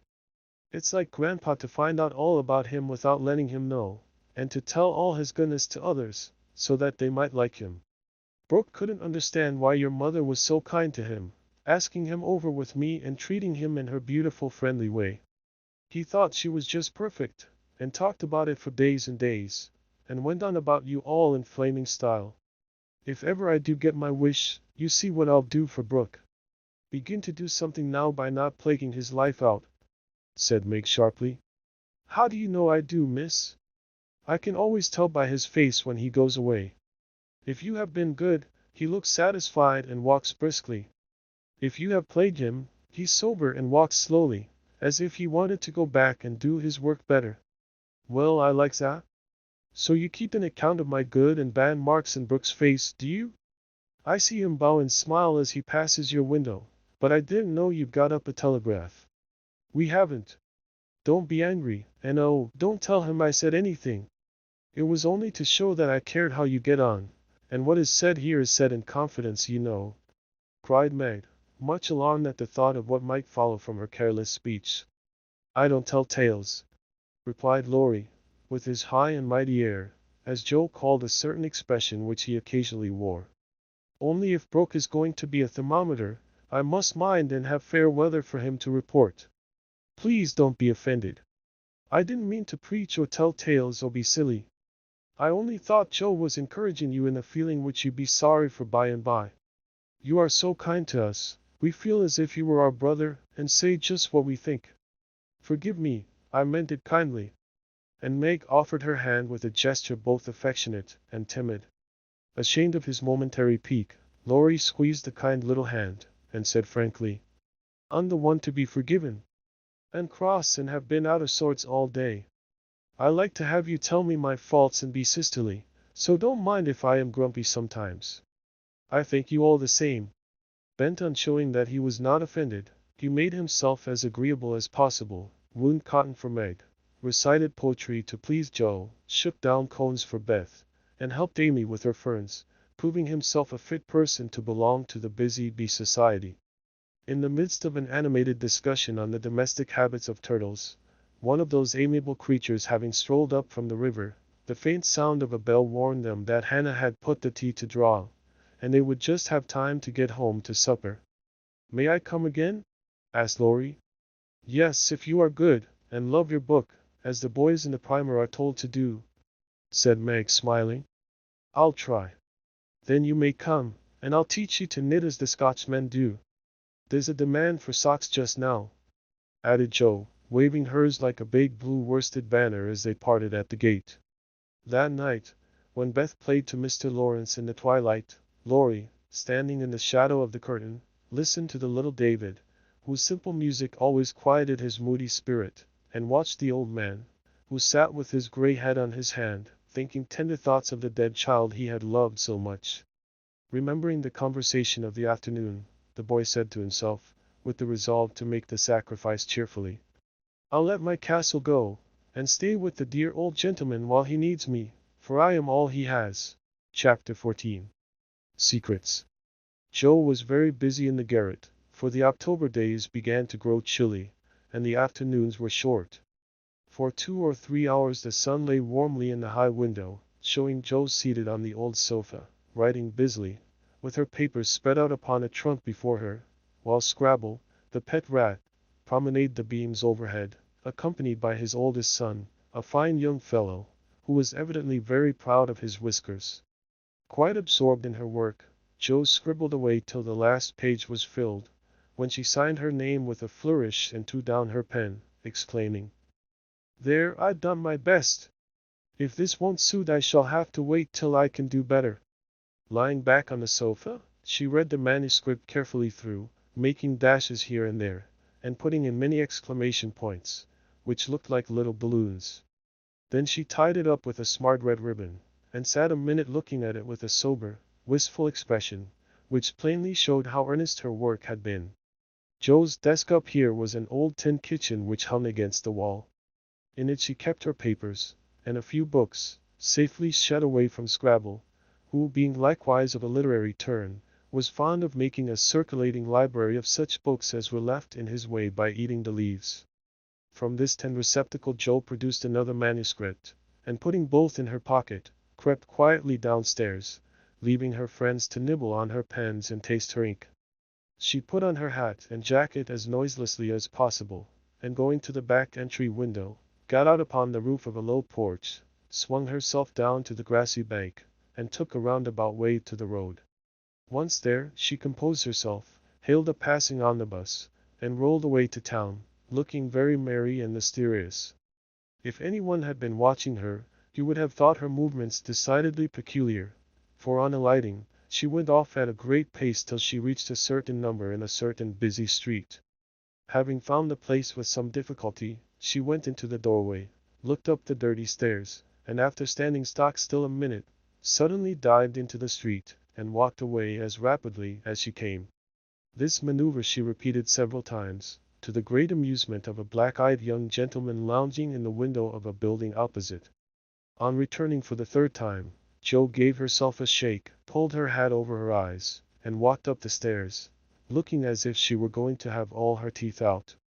There was a dentist's sign, among others, which adorned the entrance, and after staring a moment at the pair of artificial jaws which slowly opened and shut to draw attention to a fine set of teeth, the young gentleman put on his coat, took his hat, and went down to post himself in the opposite doorway, saying with a smile and a shiver, "It's like her to come alone, but if she has a bad time she'll need someone to help her home." In 10 minutes Jo came running downstairs with a very red face, and the general appearance of a person who had just passed through a trying ordeal of some sort. When she saw the young gentleman she looked anything but pleased, and passed him with a nod. But he followed, asking with an air of sympathy, "Did you have a bad time?" "Not very." "You got through quickly?" "Yes, thank goodness." "Why did you go alone?" "Didn't want anyone to know." "You're the oddest fellow I ever saw. How many did you have out?" Jo looked at her friend as if she did not understand him, then began to laugh as if mightily amused at something. "There are 2 which I want to have come out, but I must wait a week." "What are you laughing at?" "You are up to some mischief, Jo," said Laurie, looking mystified. "So are you." "What were you doing, sir, up in that billiard saloon?" "Begging your pardon, ma'am, it wasn't a billiard saloon, but a gymnasium, and I was taking a lesson in fencing." "I'm glad of that." "Why?" "You can teach me, and then when we play Hamlet, you can be Laertes, and we'll make a fine thing of the fencing scene." Laurie burst out with a hearty boy's laugh, which made several passers-by smile in spite of themselves. "I'll teach you whether we play Hamlet or not. It's grand fun and will straighten you up capitally." "But I don't believe that was your only reason for saying I'm glad in that decided way, was it now?" "No, I was glad that you were not in the saloon, because I hope you never go to such places." "Do you?" "Not often." "I wish you wouldn't." "It's no harm, Jo. I have billiards at home, but it's no fun unless you have good players, so, as I'm fond of it, I come sometimes and have a game with Ned Moffat or some of the other fellows." "Oh dear, I'm so sorry, for you'll get to liking it better and better, and will waste time and money, and grow like those dreadful boys. I did hope you'd stay respectable and be a satisfaction to your friends," said Jo, shaking her head. "Can't a fellow take a little innocent amusement now and then without losing his respectability?" asked Laurie, looking nettled. "That depends upon how and where he takes it. I don't like Ned and his set, and wish you'd keep out of it.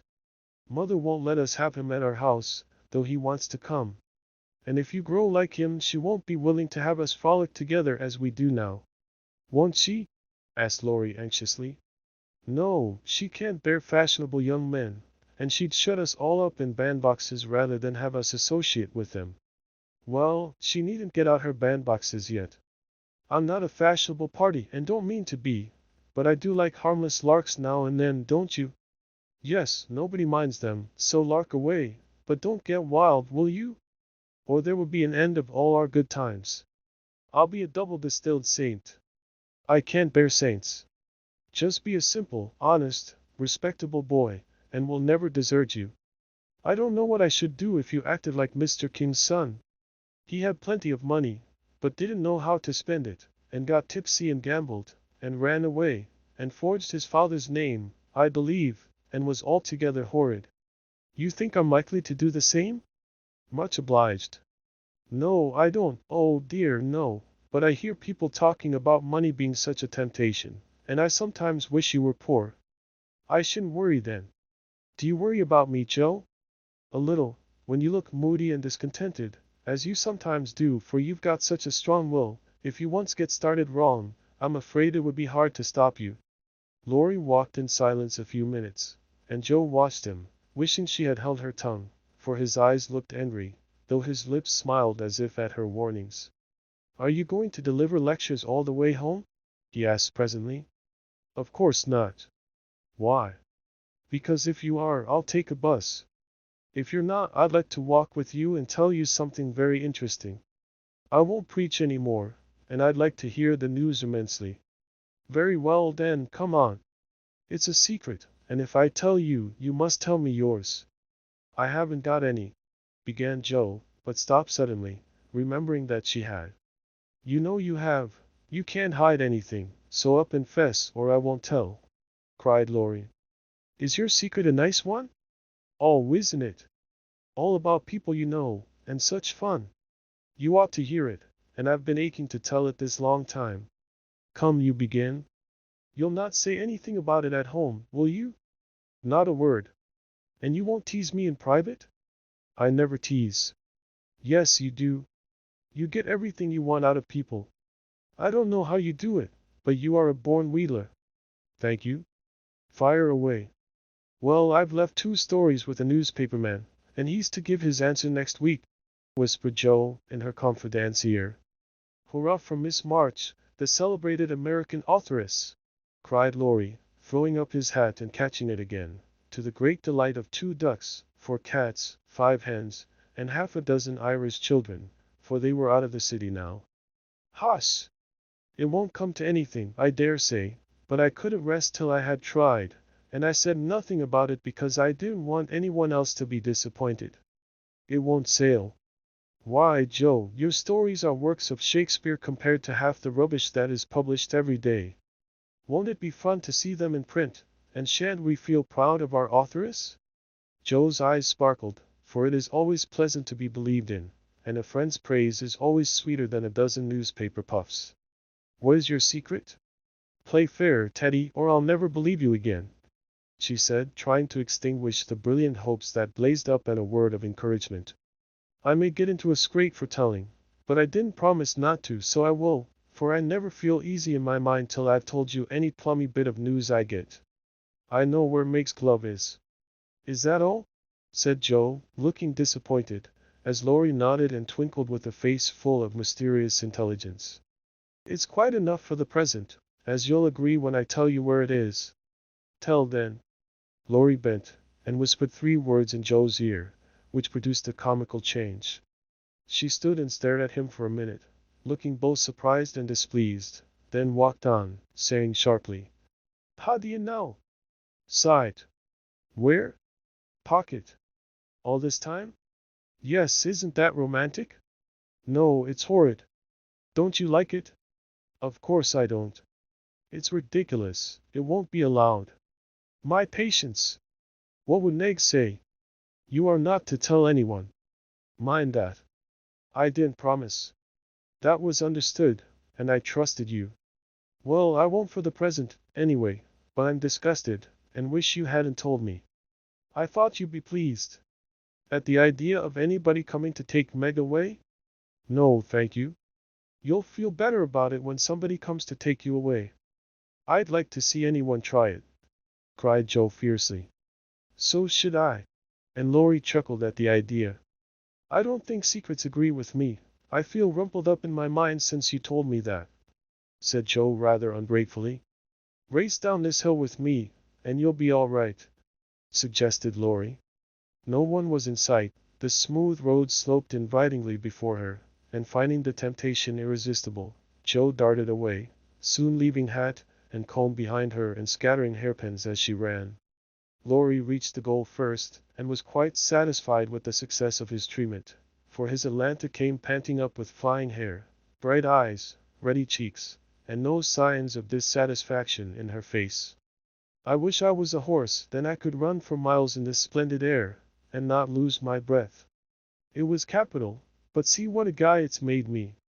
Go pick up my things like a cherub as you are, said Joe, dropping down under a maple tree, which was carpeting the bank with crimson leaves. Laurie leisurely departed to recover the lost property, and Joe bundled up her braids, hoping no one would pass by till she was tidy again. But someone did pass, and who should it be but Meg, looking particularly ladylike in her state and festival suit, for she had been making calls. What in the world are you doing here? She asked, regarding her disheveled sister with well-bred surprise. Getting leaves, meekly answered Joe, sorting the rosy handful she had just swept up. And hairpins, added Laurie, throwing half a dozen into Joe's lap. They grow on this road, Meg, so do combs and brown straw hats. You have been running, Joe. How could you? When will you stop such romping ways? Said Meg reprovingly, as she settled her cuffs and smoothed her hair, with which the wind had taken liberties. Never till I'm stiff and old and have to use a crutch. Don't try to make me grow up before my time, Meg. It's hard enough to have you change all of a sudden. Let me be a little girl as long as I can. As she spoke, Joe bent over the leaves to hide the trembling of her lips, for lately she had felt that Margaret was fast getting to be a woman, and Laurie's secret made her dread the separation which must surely come sometime, and now seemed very near. He saw the trouble in her face and drew Meg's attention from it by asking quickly, "Where have you been calling, all so fine?" "At the gardener's, and Sally has been telling me all about Belle Moffat's wedding. It was very splendid, and they have gone to spend the winter in Paris. Just think how delightful that must be." "Do you envy her, Meg?" said Laurie. "I'm afraid I do." "I'm glad of it," muttered Joe, tying on her hat with a jerk. "Why?" asked Meg, looking surprised. "Because if you care much about riches, you will never go and marry a poor man," said Joe, frowning at Laurie, who was mutely warning her to mind what she said. "I shall never go and marry anyone," observed Meg, walking on with great dignity while the others followed, laughing, whispering, skipping stones, and behaving like children, as Meg said to herself, though she might have been tempted to join them if she had not had her best dress on. For a week or two, Joe behaved so queerly that her sisters were quite bewildered. She rushed to the door when the postman rang, was rude to Mr. Brooke whenever they met, would sit looking at Meg with a woebegone face, occasionally jumping up to shake and then kiss her in a very mysterious manner. Laurie and she were always making signs to one another, and talking about spread eagles till the girls declared they had both lost their wits. On the second Saturday after Joe got out of the window, Meg, as she sat sewing at her window, was scandalized by the sight of Laurie chasing Joe all over the garden, and finally capturing her in Amy's bower. What went on there, Meg could not see, but shrieks of laughter were heard, followed by the murmur of voices and a great flapping of newspapers. "What shall we do with that girl? She never will behave like a young lady," sighed Meg, as she watched the race with a disapproving face. "I hope she won't. She is so funny and dear as she is," said Beth, who had never betrayed that she was a little hurt at Joe's having secrets with anyone but her. "It's very trying, but we never can make her comme il faut," added Amy, who sat making some new frills for herself, with her curls tied up in a very becoming way, two agreeable things that made her feel unusually elegant and ladylike. In a few minutes Joe bounced in, laid herself on the sofa, and affected to read. "Have you anything interesting there?" asked Meg, with condescension. "Nothing but a story, won't amount to much, I guess," returned Joe, carefully keeping the name of the paper out of sight. "You'd better read it aloud. That will amuse us and keep you out of mischief," said Amy in her most grown-up tone. "What's the name?" asked Beth, wondering why Joe kept her face behind the sheet. "The Rival Painters." "That sounds well. Read it," said Meg. Was aloud. "Cam." In a long breath, Joe began to read very fast. The girls listened with interest, for the tale was romantic, and somewhat pathetic, as most of the characters died in the end. "I like that about the splendid picture," was Amy's approving remark, as Joe paused. "I prefer the lovering part. Viola and Angelo are two of our favorite names, isn't that queer?" said Meg, wiping her eyes, for the lovering part was tragical. "Who wrote it?" asked Beth, who had caught a glimpse of Joe's face. The reader suddenly sat up, cast away the paper, displaying a flushed countenance, and with a funny mixture of solemnity and excitement replied in a loud voice, "Your sister." "Yo!" cried Meg, dropping her work. "It's very good," said Amy critically. "I knew it. I knew it. Oh, my Joe, I am so proud." And Beth ran to hug her sister and exult over this splendid success. Dear me, how delighted they all were, to be sure. How Meg wouldn't believe it till she saw the words. "Miss Josephine March," actually printed in the paper. How graciously Amy criticized the artistic parts of the story, and offered hints for a sequel, which unfortunately couldn't be carried out, as the hero and heroine were dead. How Beth got excited, and skipped and sang with joy.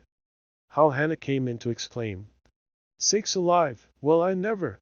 in great astonishment at that Joe's doings. How proud Mrs. March was when she knew it. How Joe laughed, with tears in her eyes, as she declared she might as well be a peacock and done with it, and how the spread eagle might be said to flap his wings triumphantly over the house of March, as the paper passed from hand to hand. "Tell us about it. When did it come? How much did you get for it? What will father say? Will Laurie last?" cried the family, all in one breath as they clustered about Joe, for these foolish, affectionate people made a jubilee of every little household joy. "Stop jabbering, girls, and I'll tell you everything," said Joe, wondering if Miss Burney felt any grander over her Evelina than she did over her rival painters. Having told how she disposed of her tales, Joe added, "And when I went to get my answer, the man said he liked them both, but didn't pay beginners, only let them print in his paper, and noticed the stories. It was good practice, he said, and when the beginners improved, anyone would pay. So I let him have the 2 stories, and today this was sent to me, and Laurie caught me with it, and insisted on seeing it, so I let him. And he said it was good, and I shall write more, and he's going to get the next paid for, and I am so happy, for in time I may be able to support myself and help the girls." Joe's breath gave out here, and wrapping her head in the paper, she bedewed her little story with a few natural tears, for to be independent, and earn the praise of those she loved were the dearest wishes of her heart, and this seemed to be the first step toward that happy end. Chapter 15. A telegram. "November is the most disagreeable month in the whole year," said Margaret, standing at the window one dull afternoon, looking out at the frostbitten garden. "That's the reason I was born in it," observed Joe pensively, quite unconscious of the blot on her nose. "If something very pleasant should happen now, we should think it a delightful month," said Beth, who took a hopeful view of everything, even November. "I dare say, but nothing pleasant ever does happen in this family," said Meg, who was out of sorts. "We go grubbing along day after day, without a bit of change, and very little fun. We might as well be in a treadmill." "My patience, how blue we are!" cried Joe. "I don't much wonder, poor dear, for you see other girls having splendid times, while you grind, year in and year out. Oh, don't I wish I could manage things for you as I do for my heroines. You're pretty enough and good enough already, so I'd have some rich relation leave you a fortune unexpectedly. Then you dash out as an heiress, scorn everyone who has slighted you, go abroad, and come home my lady something in a blaze of splendor and elegance. People don't have fortunes left them in that style nowadays. Men have to work and women marry for money. It's a dreadfully unjust world," said Meg bitterly. "Joe and I are going to make fortunes for you all. Just wait 10 years, and see if we don't," said Amy, who sat in a corner making mud pies, as Hannah called her little clay models of birds, fruit, and faces. "Can't wait, and I'm afraid I haven't much faith in ink and dirt, though I'm grateful for your good intentions." Meg sighed, and turned to the frostbitten garden again. Joe groaned and leaned both elbows on the table in a despondent attitude, but Amy spat it away energetically, and Beth, who sat at the other window, said smiling, "Two pleasant things are going to happen right away. Marmee is coming down the street, and Laurie is tramping through the garden as if he had something nice to tell." And they both came, Mrs. March with her usual question, "Any letter from father, girls?" and Laurie to say in his persuasive way, "Won't some of you come for a drive? I've been working away at mathematics till my head is in a muddle, and I'm going to freshen my wits by a brisk turn. It's a dull day, but the air isn't bad, and I'm going to take Brooke home, so it will be gay inside, if it isn't out. Come, Joe, you and Beth will go, won't you?" "Of course we will." "Much obliged, but I'm busy." And Meg whisked out her work basket, for she had agreed with her mother that it was best, for her at least, not to drive too often with the young gentleman. "We 3 will be ready in a minute," cried Amy, running away to wash her hands. "Can I do anything for you, Madam Mother?" asked Laurie, leaning over Mrs. March's chair with the affectionate look and tone he always gave her.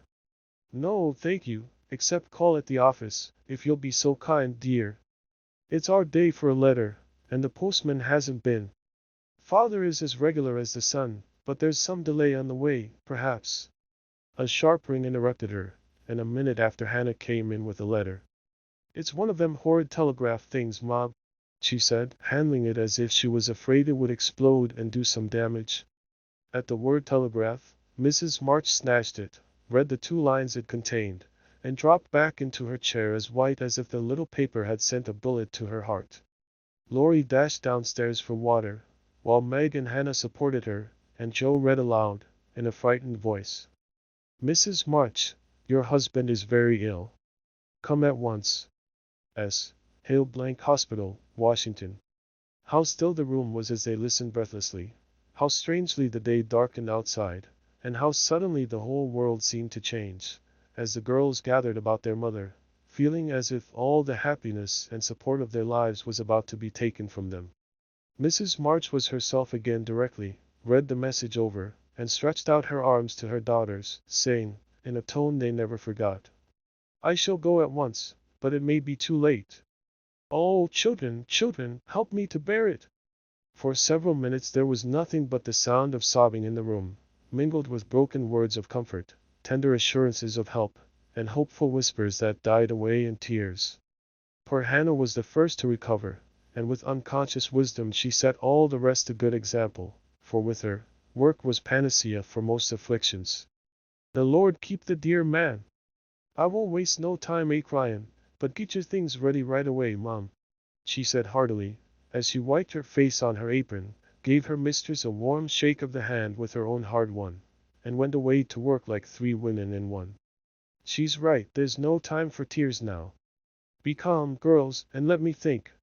They tried to be calm, poor things, as their mother sat up, looking pale but steady, and put away her grief to think and plan for them. "Where's Laurie?" she asked presently, when she had collected her thoughts and decided on the first duties to be done. "Here, ma'am." "Oh, let me do something," cried the boy, hurrying from the next room whither he had withdrawn, feeling that their first sorrow was too sacred for even his friendly eyes to see. "Send a telegram saying I will come at once. The next train goes early in the morning." "I'll take that." "What else?" "The horses are ready." "I can go anywhere, do anything," he said, looking ready to fly to the ends of the earth. "Leave a note at Aunt March's." "Joe, give me that pen and paper." Tearing off the blank side of one of her newly copied pages, Joe drew the table before her mother, well knowing that money for the long, sad journey must be borrowed, and feeling as if she could do anything to add a little to the sum for her father. "Now go, dear, but don't kill yourself driving at a desperate pace. There is no need of that." Mrs. March's warning was evidently thrown away, for 5 minutes later Laurie tore by the window on his own fleet horse, riding as if for his life. "Joe, run to the rooms, and tell Mrs. King that I can't come. On the way get these things. I'll put them down, they'll be needed, and I must go prepared for nursing. Hospital stores are not always good. Beth, go and ask Mr. Laurence for a couple of bottles of old wine. I'm not too proud to beg for father. He shall have the best of everything. Amy, tell Hannah to get down the black trunk, and Meg, come and help me find my things, for I'm half bewildered." Writing, thinking, and directing all at once might well bewilder the poor lady, and Meg begged her to sit quietly in her room for a little while, and let them work. Everyone scattered like leaves before a gust of wind, and the quiet, happy household was broken up as suddenly as if the paper had been an evil spell. Mr. Laurence came hurrying back with Beth, bringing every comfort the kind old gentleman could think of for the invalid, and friendliest promises of protection for the girls during the mother's absence, which comforted her very much. There was nothing he didn't offer, from his own dressing gown to himself as escort. But the last was impossible. Mrs. March would not hear of the old gentleman's undertaking the long journey, yet an expression of relief was visible when he spoke of it, for anxiety ill-fits one for traveling. He saw the look, knit his heavy eyebrows, rubbed his hands, and marched abruptly away, saying he'd be back directly. No one had time to think of him again till, as Meg ran through the entry, with a pair of rubbers in one hand and a cup of tea in the other, she came suddenly upon Mr. Brooke. "I'm very sorry to hear of this, Miss March," he said in the kind, quiet tone which sounded very pleasantly to her perturbed spirit. "I came to offer myself as escort to your mother. Mr. Laurence has commissions for me in Washington, and it will give me real satisfaction to be of service to her there." Down dropped the rubbers, and the tea was very near following, as Meg put out her hand, with a face so full of gratitude that Mr. Brooke would have felt repaid for a much greater sacrifice than the trifling one of time and comfort which he was about to take. "How kind you all are! Mother will accept, I'm sure, and it will be such a relief to know that she has someone to take care of her." "Thank you very, very much." Meg spoke earnestly, and forgot herself entirely till something in the brown eyes looking down at her made her remember the cooling tea, and lead the way into the parlor, saying she would call her mother. Everything was arranged by the time Laurie returned with a note from Aunt March, enclosing the desired sum, and a few lines repeating what she had often said before, that she had always told them it was absurd for March to go into the army, always predicted that no good would come of it, and she hoped they would take her advice the next time. Mrs. March put the note in the fire, the money in her purse, and went on with her preparations, with her lips folded tightly in a way which Joe would have understood if she had been there. The short afternoon wore away. All other errands were done, and Meg and her mother busy at some necessary needlework, while Beth and Amy got tea, and Hannah finished her ironing with what she called a slap and a bang, but still Joe did not come. They began to get anxious, and Laurie went off to find her, for no one knew what freak Joe might take into her head. He missed her, however, and she came walking in with a very queer expression of countenance, for there was a mixture of fun and fear, satisfaction and regret in it, which puzzled the family as much as did the roll of bills she laid before her mother, saying with a little choke in her voice, "That's my contribution toward making father comfortable and bringing him home. My dear, when did you get it?" $25. "Joe, I hope you haven't done anything rash?" "No, it's mine honestly. I didn't beg, borrow, or steal it.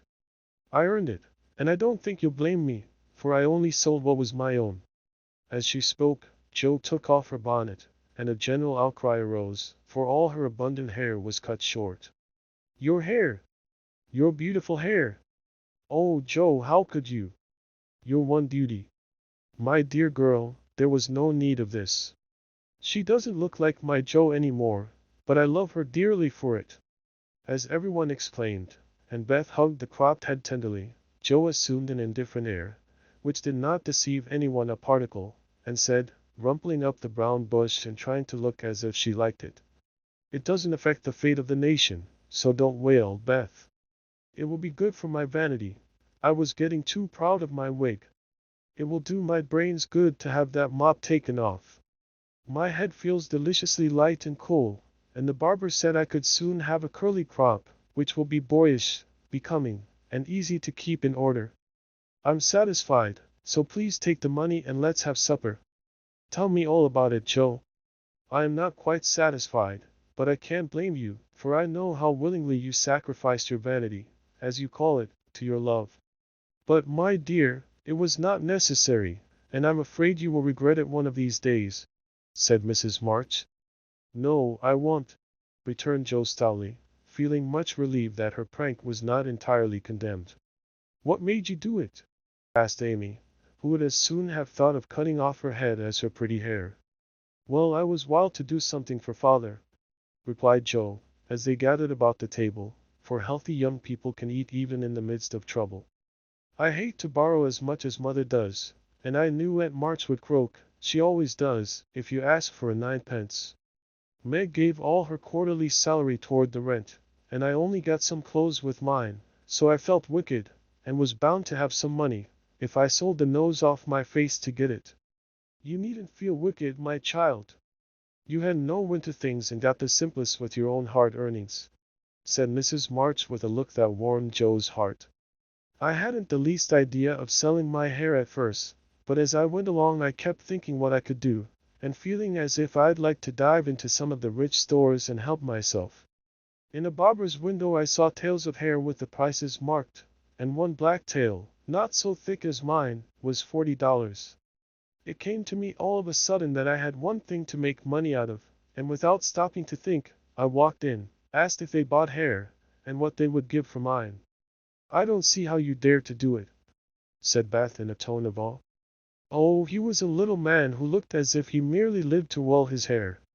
He rather stared at first, as if he wasn't used to having girls bounce into his shop and ask him to buy their hair. He said he didn't care about mine, it wasn't the fashionable color, and he never paid much for it in the first place. The work put into it made a dear, and so on. It was getting late, and I was afraid if it wasn't done right away that I shouldn't have it done at all, and you know when I start to do a thing, I hate to give it up. So I begged him to take it, and told him why I was in such a hurry. It was silly, I dare say, but it changed his mind, for I got rather excited, and told the story in my topsy-turvy way, and his wife heard, and said so kindly, "Take it, Thomas," and obliged the young lady. I'd do as much for our Jimmy any day if I had a spire of hair worth selling. "Who was Jimmy?" asked Amy, who liked to have things explained as they went along. "Her son," she said, "who was in the army." How friendly such things make strangers feel, don't they? She talked away all the time the man clipped, and diverted my mind nicely. "Didn't you feel dreadfully when the first cut came?" asked Meg with a shiver. "I took a last look at my hair while the man got his things, and that was the end of it. I never snivel over trifles like that. I will confess though, I felt queer when I saw the dear old hair laid out on the table, and felt only the short rough ends of my head. It almost seemed as if I'd an arm or leg off. The woman saw me look at it, and picked out a long lock for me to keep. I'll give it to you, Marmee, just to remember past glories by, for a crop is so comfortable I don't think I shall ever have a mane again."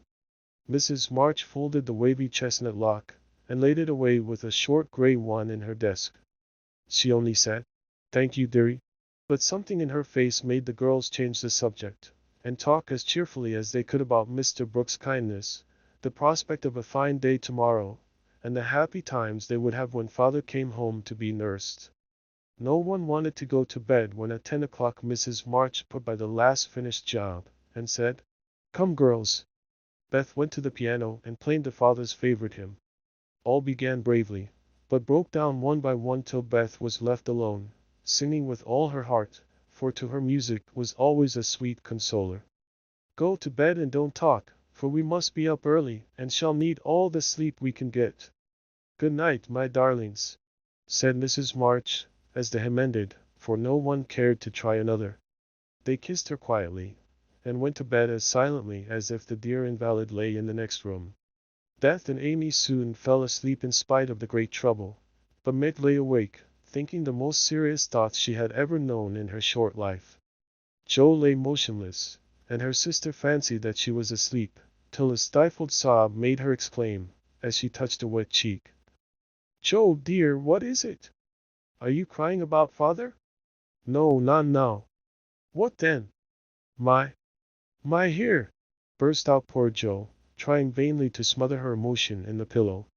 It did not seem at all comical to Meg, who kissed and caressed the afflicted heroine in the tenderest manner. "I'm not sorry," protested Jo, with a choke. "I'd do it again tomorrow if I could. It's only the vain part of me that goes and cries in this silly way. Don't tell anyone, it's all over now. I thought you were asleep, so I just made a little private moan for my one beauty. How came you to be awake?" "I can't sleep, I'm so anxious," said Meg. "Think about something pleasant, and you'll soon drop off." "I tried it, but felt wider awake than ever." "What did you think of?" "Handsome faces, eyes particularly," answered Meg, smiling to herself in the dark. "What color do you like best?" "Brown, that is, sometimes." "Blue, I love thee." Jo laughed, and Meg sharply ordered her not to talk, then amiably promised to make her hair curl, and fell asleep to dream of living in her castle in the air.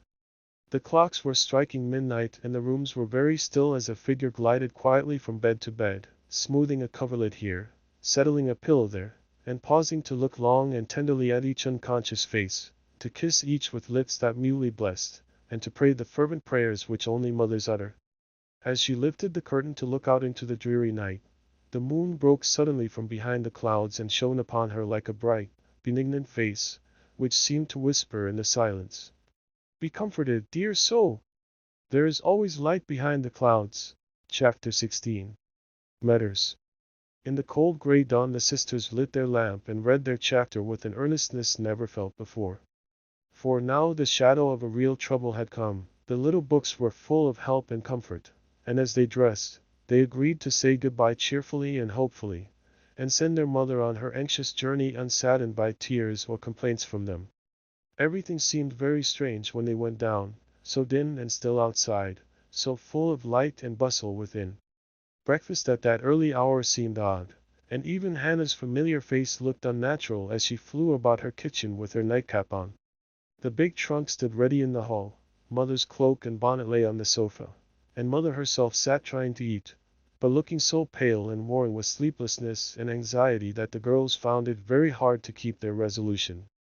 Meg's eyes kept filling in spite of herself. Jo was obliged to hide her face in the kitchen roller more than once, and the little girls wore a grave, troubled expression, as if sorrow was a new experience to them. Nobody talked much, but as the time drew very near and they sat waiting for the carriage, Mrs. March said to the girls, who were all busied about her, one folding her shawl, another smoothing out the strings of her bonnet, a third putting on her overshoes, and a fourth fastening up her traveling bag. "Children, I leave you to Hannah's care and Mr. Lawrence's protection. Hannah is faithfulness itself, and our good neighbor will guard you as if you were his own. I have no fears for you, yet I am anxious that you should take this trouble rightly. Don't grieve and fret when I am gone, or think that you can be idle and comfort yourselves by being idle and trying to forget. Go on with your work as usual, for work is a blessed solace. Hope and keep busy, and whatever happens, remember that you never can be fatherless." "Yes, Mother."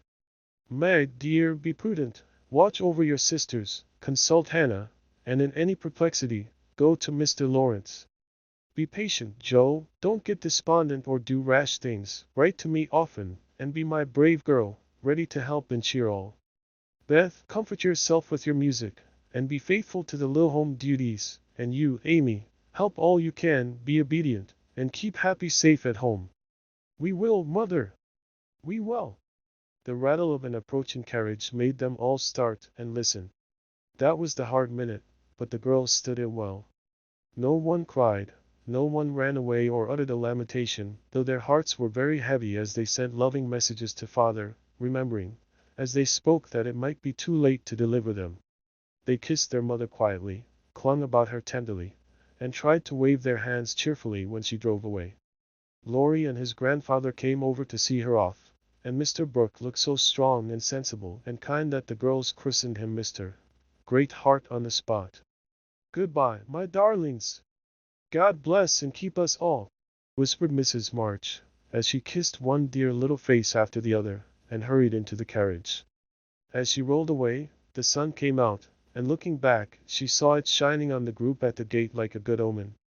They saw it also, and smiled and waved their hands, and the last thing she beheld as she turned the corner was the 4 bright faces, and behind them like a bodyguard, old Mr. Laurence, faithful Hannah, and devoted Laurie. "How kind everyone is to us," she said, turning to find fresh proof of it in the respectful sympathy of the young man's face. "I don't see how they can help it," returned Mr. Brooke, laughing so infectiously that Mrs. March could not help smiling. And so the journey began with the good omens of sunshine, smiles, and cheerful words. "I feel as if there had been an earthquake," said Jo, as their neighbors went home to breakfast, leaving them to rest and refresh themselves. "It seems as if half the house was gone," added Meg forlornly. Beth opened her lips to say something, but could only point to the pile of nicely mended hose which lay on Mother's table, showing that even in her last hurried moments she had thought and worked for them. It was a little thing, but it went straight to their hearts, and in spite of their brave resolutions, they all broke down and cried bitterly. Hannah wisely allowed them to relieve their feelings, and when the showers showed signs of clearing up, she came to the rescue, armed with a coffee pot. "Now, my dear young ladies, remember what your ma said, and don't fret. Come and have a cup of coffee all round, and then let's fall to work and be a credit to the family. Coffee was a treat, and Hannah showed great tact in making it that morning. No one could resist her persuasive nods, or the fragrant invitation issuing from the nose of the coffee pot. They drew up to the table, exchanged their handkerchiefs for napkins, and in 10 minutes were all right again. Hope and keep busy, that's the motto for us, so let's see who will remember it best. I shall go to Aunt March, as usual. Oh, won't she lecture though? Said Jo, as she sipped with returning spirit. I shall go to my King's, though I'd much rather stay at home and attend to things here, said Meg, wishing she hadn't made her eyes so red. No need of that. Beth and I can keep house perfectly well, put in Amy, with an important air. Hannah will tell us what to do, and we'll have everything nice when you come home, added Beth, getting out her mop and dish tub without delay. I think anxiety is very interesting, observed Amy, eating sugar pensively. The girls couldn't help laughing, and felt better for it, though Meg shook her head at the young lady who could find consolation in a sugar bowl. The sight of the turnovers made Jo sober again, and when the two went out to their daily tasks, they looked sorrowfully back at the window where they were accustomed to see their mother's face. It was gone, but Beth had remembered the little household ceremony, and there she was, nodding away at them like a rosy-faced mandarin. That's so like my Beth, said Jo, waving her hat, with a grateful face. Goodbye, Miggy, I hope the Kings won't strain today. Don't fret about father, dear, she added, as they parted. And I hope Aunt March won't croak. Your hair is becoming, and it looks very boyish and nice, returned Meg, trying not to smile at the curly head, which looked comically small on her tall sister's shoulders. That's my only comfort. And touching her hat a la Laurie, away went Jo, feeling like a shorn sheep on a wintry day. News from their father comforted the girls very much, for though dangerously ill, the presence of the best and tenderest of nurses had already done him good. Mr. Brooks sent a bulletin every day, and as the head of the family, Meg insisted on reading the dispatches, which grew more cheerful as the week passed. At first, everyone was eager to write, and plump envelopes were carefully poked into the letterbox by one or other of the sisters, who felt rather important with their Washington correspondence. As one of these packets contained characteristic notes from the party, we will rob an imaginary mail, and read them. My dearest mother, it is impossible to tell you how happy your last letter made us, for the news was so good we couldn't help laughing and crying over it. How very kind Mr. Brooks is, and how fortunate that Mr. Lawrence's business detains him near you so long, since he is so useful to you and father. The girls are all as good as gold. Jo helps me with the sewing, and insists on doing all sorts of hard jobs. I should be afraid she might overdo. If I didn't know her moral fit wouldn't last long. Beth is as regular about her tasks as a clock, and never forgets what you told her. She grieves about father, and looks sober except when she is at her little piano. Amy minds me nicely, and I take great care of her. She does her own hair, and I am teaching her to make buttonholes and mend her stockings.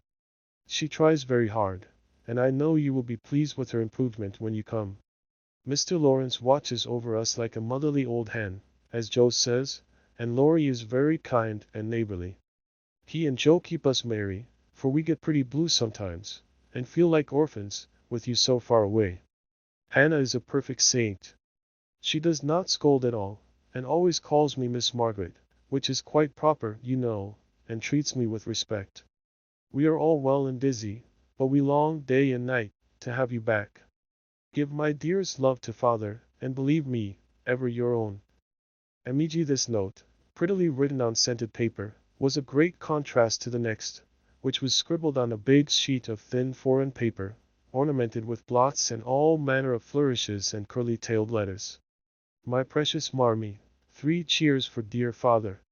Brooke was a trump to telegraph right off, and let us know the minute he was better. I rushed up Derek when the letter came, and tried to thank God for being so good to us, but I could only cry, and say, I'm glad. I'm glad. Didn't that do as well as a regular prayer? For I felt a great many in my heart. We have such funny times, and now I can enjoy them, for everyone is so desperately good, It's like living in a nest of turtle doves. You'd laugh to see Meg head the table and try to be motherish. She gets prettier every day, and I'm in love with her sometimes. The children are regular archangels, and well, I'm Joe, and never shall be anything else.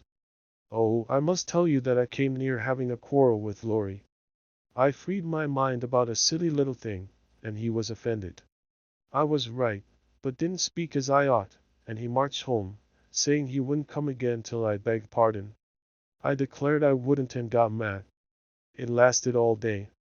I felt bad and wanted you very much. Laurie and I are both so proud, it's hard to beg pardon. But I thought he'd come to it, for I was in the right. He didn't come, and just that night I remembered what you said when Amy fell into the river. I read my little book, felt better, resolved not to let the sun set on my anger, and ran over to tell Laurie I was sorry. I met him at the gate, coming for the same thing. We both laughed, begged each other's pardon, and felt all good and comfortable again. I made a poem yesterday, when I was helping Hannah wash, and as father likes my silly little things, I put it in to amuse him. Give him my lovingest hug that ever was, and kiss yourself a dozen times for your topsy-turvy Jo, a song from the suds queen of my tub, I merrily sing, while the white foam rises high, and sturdily wash and rinse and wring, and fasten the clothes to dry. Then out in the free fresh air they swing, under the sunny sky. I wish we could wash from our hearts and souls the stains of the week away, and let water and air by their magic make ourselves as pure as they. Then on the earth there would be indeed a glorious washing day. Along the path of a useful life will heartsease ever bloom. The busy mind has no time to think of sorrow or care or gloom, and anxious thoughts may be swept away as we bravely wield the broom.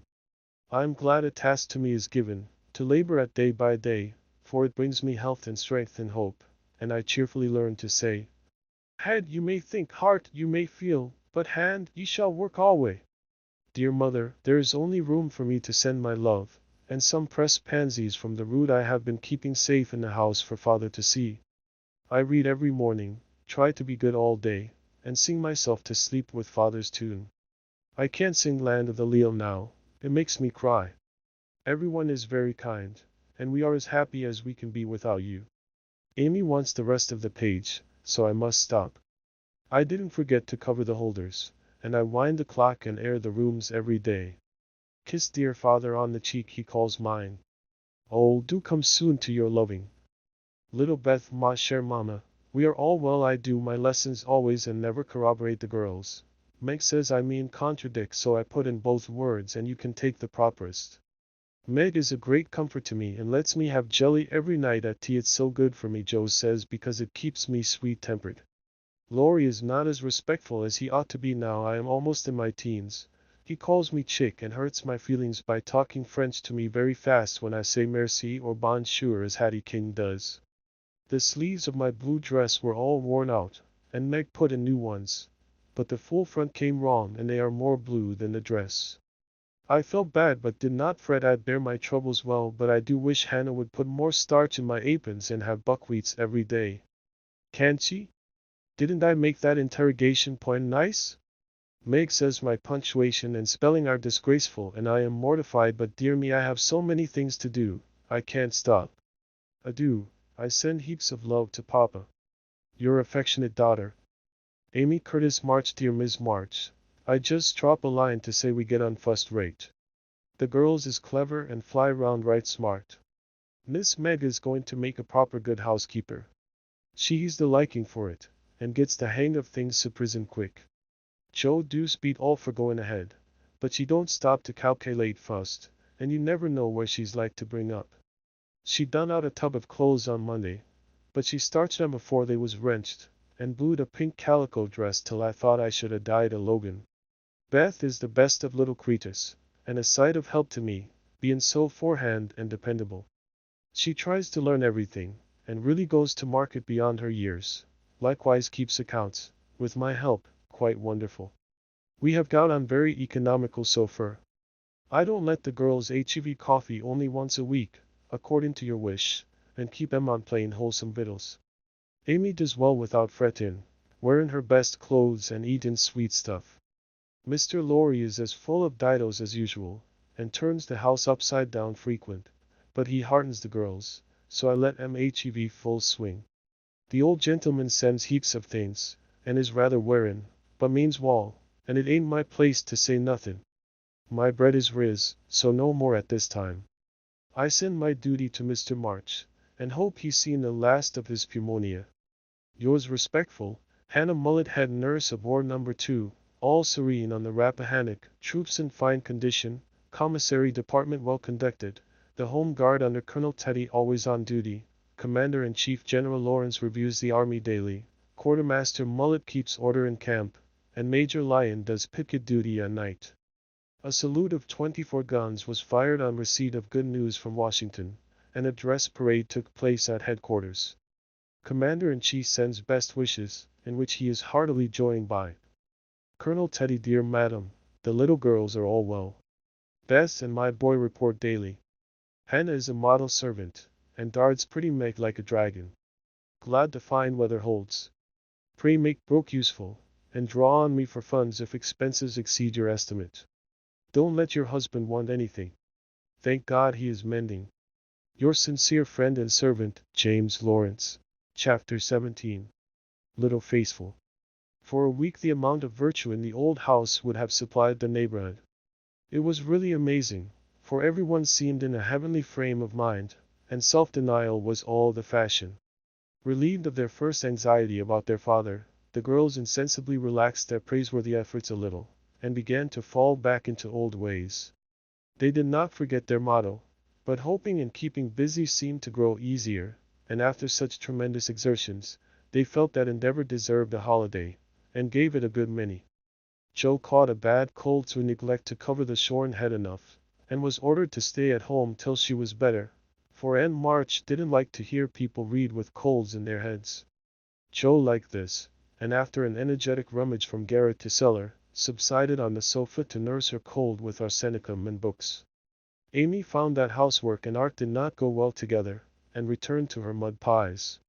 Meg went daily to her pupils, and sewed, or thought she did, at home, but much time was spent in writing long letters to her mother, or reading the Washington dispatches over and over. Beth kept on, with only slight relapses into idleness or grieving. All the little duties were faithfully done each day, and many of her sisters also, for they were forgetful, and the house seemed like a clock whose pendulum was gone a-visiting.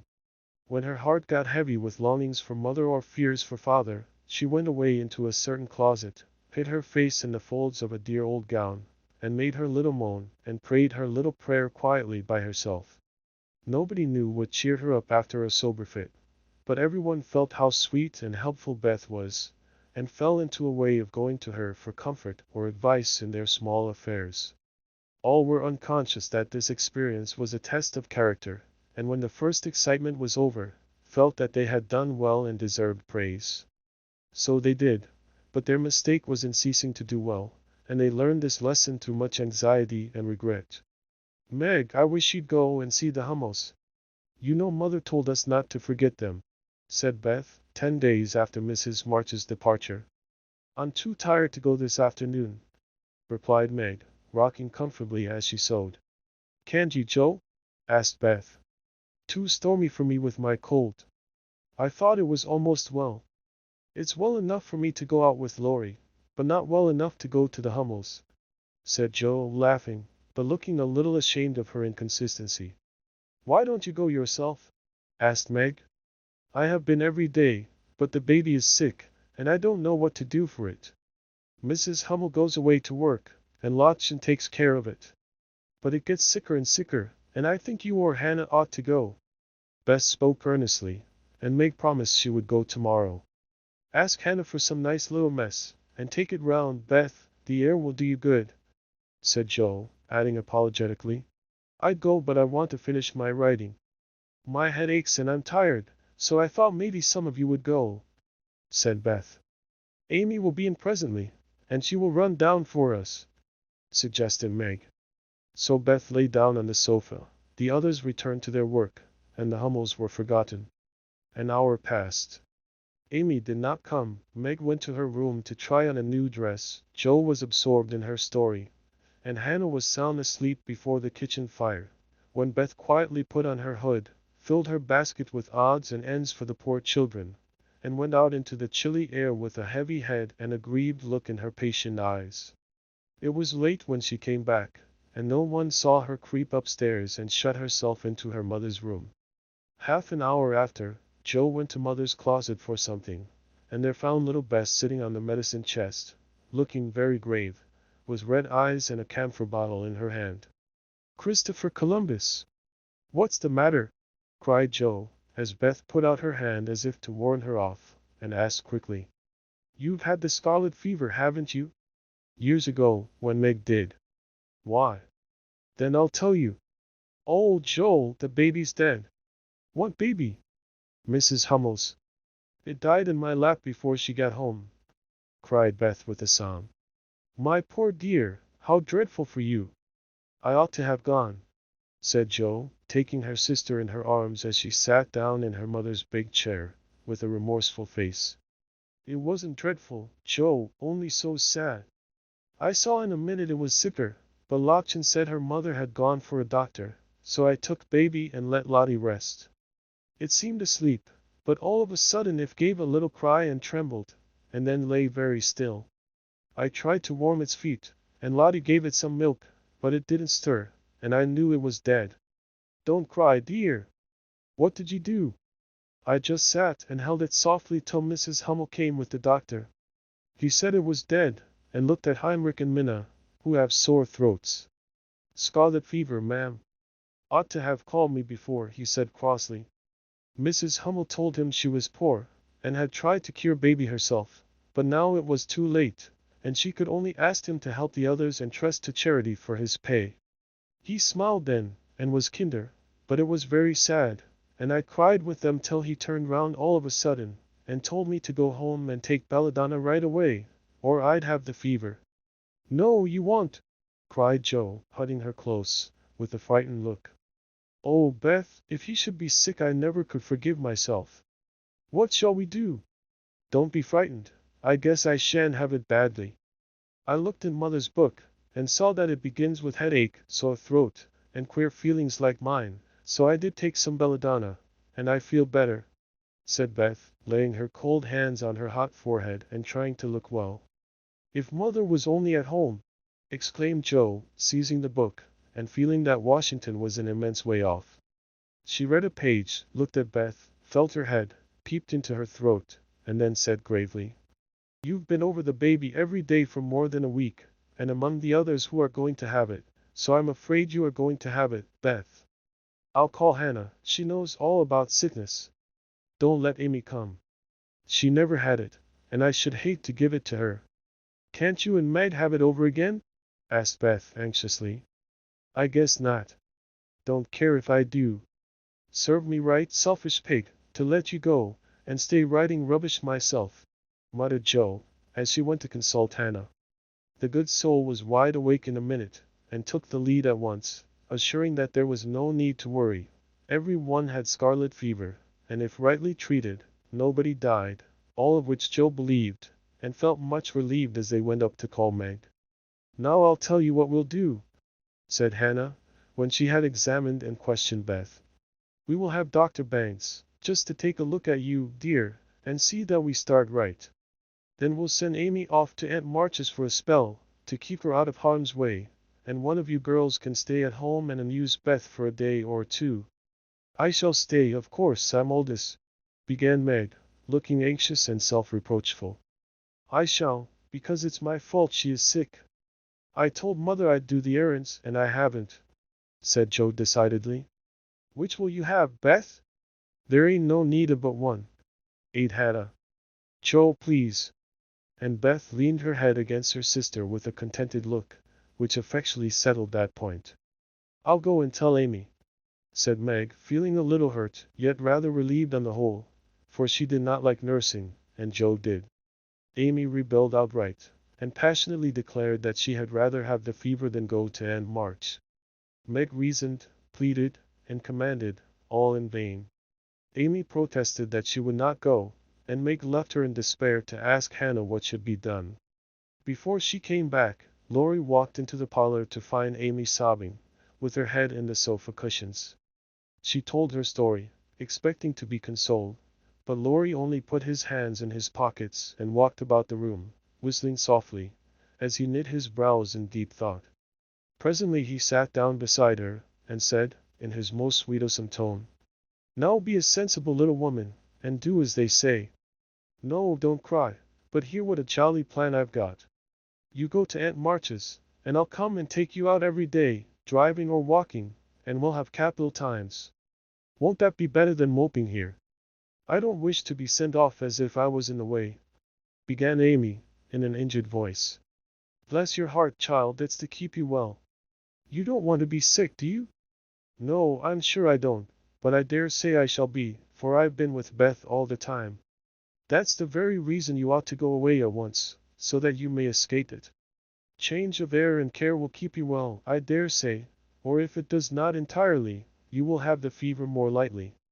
I advise you to be off as soon as you can, for scarlet fever is no joke, miss." "But it's dull at Aunt March's, and she is so cross," said Amy, looking rather frightened. "It won't be dull with me popping in every day to tell you how Beth is, and take you out gallivanting. The old lady likes me, and I'll be as sweet as possible to her, so she won't peck at us, whatever we do. Will you take me out in the trotting wagon with Puck? On my honor as a gentleman.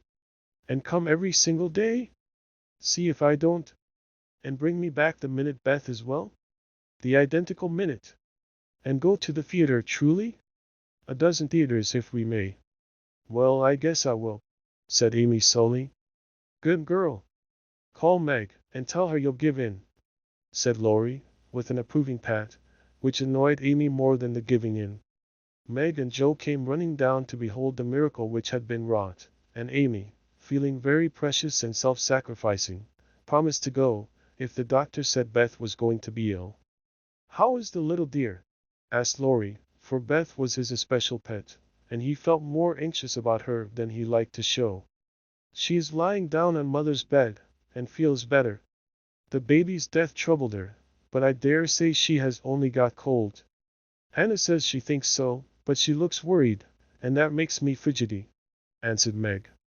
"What a trying world it is," said Joe, rumpling up her hair in a fretful way. "No sooner do we get out of one trouble than down comes another. There doesn't seem to be anything to hold on to when mother's gone, so I'm all at sea." "Well, don't make a porcupine of yourself, it isn't becoming. Settle your wig, Joe, and tell me if I shall telegraph to your mother or do anything?" asked Laurie, who never had been reconciled to the loss of his friend's one beauty.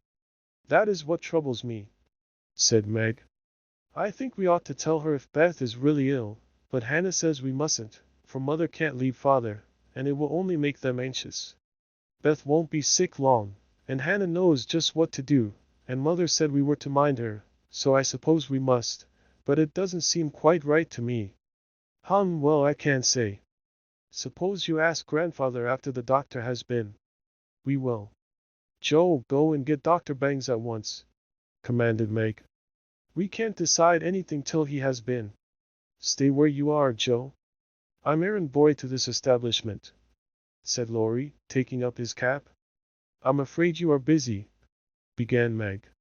"No, I've done my lessons for the day." "Do you study in vacation time?" asked Joe.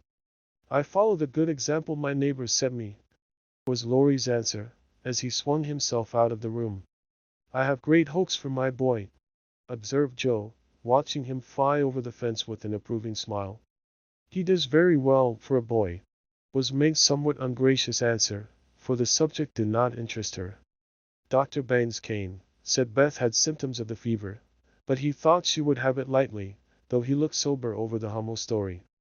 Amy was ordered off at once, and provided with something to ward off danger, she departed in great state, with Joe and Laurie as escort. And March received them with her usual hospitality. "What do you want now?" she asked, looking sharply over her spectacles, while the parrot, sitting on the back of her chair, called out, "Go away. No boys allowed here." Laurie retired to the window, and Joe told her story. "No more than I expected, if you are allowed to go poking about among poor folks." Amy can stay and make herself useful if she isn't sick, which I've no doubt she will be. Looks like it now. Don't cry, child. It worries me to hear people sniff. Amy was on the point of crying, but Laurie slyly pulled the parrot's tail, which caused Polly to utter an astonished croak and call out, "Bless my boots!" in such a funny way that she laughed instead. "What do you hear from your mother?" asked the old lady gruffly. "Father is much better," replied Joe, trying to keep sober. "Oh, is he? Well, that won't last long, I fancy. March never had any stamina," was the cheerful reply. "Cousin, never say die. Take a pinch of snuff. Goodbye, goodbye," squalled Polly, dancing on her perch, and clawing at the old lady's cap as Laurie tweaked him in the rear. "Hold your tongue, you disrespectful old bird. And, Joe, you'd better go at once. It isn't proper to be gaddying about so late with a rattle-pated boy like—" "Hold your tongue, you disrespectful old bird," cried Polly, tumbling off the chair with a bounce, and running to peck the rattle-pated boy, who was shaking with laughter at the last speech. "I don't think I can bear it, but I'll try," thought Amy, as she was left alone with Aunt March. "Get along, you fright!" screamed Polly, and at that rude speech Amy could not restrain a sniff. Chapter 18. Dark Days. Beth did have the fever, and was much sicker than anyone but Hannah and the doctor suspected. The girls knew nothing about illness, and Mr. Laurence was not allowed to see her, so Hannah had everything her own way, and busy Dr. Bangs did his best, but left a good deal to the excellent nurse. Meg stayed at home, lest she should infect the Kings, and kept house, feeling very anxious and a little guilty when she wrote letters in which no mention was made of Beth's illness. She could not think it right to deceive her mother, but she had been bidden to mind Hannah, and Hannah wouldn't hear of Mrs. March being told, and worried just for sake of trifle. Joe devoted herself to Beth day and night, not a hard task, for Beth was very patient, and bore her pain uncomplainingly as long as she could control herself. But there came a time when during the fever fits she began to talk in a hoarse, broken voice, to play on the coverlet as if on her beloved little piano, and tried to sing with a throat so swollen that there was no music left, a time when she did not know the familiar faces around her, but addressed them by wrong names, and called imploringly for her mother. Then Joe grew frightened, Meg begged to be allowed to write the truth, and even Hannah said she would think of it, though there was no danger yet. A letter from Washington added to their trouble, for Mr. March had had a relapse, and could not think of coming home for a long while. How dark the days seemed now, how sad and lonely the house, and how heavy were the hearts of the sisters as they worked and waited, while the shadow of death hovered over the once happy home. Then it was that Margaret, sitting alone with tears dropping often on her work, felt how rich she had been in things more precious than any luxuries money could buy, in love, protection, peace, and health, the real blessings of life.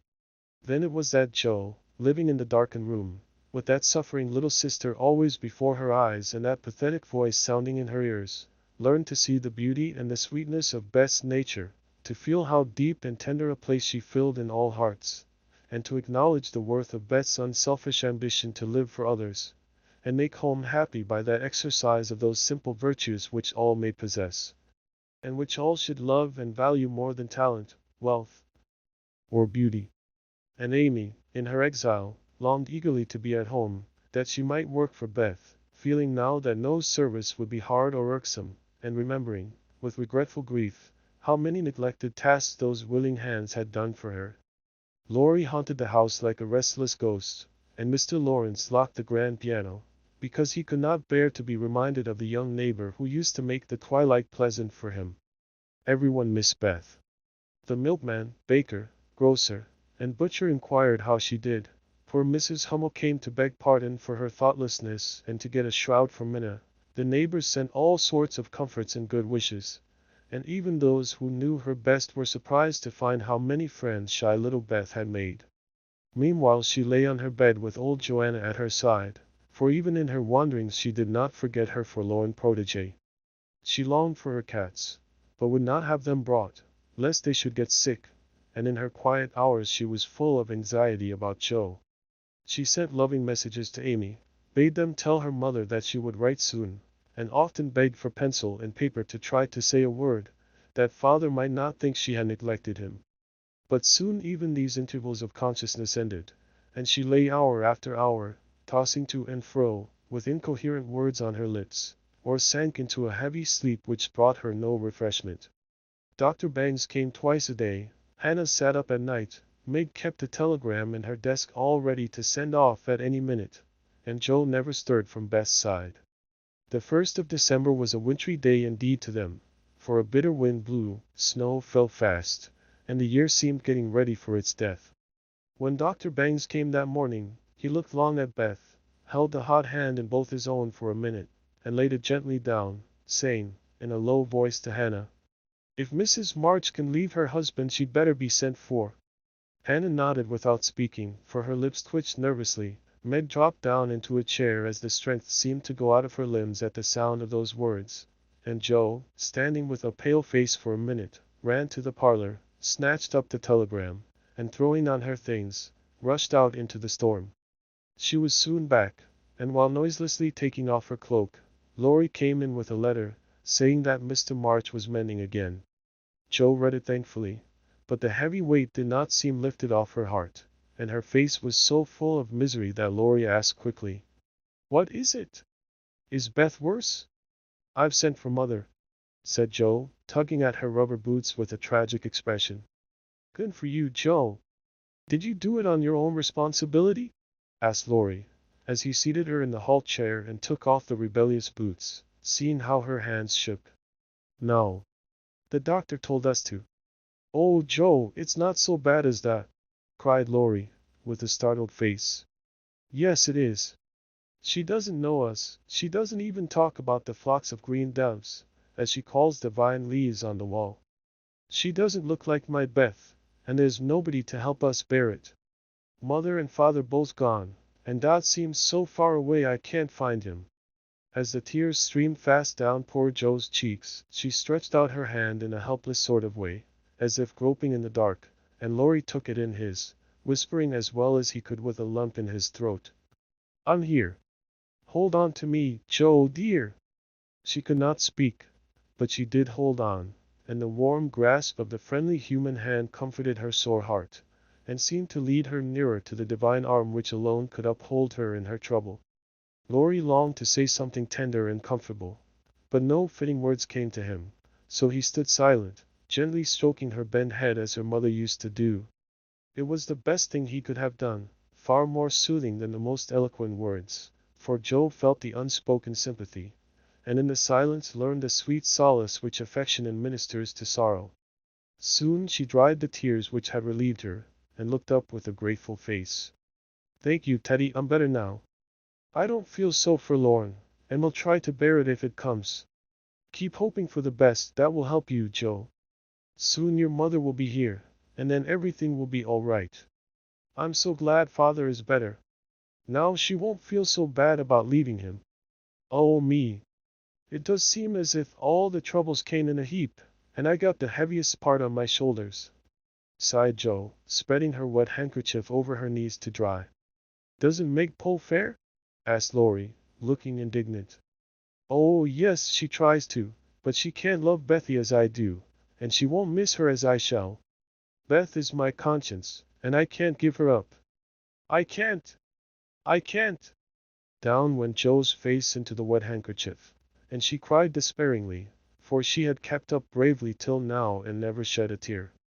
Laurie drew his hand across his eyes, but could not speak till he had subdued the choky feeling in his throat and steadied his lips. "It might be unmanly, but he couldn't help it, and I am glad of it." Presently, as Joe's sobs quieted, he said hopefully, "I don't think she will die. She's so good, and we all love her so much. I don't believe God will take her away yet." "The good and dear people always do die," groaned Joe, but she stopped crying, for her friend's words cheered her up in spite of her own doubts and fears. "Poor girl, you won out. It isn't like you to be forlorn. Stop a bit. I'll hearten you up in a jiffy." Laurie went off 2 stairs at a time, and Joe laid her wearied head down on Beth's little brown hood, which no one had thought of moving from the table where she left it.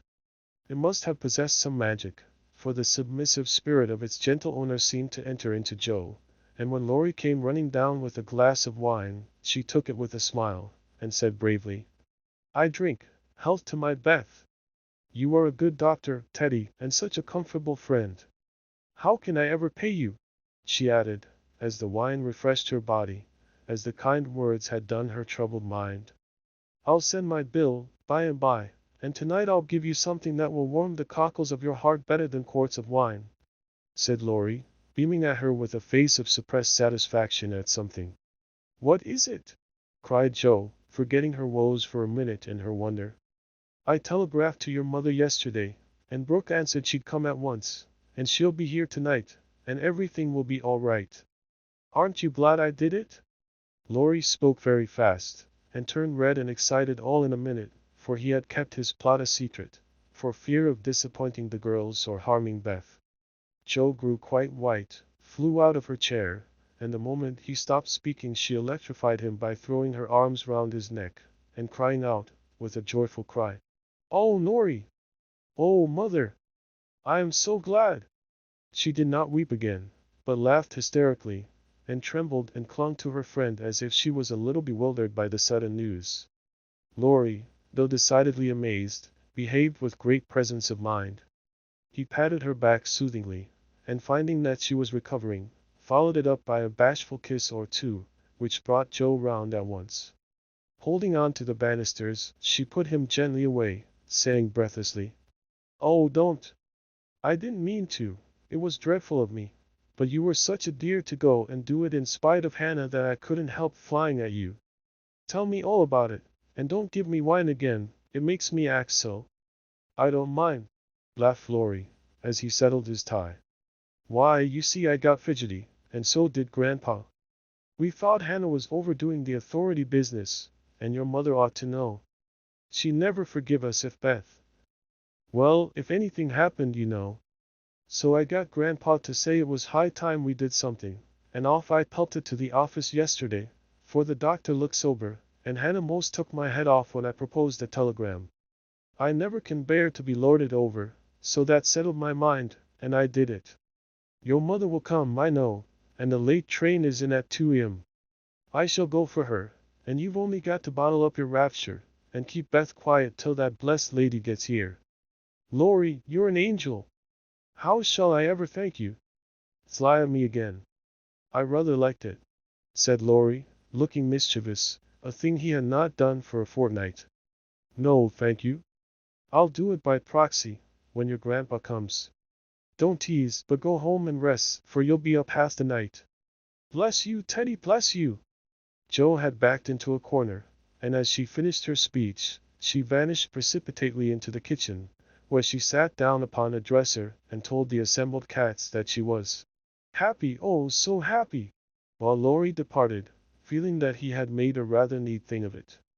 "That's the interferingest chap I ever see, but I forgive him and do hope Mrs. March is coming right away," said Hannah, with an air of relief, when Joe told the good news. Meg had a quiet rapture, and then brooded over the letter, while Joe set the sickroom in order, and Hannah knocked up a couple of pies in case of company unexpected. A breath of fresh air seemed to blow through the house, and something better than sunshine brightened the quiet rooms. Everything appeared to feel the hopeful change. Beth's bird began to chirp again, and a half-blown rose was discovered on Amy's bush in the window. The fires seemed to burn with unusual cheeriness, and every time the girls met, their pale faces broke into smiles as they hugged one another, whispering encouragingly, "Mother's coming, dear! Mother's coming!" Every one rejoiced but Beth. She lay in that heavy stupor, alike unconscious of hope and joy, doubt and danger. It was a piteous sight, the once rosy face so changed and vacant, the once busy hands so weak and wasted, the once smiling lips quite dumb, and the once pretty, well-kept hair scattered rough and tangled on the pillow. All day she lay so, only rousing now and then to mutter, "Water!" with lips so parched they could hardly shake the word. All day Joe and Meg hovered over her, watching, waiting, hoping, and trusting in God and Mother, and all day the snow fell, the bitter wind raged, and the hours dragged slowly by. But night came at last, and every time the clock struck, the sisters, still sitting on either side of the bed, looked at each other with brightening eyes, for each hour brought help nearer. The doctor had been in to say that some change, for better or worse, would probably take place about midnight, at which time he would return. Hannah, quite worn out, lay down on the sofa at the bed's foot and fell fast asleep. Mr. Laurence marched to and fro in the parlor, feeling that he would rather face a rebel battery than Mrs. March's countenance as she entered. Laurie lay on the rug, pretending to rest, but staring into the fire with the thoughtful look which made his black eyes beautifully soft and clear. The girls never forgot that night, for no sleep came to them as they kept their watch, with that dreadful sense of powerlessness which comes to us in hours like those. "If God spares Beth, I never will complain again," whispered Meg earnestly. "If God spares Beth, I'll try to love and serve him all my life," answered Joe, with equal fervor. "I wish I had no heart that aches so," sighed Meg, after a pause. "If life is often as hard as this, I don't see how we ever shall get through it," added her sister despondently. Here the clock struck 12, and both forgot themselves in watching Beth, for they fancied a change passed over her wan face. The house was still as death, and nothing but the wailing of the wind broke the deep hush. Weary Hannah slept on, and no one but the sisters saw the pale shadow which seemed to fall upon the little bed. An hour went by, and nothing happened except Laurie's quiet departure for the station. Another hour, still no one came, and anxious fears of delay in the storm, or accidents by the way, or, worst of all, a great grief at Washington, haunted the girls. It was past 2, when Joe, who stood at the window thinking how dreary the world looked in its winding sheet of snow, heard a movement by the bed, and turning quickly, saw Meg kneeling before their mother's easy chair with her face hidden. A dreadful fear passed coldly over Joe, as she thought, "Beth is dead, and Meg is afraid to tell me." She was back at her post in an instant, and to her excited eyes a great change seemed to have taken place. The fever flush and the look of pain were gone, and the beloved little face looked so pale and peaceful in its utter repose that Joe felt no desire to weep or to lament. Leaning low over this dearest of her sisters, she kissed the damp forehead with her heart on her lips, and softly whispered, "Goodbye, my Beth. Goodbye." As if awaked by the stir, Hannah started out of her sleep, hurried to the bed, looked at Beth, felt her hands, listened at her lips, and then, throwing her apron over her head, sat down to rock to and fro, exclaiming, under her breath, "The fever's turned, she's sleepin' nat'ral, her skin's damp, and she breathes easy. Praise be given! Oh, my goodness me!" Before the girls could believe the happy truth, the doctor came to confirm it. He was a homely man, but they thought his face quite heavenly when he smiled and said, with a fatherly look at them, "Yes, my dears, I think the little girl will pull through this time. Keep the house quiet, let her sleep, and when she wakes, give her." What they were to give, either heard, for both crept into the dark hall, and sitting on the stairs, held each other close, rejoicing with hearts too full for words. When they went back to be kissed and cuddled by faithful Hannah, they found Beth lying, as she used to do, with her cheek pillowed on her hand, the dreadful pallor gone, and breathing quietly, as if just fallen asleep. "If mother would only come now," said Joe, as the winter night began to wane. "See," said Meg, coming up with a white, half-open rose. "I thought this would hardly be ready to lay in Beth's hand tomorrow as she went away from us. But it has blossomed in the night, and now I mean to put it in my vase here, so that when the darling wakes, the first thing she sees will be the little rose, and mother's face." Never had the sun risen so beautifully, and never had the world seemed so lovely as it did to the heavy eyes of Meg and Joe, as they looked out in the early morning, when their long, sad vigil was done. "It looks like a fairy world," said Meg, smiling to herself, as she stood behind the curtain, watching the dazzling sight. "Hark!" cried Joe, starting to her feet. Yes, there was a sound of bells at the door below, a cry from Hannah, and then Laurie's voice sang in a joyful whisper, "Girls, she's come! She's come!" Chapter 19. Annie's Will. While these things were happening at home, Amy was having hard times at Aunt March's. She felt her exile deeply, and for the first time in her life, realized how much she was beloved and petted at home. Aunt March never petted anyone. She did not approve of it, but she meant to be kind, for the well-behaved little girl pleased her very much, and Aunt March had a soft place in her old heart for her nephew's children, though she didn't think it proper to confess it. She really did her best to make Amy happy, but, dear me, what mistakes she made. Some old people keep young at heart in spite of wrinkles and gray hairs, can sympathize with children's little cares and joys, make them feel at home, and can hide wise lessons under pleasant plays, giving and receiving friendship in the sweetest way. But Aunt March had not this gift, and she worried Amy very much with her rules and orders, her prim ways, and long, prosy talks. Finding the child more docile and amiable than her sister, the old lady felt it her duty to try and counteract, as far as possible, the bad effects of home freedom and indulgence. So she took Amy by the hand, and taught her, as she herself had been taught 60 years ago, a process which carried dismay to Amy's soul, and made her feel like a fly in the web of a very strict spider. She had to wash the cups every morning, and polish up the old-fashioned spoons, the fat silver teapot, and the glasses till they shone. Then she must dust the room, and what a trying job that was. Not a speck escaped Aunt March's eye, and all the furniture had claw legs and much carving, which was never dusted to suit. Then Polly had to be fed, the lap-dog combed, and a dozen tricks upstairs and down to get things or deliver orders, for the old lady was very lame and seldom left her big chair. After these tiresome labors she must do her lessons, which was a daily trial of every virtue she possessed. Then she was allowed 1 hour for exercise or play, and didn't she enjoy it? Laurie came every day, and wheedled Aunt March till Amy was allowed to go out with him, when they walked and rode and had capital times. After dinner, she had to read aloud, and sit still while the old lady slept, which she usually did for an hour, as she dropped off over the first page.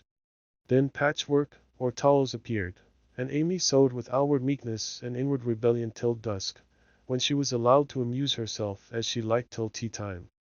The evenings were the worst of all, for Aunt March fell to telling long stories about her youth, which were so unutterably dull that Amy was always ready to go to bed, intending to cry over her hard fate, but usually going to sleep before she had squeezed out more than a tear or two. If it had not been for Laurie, and old Esther the maid, she felt that she never could have got through that dreadful time. The parrot alone was enough to drive her distracted, for he soon felt that she did not admire him, and revenged himself by being as mischievous as possible. He pulled her hair whenever she came near him, upset his bread and milk to plate her when she had newly cleaned his cage, made Mop bark by pecking at him, while Madame dozed, called her names before company, and behaved in all respects like an irreprehensible old bird.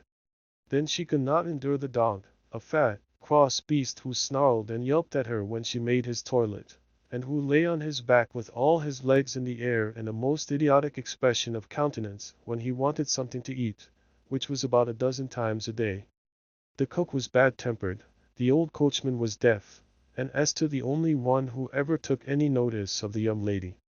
Esther was a Frenchwoman, who had lived with Madame, as she called her mistress, for many years, and who rather tyrannized over the old lady, who could not get along without her.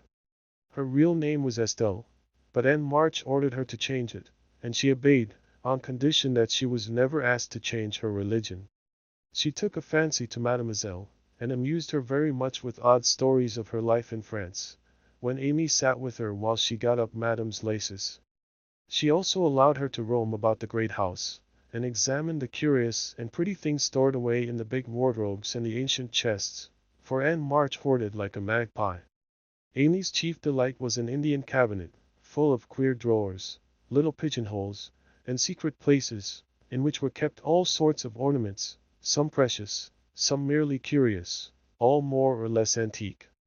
To examine and arrange these things gave Amy great satisfaction, especially the jewel cases, in which on velvet cushions reposed the ornaments which had adorned the belle 40 years ago.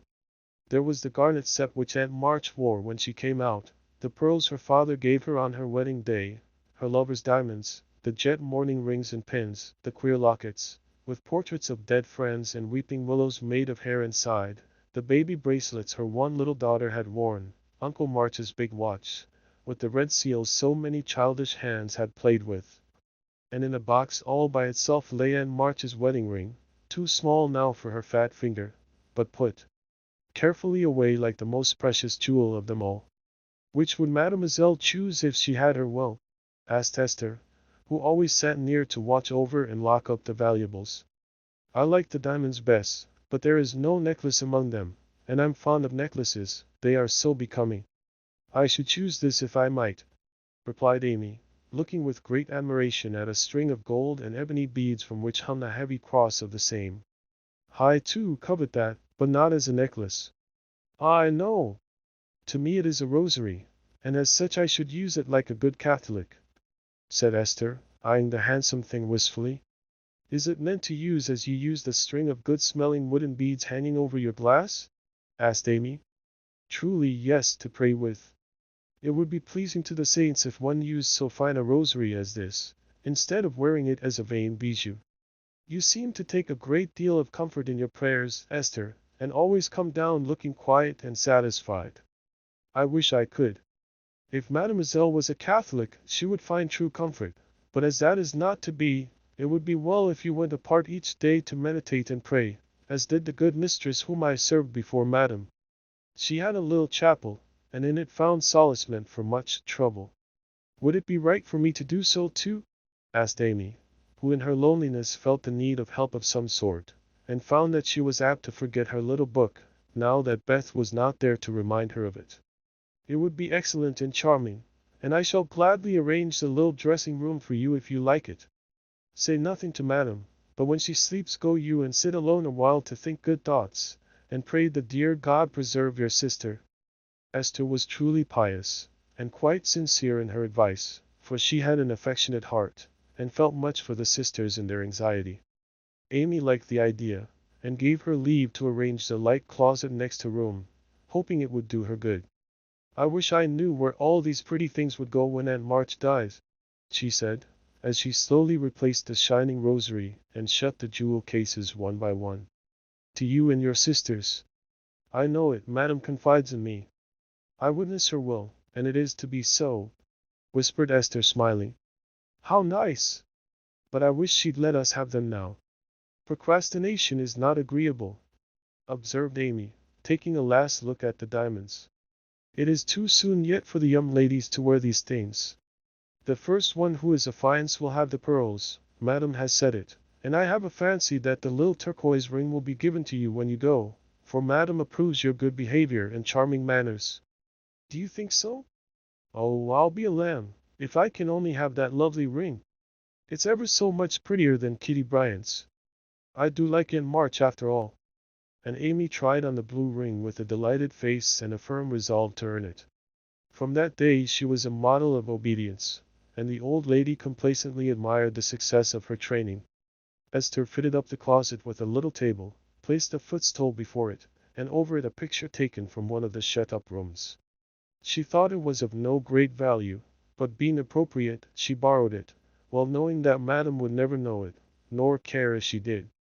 It was, however, a very valuable copy of one of the famous pictures of the world, and Amy's beauty-loving eyes were never tired of looking up at the sweet face of the Divine Mother, while her tender thoughts of her own were busy at her heart. On the table she laid her little testament and hymn book, kept a vase always full of the best flowers Laurie brought her, and came every day to sit alone thinking good thoughts, and praying the dear God to preserve her sister. Esther had given her a rosary of black beads with a silver cross, but Amy hung it up and did not use it, feeling doubtful as to its fitness for Protestant prayers. The little girl was very sincere in all this, for being left alone outside the safe home nest, she felt the need of some kind hand to hold by so sorely that she instinctively turned to the strong and tender friend, whose fatherly love most closely surrounds his little children. She missed her mother's help to understand and rule herself, but having been taught where to look, she did her best to find the way and walk in it confidingly. But Amy was a young pilgrim, and just now her burden seemed very heavy. She tried to forget herself, to keep cheerful, and be satisfied with doing right, though no one saw or praised her for it. In her first effort at being very, very good, she decided to make her will, as Aunt March had done, so that if she did fall ill and die, her possessions might be justly and generously divided. It cost her a pang even to think of giving up the little treasures which in her eyes were as precious as the old lady's jewels. During one of her play hours she wrote out the important document as well as she could, with some help from Esther as to certain legal terms, and when the good-natured Frenchwoman had signed her name, Amy felt relieved and laid it by to show Laurie, whom she wanted as a second witness. As it was a rainy day, she went upstairs to amuse herself in one of the large chambers, and took Polly with her for company. In this room there was a wardrobe full of old-fashioned costumes with which Esther allowed her to play, and it was her favorite amusement to array herself in the faded brocades, and parade up and down before the long mirror, making stately curtsies, and sweeping her train about with a rustle which delighted her ears. So busy was she on this day that she did not hear Laurie's ring nor see his face peeping in at her, as she gravely promenaded to and fro, flirting her fan and tossing her head, on which she wore a great pink turban, contrasting oddly with her blue brocade dress and yellow quilted petticoat. She was obliged to walk carefully, for she had on high-heeled shoes, and, as Laurie told Joe afterward, it was a comical sight to see her mince along in her gay suit, with Polly sidling and bridling just behind her, imitating her as well as he could, and occasionally stopping to laugh or exclaim, "Ain't we fine? Get along, you fright! Hold your tongue! Kiss me, dear!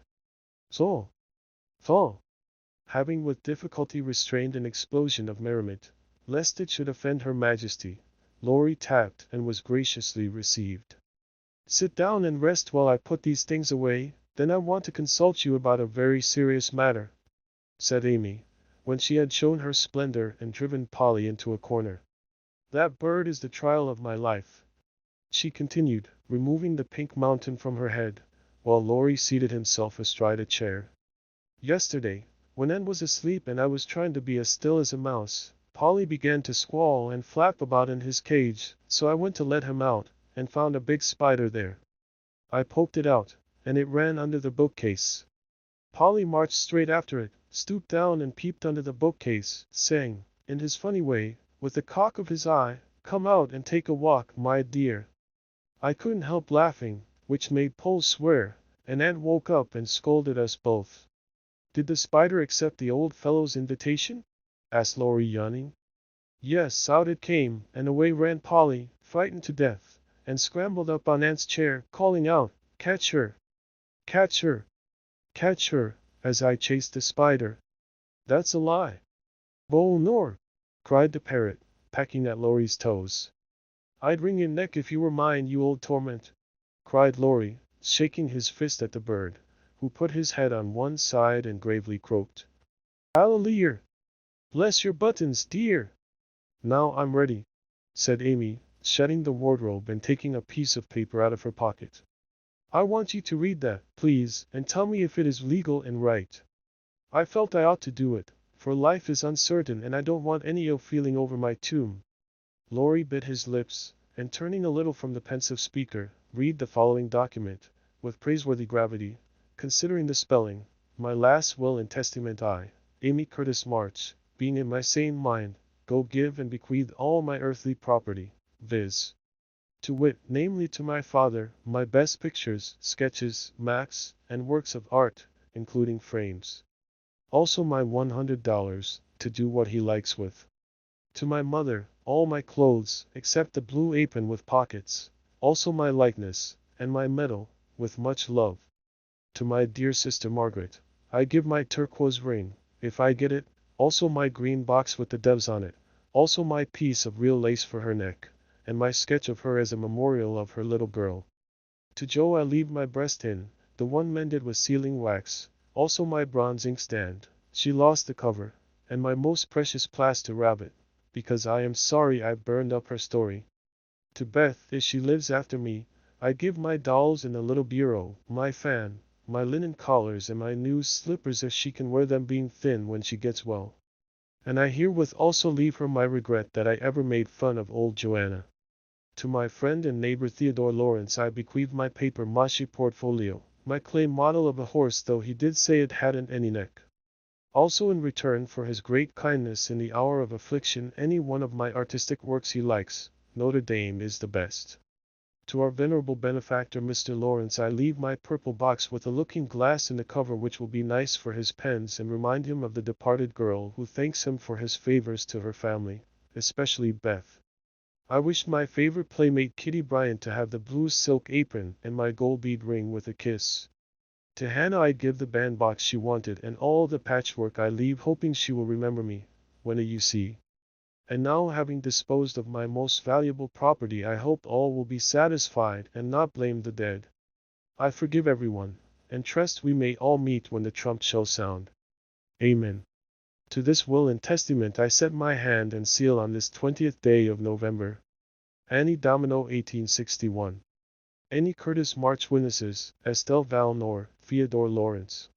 The last name was written in pencil, and Amy explained that he was to rewrite it in ink and seal it up for her properly. What put it into your head? Did anyone tell you about Bess giving away her things? Asked Laurie soberly, as Amy laid a bit of red tape, with sealing wax, a taper, and a standish before him. She explained and then asked anxiously, "What about Beth?" "I'm sorry I spoke, but as I did I'll tell you. She felt so one day that she told Joe she wanted to give her piano to Meg, her cats to you, and the poor old doll to Joe, who would love it for her sake. She was sorry she had so little to give, and left locks of hair to the rest of us, and her best love to Grandpa. She never thought of a will." Laurie was signing and sealing as he spoke, and did not look up till a great tear dropped on the paper. Amy's face was full of trouble, but she only said, "Don't people put sort of postscripts to their wills sometimes?" "Yes, codicils they call them. Put one in mine then, that I wish all my curls cut off, and given round to my friends. I forgot it, but I want it done though it will spoil my looks." Laurie added it, smiling at Amy's last and greatest sacrifice. Then he amused her for an hour, and was much interested in all her trials. But when he came to go, Amy held him back to whisper with trembling lips, "Is there really any danger about Beth?" "I'm afraid there is, but we must hope for the best, so don't cry, dear." And Laurie put his arm about her with a brotherly gesture which was very comforting. When he had gone, she went to her little chapel, and sitting in the twilight, prayed for Beth, with streaming tears and an aching heart, feeling that a million turquoise rings would not console her for the loss of her gentle little sister. Chapter 20. Confidential. I don't think I have any words in which to tell the meeting of the mother and daughters. Such hours are beautiful to live, but very hard to describe, so I will leave it to the imagination of my readers, merely saying that the house was full of genuine happiness, and that Meg's tender hope was realized, for when Beth woke from that long, healing sleep, the first objects on which her eyes fell were the little rose in mother's face. Too weak to wonder at anything, she only smiled and nestled close in the loving arms about her, feeling that the hungry longing was satisfied at last. Then she slept again, and the girls waited upon their mother, for she would not unclasp the thin hand which clung to hers even in sleep. Hannah had dished up an astonishing breakfast for the traveler, finding it impossible to vent her excitement in any other way, and Meg and Joe fed their mother like dutiful young storks, while they listened to her whispered account of father's state. Mr. Brooks promised to stay and nurse him, the delays which the storm occasioned on the homeward journey, and the unspeakable comfort Laurie's hopeful face had given her when she arrived, worn out with fatigue, anxiety, and cold. What a strange yet pleasant day that was! So brilliant and gay without, for all the world seemed abroad to welcome the first snow. So quiet and reposeful within, for everyone slept, spent with watching, and a Sabbath stillness reigned through the house, while nodding Hannah mounted guard at the door. With a blissful sense of burdens lifted off, Meg and Joe closed their weary eyes, and lay at rest, like storm-beaten boats safe at anchor in a quiet harbor. Mrs. March would not leave Beth's side, but rested in the big chair, waking often to look at, touch, and brood over her child, like a miser over some recovered treasure. Laurie meanwhile posted off to comfort Amy, and told his story so well that Aunt March actually sniffed herself, and never once said, "I told you so." Amy came out so strong on this occasion that I think the good thoughts in the little chapel really began to bear fruit. She dried her tears quickly, restrained her impatience to see her mother, and never even thought of the turquoise ring, when the old lady heartily agreed in Laurie's opinion, that she behaved like a capital little woman. Even Polly seemed impressed, for he called her a good girl, blessed her buttons, and begged her to come and take a walk, dear, in his most affable tone. She would very gladly have gone out to enjoy the bright wintry weather, but discovering that Laurie was dropping with sleep in spite of manful efforts to conceal the fact, she persuaded him to rest on the sofa, while she wrote a note to her mother. She was a long time about it, and when she returned, he was stretched out with both arms under his head, sound asleep, while Aunt March had pulled down the curtains and sat doing nothing in an unusual fit of benignity. After a while, they began to think he was not going to wake up till night, and I'm not sure that he would, had he not been effectually roused by Amy's cry of joy at sight of her mother. There probably were a good many happy little girls in and about the city that day, but it is my private opinion that Amy was the happiest of all, when she sat in her mother's lap and told her trials, receiving consolation and compensation in the shape of approving smiles and fond caresses. They were alone together in the chapel, to which her mother did not object when its purpose was explained to her. On the contrary, I like it very much, dear. Looking from the dusty rosary to the well-worn little book, and the lovely picture with its garland of evergreen. It is an excellent plan to have some place where we can go to be quiet, when things vex or grieve us. There are a good many hard times in this life of ours, but we can always bear them if we ask help in the right way. I think my little girl is learning this. Yes, mother, and when I go home I mean to have a corner in the big closet to put my books and a copy of that picture which I've tried to make. The woman's face is not good, it's too beautiful for me to draw, but the baby is done better, and I love it very much. I like to think he was a little child once, for then I don't seem so far away, and that helps me. As Amy pointed to the smiling Christ child on his mother's knee, Mrs. March saw something on the lifted hand that made her smile. She said nothing, but Amy understood the look, and after a minute's pause, she added gravely, I wanted to speak to you about this, but I forgot it. Aunt gave me the ring today. She called me to her and kissed me, and put it on my finger, and said I was a credit to her, and she'd like to keep me always. She gave that funny guard to keep the turquoise on, as it's too big. I'd like to wear them, mother, can I? They are very pretty, but I think you're rather too young for such ornaments, Amy, said Mrs. March, looking at the plump little hand, with the band of sky-blue stones on the forefinger, and the quaint guard formed of two tiny golden hands clasped together. I'll try not to be vain, said Amy. I don't think I like it only because it's so pretty, but I want to wear it as the girl in the story wore her bracelet, to remind me of something. Do you mean Aunt March? Asked her mother, laughing. No, to remind me not to be selfish. Amy looked so earnest and sincere about it that her mother stopped laughing, and listened respectfully to the little plan. I've thought a great deal lately about my bundle of naughties, and being selfish is the largest one in it, so I'm going to try hard to cure it, if I can. Beth isn't selfish, and that's the reason everyone loves her and feels so bad at the thoughts of losing her. People wouldn't feel so bad about me if I was sick, and I don't deserve to have them, but I'd like to be loved and missed by a great many friends, so I'm going to try and be like Beth all I can. I'm apt to forget my resolutions, but if I had something always about me to remind me, I guess I should do better. May we try this way? Yes, but I have more faith in the corner of the big closet. Wear your ring, dear, and do your best. I think you will prosper, for the sincere wish to be good is half the battle. Now I must go back to Beth.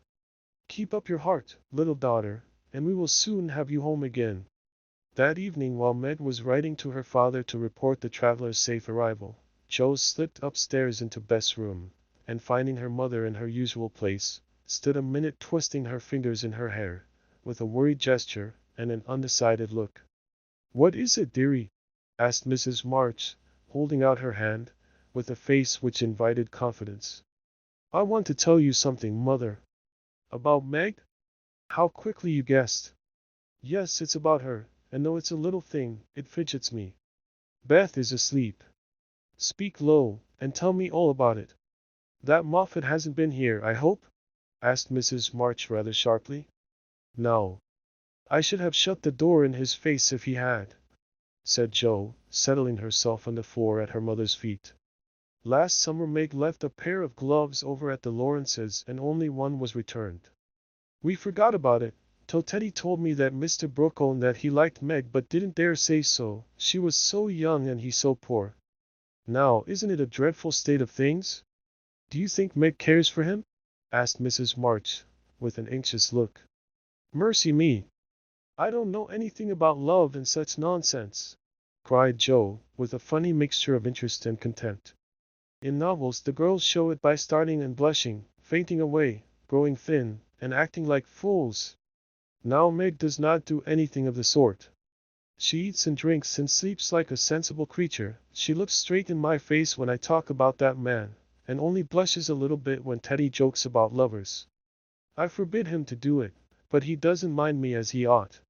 "Then you fancy that Meg is not interested in John?" "So," cried Jo, staring. "Mr. Brooke. I call him John now.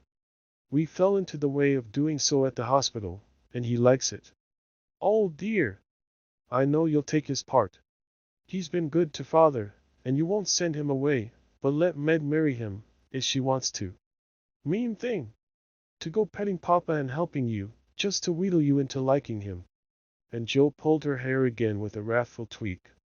"My dear, don't get angry about it, and I will tell you how it happened.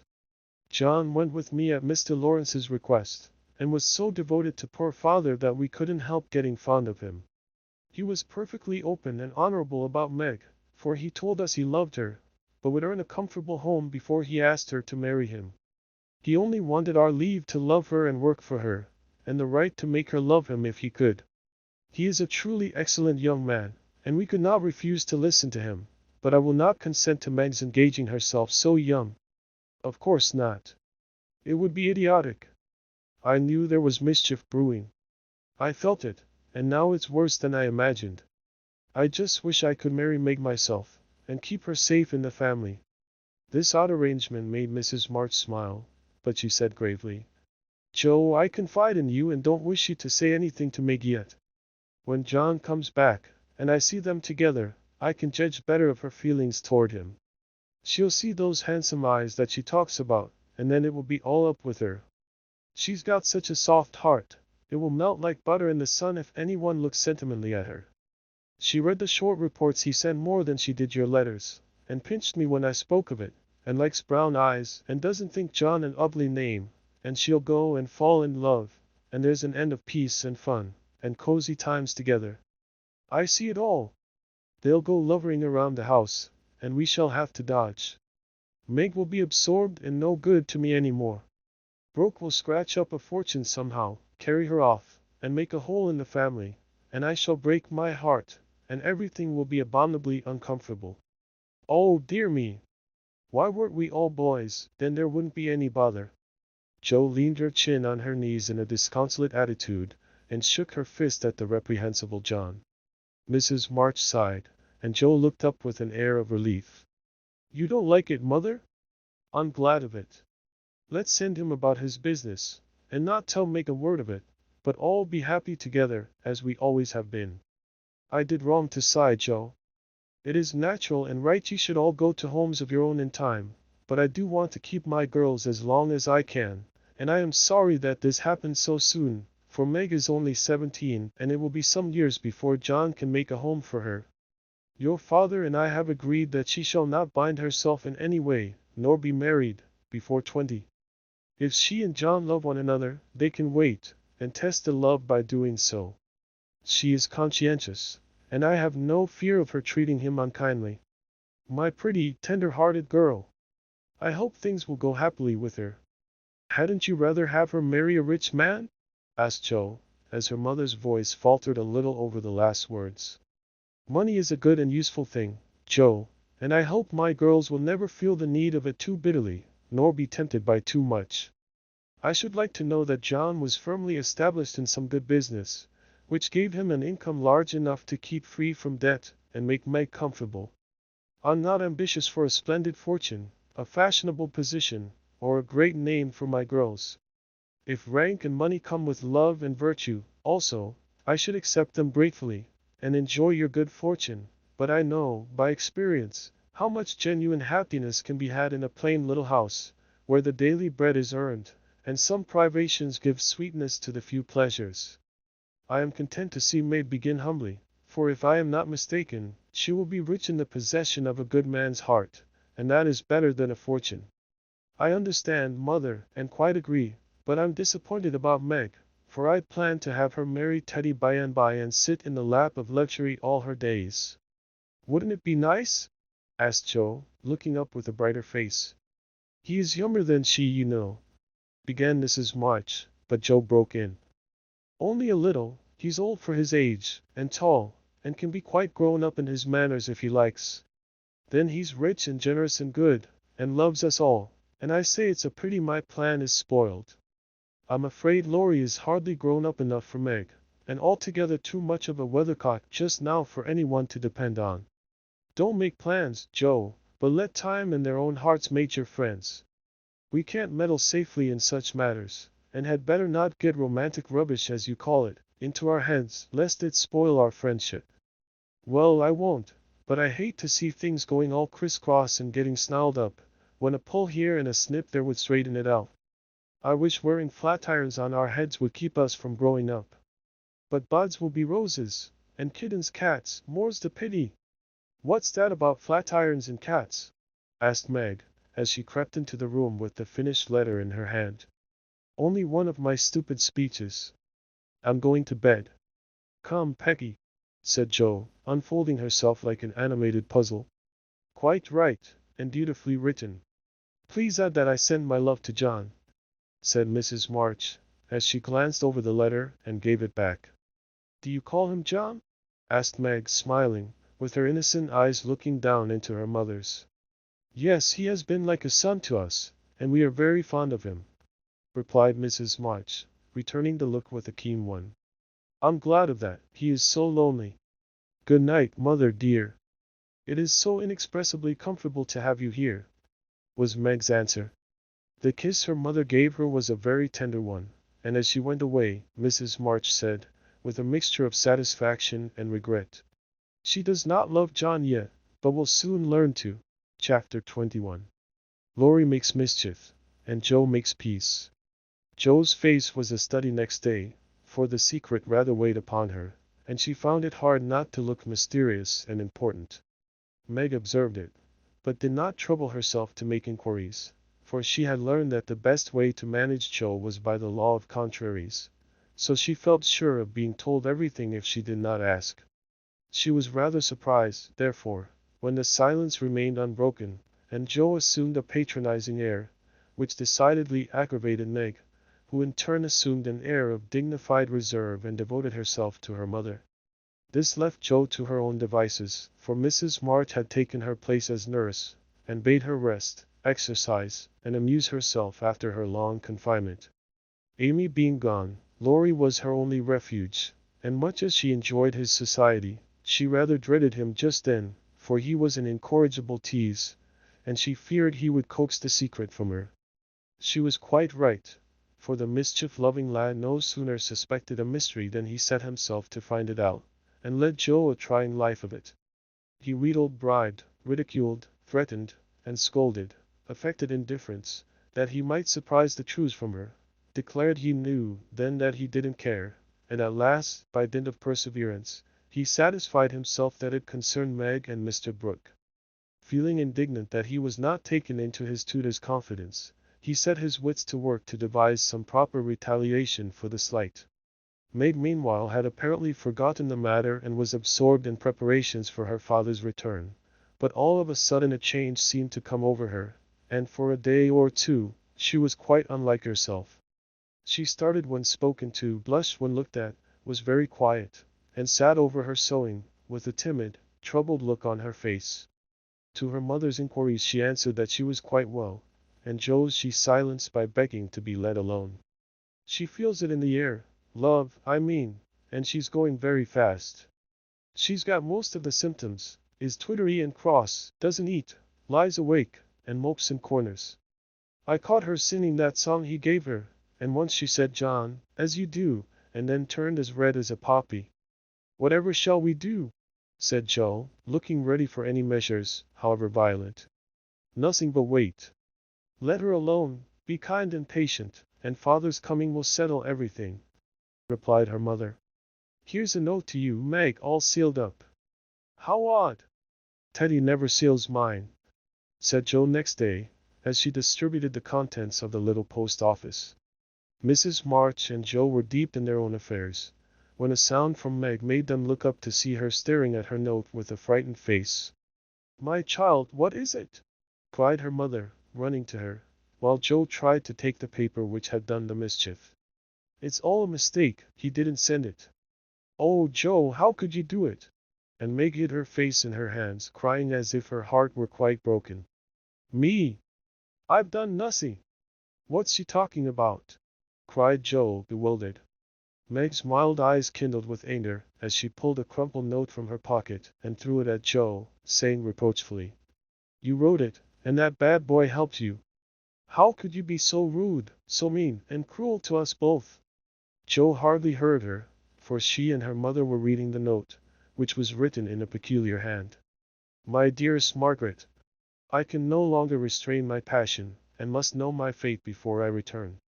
I dare not tell your parents yet, but I think they would consent if they knew that we adored one another. Mr. Laurence will help me to some good place, and then, my sweet girl, you will make me happy. I implore you to say nothing to your family yet, but to send one word of hope through Laurie to your devoted John. Oh, the little villain! That's the way he meant to pay me for keeping my word to mother. I'll give him a hearty scolding and bring him over to beg pardon, cried Joe, burning to execute immediate justice. But her mother held her back, saying, with a look she seldom wore, Stop, Joe, you must clear yourself first. You have played so many pranks that I am afraid you have had a hand in this. On my word, mother, I haven't. I never saw that note before, and don't know anything about it, as true as I live, said Joe, so earnestly that they believed her. If I had taken part in it I'd have done it better than this, and have written a sensible note. I should think you'd have known Mr. Brooke wouldn't write such stuff as that, she added, scornfully tossing down the paper. It's like his writing, faltered Meg, comparing it with the note in her hand. Oh, Meg, you didn't answer it? Cried Mrs. March quickly. Yes, I did. And Meg hid her face again, overcome with shame. Here's a scrape. Do let me bring that wicked boy over to explain and be lectured. I can't rest till I get hold of him. And Joe made for the door again. Hush! Let me handle this, for it is worse than I thought. Margaret, tell me the whole story, commanded Mrs. March, sitting down by Meg, yet keeping hold of Joe, lest she should fly off. I received the first letter from Laurie, who didn't look as if he knew anything about it, began Meg, without looking up. I was worried at first and meant to tell you, then I remembered how you liked Mr. Brooke, so I thought you wouldn't mind if I kept my little secret for a few days. I'm so silly that I like to think no one knew, and while I was deciding what to say, I felt like the girls in books, who have such things to do. Forgive me, mother, I'm paid for my silliness now. I never can look him in the face again. What did you say to him? Asked Mrs. March. I only said I was too young to do anything about it yet, that I didn't wish to have secrets from you, and he must speak to father. I was very grateful for his kindness, and would be his friend, but nothing more for a long while. Mrs. March smiled, as if well pleased, and Joe clapped her hands, exclaiming, with a laugh, You are almost equal to Caroline Percy, who was a pattern of prudence. Tell on, Meg. What did he say to that? He writes in a different way entirely, telling me that he never sent any love letter at all, and is very sorry that my roguish sister, Jo, should take liberties with our names. It's very kind and respectful, but think how dreadful for me. Meg leaned against her mother, looking the image of despair, and Jo tramped about the room, calling Laurie names. All of a sudden she stopped, caught up the two notes, and after looking at them closely, said decidedly, I don't believe Brooke ever saw either of these letters. Teddy wrote both, and keeps yours to crow over me with because I wouldn't tell him my secret. Don't have any secrets, Jo. Tell it to mother and keep out of trouble, as I should have done. said Meg warningly. Bless you, child. Mother told me. That will do, Joe. I'll comfort Meg while you go and get Laurie. I shall sift the matter to the bottom, and put a stop to such pranks at once. Away ran Joe, and Mrs. March gently told Meg Mr. Brooks' real feelings. Now, dear, what are your own? Do you love him enough to wait till he can make a home for you, or will you keep yourself quite free for the present? I've been so scared and worried. I don't want to have anything to do with lovers for a long while, perhaps never, answered Meg petulantly. If John doesn't know anything about this nonsense, don't tell him, and make Joe and Laurie hold their tongues. I won't be deceived and plagued and made a fool of. It's a shame. Seeing Meg's usually gentle temper was roused and her pride hurt by this mischievous joke, Mrs. March soothed her by promises of entire silence and great discretion for the future. The instant Laurie's step was heard in the hall, Meg fled into the study, and Mrs. March received the culprit alone. Joe had not told him why he was wanted, fearing he wouldn't come, but he knew the minute he saw Mrs. March's face, and stood twirling his hat with a guilty air which convicted him at once. Joe was dismissed, but chose to march up and down the hall like a sentinel, having some fear that the prisoner might bolt. The sound of voices in the parlor rose and fell for half an hour, but what happened during that interview the girls never knew. When they were called in, Laurie was standing by their mother with such a penitent face that Joe forgave him on the spot, but did not think it wise to betray the fact. Meg received his humble apology, and was much comforted by the assurance that Brooke knew nothing of the joke. I'll never tell him to my dying day. Wild horses shan't drag it out of me, so you'll forgive me, Meg, and I'll do anything to show how out and out sorry I am, he added, looking very much ashamed of himself. I'll try, but it was a very ungentlemanly thing to do. I didn't think you could be so sly and malicious, Laurie, replied Meg, trying to hide her maidenly confusion under a gravely reproachful air. It was altogether abominable, and I don't deserve to be spoken to for a month, but you will, though, won't you? And Laurie folded his hands together with such an imploring gesture, as he spoke in his irresistibly persuasive tone, that it was impossible to frown upon him in spite of his scandalous behavior. Meg pardoned him, and Mrs. March's grave face relaxed, in spite of her efforts to keep sober, when she heard him declare that he would atone for his sins by all sorts of penances, and abase himself like a worm before the injured damsel. Joe stood aloof, meanwhile, trying to harden her heart against him, and succeeding only in primming up her face into an expression of entire disapprobation. Laurie looked at her once or twice, but as she showed no sign of relenting, he felt injured, and turned his back on her till the others were done with him, when he made her a low bow and walked off without a word. As soon as he had gone, she wished she had been more forgiving, and when Meg and her mother went upstairs, she felt lonely and longed for Teddy. After resisting for some time, she yielded to the impulse, and armed with a book to return, went over to the big house. Is Mr. Laurence in? asked Joe of a housemaid, who was coming downstairs. Yes, miss, but I don't believe he's civil just yet. Why not? Is he ill? La, no, miss, but he's had a scene with Mr. Laurie, who is in one of his tantrums about something, which vexes the old gentleman, so I dursn't go nigh him. Where is Laurie? Shut up in his room, and he won't answer till I've been tapping. I don't know what's to become of the dinner, for it's ready, and there's no one to eat it. I'll go and see what the matter is. I'm not afraid of either of them. Up went Joe, and knocked smartly on the door of Laurie's little study. Stop that, or I'll open the door and make you, called out the young gentleman in a threatening tone. Joe immediately knocked again. The door flew open, and in she bounced before Laurie could recover from his surprise. Seeing that he really was out of temper, Joe, who knew how to manage him, assumed a contrite expression, and going artistically down upon her knees, said meekly, Please forgive me for being so cross. I came to make it up, and can't go away till I have. It's all right. Get up, and don't be a goose, Joe, was the cavalier reply to her petition. Thank you, I will. Could I ask what's the matter? You don't look exactly easy in your mind. I've been shaken, and I won't bear it, growled Laurie indignantly. Who did it? Demanded Joe. Grandfather. If it had been anyone else I'd have. And the injured youth finished his sentence by an energetic gesture of the right arm. That's nothing. I often shake you, and you don't mind, said Joe soothingly. Cool. You're a girl, and it's fun, but I'll allow no man to shake me. I don't think anyone would care to try it, if you looked as much like a thundercloud as you do now. Why were you treated so? Just because I wouldn't say what your mother wanted me for. I promised not to tell, and of course I wasn't going to break my word. Couldn't you satisfy your grandpa in any other way? No, he would have the truth, the whole truth, and nothing but the truth.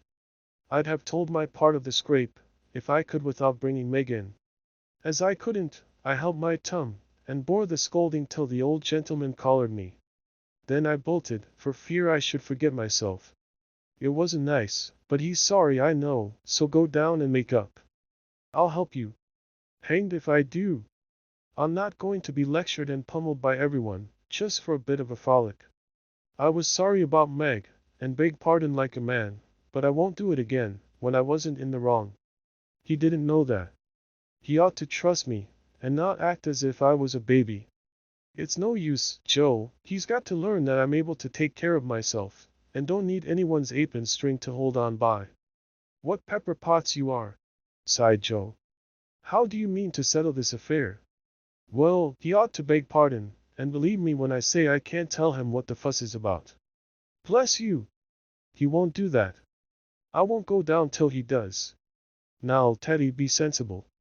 Let it pass, and I'll explain what I can. You can't stay here, so what's the use of being melodramatic? I don't intend to stay here long anyway. I'll slip off and take a journey somewhere, and when Grandpa misses me he'll come round fast enough. I dare say, but you ought not to go and worry him.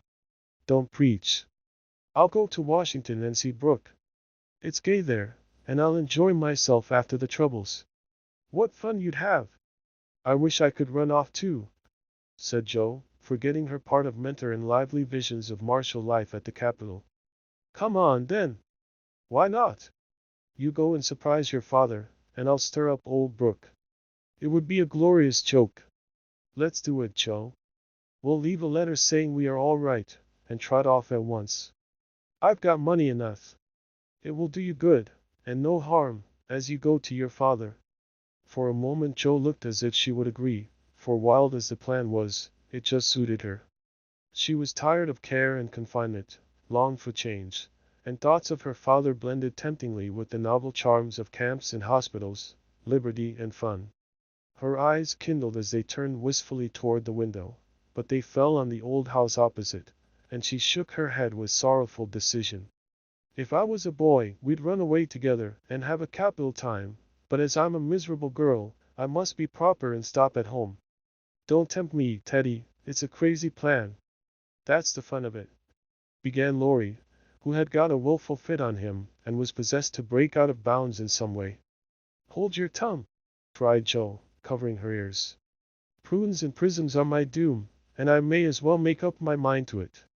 I came here to moralize, not to hear things that make me skip to think of. I know Meg would wet blanket such a proposal, but I thought you had more spirit, began Laurie insinuatingly. Bad boy, be quiet. Sit down and think of your own sins, don't go making me add to mine. If I get your grandpa to apologize for the shaking, will you give up running away? Asked Joe seriously. Yes, but you won't do it, answered Laurie, who wished to make up, but felt that his outraged dignity must be appeased first. If I can manage the young one, I can the old one, muttered Joe, as she walked away, leaving Laurie bent over a railroad map with his head propped up on both hands. Come in, and Mr. Lawrence's gruff voice sounded gruffer than ever, as Joe tapped at his door.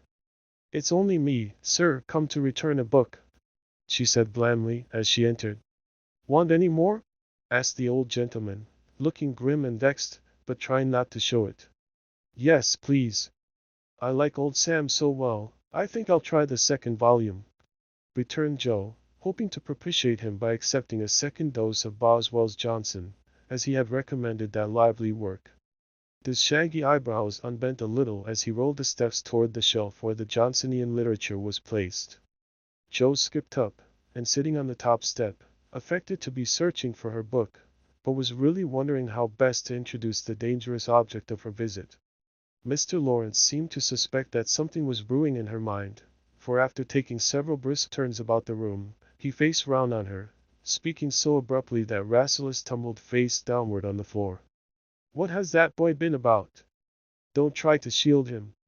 I know he has been in mischief by the way he acted when he came home. I can't get a word from him, and when I threatened to shake the truth out of him he bolted upstairs and locked himself into his room. He did wrong, but we forgave him, and all promised not to say a word to anyone," began Joe reluctantly. "That won't do. He shall not shelter himself behind a promise from you soft-hearted girls. If he's done anything amiss, he shall confess, beg pardon, and be punished. Out with it, Joe. I won't be kept in the dark." Mr. Laurence looked so alarming and spoke so sharply that Joe would have gladly run away, if she could, but she was perched aloft on the steps, and he stood at the foot, a lion in the path, so she had to stay and brave it out. "Indeed, sir, I cannot tell. Mother forbade it. Laurie has confessed, asked pardon, and been punished quite enough. We don't keep silence to shield him, but someone else, and it will make more trouble if you interfere. Please don't. It was partly my fault, but it's all right now. So let's forget it, and talk about the Rambler or something pleasant." "Hang the Rambler! Come down and give me your word that this harum-scarum boy of mine hasn't done anything ungrateful or impertinent. If he has, after all your kindness to him, I'll thrash him with my own hands." The threat sounded awful, but did not alarm Joe, for she knew the irascible old gentleman would never lift a finger against his grandson, whatever he might say to the contrary. She obediently descended, and made as light of the prank as she could without betraying Meg or forgetting the truth. Well, if the boy held his tongue because he promised, and not from obstinacy, I'll forgive him. He's a stubborn fellow and hard to manage," said Mr. Laurence, rubbing up his hair till it looked as if he had been out in a gale, and smoothing the frown from his brow with an air of relief. "So am I, but a kind word will govern me when all the king's horses and all the king's men couldn't," said Joe, trying to say a kind word for her friend, who seemed to get out of one scrape only to fall into another. "You think I'm not kind to him, hey?" was the sharp answer. "Oh dear no, sir. You are rather too kind sometimes, and then just a trifle hasty when he tries your patience. Don't you think you are?" Joe was determined to have it out now, and tried to look quite placid, though she quaked a little after her bold speech. To her great relief and surprise, the old gentleman only threw his spectacles onto the table with a rattle and exclaimed frankly, "You're right, girl, I am. I love the boy, but he tries my patience past bearing, and I know how it will end, if we go on so. I'll tell you, he'll run away." Joe was sorry for that speech the minute it was made. She meant to warn him that Laurie would not bear much restraint, and hoped he would be more forbearing with the lad. Mr. Laurence's ruddy face changed suddenly, and he sat down, with a troubled glance at the picture of a handsome man, which hung over his table. It was Laurie's father, who had run away in his youth, and married against the imperious old man's will. Joe fancied he remembered and regretted the past, and she wished she had held her tongue. "He won't do it unless he is very much worried, and only threatens it sometimes, when he gets tired of studying. I often think I should like to, especially since my hair was cut, so if you ever miss us, you may advertise for 2 boys and look among the ships bound for India." She laughed as she spoke, and Mr. Laurence looked relieved, evidently taking the whole as a joke. "You hussy, how dare you talk in that way? Where's your respect for me, and your proper bringing up? Bless the boys and girls! What torments they are, yet we can't do without them," he said, pinching her cheeks good-humoredly. "Go and bring that boy down to his dinner, tell him it's all right, and advise him not to put on tragedy airs with his grandfather. I won't bear it. He won't come, sir. He feels badly because you didn't believe him when he said he couldn't tell. I think the shaking hurt his feelings very much." Joe tried to look pathetic but must have failed, for Mr. Laurence began to laugh, and she knew the day was won. "I'm sorry for that, and ought to thank him for not shaking me, I suppose. What the dickens does the fellow expect? and the old gentleman looked a trifle ashamed of his own testiness. "If I were you, I'd write him an apology, sir. He says he won't come down till he has one, and talks about Washington, and goes on in an absurd way. A formal apology will make him see how foolish he is, and bring him down quite amiable. Try it. He likes fun, and this way is better than talking. I'll carry it up, and teach him his duty." Mr. Laurence gave her a sharp look, and put on his spectacles, saying slowly, "You're a sly puss, but I don't mind being managed by you and Beth. Here, give me a bit of paper, and let us have done with this nonsense." The note was written in the terms which one gentleman would use to another after offering some deep insult. Joe dropped a kiss on the top of Mr. Lawrence's bald head, and ran up to slip the apology under Laurie's door, advising him through the keyhole to be submissive, decorous, and a few other agreeable impossibilities. Finding the door locked again, she left the note to do its work, and was going quietly away, when the young gentleman slid down the banisters, and waited for her at the bottom, saying, with his most virtuous expression of countenance, "What a good fellow you are, Joe! Did you get blown up?" he added, laughing. "No, he was pretty mild on the whole. I got it all round. Even you cast me off over there, and I felt just ready to go to the deuce," he began apologetically. "Don't talk that way. Turn over a new leaf and begin again, Teddy, my son. I keep turning over new leaves, and spoiling them, as I used to spoil my copybooks, and I make so many beginnings that never will be an end," he said dolefully. "Go and eat your dinner, you'll feel better after it. Men always croak when they are hungry." And Joe whisked out at the front door after that. "That's a label on my sect," answered Laurie, quoting Amy, as he went to partake of humble pie dutifully with his grandfather, who was quite saintly in temper and overwhelmingly respectful in manner all the rest of the day. Everyone thought the matter ended and the little cloud blown over, but the mischief was done, for though others forgot it, Meg remembered. She never alluded to a certain person, but she thought of him a good deal, dreamed dreams more than ever, and once Joe, rummaging her sister's desk for stamps, found a bit of paper scribbled over with the words Mrs. John Brooke, whereat she groaned tragically and cast it into the fire, feeling that Laurie's prank had hastened the evil day for her. Chapter 22. Pleasant Meadows. Like sunshine after a storm were the peaceful weeks which followed. The invalids improved rapidly, and Mr. March began to talk of returning early in the new year. Beth was soon able to lie on the study sofa all day, amusing herself with the well-beloved cats at first, and in time with Doll's sewing, which had fallen sadly behindhand. Her once active limbs were so stiff and feeble that Joe took her for a daily airing about the house in her strong arms. Meg cheerfully blackened and burned her white hands cooking delicate messes for the dear, while Amy, a loyal slave of the ring, celebrated her return by giving away as many of her treasures as she could prevail on her sisters to accept. As Christmas approached, the usual mysteries began to haunt the house, and Joe frequently convulsed the family by proposing utterly impossible or magnificently absurd ceremonies, in honor of this unusually merry Christmas. Laurie was equally impracticable, and would have had bonfires, skyrockets, and triumphal arches, if he had had his own way. After many skirmishes and snubbings, the ambitious pair were considered effectually quenched, and went about with forlorn faces, which were rather belied by explosions of laughter when the two got together. Several days of unusually mild weather fully ushered in a splendid Christmas day. Hannah felt in her bones that it was going to be an unusually fine day, and she proved herself a true prophetess, for everybody and everything seemed bound to produce a grand success. To begin with, Mr. March wrote that he should soon be with them. Then Beth felt uncommonly well that morning, and being dressed in her mother's gift, a soft crimson merino wrapper, was borne in high triumph to the window to behold the offering of Joe and Laurie. The unquenchables had done their best to be worthy of the name, for like elves they had worked by night, and conjured up a comical surprise. Out in the garden stood a stately snow maiden, crowned with holly, bearing a basket of fruit and flowers in one hand, a great roll of music in the other, a perfect rainbow of an Afghan round her chilly shoulders, and a Christmas carol issuing from her lips on a pink paper streamer. The Jungfrau Theo Beth, God bless you, dear Queen Des. May nothing you dismay, but health and peace and happiness be yours, this Christmas day. Here's food to feed our busy bee, and flowers for her nose.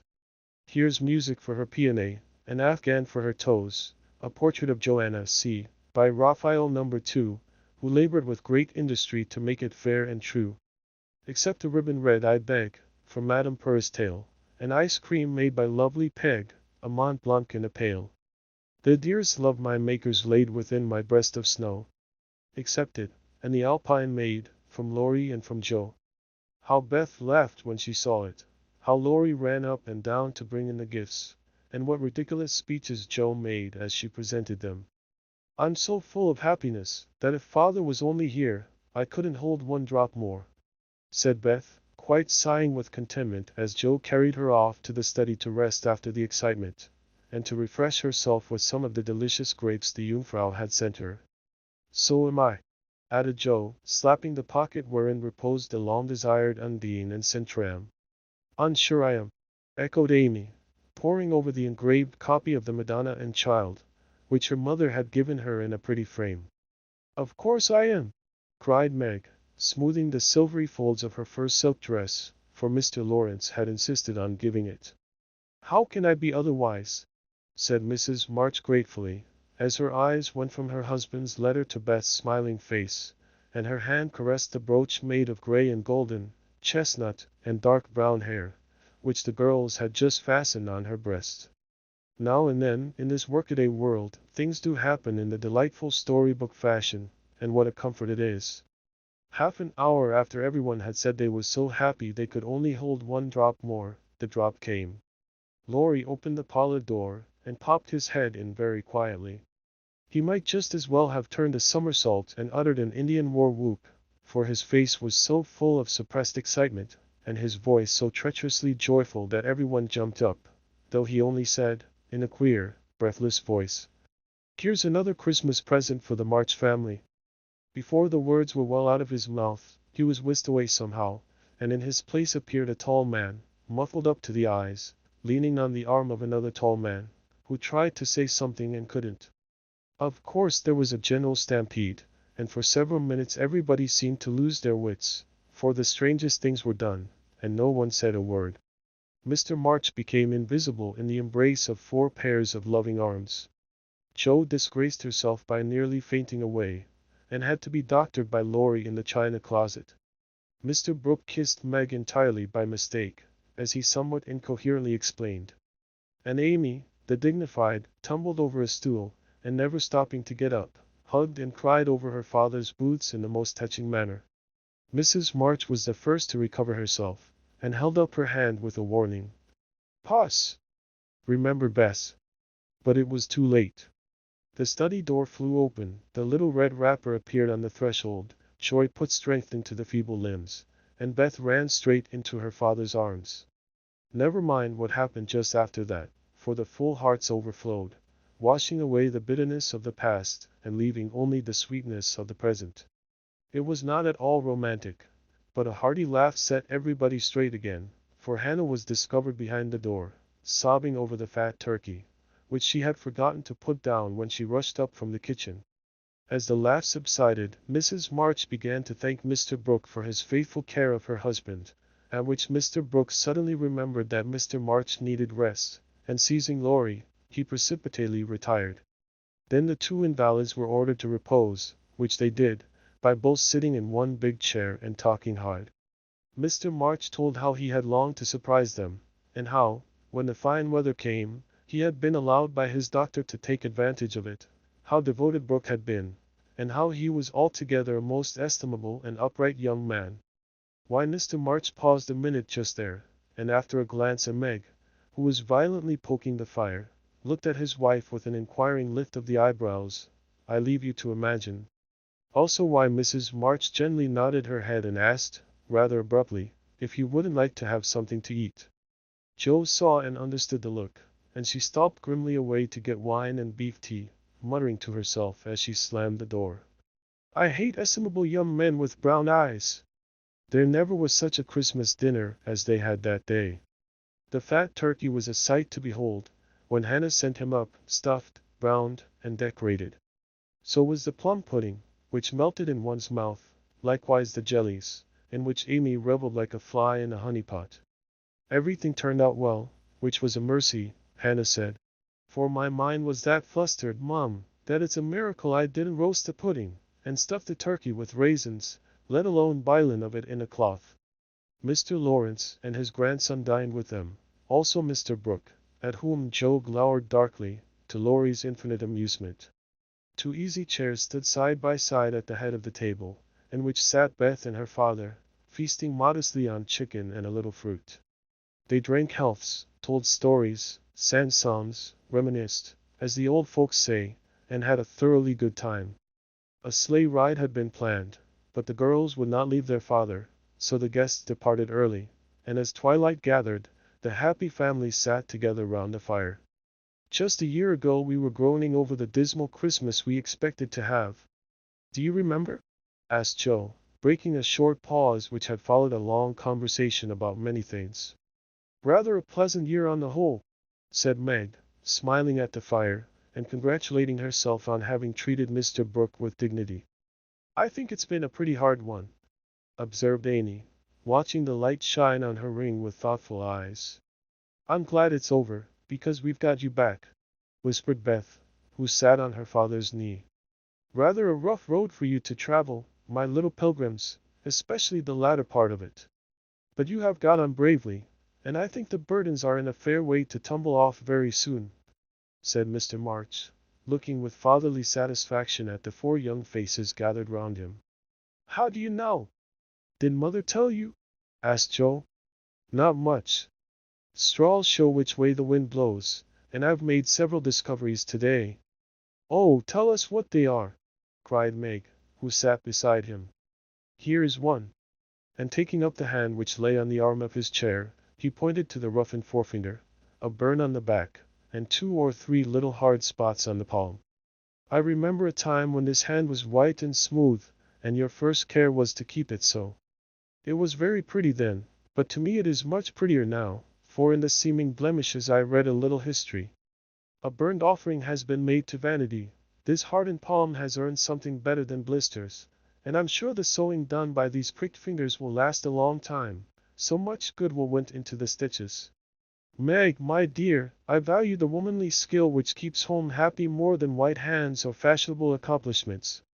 I'm proud to shake this good, industrious little hand, and hope I shall not soon be asked to give it away. If Meg had wanted a reward for hours of patient labor, she received it in the hearty pressure of her father's hand and the approving smile he gave her.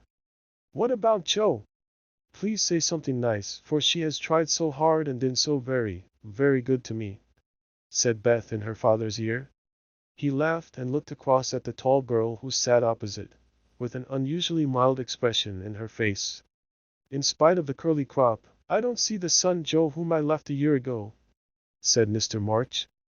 I see a young lady who pins her collar straight, laces her boots neatly, and neither whistles, talks slang, nor lies on the rug as she used to do. Her face is rather thin and pale just now, with watching and anxiety, but I like to look at it, for it has grown gentler, and her voice is lower. She doesn't bounce, but moves quietly, and takes care of a certain little person in a motherly way which delights me. I rather miss my wild girl, but if I get a strong, helpful, tender-hearted woman in her place, I shall feel quite satisfied. I don't know whether the shearing sobered our black sheep, but I do know that in all Washington I couldn't find anything beautiful enough to be bought with the $25 my good girl sent me. Joe's keen eyes were rather dim for a minute, and her thin face grew rosy in the firelight as she received her father's praise, feeling that she did deserve a portion of it. Now, Beth, said Amy, longing for her turn, but ready to wait.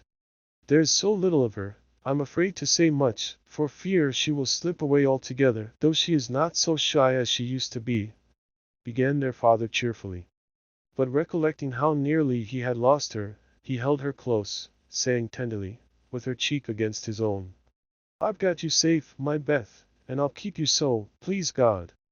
After a minute's silence, he looked down at Amy, who sat on the cricket at his feet, and said, with a caress of the shining hair, I observed that Amy took drumsticks at dinner, ran errands for her mother all the afternoon, gave Meg her place tonight, and has waited on everyone with patience and good humor.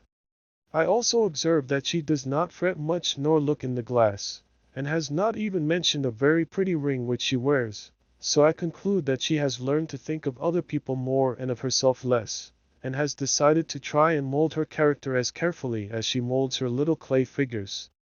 I am glad of this, for though I should be very proud of a graceful statue made by her, I shall be infinitely prouder of a lovable daughter with a talent for making life beautiful to herself and others. "What are you thinking of, Beth?"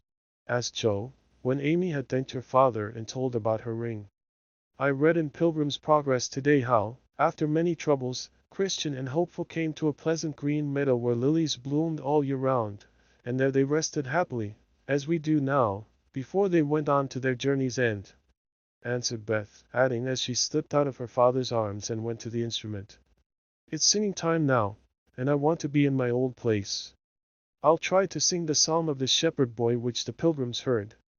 I made the music for father, because he likes the verses." So, sitting at the dear little piano, Beth softly touched the keys, and in the sweet voice they had never thought to hear again, sang to her own accompaniment the quaint hymn, which was a singularly fitting song for her. "He that is down need fear no fall, he that is low no pride. He that is humble ever shall have God to be his guide. I am content with what I have, little be it, or much. And, Lord, contentment still I crave, because thou savest such. Fullness to them a burden is, that go on pilgrimage.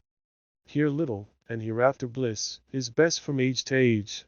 Chapter 23. And March settles the question. Like bees swarming after their queen, mother and daughters hovered about Mr. March the next day, neglecting everything to look at, wait upon, and listen to the new invalid, who was in a fair way to be killed by kindness. As he sat propped up in a big chair by Beth's sofa, with the other three close by, and Hannah popping in her head now and then to peek at the dear man, nothing seemed needed to complete their happiness. But something was needed, and the elder ones felt it, though none confessed the fact. Mr. and Mrs. March looked at one another with an anxious expression, as their eyes followed Meg. Joe had sudden fits of sobriety, and was seen to shake her fist at Mr. Brooks' umbrella, which had been left in the hall. Meg was absent-minded, shy, and silent, started when the bell rang, and colored when John's name was mentioned. Amy sat. Everyone seemed waiting for something, and couldn't settle down, which was queer, since father was safe at home. And Beth innocently wondered why their neighbors didn't run over as usual. Laurie went by in the afternoon, and seeing Meg at the window, seemed suddenly possessed with a melodramatic fit, for he fell down on one knee in the snow, beat his breast, tore his hair, and clasped his hands imploringly, as if begging some boon. And when Meg told him to behave himself and go away, he wrung imaginary tears out of his handkerchief, and staggered round the corner as if in utter despair. "What does the goose mean?" said Meg, laughing and trying to look unconscious. "He's showing you how your John will go on by and by." "Touching, isn't it?" answered Joe scornfully. "Don't say my John, it isn't proper or true." But Meg's voice lingered over the words as if they sounded pleasant to her.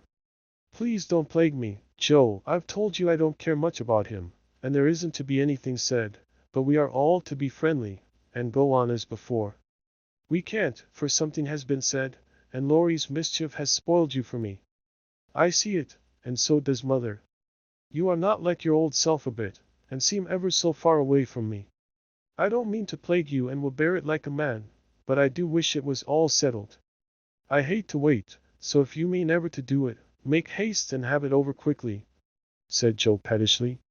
"I can't say anything till he speaks, and he won't, because father said I was too young," began Meg, bending over her work with a queer little smile, which suggested that she did not quite agree with her father on that point. "If he did speak, you wouldn't know what to say, but would cry or blush, or let him have his own way, instead of giving a good, decided no. I'm not so silly and weak as you think. I know just what I should say, for I've planned it all, so I needn't be taken unawares. There's no knowing what may happen, and I wish to be prepared." Joe couldn't help smiling at the important air which Meg had unconsciously assumed and which was as becoming as the pretty color varying in her cheeks. "Would you mind telling me what you'd say?" asked Joe more respectfully. Not at all. You are 16 now, quite old enough to be my confidant, and my experience will be useful to you by and by, perhaps, in your own affairs of this sort. Don't mean to have any. It's fun to watch other people philander, but I should feel like a fool doing it myself, said Joe, looking alarmed at the thought. I think not, if you liked anyone very much, and he liked you. Meg spoke as if to herself, and glanced out at the lane where she had often seen lovers walking together in the summer twilight. I thought you were going to tell your speech to that man, said Joe, rudely shortening her sister's little reverie. Oh, I shall merely say, quite calmly and decidedly, thank you, Mr. Brooke, you are very kind, but I agree with father that I am too young to enter into any engagement at present, so please say no more, but let us be friends as we were. That's stiff and cool enough. I don't believe you'll ever say it, and I know you won't be satisfied if you do. If he goes on like the rejected lovers in books, you'll give in, rather than hurt his feelings. No, I won't. I shall tell him I've made up my mind, and shall walk out of the room with dignity. Meg rose as she spoke, and was just going to rehearse the dignified exit, when a step in the hall made her fly into her seat and begin to sew as fast as if her life depended on finishing that particular seam in a given time. Joe smothered a laugh at the sudden change, and when someone gave a modest tap, opened the door with a grim aspect which was anything but hospitable. Good afternoon. I came to get my umbrella, that is, to see how your father finds himself today, said Mr. Brooke, getting a trifle confused as his eyes went from one telltale face to the other. It's very well, he's in the rack. I'll get him, and tell it you are here. And having jumbled her father and the umbrella well together in her reply, Joe slipped out of the room to give Meg a chance to make her speech and air her dignity. But the instant she vanished, Meg began to sidle toward the door, murmuring, Mother will like to see you. Pray sit down, I'll call her. Don't count. Are you afraid of me, Margaret? And Mr. Brooke looked so hurt that Meg thought she must have done something very rude. She blushed up to the little curls on her forehead, for he had never called her Margaret before, and she was surprised to find how natural and sweet it seemed to hear him say it. Anxious to appear friendly and at her ease, she put out her hand with a confiding gesture, and said gratefully, How can I be afraid when you have been so kind to father? I only wish I could thank you for it. Shall I tell you how? Asked Mr. Brooke, holding the small hand fast in both his own, and looking down at Meg with so much love in the brown eyes that her heart began to flutter, and she both longed to run away and to stop and listen. Oh no, please don't, I'd rather not, she said, trying to withdraw her hand, and looking frightened in spite of her denial. I won't trouble you. I only want to know if you care for me a little, Meg. I love you so much, dear, added Mr. Brooke tenderly. This was the moment for the calm, proper speech, but Meg didn't make it. She forgot every word of it, hung her head, and answered, I don't know, so softly that John had to stoop down to catch the foolish little reply. He seemed to think it was worth the trouble, for he smiled to himself as if quite satisfied, pressed the plump hand gratefully, and said in his most persuasive tone, Will you try and find out? I want to know so much, for I can't go to work with any heart until I learn whether I am to have my reward in the end or not. I'm too young, faltered Meg, wondering why she was so fluttered, yet rather enjoying it. I'll wait, and in the meantime, you could be learning to like me. Would it be a very hard lesson, dear? Not if I choose to learn it, but please choose to learn, Meg. I love to teach, and this is easier than German, broke in John, getting possession of the other hand, so that she had no way of hiding her face as he bent to look into it. His tone was properly beseeching, but stealing a shy look at him, Meg saw that his eyes were merry as well as tender, and that he wore the satisfied smile of one who had no doubt of his success. This nettled her.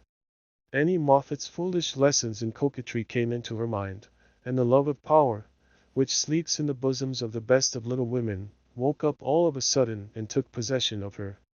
She felt excited and strange, and not knowing what else to do, followed a capricious impulse, and withdrawing her hands said petulantly, I don't choose. Please go away and let me be. Poor Mr. Brooke looked as if his lovely castle in the air was tumbling about his ears, for he had never seen Meg in such a mood before, and it rather bewildered him. "Do you really mean that?" he asked anxiously, following her as she walked away. "Yes, I do. I don't want to be worried about such things. Father says I needn't, it's too soon and I'd rather not. Mayn't I hope you'll change your mind by and by? I'll wait and say nothing till you have had more time. Don't play with me, Meg. I didn't think that of you.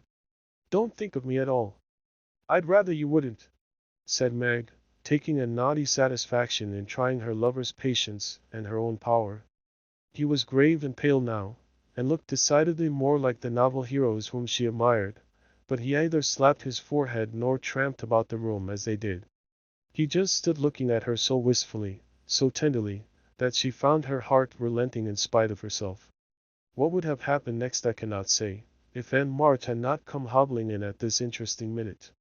The old lady couldn't resist her longing to see her nephew, for she had met Laurie as she took her airing, and hearing of Mr. March's arrival, drove straight out to see him. The family were all busy in the back part of the house, and she had made her way quietly in, hoping to surprise them. She did surprise two of them so much that Meg started as if she had seen a ghost, and Mr. Brooke vanished into the study. "Bless me, what's all this?" cried the old lady with a rap of her cane as she glanced from the pale young gentleman to the scarlet young lady. "It's father's friend." "I'm so surprised to see you," stammered Meg, feeling that she was in for a lecture now. "That's evident," returned Aunt March, sitting down.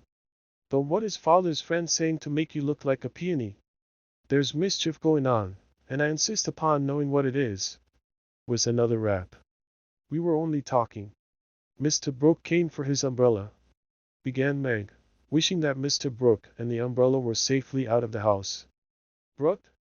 That boy's tutor? Ah, I understand now. I know all about it. Joe blundered into a wrong message in one of your father's letters, and I made her tell me." "You haven't gone and accepted him, child?" cried Aunt March, looking scandalized. "Hush! Kel's here. Shan't I call mother?" said Meg, much troubled. "Not yet. I've something to say to you, and I must free my mind at once.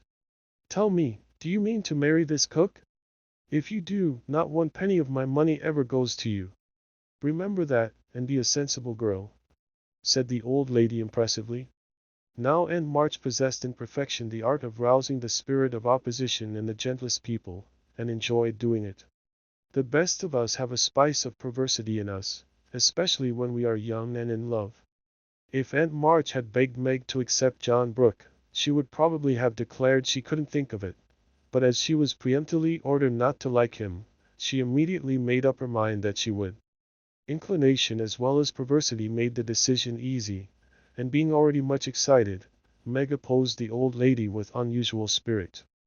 "I shall marry whom I please, Aunt March, and you can leave your money to anyone you like," she said, nodding her head with a resolute air. "Highty-tighty! Is that the way you take my advice, miss? You'll be sorry for it by and by, when you've tried love in a cottage and found it a failure. It can't be a worse one than some people find in big houses," retorted Meg. Aunt March put on her glasses and took a look at the girl, for she did not know her in this new mood. Meg hardly knew herself, she felt so brave and independent, so glad to defend John and assert her right to love him, if she liked. Aunt March saw that she had begun wrong, and after a little pause, made a fresh start, saying as mildly as she could, "Now, Meg, my dear, be reasonable and take my advice. I mean it kindly, and don't want you to spoil your whole life by making a mistake at the beginning. You ought to marry well and help your family. It's your duty to make a rich match, and it ought to be impressed upon you. Father and mother don't think so. They like John though he is poor. Your parents, my dear, have no more worldly wisdom than a pair of babies." "I'm glad of it," cried Meg stoutly. Aunt March took no notice, but went on with her lecture. "This Rook is poor and hasn't got any rich relations, has he?" "No, but he has many warm friends." "You can't live on friends, try it and see how cold they'll grow." "He hasn't any business, has he?" "Not yet. Mr. Laurence is going to help him." "That won't last long." James Laurence is a crotchety old fellow and not to be depended on. So you intend to marry a man without money, position, or business, and go on working harder than you do now, when you might be comfortable all your days by minding me and doing better? I thought you had more sense, Meg. I couldn't do better if I waited half my life. John is good and wise, he's got heaps of talent, he's willing to work and sure to get on, he's so energetic and brave. Everyone likes and respects him, and I'm proud to think he cares for me, though I'm so poor and young and silly," said Meg, looking prettier than ever in her earnestness. "He knows you have got rich relations, child. That's the secret of his liking, I suspect. And March, how dare you say such a thing? John is above such meanness, and I won't listen to you a minute if you talk so," cried Meg indignantly, forgetting everything but the injustice of the old lady's suspicions. "My John wouldn't marry for money, any more than I would. We are willing to work and we mean to wait. I'm not afraid of being poor, for I've been happy so far, and I know I shall be with him because he loves me, and I—" Meg stopped there, remembering all of a sudden that she hadn't made up her mind, that she had told her John to go away, and that he might be overhearing her inconsistent remarks. And March was very angry, for she had set her heart on having her pretty niece make a fine match, and something in the girl's happy young face made the lonely old woman feel both sad and sour. "Well, I wash my hands of the whole affair. You are a wilful child, and you've lost more than you know by this piece of folly. No, I won't stop. I'm disappointed in you, and haven't spirits to see your father now. Don't expect anything from me when you are married. Your Mr. Brooks' friends must take care of you. I'm done with you forever." And slamming the door in Meg's face, and March drove off in high dudgeon. She seemed to take all the girl's courage with her, for when left alone, Meg stood for a moment, undecided whether to laugh or cry. Before she could make up her mind, she was taken possession of by Mr. Brooke, who said all in one breath, "I couldn't help hearing, Meg. Thank you for defending me, and Aunt March for proving that you do care for me a little bit." "I didn't know how much till she abused you," began Meg. "And I needn't go away, but may stay and be happy, may I, dear?"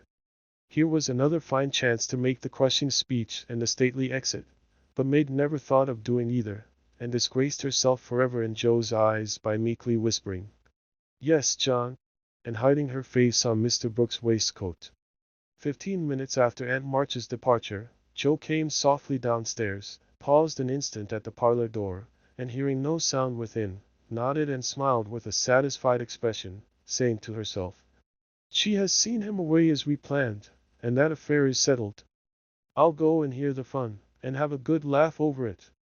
But poor Joe never got her laugh, for she was transfixed upon the threshold by a spectacle which held her there, staring with her mouth nearly as wide open as her eyes.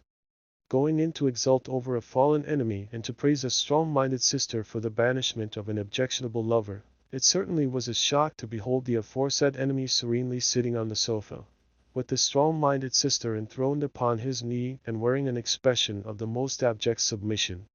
Joe gave a sort of gasp, as if a cold shower bath had suddenly fallen upon her, for such an unexpected turning of the tables actually took her breath away. At the odd sound the lovers turned and saw her. Meg jumped up, looking both proud and shy, but that man, as Joe called him, actually laughed and said coolly, as he kissed the astonished newcomer, "Sister Joe, congratulate us." That was adding insult to injury, it was altogether too much, and making some wild demonstration with her hands, Joe vanished without a word. Rushing upstairs, she startled the invalids by exclaiming tragically as she burst into the room, "Oh, do somebody go down quick! John Brooke is acting dreadfully, and Meg likes it." Mr. and Mrs. March left the room with speed, and casting herself upon the bed, Joe cried and scolded tempestuously as she told the awful news to Beth and Amy. The little girls, however, considered it a most agreeable and interesting event, and Joe got little comfort from them, so she went up to her refuge in the garret, and confided her troubles to the rats.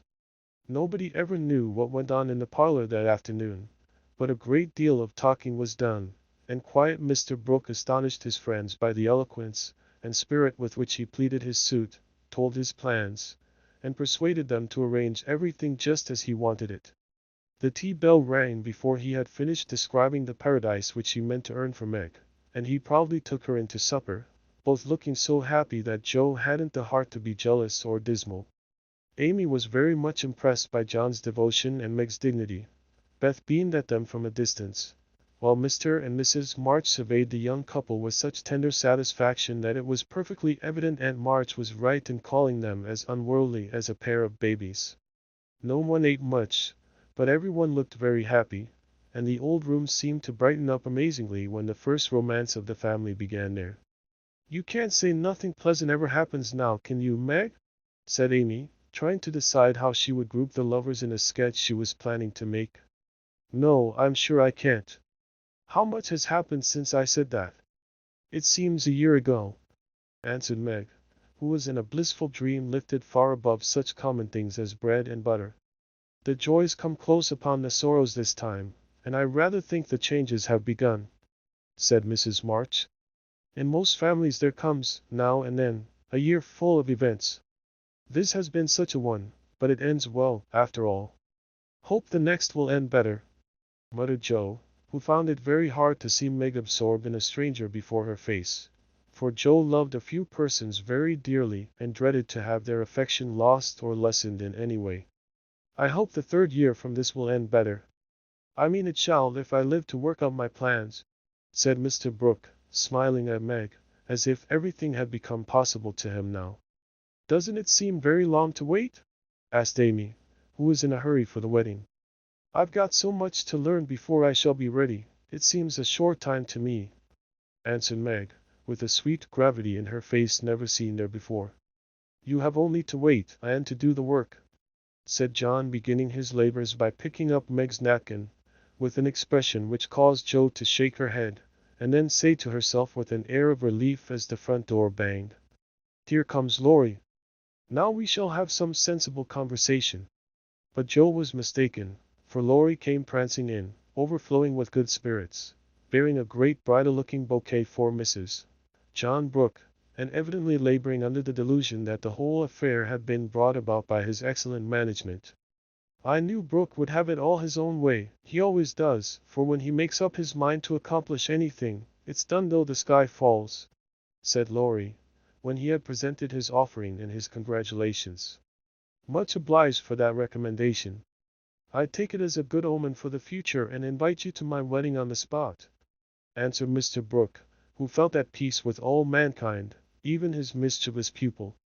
"I'll come if I'm at the ends of the earth, for the sight of Joe's face alone on that occasion would be worth a long journey." "You don't look festive, ma'am, what's the matter?" asked Laurie, following her into a corner of the parlor, whither all had adjourned to greet Mr. Laurence. "I don't approve of the match, but I've made up my mind to bear it, and shall not say a word against it," said Joe solemnly. "You can't know how hard it is for me to give up Meg," she continued with a little quiver in her voice. "You don't give her up. You only go halves," said Laurie consolingly. "It can never be the same again. I've lost my dearest friend," sighed Joe. "You've got me anyhow. I'm not good for much, I know, but I'll stand by you, Joe, all the days of my life. Upon my word I will." And Laurie meant what he said. "I know you will, and I'm ever so much obliged. You were always a great comfort to me, Teddy," returned Joe, gratefully shaking hands. "Well, now, don't be dismal, there's a good fellow. It's all right, you see. Meg is happy, Brooke will fly round and get settled immediately, Grandpa will attend to him, and it will be very jolly to see Meg in her own little house.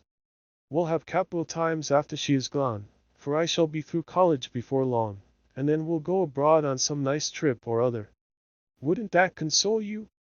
"I rather think it would, but there's no knowing what may happen in 3 years," said Joe thoughtfully. "That's true.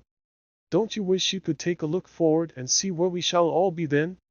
"I do," returned Laurie. "I think not, for I might see something sad, and everyone looks so happy now, I don't believe they could be much improved." And Joe's eyes went slowly round the room, brightening as they looked, for the prospect was a pleasant one. Father and mother sat together, quietly reliving the first chapter of the romance which for them began some 20 years ago. Amy was drawing the lovers, who sat apart in a beautiful world of their own, the light of which touched their faces with a grace the little artist could not copy. Beth lay on her sofa, talking cheerily with her old friend, who held her little hand as if he felt that it possessed the power to lead him along the peaceful way she walked. Jo lounged in her favorite low seat, with the grave quiet look which best became her, and Laurie, leaning on the back of her chair, his chin on a level with her curly head, smiled with his friendliest aspect, and nodded at her in the long glass which reflected them both. So the curtain falls upon Meg, Jo, Beth, and Amy. Whether it ever rises again, depends upon the reception given the first act of the domestic drama called Little Women, Part 2. In order that we may start afresh and go to Meg's wedding. Chapter 24. Gossip. In order that we may start afresh and go to Meg's wedding with free minds, it will be well to begin with a little gossip about the Marches. And here let me premise that if any of the elders think there is too much lovering in the story, as I fear they may, I'm not afraid the young folks will make that objection. I can only say with Mrs. March, what can you expect when I have 4 gay girls in the house, and a dashing young neighbor over the way? The 3 years that have passed have brought but few changes to the quiet family.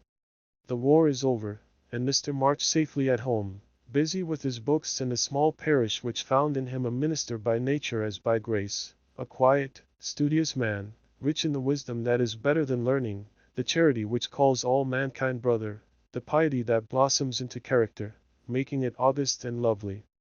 These attributes, in spite of poverty and the strict integrity which shut him out from the more worldly successes, attracted to him many admirable persons, as naturally as sweet herbs draw bees, and as naturally he gave them the honey into which 50 years of hard experience had distilled no bitter drop.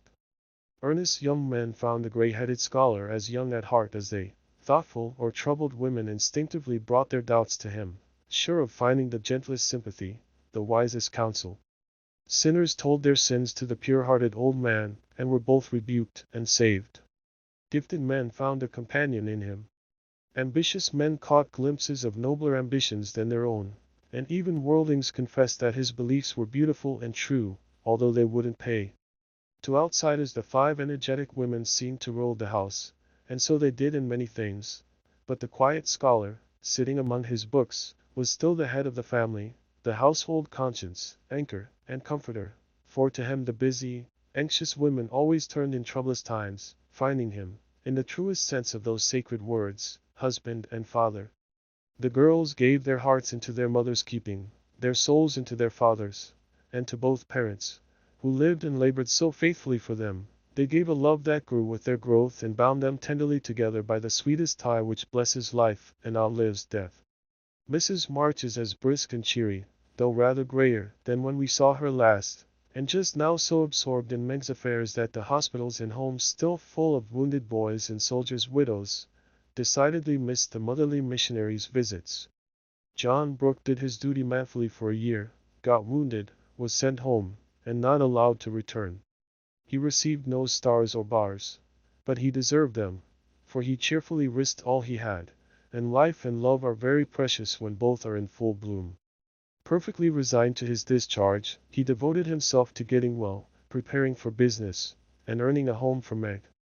With the good sense and sturdy independence that characterized him, he refused Mr. Lawrence's more generous offers, and accepted the place of bookkeeper, feeling better satisfied to begin with an honestly earned salary than by running any risks with borrowed money. Meg had spent the time in working as well as waiting, growing womanly in character, wise in housewifely arts, and prettier than ever, for love is a great beautifier. She had her girlish ambitions and hopes, and felt some disappointment at the humble way in which the new life must begin. Ned Moffat had just married Sally Gardiner, and Meg couldn't help contrasting their fine house and carriage, many gifts, and splendid outfit with her own, and secretly wishing she could have the same. But somehow envy and discontent soon vanished when she thought of all the patient love and labor John had put into the little home awaiting her, and when they sat together in the twilight, talking over their small plans, the future always grew so beautiful and bright that she forgot Sally's splendor and felt herself the richest, happiest girl in Christendom. Jo never went back to Aunt March, for the old lady took such a fancy to Amy that she bribed her with the offer of drawing lessons from one of the best teachers going, and for the sake of this advantage, Amy would have served a far harder mistress. So she gave her mornings to duty, her afternoons to pleasure, and prospered finely.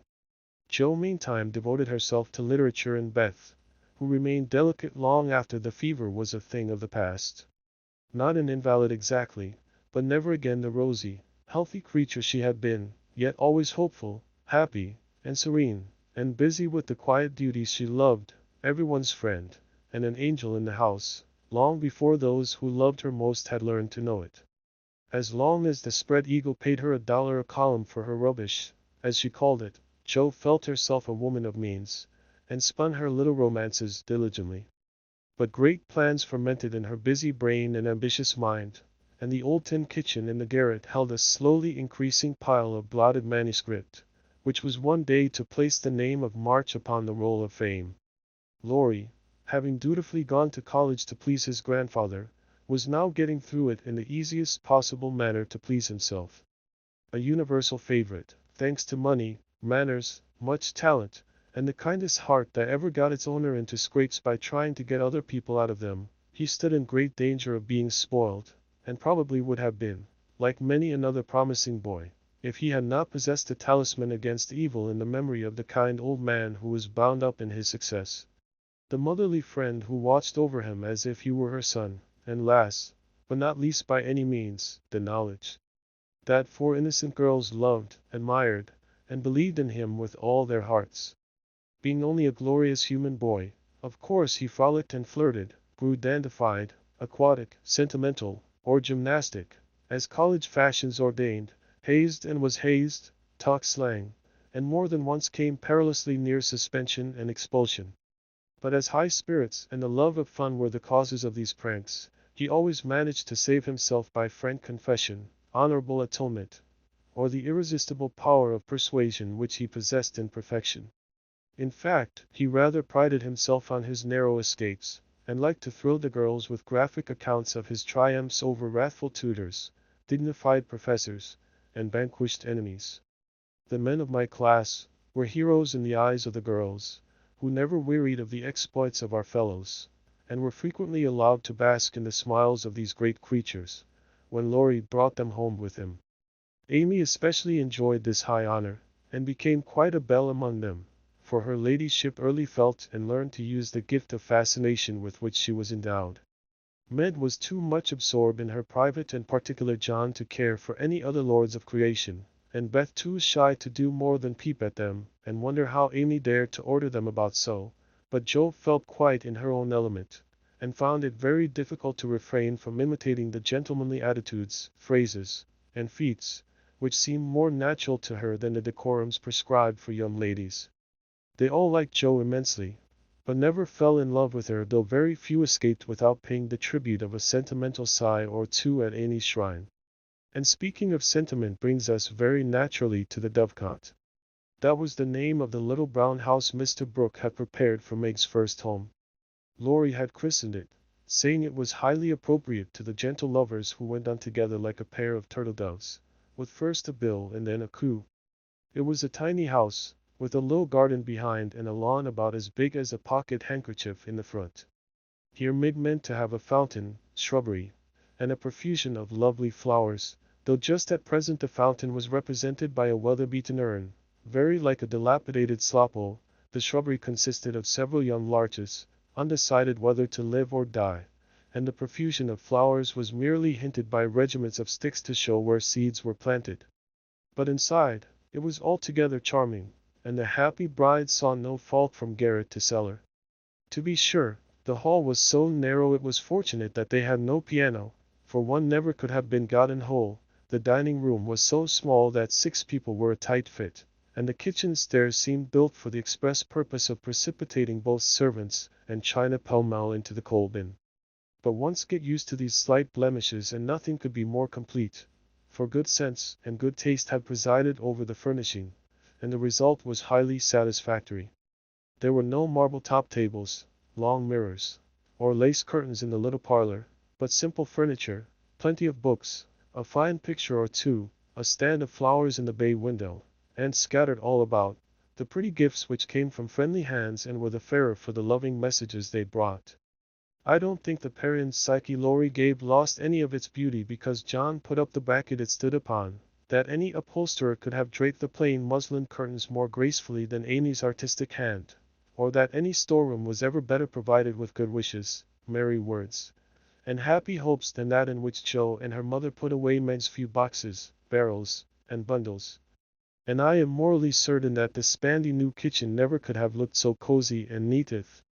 Hannah had not arranged every pot and pan a dozen times over, and laid the fire all ready for lighting the minute Miss Brooke came home. I also doubt if any young matron ever began life with so rich a supply of dusters, holders, and piece bags, for Beth made enough to last till the silver wedding came round, and invented 3 different kinds of dishcloths for the express service of the bridal china. People who hire all these things done for them never know what they lose, for the homeliest tasks get beautified if loving hands do them, and Meg found so many proofs of this that everything in her small nest, from the kitchen roller to the silver vase on her parlor table, was eloquent of home love and tender forethought. What happy times they had planning together, what solemn shopping excursions, what funny mistakes they made, and what shouts of laughter arose over Laurie's ridiculous bargains. In his love of jokes, this young gentleman, though nearly through college, was as much of a boy as ever. His last whim had been to bring with him on his weekly visits some new, useful, and ingenious article for the young housekeeper. Now a bag of remarkable clothespins, next, a wonderful nutmeg grater which fell to pieces at the first trial, a knife cleaner that spoiled all the knives, or a sweeper that picked the nap neatly off the carpet and left the dirt, labor-saving soap that took the skin off one's hands, infallible cements which stuck firmly to nothing but the fingers of the deluded buyer, and every kind of tinware, from a toy savings bank for odd pennies, to a wonderful boiler which would wash articles in its own steam with every prospect of exploding in the process. In vain Meg begged him to stop. John laughed at him, and Joe called him Mr. Toodles. He was possessed with a mania for patronizing Yankee ingenuity, and seeing his friends fitly furnished forth. So each week beheld some fresh absurdity. Everything was done at last, even to Amy's arranging different colored soaps to match the different colored rooms, and Beth setting the table for the first meal. Are you satisfied? Does it seem like home, and do you feel as if you should be happy here?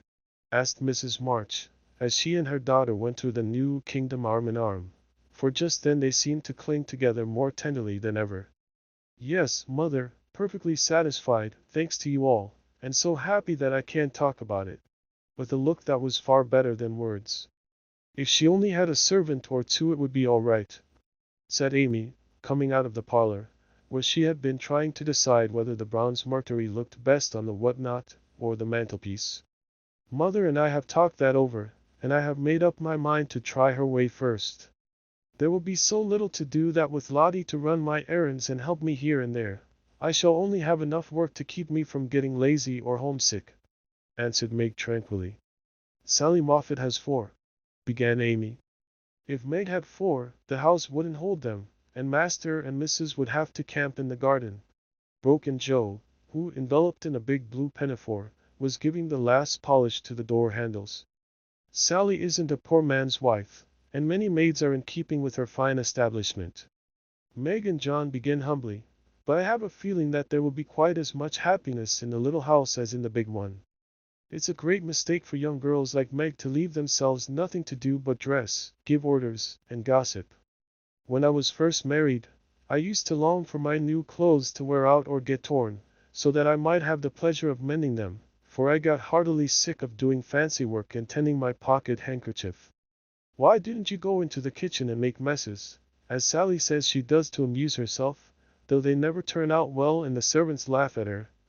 Said Meg. I did after a while, not to mess but to learn of Hannah how things should be done, that my servants need not laugh at me. It was play then, but there came a time when I was truly grateful that I not only possessed the will but the power to cook wholesome food for my little girls, and help myself when I could no longer afford to hire help. You begin at the other end, Meg, dear, but the lessons you learn now will be of use to you by and by when John is a richer man, for the mistress of a house, however splendid, should know how work ought to be done, if she wishes to be well and honestly served. Yes, mother, I'm sure of that, said Meg, listening respectfully to the little lecture, for the best of women will hold forth upon the all-absorbing subject of housekeeping. "Do you know I like this room most of all in my baby house?"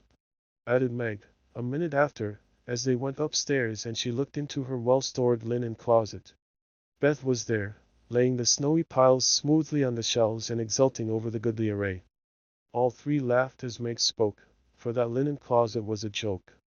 You see, having said that if Meg married that Brooks she shouldn't have a cent of her money, and March was rather in a quandary when time had appeased her wrath and made her repent her vow.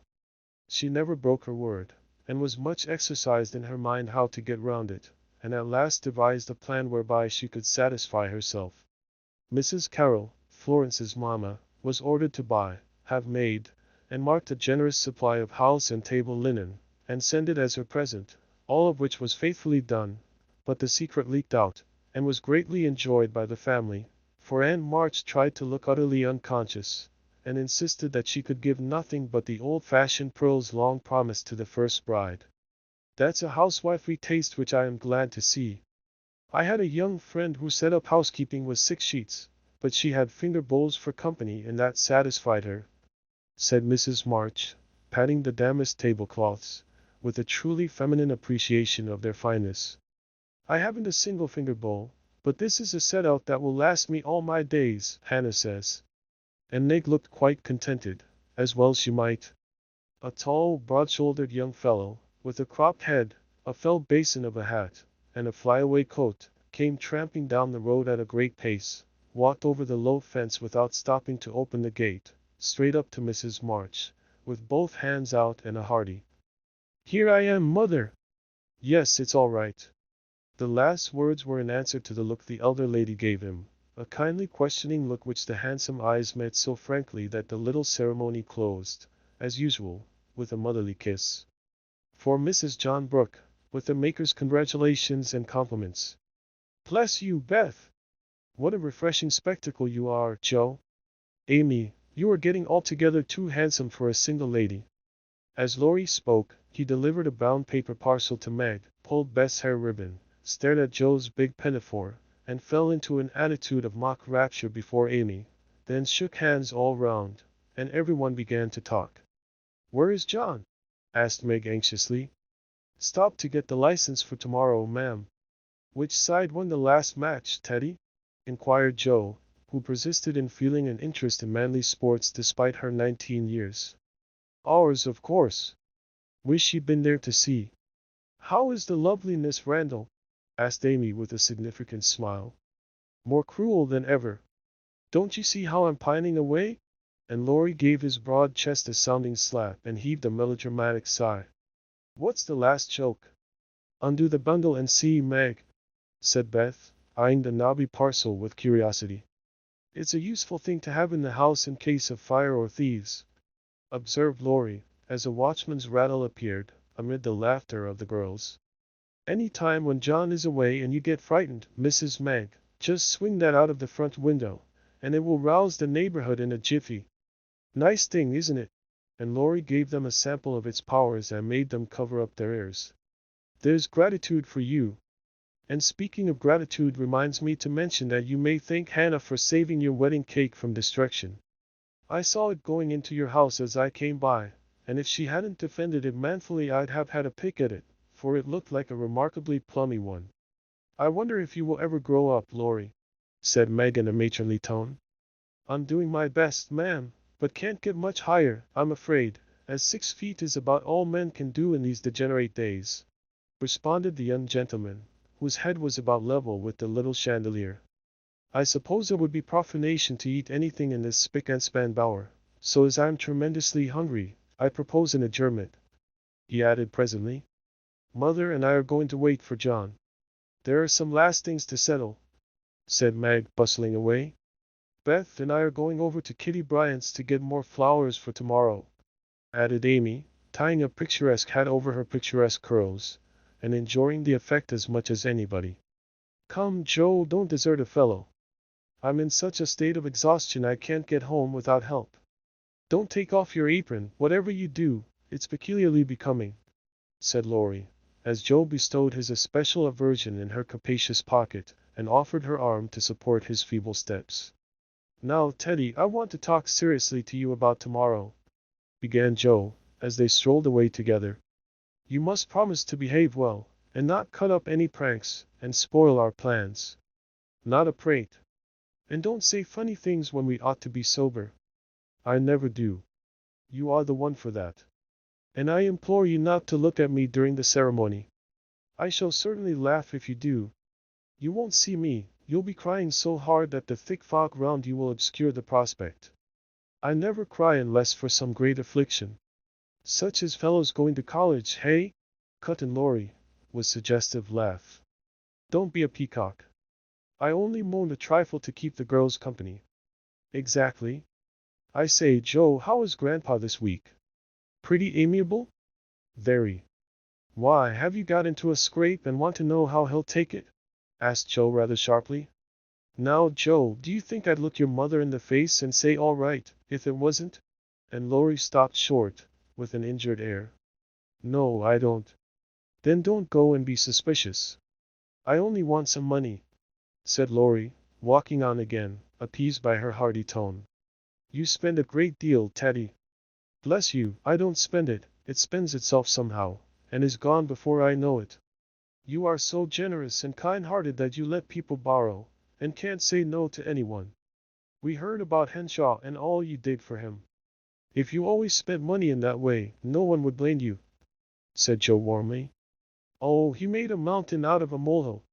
You wouldn't have me let that fine fellow work himself to death just for want of a little help, when he is worth a dozen of us lazy chaps, would you?" "Of course not, but I don't see the use of your having 17 waistcoats, endless neckties, and a new hat every time you come home. I thought you'd got over the dandy period, but every now and then it breaks out in a new spot. Just now it's the fashion to be hideous, to make your head look like a scrubbing brush, wear a straight jacket, orange gloves, and clumping square-toed boots. If it was cheap ugliness, I'd say nothing, but it costs as much as the other, and I don't get any satisfaction out of it." Laurie threw back his head, and laughed so heartily at this attack, that the felt hat fell off, and Joe walked on it, which insult only afforded him an opportunity for expatiating on the advantages of a rough-and-ready costume, as he folded up the maltreated hat, and stuffed it into his pocket. "Don't lecture any more, there's a good soul. I have enough all through the week, and like to enjoy myself when I come home. I'll give myself up regardless of expense tomorrow and be a satisfaction to my friends. I'll leave you in peace if you'll only let your hair grow. I'm not aristocratic, but I do object to being seen with a person who looks like a young prize fighter," observed Joe severely. "This unassuming style promotes study, that's why we adopt it," returned Laurie, who certainly could not be accused of vanity, having voluntarily sacrificed a handsome curly crop to the demand for quarter-inch long stubble. "By the way, Joe, I think that little Parker is really getting desperate about Amy. He talks of her constantly, writes poetry, and moons about in a most suspicious manner. He'd better nip his little passion in the bud, hadn't he?" added Laurie in a confidential, elder brotherly tone, after a minute's silence.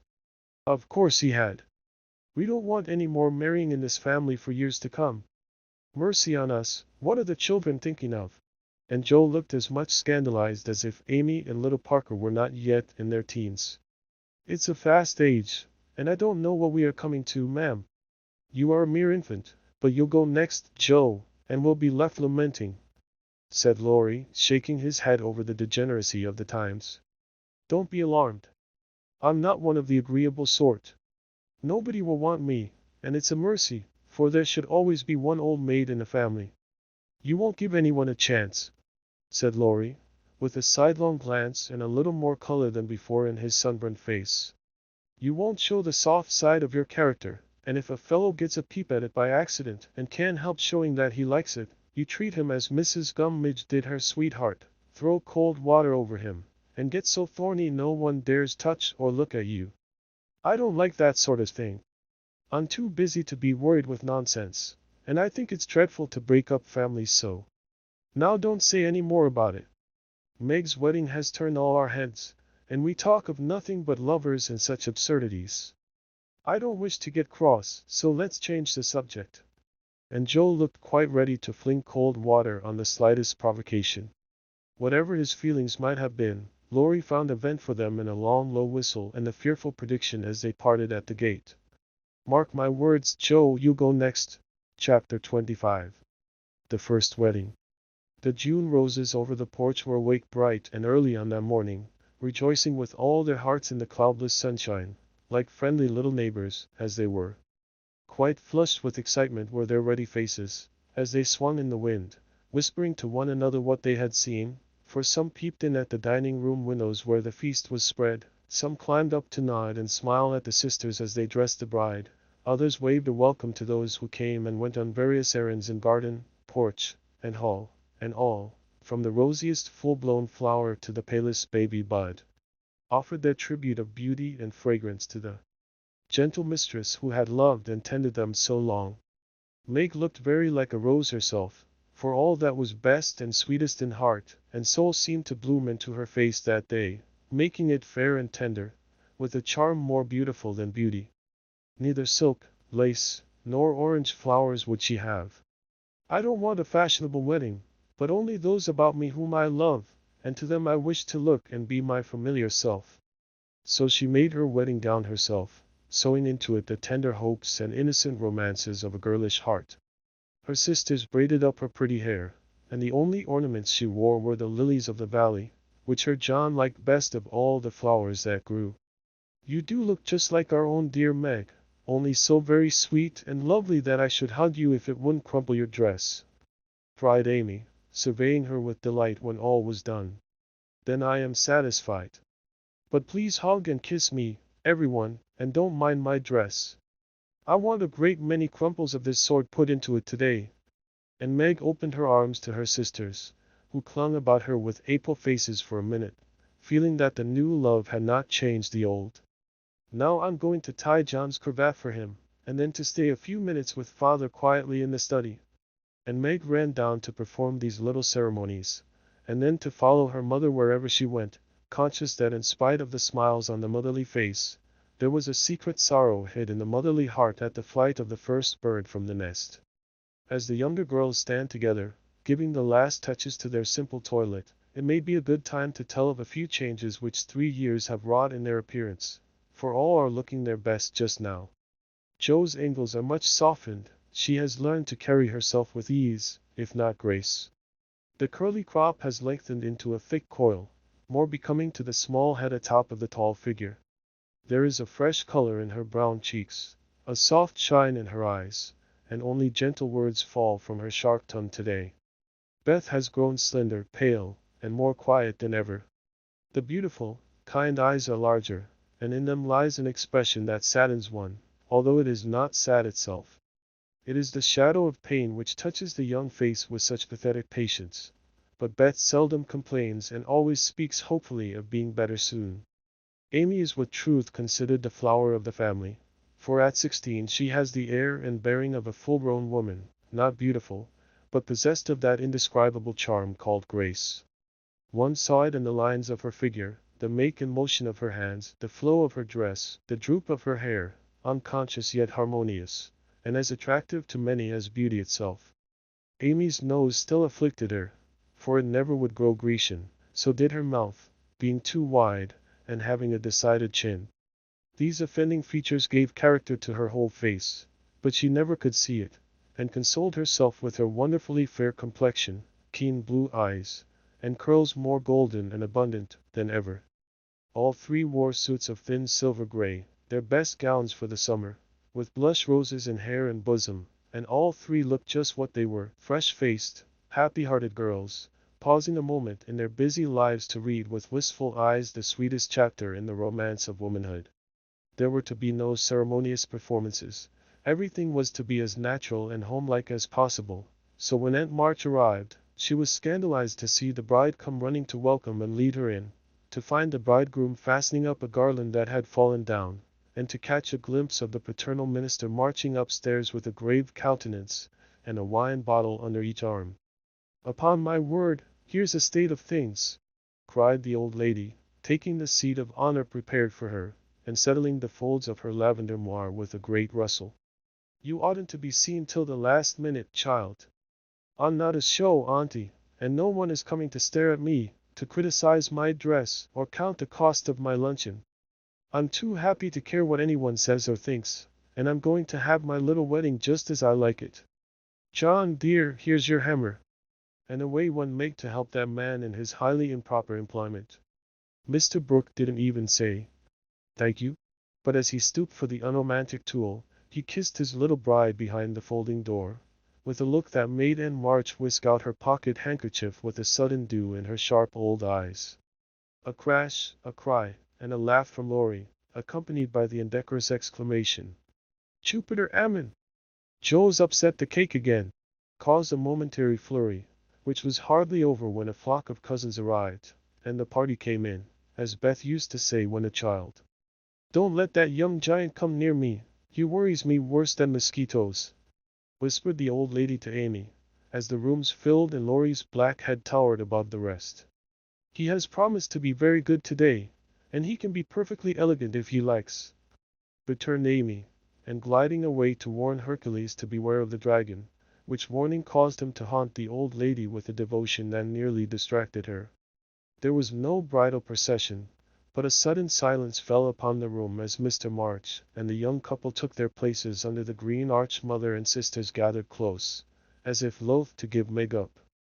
The fatherly voice broke more than once, which only seemed to make the service more beautiful and solemn. The bridegroom's hand trembled visibly, and no one heard his replies. But Meg looked straight up in her husband's eyes and said, "I will," with such tender trust in her own face and voice that her mother's heart rejoiced, and Aunt March sniffed audibly. Joe did not cry, though she was very near at once, and was only saved from a demonstration by the consciousness that Laurie was staring fixedly at her, with a comical mixture of merriment and emotion in his wicked black eyes. Beth kept her face hidden on her mother's shoulder, but Amy stood like a graceful statue, with a most becoming ray of sunshine touching her white forehead and the flower in her hair. It wasn't at all the thing, I'm afraid, but the minute she was fairly married, Meg cried, "The first kiss for Marmee," and turning gave it with her heart on her lips. During the next 15 minutes she looked more like a rose than ever, for everyone availed themselves of their privileges to the fullest extent, from Mr. Laurence to old Hannah, who, adorned with a headdress fearfully and wonderfully made, fell upon her in the hall, crying with a sob and a chuckle, "Bless you, dearie, 100 times! The cake ain't hurt a mite, and everything looks lovely." Everybody cleared up after that, and said something brilliant, or tried to, which did just as well, for laughter is ready when hearts are light. There was no display of gifts, for they were already in the little house, nor was there an elaborate breakfast, but a plentiful lunch of cake and fruit, dressed with flowers. Mr. Laurence and Aunt March shrugged and smiled at one another when water, lemonade, and coffee were found to be the only sorts of nectar which the three Hebes carried round. No one said anything till Laurie, who insisted on serving the bride, appeared before her, with a loaded salver in his hand and a puzzled expression on his face. "Has Joe smashed all the bottles by accident?" he whispered. "Or am I merely laboring under a delusion that I saw some lying about loose this morning? No, your grandfather kindly offered us his best, and Aunt March actually sent some, but father put away a little for Beth, and dispatched the rest to the soldiers' home. You know he thinks that wine should be used only in illness, and mother says that neither she nor her daughters will ever offer it to any young man under her roof." Meg spoke seriously and expected to see Laurie frown or laugh, but he did neither, for after a quick look at her, he said, in his impetuous way, "I like that. For I've seen enough harm done to wish other women would think as you do. You were not made wise by experience, I hope?" And there was an anxious accent in Meg's voice. "No. I give you my word for it. Don't think too well of me hither, this is not one of my temptations. Being brought up where wine is as common as water and almost as harmless, I don't care for it, but when a pretty girl offers it, one doesn't like to refuse, you see. But you will, for the sake of others if not for your own. Come, Laurie, promise, and give me one more reason to call this the happiest day of my life."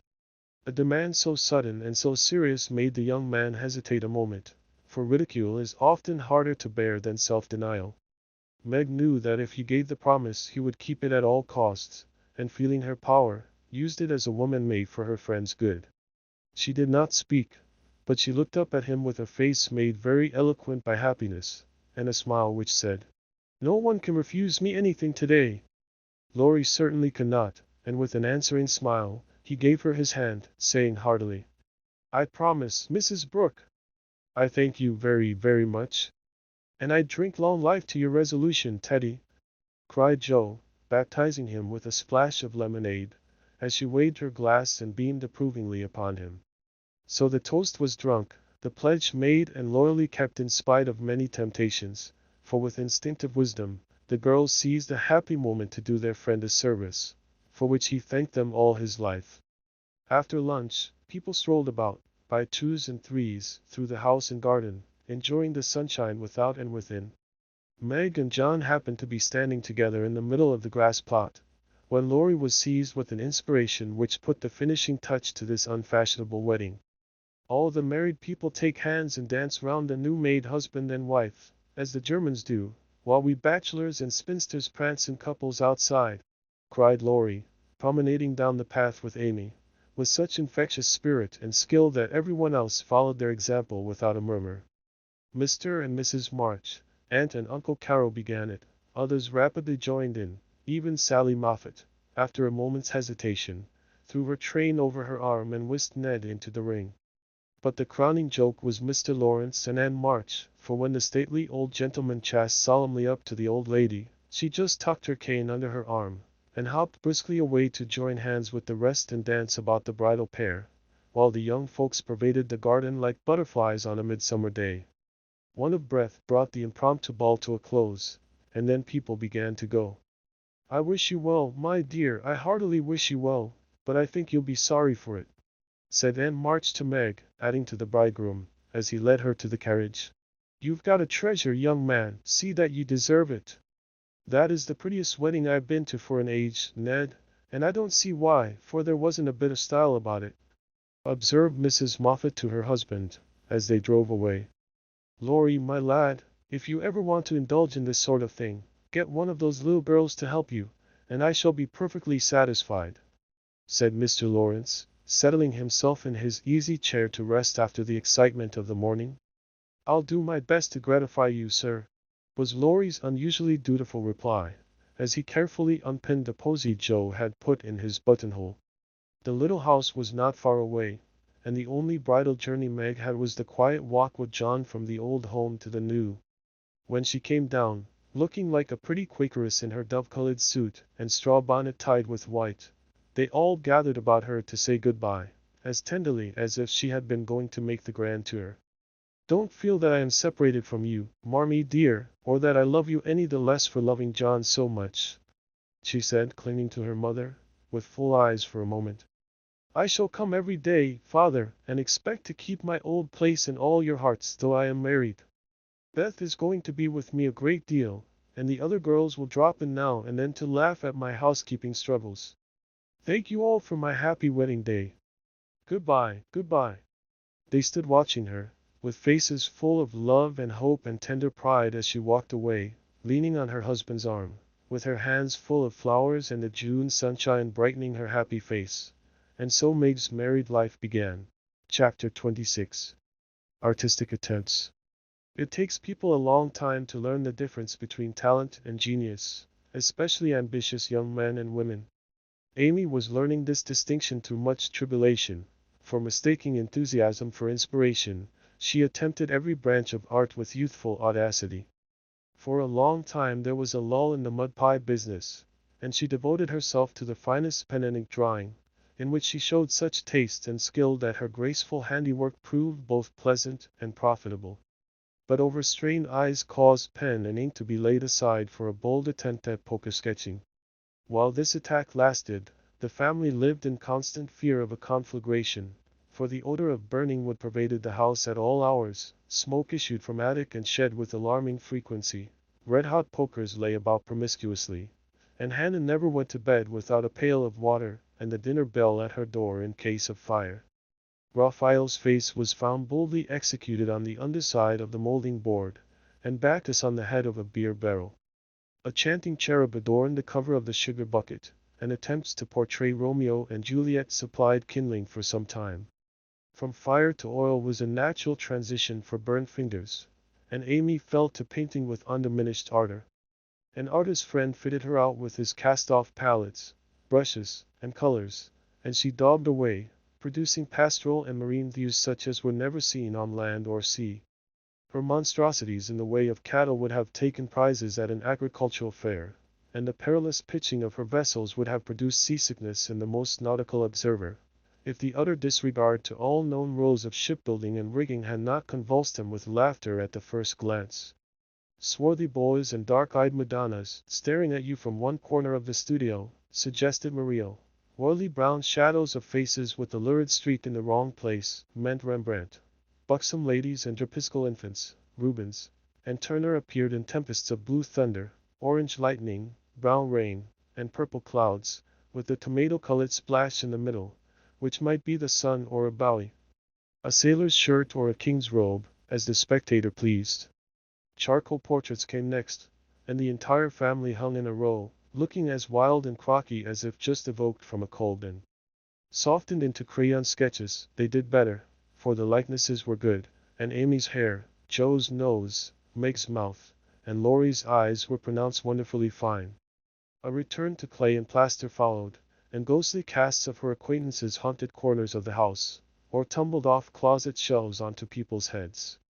Children were enticed in as models, till their incoherent accounts of her mysterious doings caused Miss Amy to be regarded in the light of a young ogress.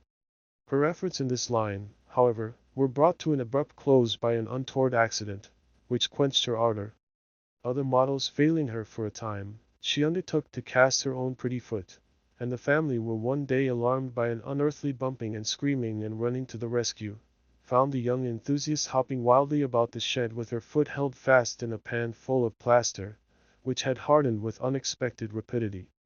With much difficulty and some danger she was dealt out, for Joe was so overcome with laughter while she excavated that her knife went too far, cut the poor foot, and left a lasting memorial of one artistic attempt, at least.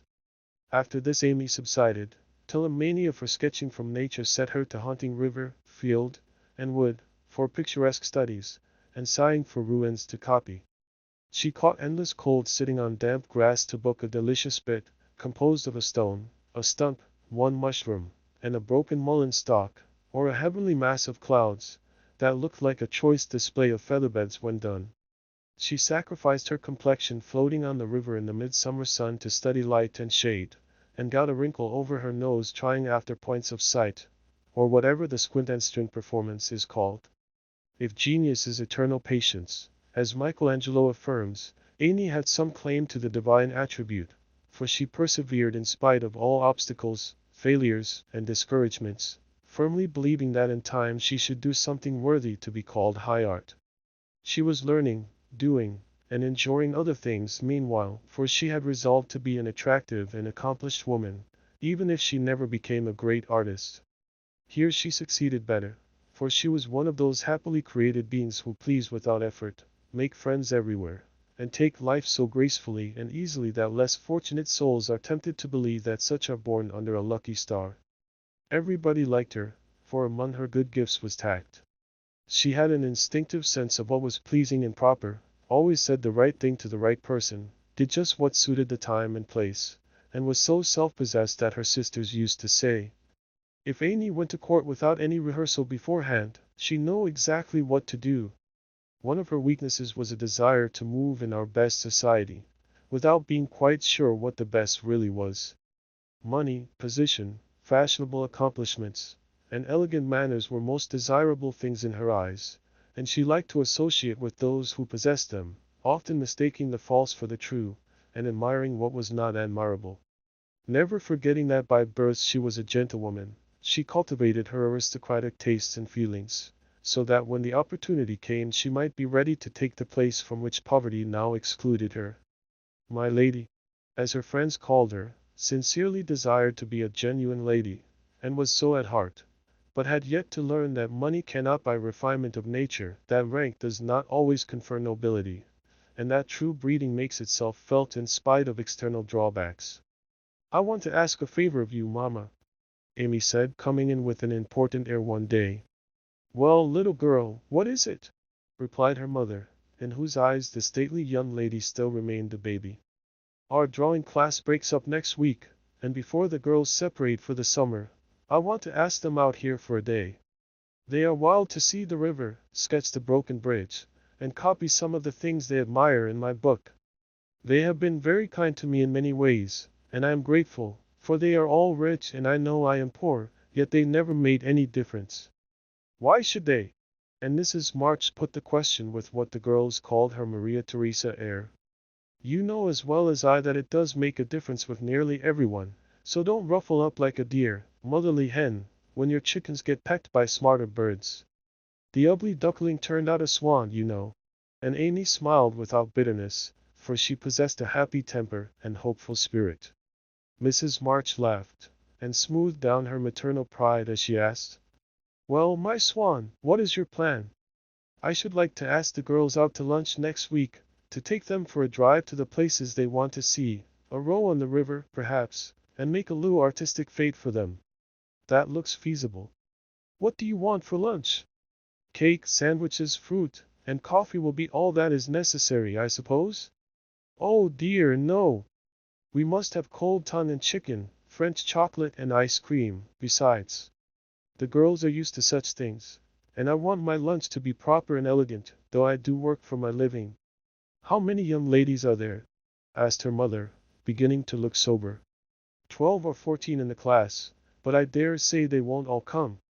Bless me, child, you will have to charter an omnibus to carry them about. Why, mother, how can you think of such a thing? Not more than 6 or 8 will probably come, so I shall hire a beach wagon and borrow Mr. Lawrence's cherry bounce. Hannah's pronunciation of charabanc. All of this will be expensive, Amy. Not very. I've calculated the cost, and I'll pay for it myself. Don't you think, dear, that as these girls are used to such things, and the best we can do will be nothing new, that some simpler plan would be pleasanter to them, as a change if nothing more, and much better for us than buying or borrowing what we don't need, and attempting a style not in keeping with our circumstances? If I can't have it as I like, I don't care to have it at all. I know that I can carry it out perfectly well, if you and the girls will help a little, and I don't see why I can't if I'm willing to pay for it," said Amy, with a decision which opposition was apt to change into obstinacy. Mrs. March knew that experience was an excellent teacher, and when it was possible she left her children to learn alone the lessons which she would gladly have made easier, if they had not objected to taking advice as much as they did salts and senna. "Very well, Amy, if your heart is set upon it, and you see your way through without too great an outlay of money, time, and temper, I'll say no more. Talk it over with the girls, and whichever way you decide I'll do my best to help you." "Thanks, mother, you are always so kind." And away went Amy to lay her plan before her sisters. Meg agreed at once, and promised her aid, gladly offering anything she possessed, from her little house itself to her very best salt spoons. But Joe frowned upon the whole project, and would have nothing to do with it at first. "Why in the world should you spend your money, worry your family, and turn the house upside down for a parcel of girls who don't care a sixpence for you? I thought you had too much pride and sense to truckle to any mortal woman just because she wears French boots and rides in a coupe," said Joe, who, being called from the tragic climax of her novel, was not in the best mood for social enterprises. "I don't truckle, and I hate being patronized as much as you do," returned Amy indignantly, for the two still jangled when such questions arose. "The girls do care for me, and I for them, and there's a great deal of kindness and sense and talent among them, in spite of what you call fashionable nonsense. You don't care to make people like you, to go into good society, and cultivate your manners and tastes. I do, and I mean to make the most of every chance that comes. You can go through the world with your elbows out and your nose in the air, and call it independence if you like. That's not my way." When Amy had wetted her tongue and freed her mind, she usually got the best of it, for she seldom failed to have common sense on her side, while Joe carried her love of liberty and hate of conventionalities to such an unlimited extent that she naturally found herself worsted in an argument. Amy's definition of Joe's idea of independence was such a good hit that both burst out laughing, and the discussion took a more amiable turn.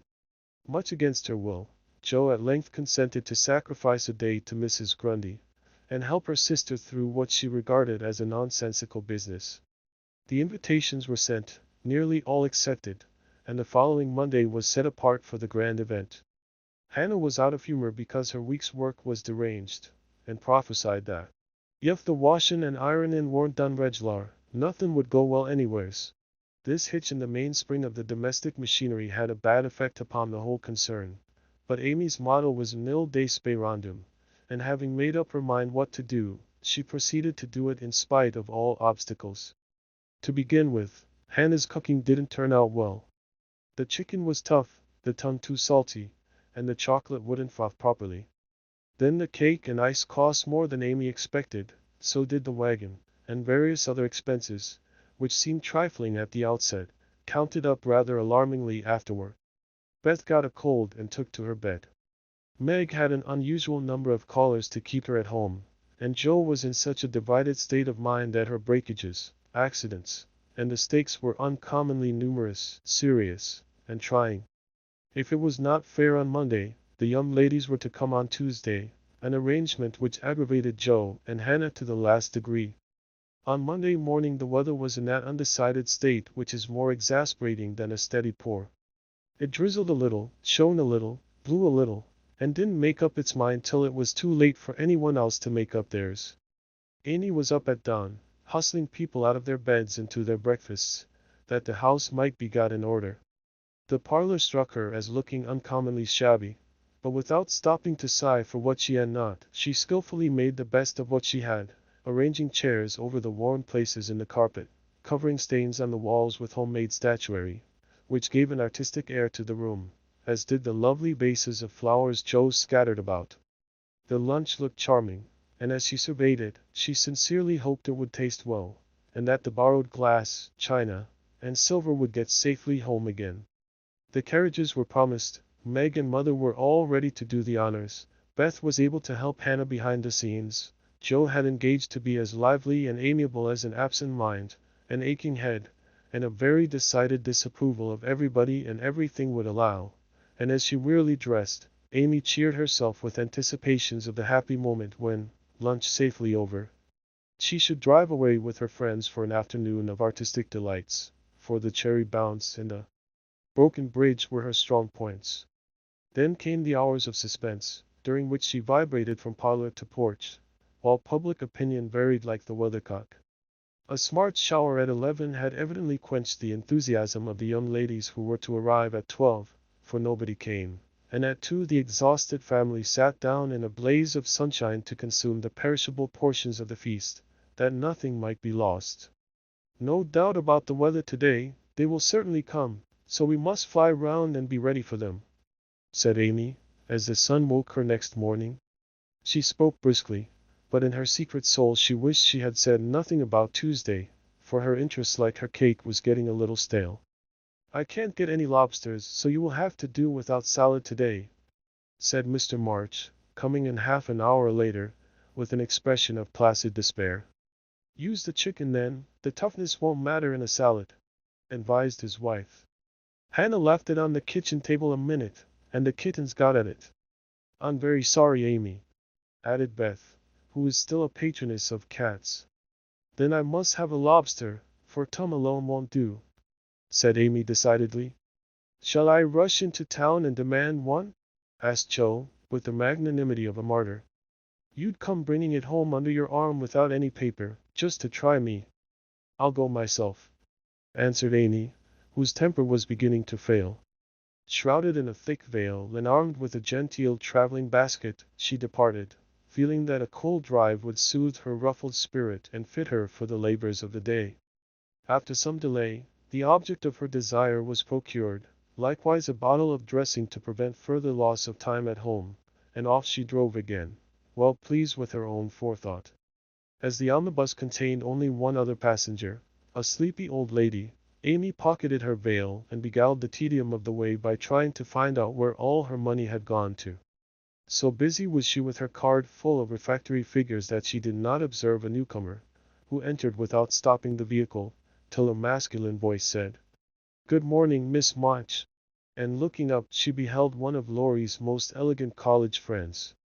Fervently hoping that he would get out before she did, Amy utterly ignored the basket at her feet, and congratulating herself that she had on her new traveling dress, returned the young man's greeting with her usual suavity and spirit.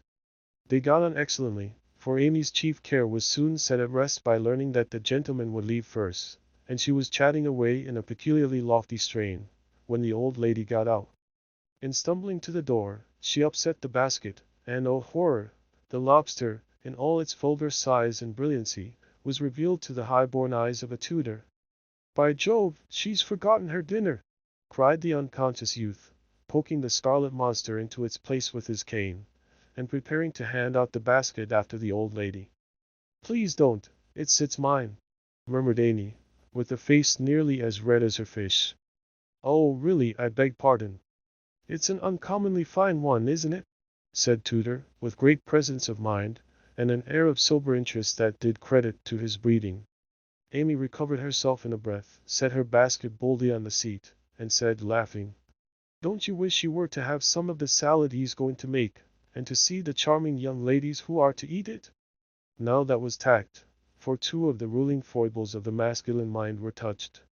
The lobster was instantly surrounded by a halo of pleasing reminiscences, and curiosity about the charming young ladies diverted his mind from the comical mishap. "I suppose he'll laugh and joke over it with Laurie, but I shan't see them, that's a comfort," thought Amy, as Tutor bowed and departed. She did not mention this meeting at home, though she discovered that, thanks to the upset, her new dress was much damaged by the rivulets of dressing that meandered down the skirt, but went through with the preparations which now seemed more irksome than before, and at 12 o'clock all was ready again. Feeling that the neighbors were interested in her movements, she wished to efface the memory of yesterday's failure by a grand success today, so she ordered the cherry bounce, and drove away in state to meet and escort her guests to the banquet. "There's the rumble, they're coming. I'll go on to the porch and meet them. It looks hospitable, and I want the poor child to have a good time after all her trouble," said Mrs. March, suiting the action to the word. But after one glance, she retired, with an indescribable expression, for looking quite lost in the big carriage, sat Amy and one young lady. "Run, Beth, and help Hannah clear half the things off the table.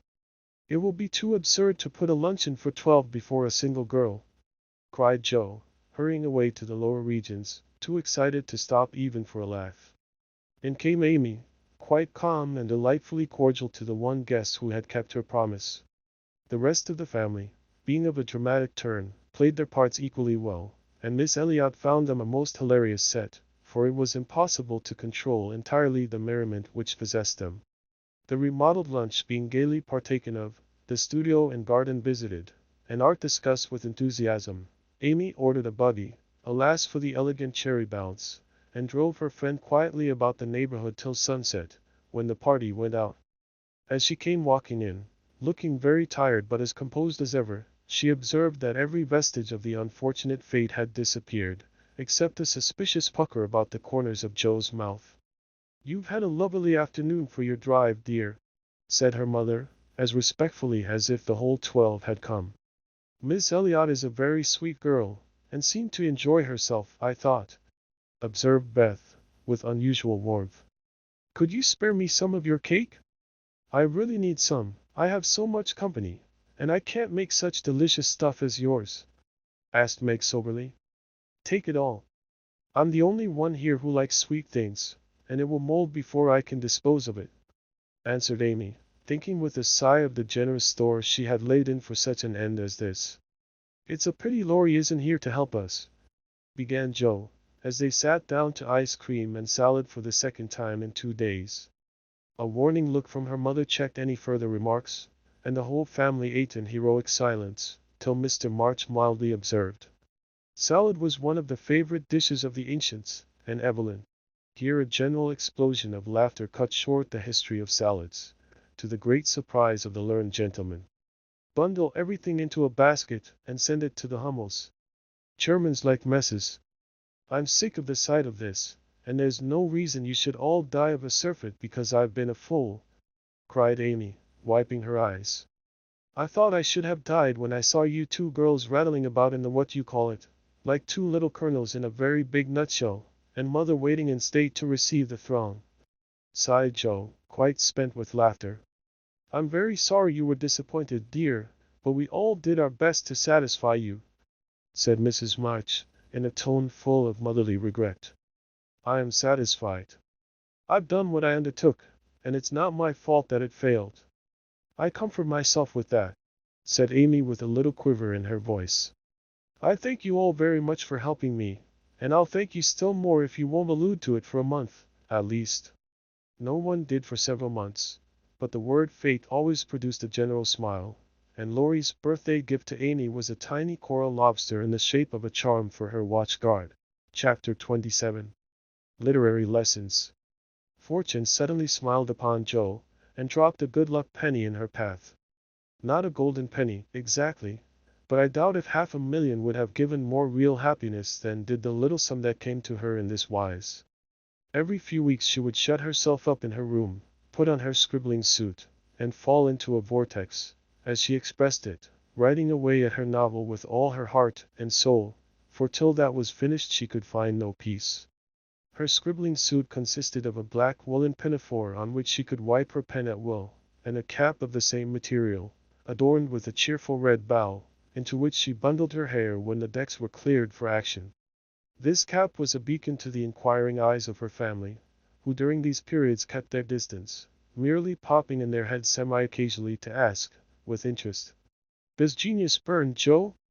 They did not always venture even to ask this question, but took an observation of the cap, and judged accordingly.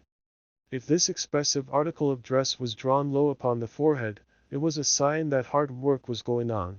In exciting moments it was pushed rakishly askew, and when despair seized the author it was plucked wholly off, and cast upon the floor.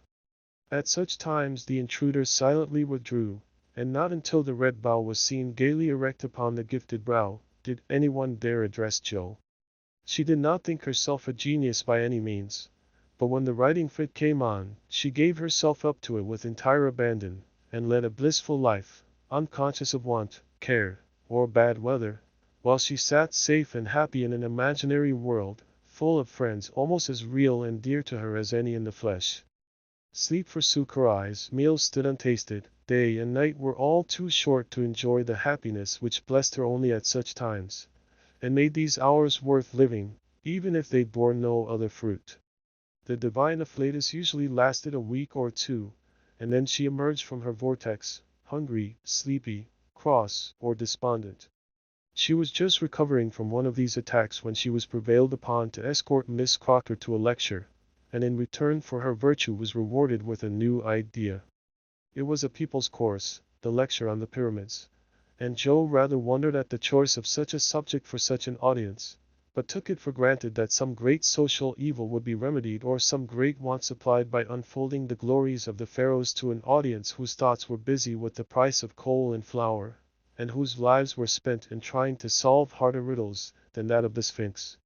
They were early, and while Miss Crocker set the heel of her stocking, Joe amused herself by examining the faces of the people who occupied the seat with them. On her left were two matrons, with massive foreheads and bonnets to match, discussing women's rights and making tatting.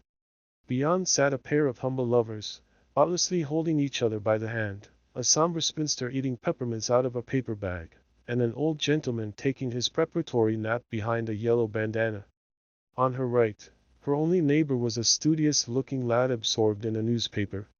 It was a pictorial sheet, and Joe examined the work of art nearest her, idly wondering what fortuitous concatenation of circumstances needed the melodramatic illustration of an Indian in full war costume, tumbling over a precipice with a wolf at his throat, while two infuriated young gentlemen, with unnaturally small feet and big eyes, were stabbing each other close by.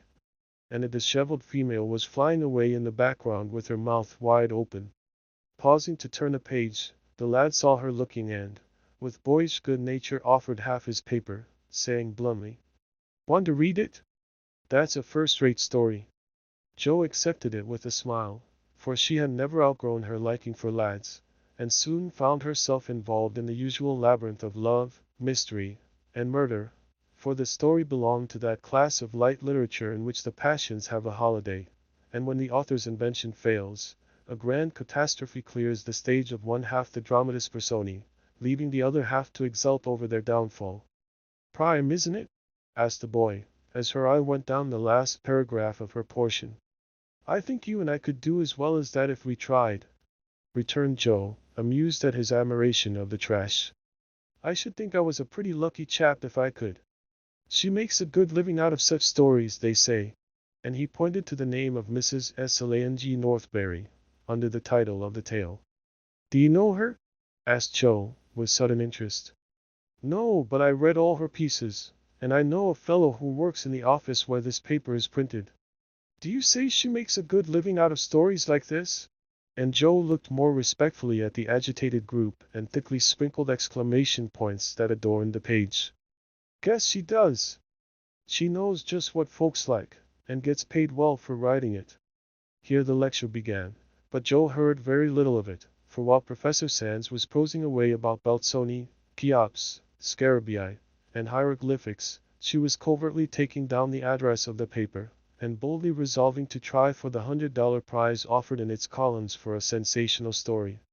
By the time the lecture ended and the audience awoke, she had built up a splendid fortune for herself, not the first founded on paper, and was already deep in the concoction of her story, being unable to decide whether the duel should come before the elopement, or after the murder. She said nothing of her plan at home, but fell to work next day, much to the disquiet of her mother, who always looked a little anxious when genius took to burning. Joe had never tried this style before, contenting herself with very mild romances for the Spread Eagle. Her experience in miscellaneous reading were of service now, for they gave her some idea of dramatic effect, and supplied plot, language, and costumes. Her story was as full of desperation and despair as her limited acquaintance with those uncomfortable emotions enabled her to make it, and having located it in Lisbon, she wound up with an earthquake, as a striking and appropriate denouement. The manuscript was privately dispatched, accompanied by a note, modestly saying that if the tale didn't get the prize, which the writer hardly dared expect, she would be very glad to receive any sum it might be considered worth. 6 weeks is a long time to wait, and a still longer time for a girl to keep a secret, but Joe did both, and was just beginning to give up all hope of ever seeing her manuscript again, when a letter arrived which almost took her breath away, for on opening it, a check for $100 fell into her lap. For a minute she stared at it as if it had been a snake, then she read her letter and began to cry. If the amiable gentleman who wrote that kindly note could have known what intense happiness he was giving a fellow creature, I think he would devote his leisure hours, if he has any, to that amusement. For Joe valued the letter more than the money, because it was encouraging, and after years of effort it was so pleasant to find that she had learned to do something, though it was only to write a sensation story. A prouder young woman was seldom seen than she, when, having composed herself, she electrified the family by appearing before them with the letter in one hand, the check in the other, announcing that she had won the prize. Of course there was a great jubilee, and when the story came everyone read and praised it, though after her father had told her that the language was good, the romance fresh and hearty, and the tragedy quite thrilling, he shook his head, and said in his unworldly way, "You can do better than this, Joe. Aim at the highest, and never mind the money." "I think the money is the best part of it." "What will you do with such a fortune?" asked Amy, regarding the magic slip of paper with a reverential eye. "Send Beth and Mother to the seaside for a month or two," answered Joe promptly. To the seaside they went, after much discussion, and though Beth didn't come home as plump and rosy as could be desired, she was much better, while Mrs. March declared she felt 10 years younger. So Joe was satisfied with the investment of her prize money, and fell to work with a cheery spirit, bent on earning more of those delightful checks. She did earn several that year, and began to feel herself a power in the house, for by the magic of a pen, her rubbish turned into comforts for them all. The Duke's daughter paid the butcher's bill, a phantom hand put down a new carpet, and the curse of the Coventrys proved the blessing of the Marches in the way of groceries and gowns. Wealth is certainly a most desirable thing, but poverty has its sunny side, and one of the sweet uses of adversity is the genuine satisfaction which comes from hearty work of head or hand, and to the inspiration of necessity, we owe half the wise, beautiful, and useful blessings of the world. Jo enjoyed a taste of this satisfaction, and ceased to envy richer girls, taking great comfort in the knowledge that she could supply her own wants, and need ask no one for a penny. Little notice was taken of her stories, but they found a market, and encouraged by this fact, she resolved to make a bold stroke for fame and fortune. Having copied her novel for the 4th time, read it to all her confidential friends, and submitted it with fear and trembling to 3 publishers, she at last disposed of it, on condition that she would cut it down 1/3, and omit all the parts which she particularly admired. Now I must either bundle it back into my tin kitchen to mold, pay for printing it myself, or chop it up to suit purchasers and get what I can for it.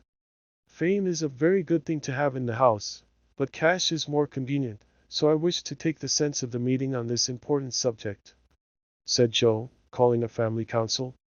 "Don't spoil your book, my girl, for there is more in it than you know, and the idea is well worked out.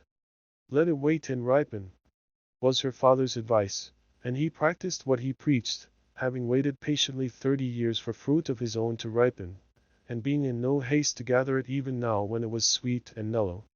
"It seems to me that Jo will profit more by taking the trial than by waiting," said Mrs. March. "Criticism is the best test of such work, for it will show her both unsuspected merits and faults, and help her to do better next time. We are too partial, but the praise and blame of outsiders will prove useful, even if she gets but little money." "Yes," said Jo, knitting her brows. "That's just it. I've been fussing over the thing so long, I really don't know whether it's good, bad, or indifferent. It will be a great help to have cool, impartial persons take a look at it, and tell me what they think of it. I wouldn't leave a word out of it. You'll spoil it if you do, for the interest of the story is more in the minds than in the actions of the people, and it will be all a muddle if you don't explain as you go on," said Meg, who firmly believed that this book was the most remarkable novel ever written. "But Mr. Allen says, leave out the explanations, make it brief and dramatic, and let the characters tell the story," interrupted Jo, turning to the publisher's note. "Do as he tells you. He knows what will sell, and we don't. Make a good, popular book, and get as much money as you can. By and by, when you've got a name, you can afford to digress, and have philosophical and metaphysical people in your novels," said Amy, who took a strictly practical view of the subject. "Well," said Jo, laughing, "if my people are philosophical and metaphysical, it isn't my fault, for I know nothing about such things, except what I hear father say sometimes. If I've got some of his wise ideas jumbled up with my romance, so much the better for me. Now, Beth, what do you say? I should so like to see it printed soon," was all Beth said, and smiled in saying it. But there was an unconscious emphasis on the last word, and a wistful look in the eyes that never lost their childlike candor, which chilled Jo's heart for a minute with a foreboding fear, and decided her to make her little venture soon. So, with Spartan firmness, the young authoress laid her firstborn on her table, and chopped it up as ruthlessly as any ogre. In the hope of pleasing everyone, she took everyone's advice, and like the old man and his donkey in the fable suited nobody. Her father liked the metaphysical streak which had unconsciously got into it, so that was allowed to remain though she had her doubts about it. Her mother thought that there was a trifle too much description. Out, therefore it came, and with it many necessary links in the story. Meg admired the tragedy, so Jo piled up the agony to suit her, while Amy objected to the fun, and with the best intentions in life, Jo quenched the spritly scenes which relieved the somber character of the story. Then, to complicate the ruin, she cut it down 1/3, and confidingly sent the poor little romance, like a picked robin, out into the big, busy world to try its fate.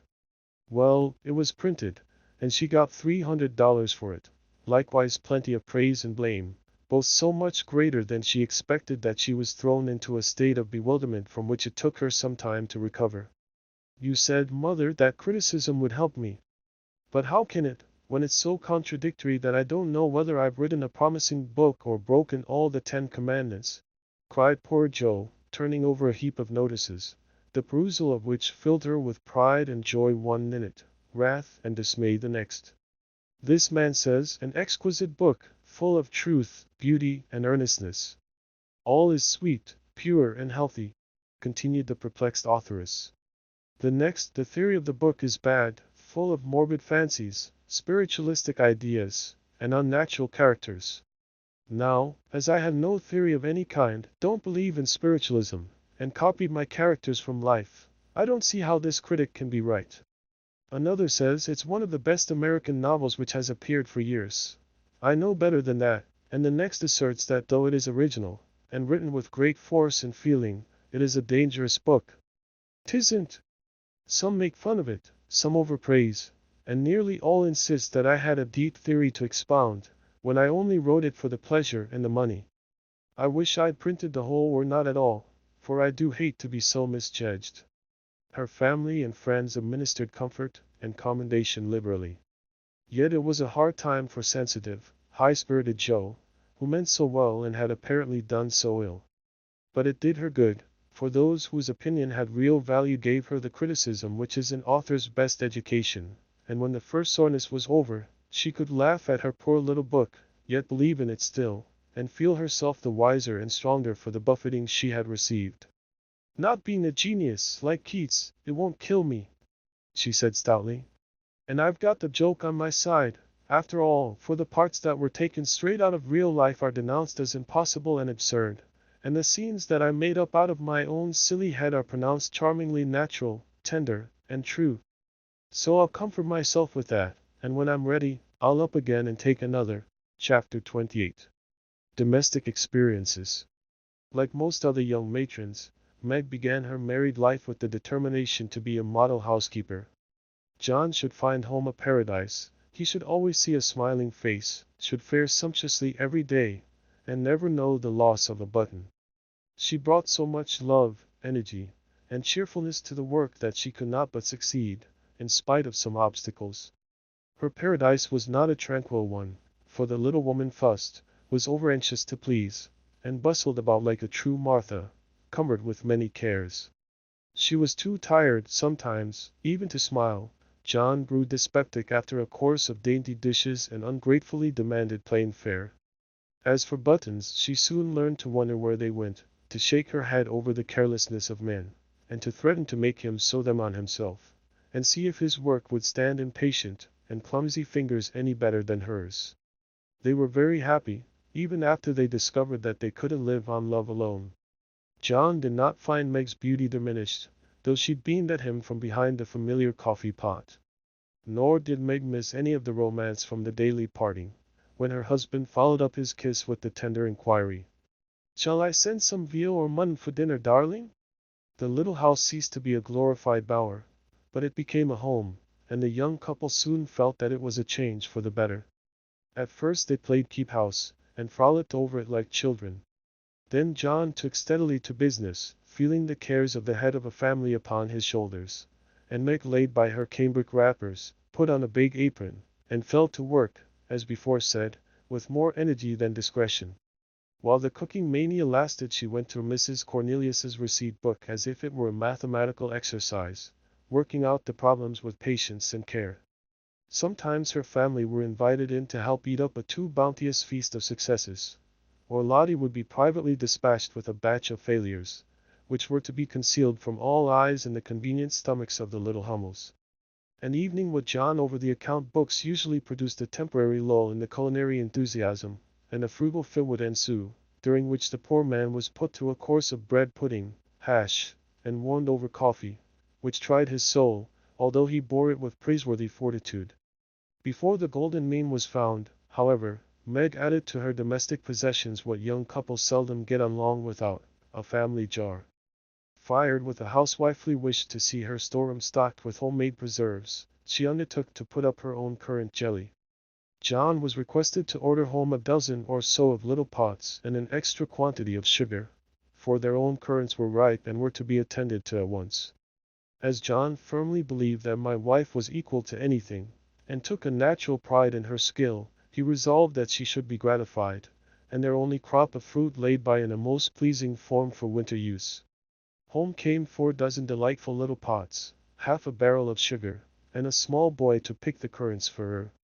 With her pretty hair tucked into a little cap, arms bared to the elbow, and a checked apron which had a coquettish look in spite of the bib, the young housewife fell to work, feeling no doubts about her success, for hadn't she seen Hannah do it hundreds of times? The array of pots rather amazed her at first, but John was so fond of jelly, and the nice little jars would look so well on the top shelf, that Meg resolved to fill them all, and spent a long day picking, boiling, straining, and fussing over her jelly.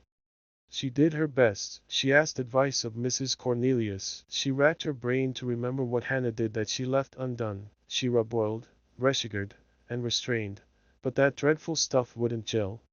She longed to run home, bib and all, and ask Mother to lend her a hand, but John and she had agreed that they would never annoy anyone with their private worries, experiments, or quarrels. They had laughed over that last word as if the idea it suggested was a most preposterous one, but they had held to their resolve, and whenever they could get on without help they did so, and no one interfered, for Mrs. March had advised the plan. So Meg wrestled alone with the refractory sweetmeats all that hot summer day, and at 5 o'clock sat down in her topsy-turvy kitchen, wrung her bedaubed hands, lifted up her voice and wept. Now, in the first flush of the new life, she had often said, "My husband shall always feel free to bring a friend home whenever he likes. I shall always be prepared. There shall be no flurry, no scolding, no discomfort, but a neat house, a cheerful wife, and a good dinner. John, dear, never stop to ask my leave, invite whom you please, and be sure of a welcome from me." How charming that was, to be sure. John quite glowed with pride to hear her say it, and felt what a blessed thing it was to have a superior wife. But although they had had company from time to time, it never happened to be unexpected, and Meg had never had an opportunity to distinguish herself till now. It always happens so in this vale of tears. There is an inevitability about such things which we can only wonder at, deplore, and bear as we best can. If John had not forgotten all about the jelly, it really would have been unpardonable in him to choose that day, of all the days in the year, to bring a friend home to dinner unexpectedly. Congratulating himself that a handsome repast had been ordered that morning, feeling sure that it would be ready to the minute, and indulging in pleasant anticipations of the charming effect it would produce, when his pretty wife came running out to meet him, he escorted his friend to his mansion, with the irrepressible satisfaction of a young host and husband. It is a world of disappointments, as John discovered when he reached the dovecot. The front door usually stood hospitably open. Now it was not only shut, but locked, and yesterday's mud still adorned the steps.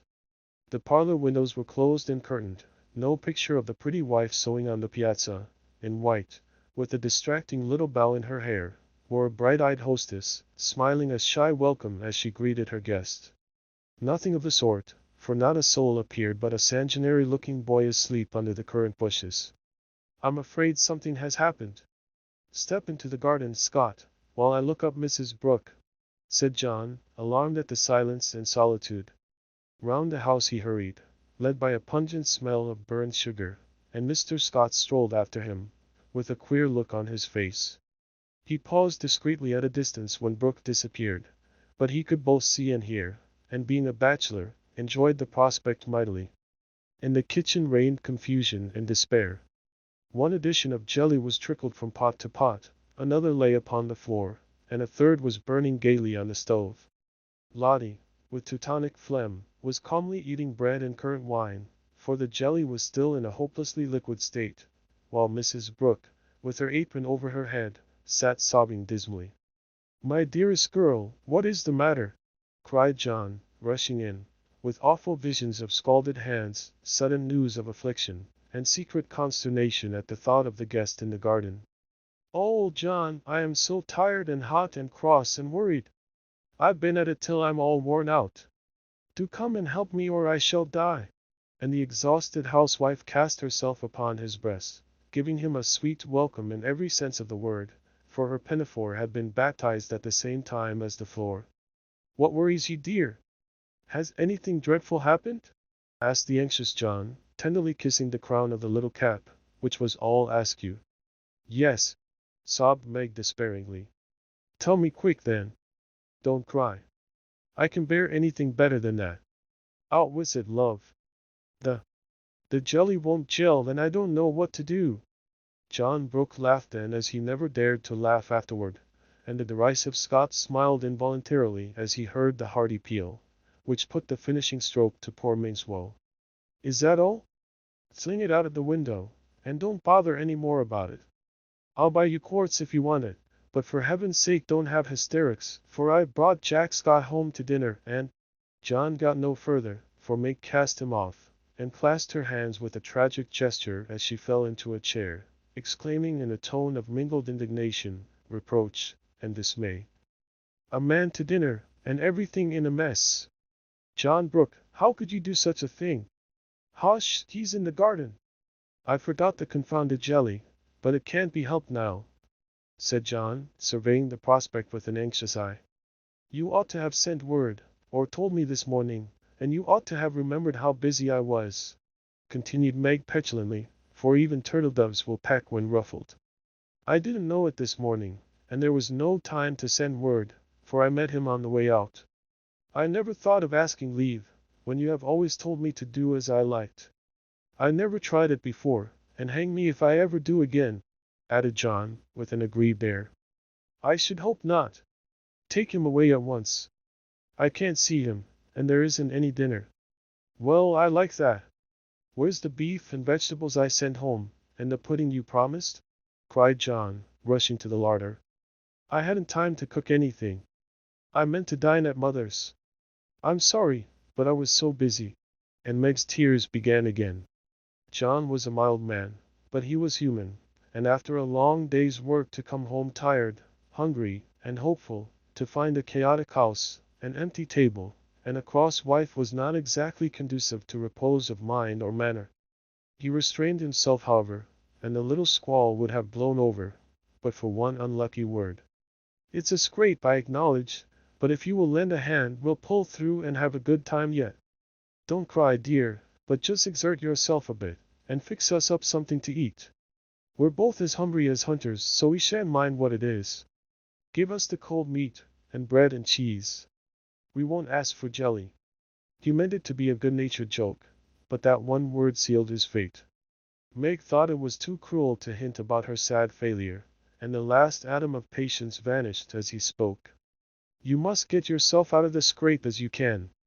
I'm too used up to exert myself for anyone.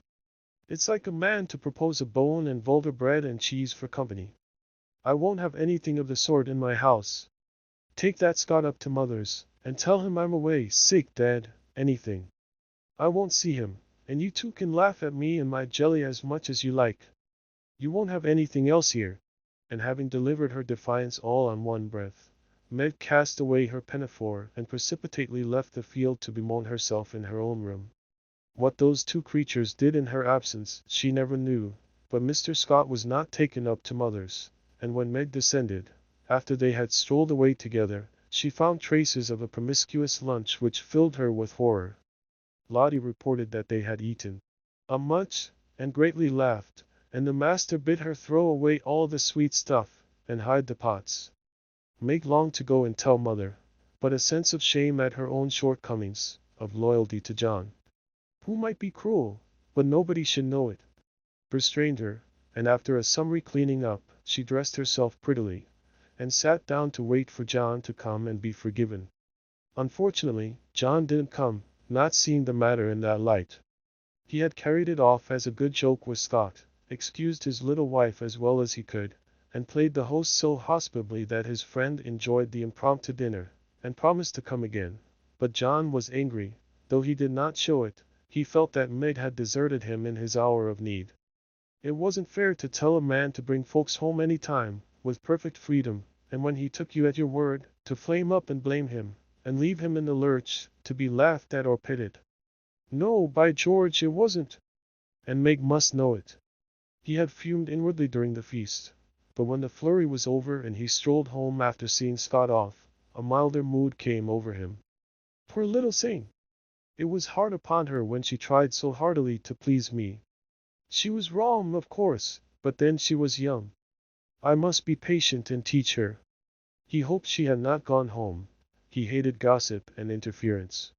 For a minute he was ruffled again at the mere thought of it, and then the fear that Meg would cry herself sick softened his heart, and sent him on at a quicker pace, resolving to be calm and kind, but firm, quite firm, and show her where she had failed in her duty to her spouse. Meg likewise resolved to be calm and kind, but firm, and show him his duty. She longed to run to meet him, and beg pardon, and be kissed and comforted, as she was sure of being, but of course she did nothing of the sort, and when she saw John coming, began to hum quite naturally, as she rocked and sewed, like a lady of leisure in her best parlor. John was a little disappointed not to find a tender Niobe, but feeling that his dignity demanded the first apology, he made none, only came leisurely in and laid himself upon the sofa with the singularly relevant remark: "We are going to have a new moon, my dear." "I've no objection," was Meg's equally soothing remark. A few other topics of general interest were introduced by Mr. Brooke, and wet-blanketed by Mrs. Brooke, and conversation languished. John went to one window, unfolded his paper, and wrapped himself in it, figuratively speaking.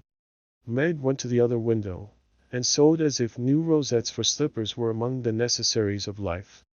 Neither spoke. Both looked quite calm and firm, and both felt desperately uncomfortable. "Oh dear," thought Meg. "Married life is very trying, and does need infinite patience as well as love, as mother says." The word mother suggested other maternal counsels given long ago, and received with unbelieving protests. "John is a good man, but he has his faults, and you must learn to see and bear with them, remembering your own. He is very decided, but never will be obstinate, if you reason kindly, not oppose impatiently. He is very accurate, and particular about the truth, a good trait, though you call him fussy. Never deceive him by look or word, Meg, and he will give you the confidence you deserve, the support you need. He has a temper, not like ours, one flash and then all over, but the white, still anger that is seldom stirred, but once kindled is hard to quench. Be careful, be very careful, not to wake his anger against yourself, for peace and happiness depend on keeping his respect. Watch yourself, be the first to ask pardon if you both err, and guard against the little piques, misunderstandings, and hasty words that often pave the way for bitter sorrow and regret." These words came back to Meg, as she sat sewing in the sunset, especially the last. This was the first serious disagreement. Her own hasty speeches sounded both silly and unkind, as she recalled them.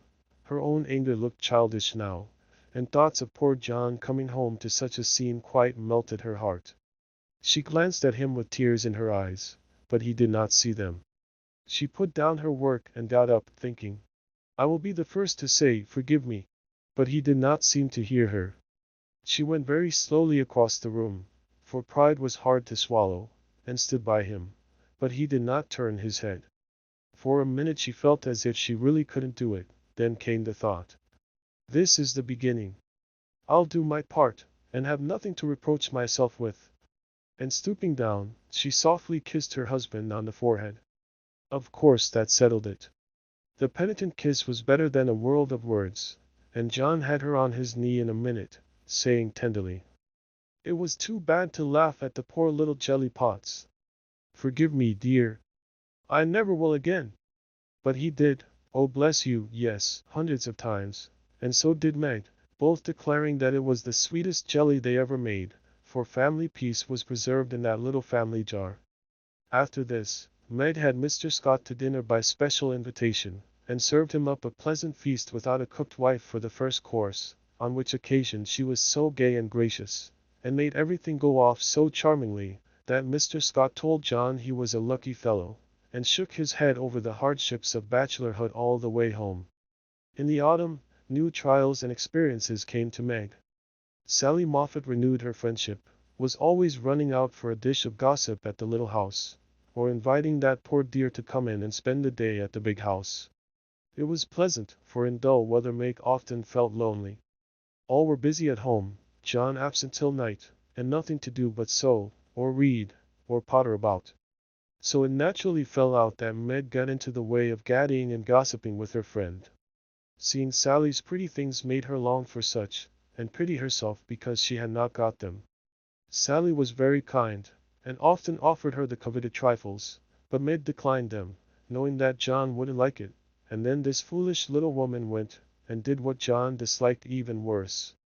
She knew her husband's income, and she loved to feel that he trusted her, not only with his happiness, but what some men seem to value more, his money.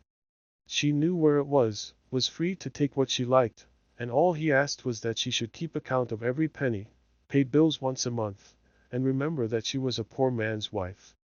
Till now she had done well, been prudent and exact, kept her little account books neatly, and showed them to him monthly without fear. But that autumn the serpent got into Meg's paradise, and tempted her like many a modern Eve, not with apples, but with dress. Meg didn't like to be pitied and made to feel poor. It irritated her, but she was ashamed to confess it, and now and then she tried to console herself by buying something pretty, so that Sally needn't think she had to economize. She always felt wicked after it, for the pretty things were seldom necessaries, but then they cost so little, it wasn't worth worrying about, so the trifles increased unconsciously, and in the shopping excursions she was no longer a passive looker-on. But the trifles cost more than one would imagine, and when she cast up her accounts at the end of the month the sum total rather scared her. John was busy that month and left the bills to her. The next month he was absent, but the third he had a grand quarterly settling up, and Meg never forgot it. A few days before she had done a dreadful thing, and it weighed upon her conscience. Sally had been buying silks, and Meg longed for a new one, just a handsome light one for parties. Her black silk was so common, and thin things for evening wear were only proper for girls. And March usually gave the sisters a present of $25 apiece and New Year's. That was only a month to wait, and here was a lovely violet silk going at a bargain, and she had the money, if she only dared to take it. John always said what was his was hers, but would he think it right to spend not only the prospective 25, but another 25 out of the household fund? That was the question. Sally had urged her to do it, had offered to lend the money, and with the best intentions in life had tempted Meg beyond her strength. In an evil moment the shopman held up the lovely, shimmering folds and said, "A bargain, I assure you, ma'am." She answered, "I'll take it." And it was cut off and paid for, and Sally had exulted, and she had laughed as if it were a thing of no consequence, and driven away, feeling as if she had stolen something, and the police were after her. When she got home, she tried to assuage the pangs of remorse by spreading forth the lovely silk, but it looked less silvery now, didn't become her, after all, and the words $50 seemed stamped like a pattern down each breadth. She put it away, but it haunted her, not delightfully as a new dress should, but dreadfully like the ghost of a folly that was not easily laid. When John got out his books that night, Meg's heart sank, and for the first time in her married life, she was afraid of her husband. The kind brown eyes looked as if they could be stern, and though he was unusually merry, she fancied he had found her out, but didn't mean to let her know it. The house bills were all paid, the books all in order. John had praised her, and was undoing the old pocketbook which they called the bank, when Meg, knowing that it was quite empty, stopped his hand, saying nervously, "You haven't seen my private expense book yet." John never asked to see it, but she always insisted on his doing so, and used to enjoy his masculine amazement at the queer things women wanted, and made him guess what piping was, demand fiercely the meaning of a hug-me-tight, or wonder how a little thing composed of 3 rosebuds, a bit of velvet, and a pair of strings, could possibly be a bonnet, and cost $6. That night he looked as if he would like the fun of quizzing her figures and pretending to be horrified at her extravagance, as he often did, being particularly proud of his prudent wife. The little book was brought slowly out and laid down before him. Meg got behind his chair under pretense of smoothing the wrinkles out of his tired forehead, and standing there, she said, with her panic increasing with every word, "John, dear, I'm ashamed to show you my book, for I've really been dreadfully extravagant lately. I go about so much I must have things, you know, and Sally advised my getting it, so I did, and my New Year's money will partly pay for it, but I was sorry after I had done it, for I knew you'd think it wrong in me." John laughed, and drew her round beside him, saying good-humoredly, "Don't go and hide." I won't beat you if you have got a pair of killing boots. I'm rather proud of my wife's feet, and don't mind if she does pay $8 or $9 for her boots, if they are good ones. That had been one of her last trifles, and John's eye had fallen on it as he spoke. Oh, what will he say when he comes to that awful $50? Thought Meg with a shiver. It's worse than boots, it's a silk dress, she said, with the calmness of desperation, for she wanted the worst over. Well, dear, what is the damn total, as Mr. Mantalini says? That didn't sound like John, and she knew he was looking up at her with the straightforward look that she had always been ready to meet and answer with one as frank till now. She turned the page in her head at the same time, pointing to the sum which would have been bad enough without the 50, but which was appalling to her with that added. For a minute the room was very still, then John said slowly, but she could feel it cost him an effort to express no displeasure. Well, I don't know that 50 is much for a dress, with all the frivolos and notions you have to finish it off these days. It isn't made or trimmed, sighed Meg, faintly, for a sudden recollection of the cost still to be incurred quite overwhelmed her. 25 yards of silk seems a good deal to cover one small woman, but I've no doubt my wife will look as fine as Ned Moffat's when she gets it on, said John dryly. I know you are angry, John, but I can't help it. I don't mean to waste your money, and I didn't think those little things would count up so. I can't resist them when I see Sally buying all she wants, and pitying me because I don't. I try to be contented, but it is hard, and I'm tired of being poor. The last words were spoken so low she thought he did not hear them, but he did, and they wounded him deeply, for he had denied himself many pleasures for Meg's sake. She could have bitten her tongue out the minute she had said it, for John pushed the books away and got up, saying with a little quiver in his voice, I was afraid of this. I do my best, Meg. If he had scolded her, or even shaken her, it would not have broken her heart like those few words. She ran to him and held him close, crying, with repentant tears.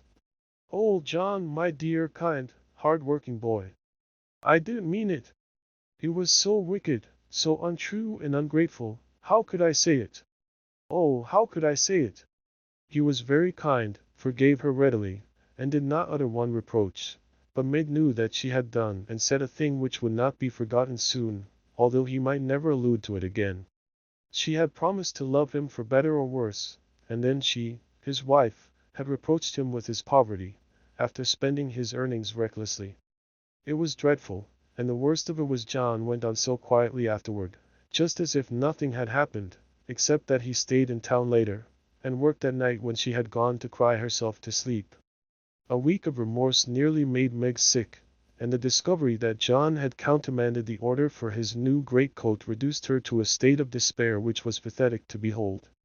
He had simply said, in answer to her surprised inquiries as to the change, I can't afford it, my dear. Meg said no more, but a few minutes after he found her in the hall with her face buried in the old greatcoat, crying as if her heart would break. They had a long talk that night, and Meg learned to love her husband better for his poverty, because it seemed to have made a man of him, given him the strength and courage to fight his own way, and taught him a tender patience with which to bear and comfort the natural longings and failures of those he loved. Next day she put her pride in her pocket, went to Sally, told the truth, and asked her to buy the silk as a favor. The good-natured Mrs. Moffat willingly did so, and had the delicacy not to make her a present of it immediately afterward. Then Meg ordered home the greatcoat, and when John arrived, she put it on, and asked him how he liked her new silk gown. One can imagine what answer he made, how he received his present, and what a blissful state of things ensued.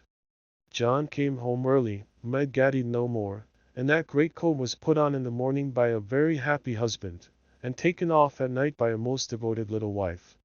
So the year rolled round, and at midsummer there came to Meg a new experience, the deepest and tenderest of a woman's life. Laurie came sneaking into the kitchen of the Dovecot one Saturday, with an excited face, and was received with the clash of cymbals, for Hannah clapped her hands with a saucepan in one and the cover in the other. How's the little mama? Where is everybody? Why didn't you tell me before I came home? Began Laurie in a loud whisper. Happy as a queen, the dear. Every soul of 'em is upstairs a-worshippin'. We didn't want no hurricanes round. Now you go into the parlor, and I'll send them down to you." With which somewhat involved reply Hannah vanished, chuckling ecstatically. Presently Joe appeared, proudly bearing a flannel bundle laid forth upon a large pillow. Joe's face was very sober, but her eyes twinkled, and there was an odd sound in her voice of repressed emotion of some sort. "Shut your eyes and hold out your arms," she said invitingly.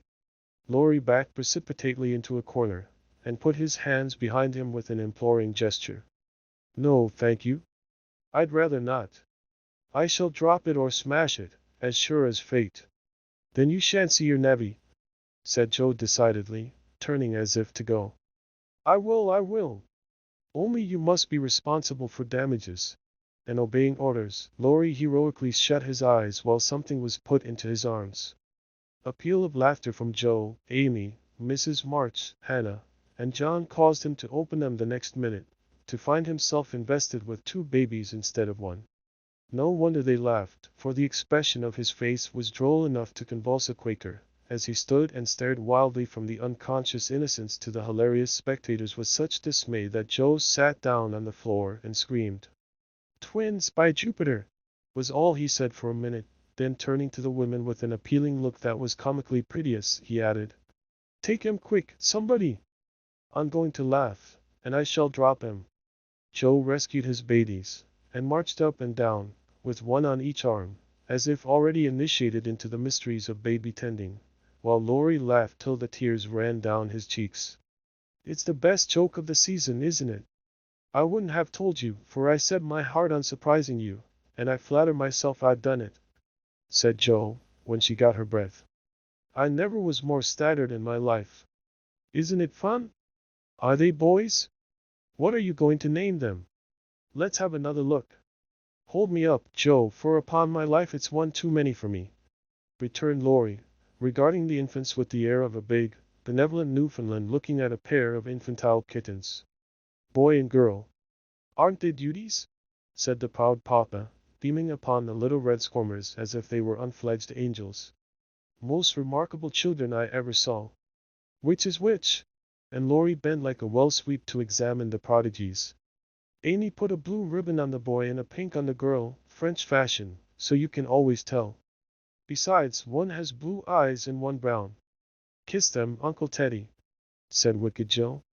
"I'm afraid they mightn't like it," began Laurie, with unusual timidity in such matters. "Of course they will, they are used to it now." "Do it this minute, sir," commanded Joe, fearing he might propose a proxy. Laurie screwed up his face and obeyed with a gingerly peck at each little cheek that produced another laugh, and made the babies squeal. "There, I knew they didn't like it. That's the boy, see him kick, he hits out with his fists like a good one. Now then, young Brooke, pitch into a man of your own size, will you?" cried Laurie, delighted with a poke in the face from a tiny fist, flapping aimlessly about. "He's to be named John Laurence, and the girl Margaret, after mother and grandmother. We shall call her Daisy, so as not to have 2 Megs, and I suppose the Manny will be Jack, unless we find a better name," said Amy, with ant-like interest. "Name him Demi-John, and call him Demi for short," said Laurie. "Daisy and Demi, just the thing." "I knew Teddy would do it," cried Joe, clapping her hands. Teddy certainly had done it that time, for the babies were Daisy and Demi to the end of the chapter. Chapter 29. Calls. "Come, Joe, it's time." "So what? You don't mean to say you have forgotten that you promised to make half a dozen calls with me today? I've done a good many rash and foolish things in my life, but I don't think I ever was mad enough to say I'd make 6 calls in one day, when a single one upsets me for a week." "Yes, you did, it was a bargain between us. I was to finish the crayon of BETH for you, and you were to go properly with me, and return our neighbors' visits. If it was fair, that was in the bond, and I stand to the letter of my bond, Shylock. There is a pile of clouds in the east, it's not fair, and I don't go. Now that's shirking. It's a lovely day, no prospect of rain, and you pride yourself on keeping promises, so be honorable, come and do your duty, and then be at peace for another 6 months. At that minute Joe was particularly absorbed in dressmaking, for she was mantua maker general to the family, and took a special credit to herself because she could use a needle as well as a pen. It was very provoking to be arrested in the act of a first trying on, and ordered out to make calls in her best array on a warm July day. She hated calls of the formal sort, and never made any till Amy compelled her with a bargain bribe, or promise. In the present instance there was no escape, and having clashed her scissors rebelliously, while protesting that she smelled thunder, she gave in, put away her work, and taking up her hat and gloves with an air of resignation, told Amy the victim was ready. "Jo March, you are perverse enough to provoke a saint. You don't intend to make calls in that state, I hope," cried Amy, surveying her with amazement. "Why not? Unneat and cool and comfortable, quite proper for a dusty walk on a warm day. If people care more for my clothes than they do for me, I don't wish to see them. You can dress for both, and be as elegant as you please. It pays for you to be fine. It doesn't for me, and furbelows only worry me." "Oh dear," sighed Amy. "Now she's in a contrary fit, and will drive me distracted before I can get her properly ready. I'm sure it's no pleasure to me to go today, but it's a debt we owe society, and there's no one to pay it but you and me. I'll do anything for you, Jo, if you'll only dress yourself nicely, and come and help me do the civil. You can talk so well, look so aristocratic in your best things, and behave so beautifully if you try, that I'm proud of you. I'm afraid to go alone, do come and take care of me.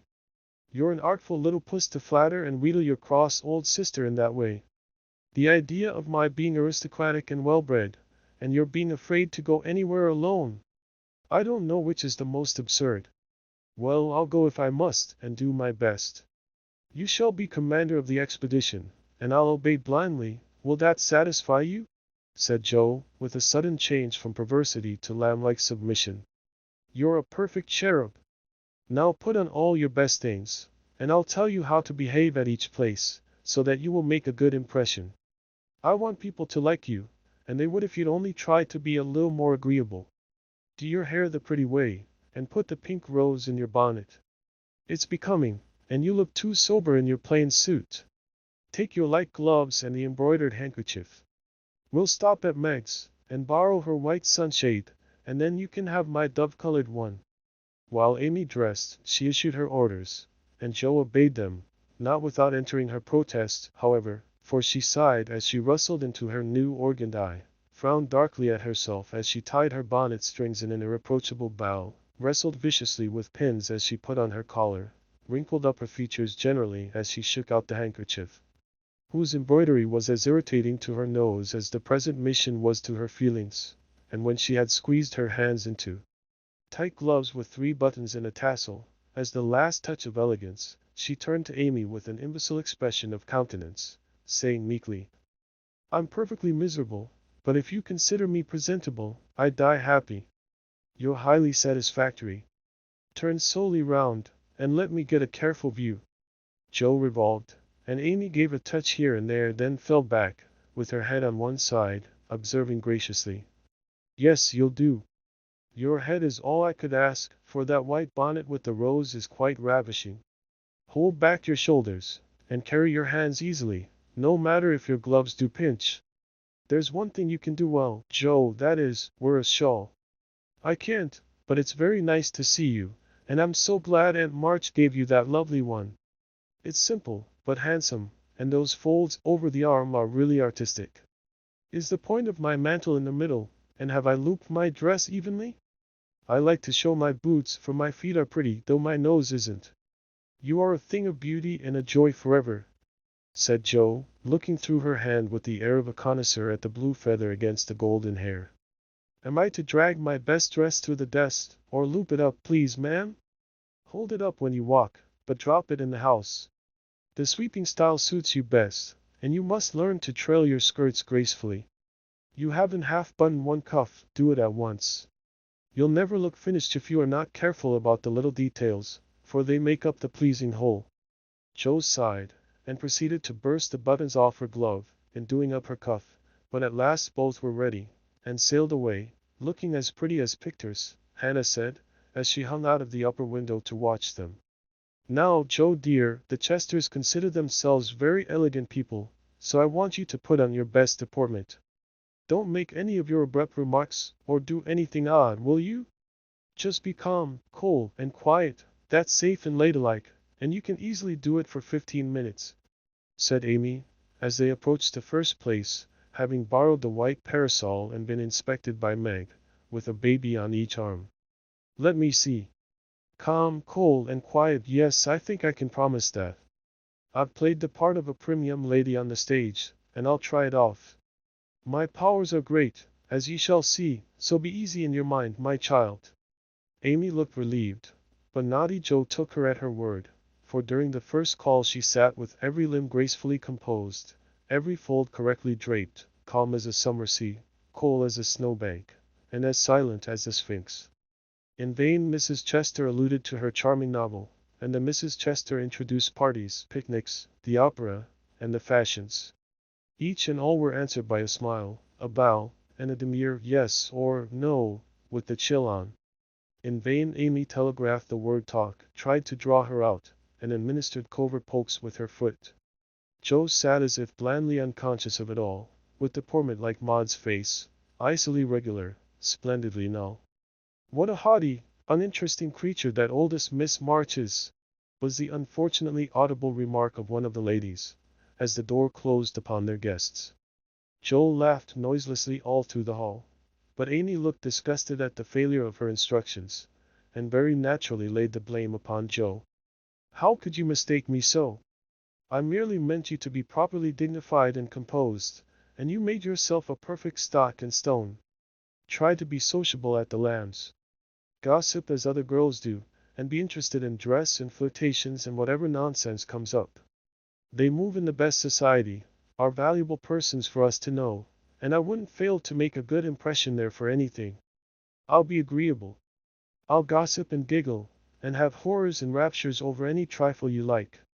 I rather enjoy this, and now I'll imitate what is called a charming girl. I can do it, for I have May Chester as a model, and I'll improve upon her. See if the Lambs don't say, 'What a lively, nice creature that Joe March is.'" Amy felt anxious, as well she might, for when Joe turned freakish there was no knowing where she would stop. Amy's face was a study when she saw her sister skim into the next drawing-room, kiss all the young ladies with effusion, beam graciously upon the young gentlemen, and join in the chat with a spirit which amazed the beholder. Amy was taken possession of by Mrs. Lamb, with whom she was a favorite, and forced to hear a long account of Lucretia's last attack, while three delightful young gentlemen hovered near, waiting for a pause when they might rush in and rescue her. So situated, she was powerless to check Joe, who seemed possessed by a spirit of mischief, and talked away as volubly as the lady. A knot of heads gathered about her, and Amy strained her ears to hear what was going on, for broken sentences filled her with curiosity, and frequent peals of laughter made her wild to share the fun. One may imagine her suffering on overhearing fragments of this sort of conversation. "She rides splendidly." "Who taught her?" "No one. She used to practice mounting, holding the reins, and sitting straight on an old saddle in a tree. Now she rides anything, for she doesn't know what fear is, and the stableman lets her have horses cheap because she trains them to carry ladies so well. She has such a passion for it. I often tell her if everything else fails, she can be a horse breaker, and get her living so." At this awful speech Amy contained herself with difficulty, for the impression was being given that she was rather a fast young lady, which was her especial aversion. But what could she do? For the old lady was in the middle of her story, and long before it was done, Joe was off again, making more droll revelations and committing still more fearful blunders. Yes, Amy was in despair that day, for all the good beasts were gone, and of three left, one was lame, one blind, and the other so bulky that you had to put dirt in his mouth before he would start. Nice animal for a pleasure party, wasn't it? "Which did she choose?" asked one of the laughing gentlemen, who enjoyed the subject. "None of them. She heard of a young horse at the farmhouse over the river, and though a lady had never ridden him, she resolved to try, because he was handsome and spirited. Her struggles were really pathetic. There was no one to bring the horse to the saddle, so she took the saddle to the horse.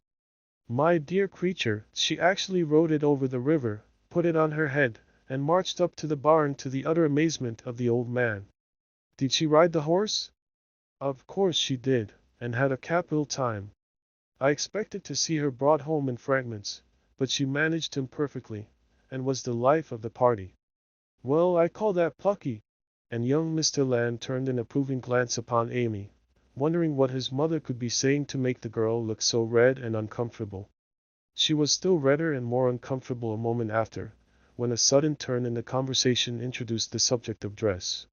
One of the young ladies asked Jo where she got the pretty drab hat she wore to the picnic, and stupid Jo, instead of mentioning the place where it was bought 2 years ago, must needs answer with unnecessary frankness.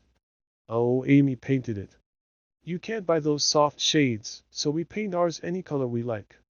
It's a great comfort to have an artistic sister. Isn't that an original idea? Cried Miss Lamb, who found Jo great fun. That's nothing compared to some of her brilliant performances. There's nothing the child can't do. Why, she wanted a pair of blue boots for Sally's party, so she just painted her soiled white ones the loveliest shade of sky blue you ever saw, and they looked exactly like satin, added Jo, with an air of pride in her sister's accomplishments that exasperated Amy till she felt that it would be a relief to throw her card case at her. We read a story of yours the other day, and enjoyed it very much, observed the elder Miss Lamb, wishing to compliment the literary lady, who did not look the character just then, it must be confessed. Any mention of her works always had a bad effect upon Jo, who either grew rigid and looked offended, or changed the subject with a brusque remark, as now. Sorry you could find nothing better to read. I write that rubbish because it sells, and ordinary people like it. Are you going to New York this winter? As Miss Lamb had enjoyed the story, this speech was not exactly grateful or complimentary. The minute it was made, Jo saw her mistake, but fearing to make the matter worse, suddenly remembered that it was for her to make the first move toward departure, and did so with an abruptness that left 3 people with half-finished sentences in their mouths. Amy, we must go. Goodbye, dear, do come and see us. We are pining for a visit. I don't dare to ask you, Mr. Lamb, but if you should come, I don't think I shall have the heart to send you away. Jo said this with such a droll imitation of May Chester's gushing style that Amy got out of the room as rapidly as possible, feeling a strong desire to laugh and cry at the same time. Didn't I do well? Asked Jo, with a satisfied air as they walked away. Nothing could have been worse, was Amy's questioning reply. What possessed you to tell those stories about my saddle, and the hats and boots, and all the rest of it? Why, it's funny, and amuses people. They know we are poor, so it's no use pretending that we have grooms, buy 3 or 4 hats a season, and have things as easy and fine as they do. You needn't go and tell them all our little shifts, and expose our poverty in that perfectly unnecessary way. You haven't a bit of proper pride, and never will learn when to hold your tongue and when to speak, said Amy despairingly. Poor Jo looked abashed, and silently chafed the end of her nose with a stiff handkerchief, as if performing a penance for her misdemeanors. How shall I behave here? She asked, as they approached the 3rd mansion. Just as you please.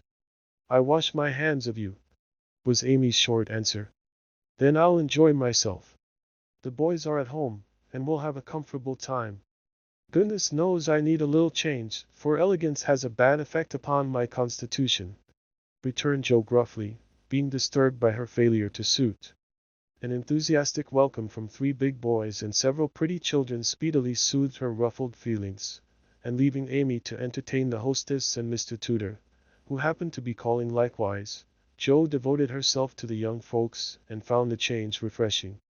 She listened to college stories with deep interest, caressed pointers and poodles without a murmur, agreed heartily that Tom Brown was a brick, regardless of the improper form of praise, and when one lad proposed a visit to his turtle tank, she went with an alacrity which caused Mamma to smile upon her, as that motherly lady settled the cap which was left in a ruinous condition by filial hogs, bear-like but affectionate, and dearer to her than the most faultless coiffure from the hands of an inspired Frenchwoman.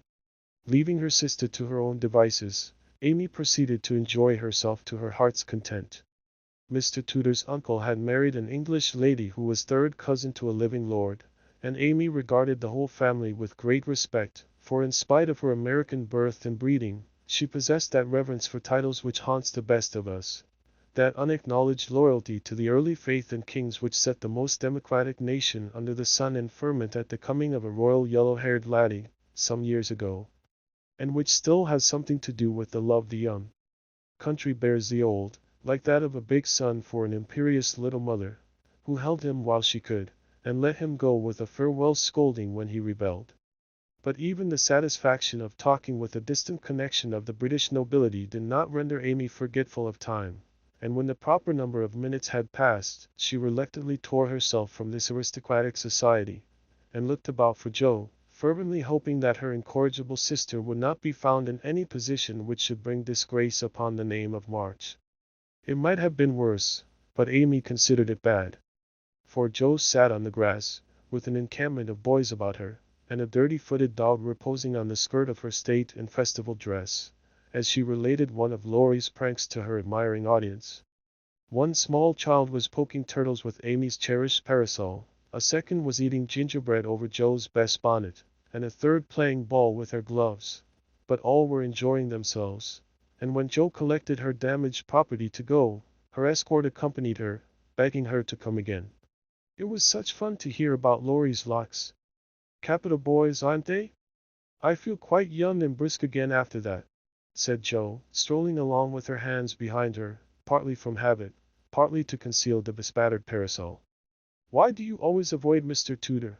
Asked Amy, wisely refraining from any comment upon Joe's dilapidated appearance.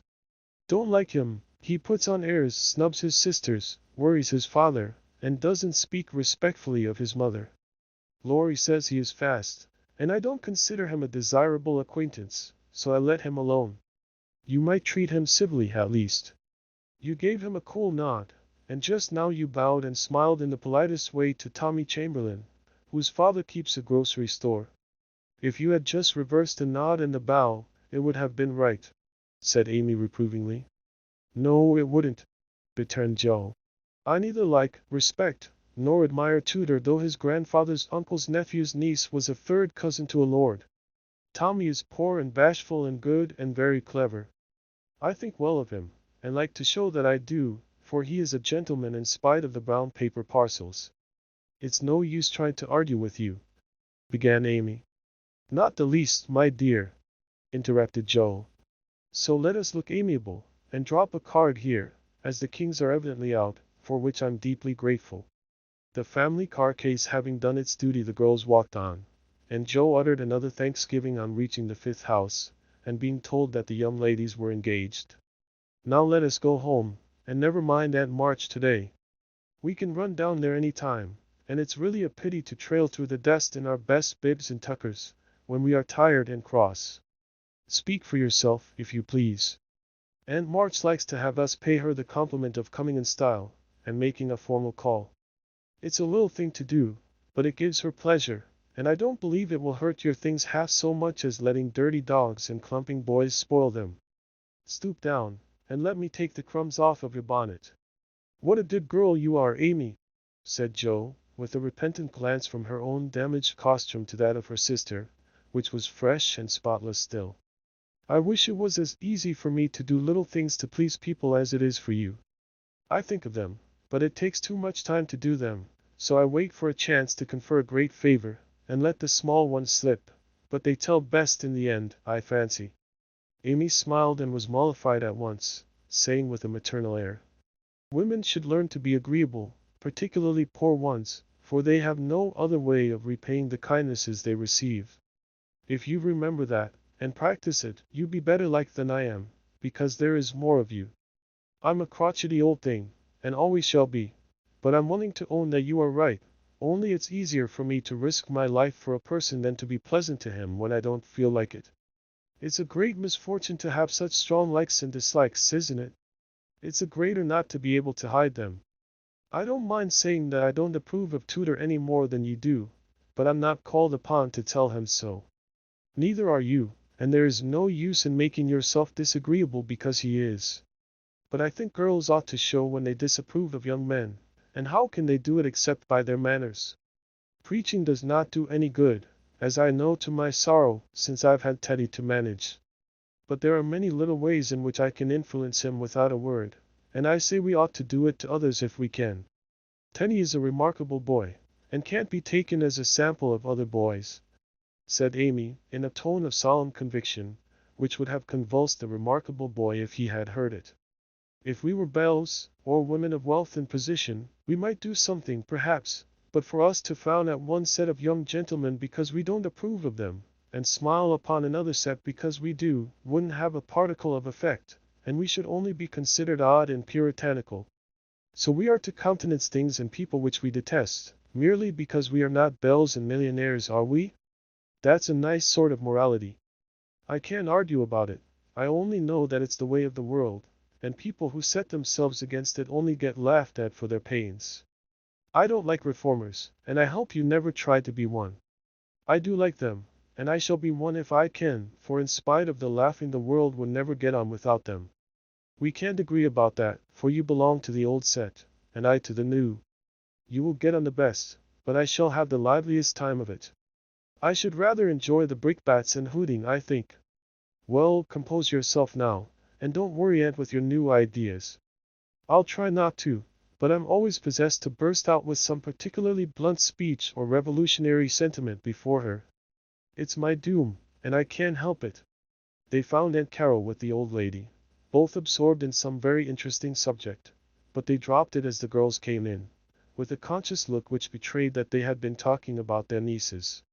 Joe was not in a good humor, and the perverse fit returned, but Amy, who had virtuously done her duty, kept her temper and pleased everybody, was in a most angelic frame of mind. This amiable spirit was felt at once, and both aunts my deared her affectionately, looking what they afterwards said emphatically. "That child improves every day." "Are you going to help about the fair, dear?" asked Mrs. Carroll, as Amy sat down beside her with the confiding air elderly people like so well in the young. "Yes, Aunt. Mrs. Chester asked me if I would, and I offered to tend a table, as I have nothing but my time to give." "I'm not," put in Joe decidedly. "I hate to be patronized, and the Chesters think it's a great favor to allow us to help with their highly connected fair." "I wonder you consented, Amy. They only want you to work." "I am willing to work. It's for the freedmen as well as the Chesters, and I think it very kind of them to let me share the labor and the fun. Patronage does not trouble me when it is well meant. Quite right and proper. I like your grateful spirit, my dear. It's a pleasure to help people who appreciate our efforts." "Some do not, and that is trying," observed Aunt March, looking over her spectacles at Joe, who sat apart, rocking herself, with a somewhat morose expression. If Joe had only known what a great happiness was wavering in the balance for one of them, she would have turned dove-like in a minute. But unfortunately, we don't have windows in our breasts, and cannot see what goes on in the minds of our friends. Better for us that we cannot as a general thing, but now and then it would be such a comfort, such a saving of time and temper. By her next speech, Joe deprived herself of several years of pleasure, and received a timely lesson in the art of holding her tongue. "I don't like favors, they oppress and make me feel like a slave. I'd rather do everything for myself, and be perfectly independent." "Ahem," coughed Aunt Carol softly, with a look at Aunt March. "I told you so," said Aunt March, with a decided nod to Aunt Carol. Mercifully unconscious of what she had done, Jo sat with her nose in the air, and a revolutionary aspect which was anything but inviting. "Do you speak French, dear?" asked Mrs. Carroll, laying a hand on Amy's. "Pretty well, thanks to Aunt March, who lets Esther talk to me as often as I like," replied Amy, with a grateful look, which caused the old lady to smile affably. "How are you about languages?" asked Mrs. Carroll of Jo. "Don't know a word. I'm very stupid about studying anything, can't bear French, it's such a slippery, silly sort of language," was the brusque reply. Another look passed between the ladies, and Aunt March said to Amy, "You are quite strong and well now, dear, I believe?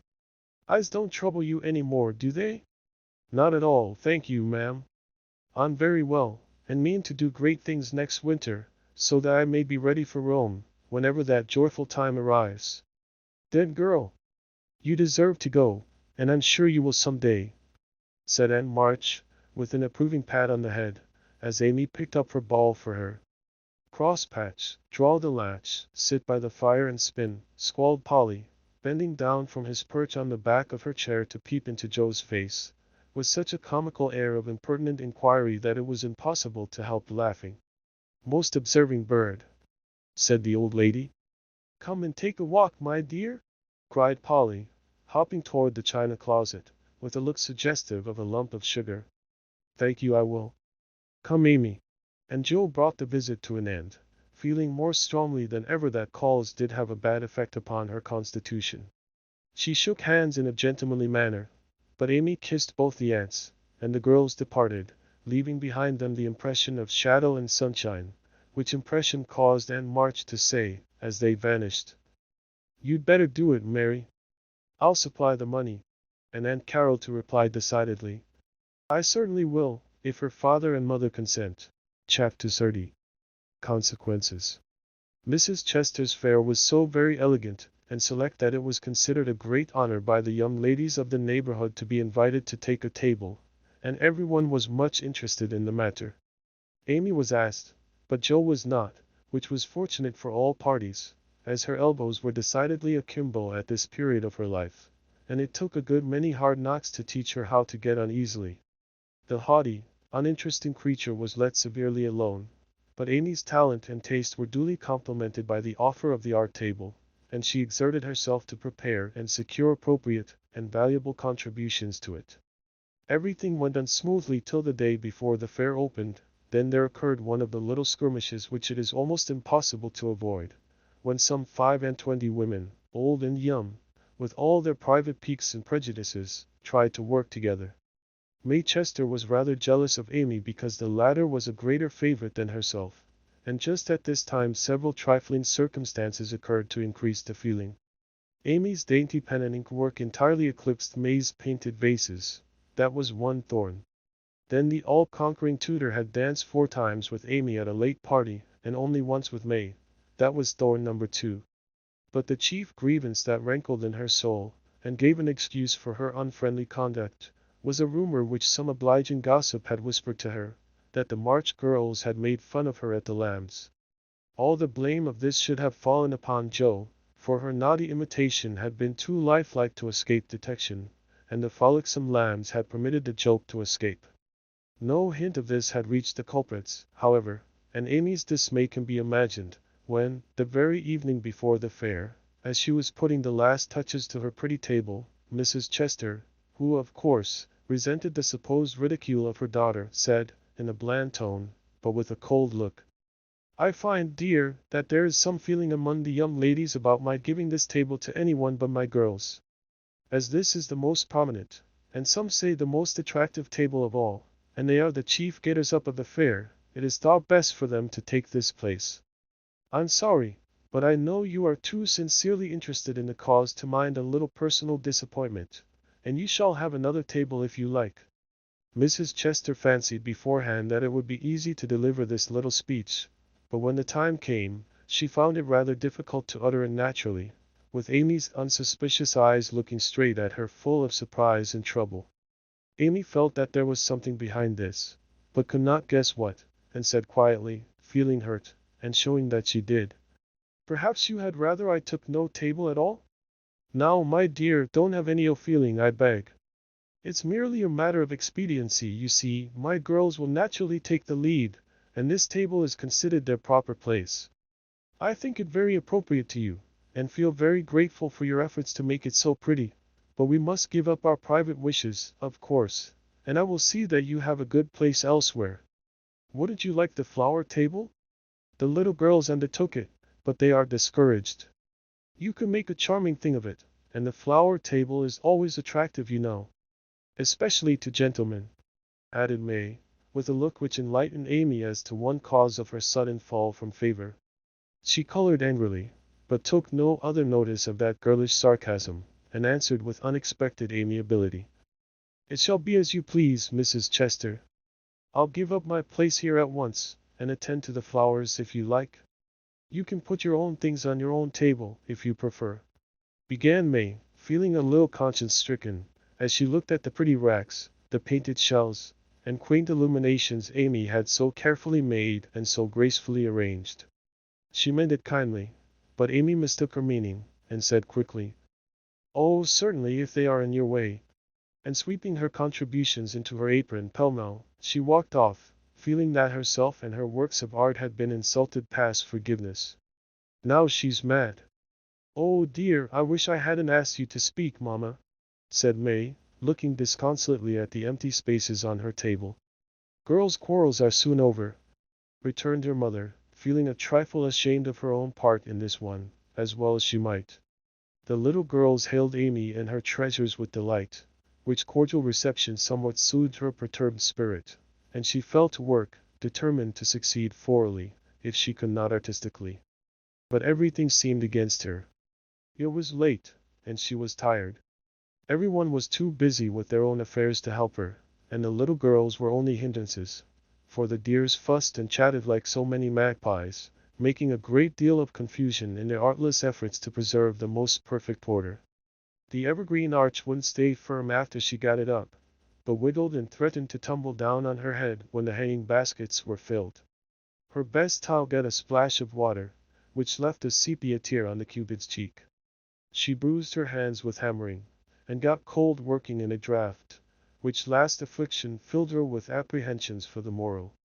Any girl reader who has suffered like afflictions will sympathize with poor Amy, and wish her well through her task. There was great indignation at home when she told her story that evening. Her mother said it was a shame, but told her she had done right. Beth declared she wouldn't go to the fair at all, and Joe demanded why she didn't take all her pretty things and leave those mean people to get on without her. "Because they are mean is no reason why I should be. I hate such things, and though I think I've a right to be hurt, I don't intend to show it. They will feel that more than angry speeches or huffy actions, won't they, Marmee? That's the right spirit, my dear. A kiss for a blow is always best, though it's not very easy to give it sometimes," said her mother, with the air of one who had learned the difference between preaching and practicing. In spite of various very natural temptations to resent and retaliate, Amy adhered to her resolution all the next day, bent on conquering her enemy by kindness. She began well, thanks to a silent reminder that came to her unexpectedly, but most opportunely.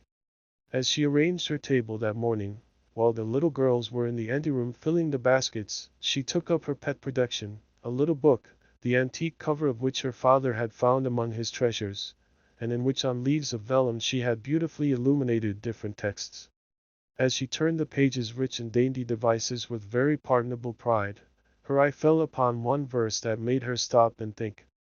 Framed in a brilliant scrollwork of scarlet, blue and gold, with little spirits of goodwill helping one another up and down among the thorns and flowers, were the words, "Thou shalt love thy neighbor as thyself."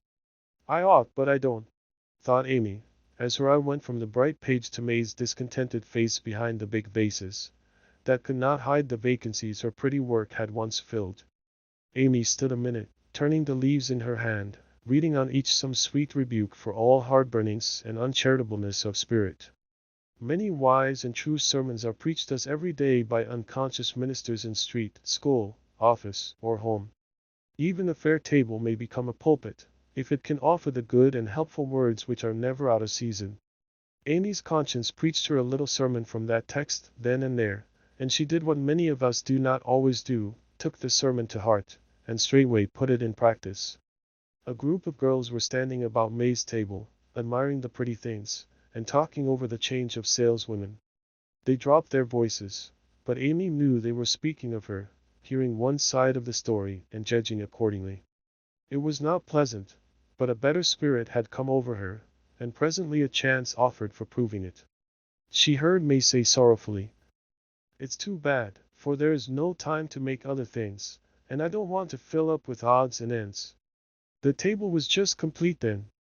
Now it's spoiled. "I dare say she'd put them back if you asked her," suggested someone. "How could I after all the fuss?" began May, but she did not finish, for Amy's voice came across the hall, saying pleasantly, "You may have them, and welcome, without asking if you want them. I was just thinking I'd offer to put them back, for they belong to your table rather than mine. Here they are, please take them, and forgive me if I was hasty in carrying them away last night." As she spoke, Amy returned her contribution, with a nod and a smile, and hurried away again, feeling that it was easier to do a friendly thing than it was to stay and be thanked for it. "Now I call that lovely of her, don't you?" cried one girl. May's answer was inaudible, but another young lady, whose temper was evidently a little soured by making lemonade, added, with a disagreeable laugh, "Very lovely, for she knew she wouldn't sell them at her own table." Now, that was hard. When we make little sacrifices we like to have them appreciated, at least, and for a minute Amy was sorry she had done it, feeling that virtue was not always its own reward. But it is, as she presently discovered, for her spirits began to rise, and her table to blossom under her skillful hands. The girls were very kind, and that one little act seemed to have cleared the atmosphere amazingly. It was a very long day and a hard one for Amy, as she sat behind her table, often quite alone, for the little girls deserted very soon. Few cared to buy flowers in summer, and her bouquets began to droop long before night. The art table was the most attractive in the room. There was a crowd about it all day long, and the tenders were constantly flying to and fro with important faces and rattling money boxes. Amy often looked wistfully across, longing to be there, where she felt at home and happy, instead of in a corner with nothing to do. It might seem no hardship to some of us, but to a pretty, blithe young girl, it was not only tedious, but very trying, and the thought of Laurie and his friends made it a real martyrdom. She did not go home till night, and then she looked so pale and quiet that they knew the day had been a hard one, though she made no complaint, and did not even tell what she had done. Her mother gave her an extra cordial cup of tea. Beth helped her dress, and made a charming little wreath for her hair, while Jo astonished her family by getting herself up with unusual care, and hinting darkly that the tables were about to be turned. "Don't do anything rude, pray, Jo. I won't have any fuss made, so let it all pass and behave yourself," begged Amy, as she departed early, hoping to find a reinforcement of flowers to refresh her poor little table. "I merely intend to make myself entrancingly agreeable to every one I know, and to keep them in your corner as long as possible. Teddy and his boys will lend a hand, and we'll have a good time yet," returned Jo, leaning over the gate to watch for Laurie. Presently the familiar tramp was heard in the dusk, and she ran out to meet him. "Is that my boy?" "As sure as this is my girl," and Laurie tucked her hand under his arm with the air of a man whose every wish was gratified. "Oh, Teddy, such doings!" and Jo told Amy's wrongs with sisterly zeal. "A flock of our fellows are going to drive over by and by, and I'll be hanged if I don't make them buy every flower she's got, and camp down before her table afterward," said Laurie, espousing her cause with warmth. "The flowers are not at all nice, Amy says, and the fresh ones may not arrive in time. I don't wish to be unjust or suspicious, but I shouldn't wonder if they never came at all. When people do one mean thing they are very likely to do another," observed Jo in a disgusted tone. "Didn't Hayes give you the best out of our gardens?" "I told him to." "I didn't know that, he forgot, I suppose, and, as your grandpa was pearly, I didn't like to worry him by asking, though I did want some." "Now, Jo, how could you think there was any need of asking? They are just as much yours as mine." "Don't we always go halves in everything?" began Laurie, in the tone that always made Jo turn thorny. "Gracious, I hope not. Half of some of your things wouldn't suit me at all. But we mustn't stand philandering here. I've got to help Amy, so you go and make yourself splendid, and if you'll be so very kind as to let Hayes take a few nice flowers up to the hall, I'll bless you forever." "Couldn't you do it now?" asked Laurie, so suggestively that Jo shut the gate in his face with inhospitable haste, and called to the bars, "Go away, Teddy, I'm busy." Thanks to the conspirators, the tables were turned that night, for Hayes sent up a wilderness of flowers, with a lovely basket arranged in his best manner for a centerpiece. Then the March family turned out en masse, and Jo exerted herself to some purpose, for people not only came, but stayed, laughing at her nonsense, admiring Amy's taste, and apparently enjoying themselves very much. Laurie and his friends gallantly threw themselves into the breach, bought up the bouquets, encamped before the table, and made that corner the liveliest spot in the room. Amy was in her element now, and out of gratitude, if nothing more, was as sprightly and gracious as possible, coming to the conclusion, about that time, that virtue was its own reward, after all. Jo behaved herself with exemplary propriety, and when Amy was happily surrounded by her guard of honor, Jo circulated about the hall, picking up various bits of gossip, which enlightened her upon the subject of the Chester change of base. She reproached herself for her share of the ill feeling and resolved to exonerate Amy as soon as possible. She also discovered what Amy had done about the things in the morning, and considered her a model of magnanimity. As she passed the art table, she glanced over it for her sister's things, but saw no sign of them. Tucked away out of sight, I dare say, thought Jo, who could forgive her own wrongs, but hotly resented any insult offered her family. "Good evening, Miss Jo. How does Amy get on?" asked May with a conciliatory air, for she wanted to show that she also could be generous. "She has sold everything she had that was worth selling, and now she is enjoying herself. The flower table is always attractive, you know, especially to gentlemen that—" Jo couldn't resist giving that little slap, but May took it so meekly she regretted it a minute after, and fell to praising the great vases, which still remained unsold. "Is Amy's illumination anywhere about?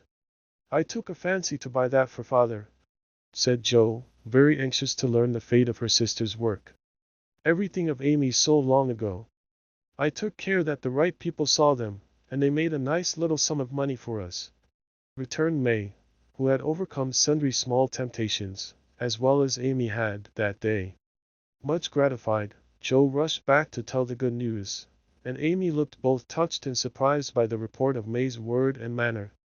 "Now, gentlemen, I want you to go and do your duty by the other tables as generously as you have by mine, especially the art table," she said, ordering out Teddy's own, as the girls called the college friends.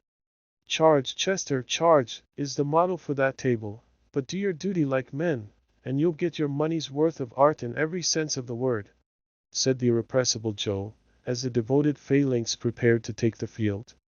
"To hear is to obey, but March is fairer far than May," said little Parker, making a frantic effort to be both witty and tender, and getting promptly quenched by Laurie, who said, "Very well, my son, for a small boy," and walked him off, with a paternal pat on the head. "By the vases," whispered Amy to Laurie, as a final heaping of coals of fire on her enemy's head. To May's great delight, Mr. Laurence not only bought the vases, but pervaded the hall with one under each arm.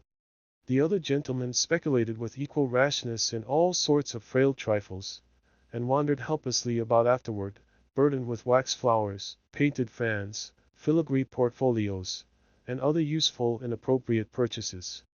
Aunt Carol was there, heard the story, looked pleased, and said something to Mrs. March in a corner, which made the latter lady beam with satisfaction, and watched Amy with a face full of mingled pride and anxiety, though she did not betray the cause of her pleasure till several days later.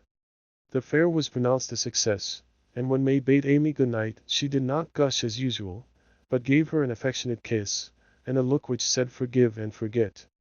That satisfied Amy, and when she got home she found the vases paraded on the parlor chimney-piece with a great bouquet in each. "The reward of merit for a magnanimous March," as Laurie announced with a flourish. "You've a deal more principle and generosity and nobleness of character than I ever gave you credit for, Amy. You've behaved sweetly, and I respect you with all my heart," said Jo warmly, as they brushed their hair together late that night. "Yes, we all do, and love her for being so ready to forgive. It must have been dreadfully hard, after working so long and setting your heart on selling your own pretty things. I don't believe I could have done it as kindly as you did," added Bess from her pillow. "Why, girls, you needn't praise me so. I only did as I'd be done by. You laugh at me when I say I want to be a lady, but I mean a true gentlewoman in mind and manners, and I try to do it as far as I know how. I can't explain exactly, but I want to be above the little meannesses and follies and faults that spoil so many women. I'm far from it now, but I do my best, and hope in time to be what mother is." Amy spoke earnestly, and Jo said, with a cordial hug, "I understand now what you mean, and I'll never laugh at you again. You are getting on faster than you think, and I'll take lessons of you in true politeness, for you've learned the secret, I believe. Try away, dearie, you'll get your reward some day, and no one will be more delighted than I shall. A week later Amy did get her reward, and poor Joe found it hard to be delighted. A letter came from Aunt Carol, and Mrs. March's face was illuminated to such a degree when she read it that Joe and Beth, who were with her, demanded what the glad tidings were. "Aunt Carol is going abroad next month, and wants me to go with her," burst in Joe, flying out of her chair in an uncontrollable rapture. "No, dear, not you. It's Amy." "Oh, Mother! She's too young, it's my turn first. I've wanted it so long. It would do me so much good, and be so altogether splendid. I must go." "I'm afraid it's impossible, Joe," and says Amy, decidedly, "and it is not for us to dictate when she offers such a favor. It's always so. Amy has all the fun and I have all the work. It isn't fair, oh, it isn't fair," cried Joe passionately. "I'm afraid it's partly your own fault, dear.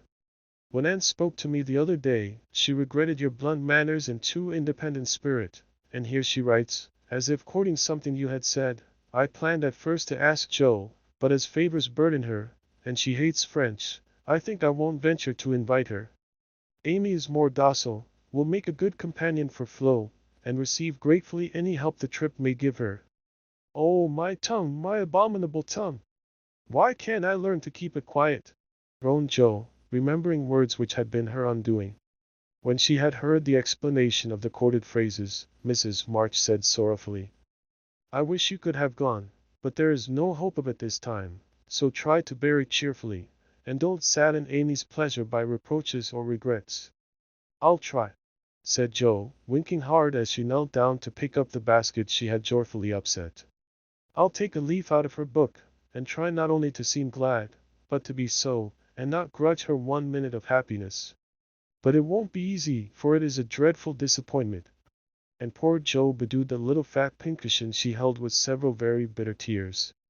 "Joe, dear, I'm very selfish, but I couldn't spare you, and I'm glad you are not going quite yet," whispered Beth, embracing her, basket and all, with such a clinging touch and loving face that Joe felt comforted in spite of the sharp regret that made her want to box her own ears, and humbly beg Aunt Carol to burden her with this favor, and see how gratefully she would bear it. By the time Amy came in, Joe was able to take her part in the family jubilation, not quite as heartily as usual, perhaps, but without repinings at Amy's good fortune. The young lady herself received the news as tidings of great joy, went about in a solemn sort of rapture, and began to sort her colors and pack her pencils that evening, leaving such trifles as clothes, money, and passports to those less absorbed in visions of art than herself. "It isn't a mere pleasure trip to me, girls," she said impressively, as she scratched her best palette. "It will decide my career, for if I have any genius, I shall find it out in Rome, and will do something to prove it." "Suppose you haven't?" said Joe, sewing away, with red eyes, at the new collars which were to be handed over to Amy. "Then I shall come home and teach drawing for my living," replied the aspirant for fame, with philosophic composure. But she made a wry face at the prospect, and scratched away at her palette as if bent on vigorous measures before she gave up her hopes. "No, you won't. You hate hard work, and you'll marry some rich man, and come home to sit in the lap of luxury all your days," said Joe. "Your predictions sometimes come to pass, but I don't believe that one will. I'm sure I wish it would, for if I can't be an artist myself, I should like to be able to help those who are," said Amy, smiling, as if the part of Lady Bountiful would suit her better than that of a poor drawing teacher. "Hon," said Joe, with a sigh. "If you wish it you'll have it, for your wishes are always granted, mine never." "Would you like to go?" asked Amy, thoughtfully patting her nose with her knife. "Rather. Well, in a year or two I'll send for you, and we'll dig in the forum for relics, and carry out all the plans we've made so many times." "Thank you. I'll remind you of your promise when that joyful day comes, if it ever does," returned Joe, accepting the vague but magnificent offer as gratefully as she could. There was not much time for preparation, and the house was in a ferment till Amy was off. Joe bore up very well till the last flutter of blue ribbon vanished, when she retired to her refuge, the garret, and cried till she couldn't cry any more. Amy likewise bore up stoutly till the steamer sailed.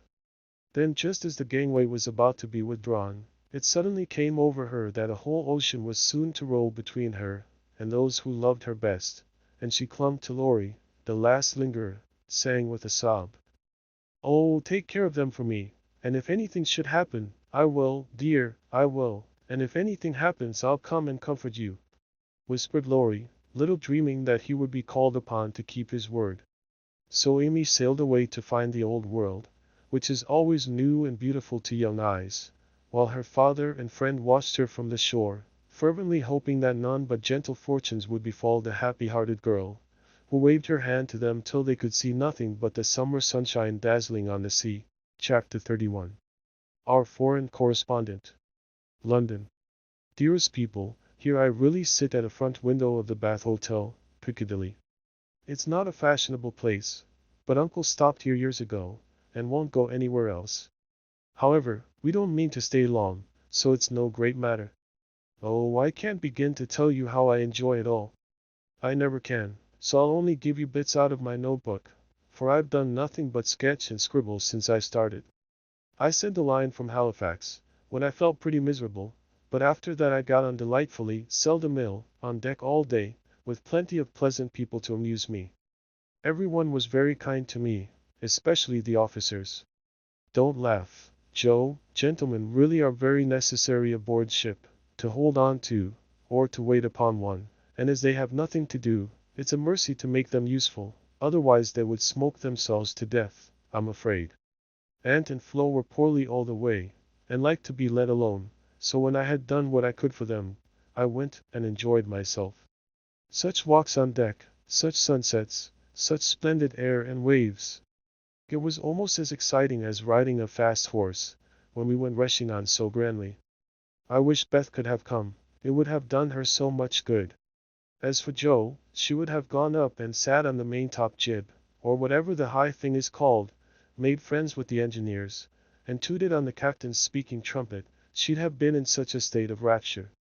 It was all heavenly, but I was glad to see the Irish coast, and found it very lovely, so green and sunny, with brown cabins here and there, ruins on some of the hills, and gentlemen's country seats in the valleys, with deer feeding in the parks. It was early in the morning, but I didn't regret getting up to see it, for the bay was full of little boats, the shore so picturesque, and a rosy sky overhead. I never shall forget it. At Queenstown one of my new acquaintances left us, Mr. Lennox, and when I said something about the lakes of Killarney, he sighed, and sung, with a look at me, "Oh, have you e'er heard of Kate Kearney? She lives on the banks of Killarney. From the glance of her eye, shun danger and fly, for fatal's the glance of Kate Kearney." Wasn't that nonsensical? We only stopped at Liverpool a few hours. It's a dirty, noisy place, and I was glad to leave it. Uncle rushed out and bought a pair of dogskin gloves, some ugly, thick shoes, and an umbrella, and got shade a la mutton chop, the first thing. Then he flattered himself that he looked like a true Briton, but the first time he had the mud cleaned off his shoes, the little bootblack knew that an American stood in them, and said, with a grin, "There you are, sir. I've given them the latest Yankee shine." It amused Uncle immensely. Oh, I must tell you what that absurd Lennox did. He got his friend Ward, who came on with us, to order a bouquet for me, and the first thing I saw in my room was a lovely one, with "Robert Lennox's compliments" on the card. Wasn't that fun, girls? I like traveling. I never shall get to London if I don't hurry. The trip was like riding through a long picture gallery, full of lovely landscapes. The farmhouses were my delight, with thatched roofs, ivy up to the eaves, latticed windows, and stout women with rosy children at the doors. The very cattle looked more tranquil than ours, as they stood knee-deep in clover, and the hens had a contented cluck, as if they never got nervous like Yankee biddies. Such perfect color I never saw, the grass so green, sky so blue, grain so yellow, wood so dark. I was in a rapture all the way. So was Flo, and we kept bouncing from one side to the other, trying to see everything while we were whisking along at the rate of 60 miles an hour. Anne was tired and went to sleep, but Uncle read his guidebook, and wouldn't be astonished at anything. This is the way we went on. Amy, flying up. Oh, that must be Kenilworth, that great place among the trees. Flo, darting to my window. How sweet! We must go there sometime, won't we, Papa? Uncle, calmly admiring his boots. No, my dear, not unless you want beer, that's a brewery. A pause, then Flo cried out. Bless me, there's a gallows and a man going up. Where? Shrieks Amy, staring out at two tall posts with a crossbeam and some dangling chains. A colliery, remarks Uncle, with a twinkle of the eye. Here's a lovely flock of lambs all lying down, says Amy. See, Papa, aren't they pretty? Added Flo sentimentally. Geese, young ladies, returns Uncle, in a tone that keeps us quiet till Flo settles down to enjoy the flirtations of Captain Cavendish, and I have the scenery all to myself. Of course it rained when we got to London, and there was nothing to be seen but fog and umbrellas. We rested, unpacked, and shopped a little between the showers. And Mary got me some new things, for I came off in such a hurry I wasn't half ready. A white hat and blue feather, a muslin dress to match, and the loveliest mantle you ever saw. Shopping in Regent Street is perfectly splendid. Things seem so cheap, nice ribbons only 6 pence a yard. I laid in a stock, but shall get my gloves in Paris. Doesn't that sound sort of elegant and rich? Flo and I, for the fun of it, ordered a hansom cab, while Aunt and Uncle were out, and went for a drive, though we learned afterward that it wasn't the thing for young ladies to ride in them alone. It was so droll. For when we were shut in by the wooden apron, the man drove so fast that Flo was frightened, and told me to stop him, but he was up outside behind somewhere, and I couldn't get at him. He didn't hear me call, nor see me flap my parasol in front, and there we were, quite helpless, rattling away, and whirling around corners at a breakneck pace. At last, in my despair, I saw a little door in the roof, and on poking it open, a red eye appeared, and a berry voice said, "Now then, Mom?" I gave my order as soberly as I could, and slamming down the door, with an "I'm Mom," the man made his horse walk, as if going to a funeral. I poked again and said, "A little faster." Then off he went, helter-skelter as before, and we resigned ourselves to our fate. Today was fair, and we went to Hyde Park, close by, for we are more aristocratic than we look. The Duke of Devonshire lives near. I often see his footmen lounging at the back gate, and the Duke of Wellington's house is not far off. Such sights as I saw, my dear! It was as good as punch, for there were fat dowagers rolling about in their red and yellow coaches, with gorgeous chemises and silk stockings and velvet coats, up behind, and powdered coachmen in front. Smart maids, with the rosiest children I ever saw, handsome girls, looking half asleep, dandies in queer English hats and lavender kids lounging about, and tall soldiers, in short red jackets and muffin caps stuck on one side, looking so funny I longed to sketch them. Rotten Romaine's Route to Roy, or the King's Way, but now it's more like a riding school than anything else. The horses are splendid, and the men, especially the grooms, ride well, but the women are stiff, and bounce, which isn't according to our rules.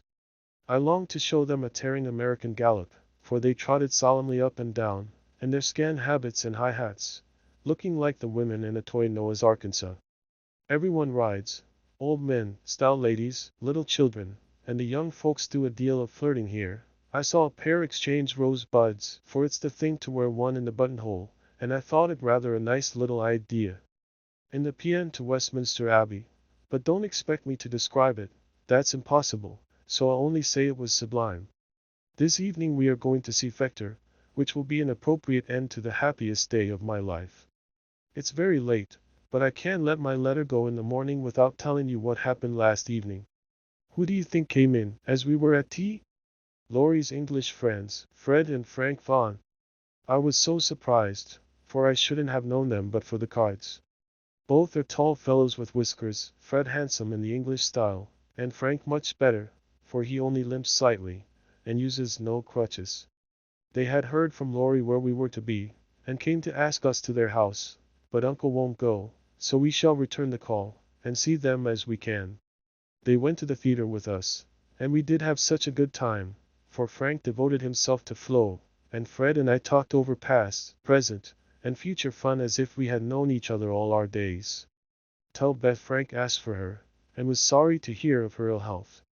Fred laughed when I spoke of Joe, and sent his respectful compliments to the big hat. Neither of them had forgotten Camp Lawrence, or the fun we had there. What ages ago it seems, doesn't it? And is tapping on the wall for the third time, so I must stop. I really feel like a dissipated London fine lady, writing here so late, with my room full of pretty things, and my head a jumble of parks, theatres, new gowns, and gallant creatures who say, "Ah," and twirl their blonde mustaches with the true English lordliness. I long to see you all, and in spite of my nonsense am, as ever, your loving Amy Paris. Dear girls, in my last I told you about our London visit, how kind the Vaughans were, and what pleasant parties they made for us. I enjoyed the trips to Hampton Court and the Kensington Museum more than anything else, for at Hampton I saw Raphael's cartoons, and at the museum, rooms full of pictures by Turner, Laurence, Reynolds, Hogarth, and the other great creatures. The day in Richmond Park was charming, for we had a regular English picnic, and I had more splendid oaks and groups of deer than I could copy, also heard a nightingale, and saw larks go up. We did London to our heart's content, thanks to Fred and Frank, and were sorry to go away, for though English people are slow to take you in, when they once make up their minds to do it they cannot be outdone in hospitality, I think. The Vaughans hope to meet us in Rome next winter, and I shall be dreadfully disappointed if they don't, for Grace and I are great friends, and the boys very nice fellows, especially Fred. Well, we were hardly settled here, when he turned up again, saying he had come for a holiday, and was going to Switzerland. And looked sober at first, but he was so cool about it she couldn't say a word.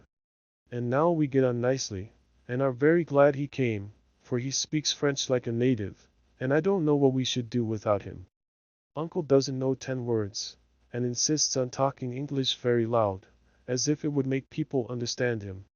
Aunt's pronunciation is old-fashioned, and Flo and I, though we flattered ourselves that we knew a good deal, find we don't, and are very grateful to have Fred do the parley-vooing, as Uncle calls it. Such delightful times as we are having. Sightseeing from morning till night, stopping for nice lunches in the gay cafes, and meeting with all sorts of droll adventures. Rainy days I spend in the Louvre, reveling in pictures. Jo would turn up her naughty nose at some of the finest, because she has no soul for art, but I have, and am cultivating eye and taste as fast as I can. She would like the relics of great people better, for I've seen her Napoleon's cocked hat and great coat, his baby's cradle and his old toothbrush, also Marie Antoinette's little shoe, the ring of Saint Denis, Charlemagne's sword, and many other interesting things. I'll talk for hours about them when I come, but haven't time to write. The Palais Royal is a heavenly place, so full of bijouterie and lovely things that I'm nearly distracted because I can't buy them. Fred wanted to give me some, but of course I didn't allow it. Then the Bois and Champs-Élysées are très magnifiques. I've seen the imperial family several times, the emperor an ugly, hard-looking man, the empress pale and pretty, but dressed in bad taste, I thought, purple dress, green hat, and yellow gloves. Little Nap is a handsome boy, who sits chatting to his tutor, and kisses his hand to the people as he passes in his 4-horse barouche, with postilions in red satin jackets and a mounted guard before and behind. We often walk in the Tuileries gardens, for they are lovely, though the antique Luxembourg gardens suit me better. Père Lachaise is very curious, for many of the tombs are like small rooms, and looking in, one sees a table, with images or pictures of the dead, and chairs for the mourners to sit in when they come to lament. That is so Frenchy. Our rooms are on the Rue de Rivoli, and sitting on the balcony, we look up and down the long, brilliant street. It is so pleasant that we spend our evenings talking there when too tired with our day's work to go out. Fred is very entertaining, and is altogether the most agreeable young man I ever knew, except Laurie, whose manners are more charming. I wish Fred was dark, for I don't fancy light men. However, the Vaughans are very rich and come of an excellent family, so I won't find fault with their yellow hair, as my own is yellow. Next week we are off to Germany and Switzerland, and as we shall travel fast, I shall only be able to give you hasty letters. I keep my diary, and try to remember correctly and describe clearly all that I see and admire, as father advised.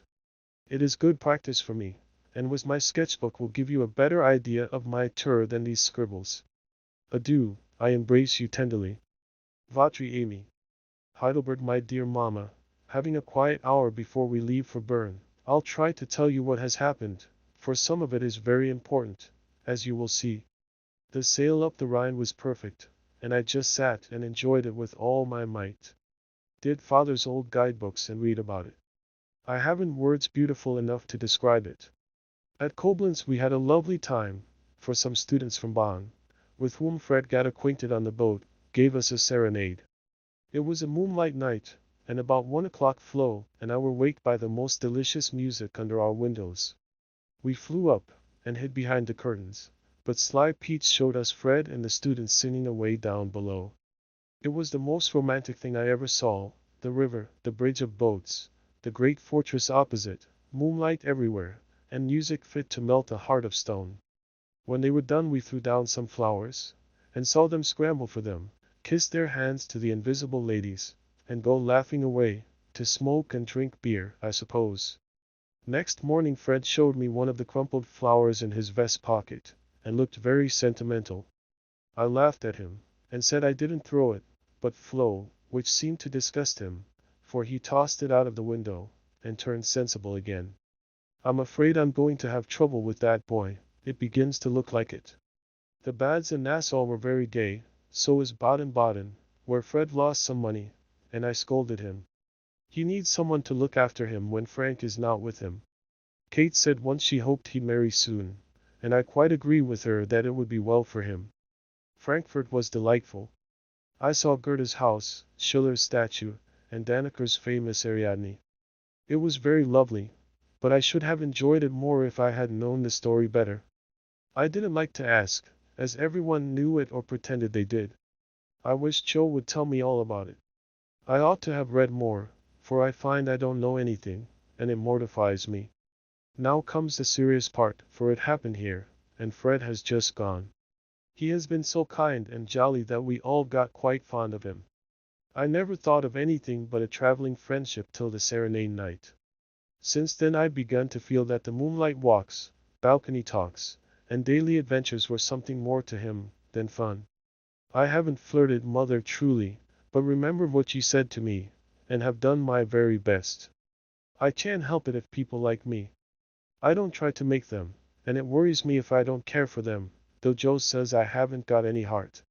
Now I know mother will shake her head, and the girls say, "Oh, the mercenary little wretch." But I've made up my mind, and if Fred asks me, I shall accept him, though I'm not madly in love. I like him, and we get on comfortably together. He is handsome, young, clever enough, and very rich, ever so much richer than the Laurences. I don't think his family would object, and I should be very happy, for they are all kind, well-bred, generous people, and they like me. Fred, as the eldest twin, will have the estate, I suppose, and such a splendid one it is. A city house in a fashionable street, not so showy as our big houses, but twice as comfortable and full of solid luxury, such as English people believe in. I like it for it's genuine. I've seen the plate, the family jewels, the old servants, and pictures of the country place, with its park, great house, lovely grounds, and fine horses. Oh, it would be all I should ask. And I'd rather have it than any title such as girls snap up so readily, and find nothing behind. I may be mercenary, but I hate poverty, and don't mean to bear it a minute longer than I can help. One of us must marry well. Meg didn't, Joe won't, Beth can't yet, so I shall, and make everything okay all round. I wouldn't marry a man I hated or despised. You may be sure of that, and though Fred is not my model hero, he does very well, and in time I should get fond enough of him if he was very fond of me, and let me do just as I liked. So I've been turning the matter over in my mind the last week, for it was impossible to help seeing that Fred liked me. He said nothing, but little things showed it. He never goes with Flo, always gets on my side of the carriage table, or promenade, looks sentimental when we are alone, and frowns at anyone else who ventures to speak to me. Yesterday at dinner, when an Austrian officer stared at us, and then said something to his friend, a rakish-looking baron, about Jan Wonneschon's Blanchen. Fred looked as fierce as a lion, and cut his meat so savagely it nearly flew off his plate. He isn't one of the cool, stiff Englishmen, but is rather peppery, for he has Scotch blood in him, as one might guess from his bonny blue eyes. Well, last evening we went up to the castle about sunset, at least all of us but Fred, who was to meet us there after going to the post restaurant for letters. We had a charming time poking about the ruins, the vaults where the monster tun is, and the beautiful gardens made by the elector long ago for his English wife. I liked the great terrace best, for the view was divine, so while the rest went to see the rooms inside, I sat there trying to sketch the grey stone lion's head on the wall, with scarlet woodbine sprays hanging round it. I felt as if I'd got into a romance, sitting there, watching the Neckar rolling through the valley, listening to the music of the Austrian band below, and waiting for my lover, like a real storybook girl. I had a feeling that something was going to happen and I was ready for it. I didn't feel blushy or quaky, but quite cold and only a little excited.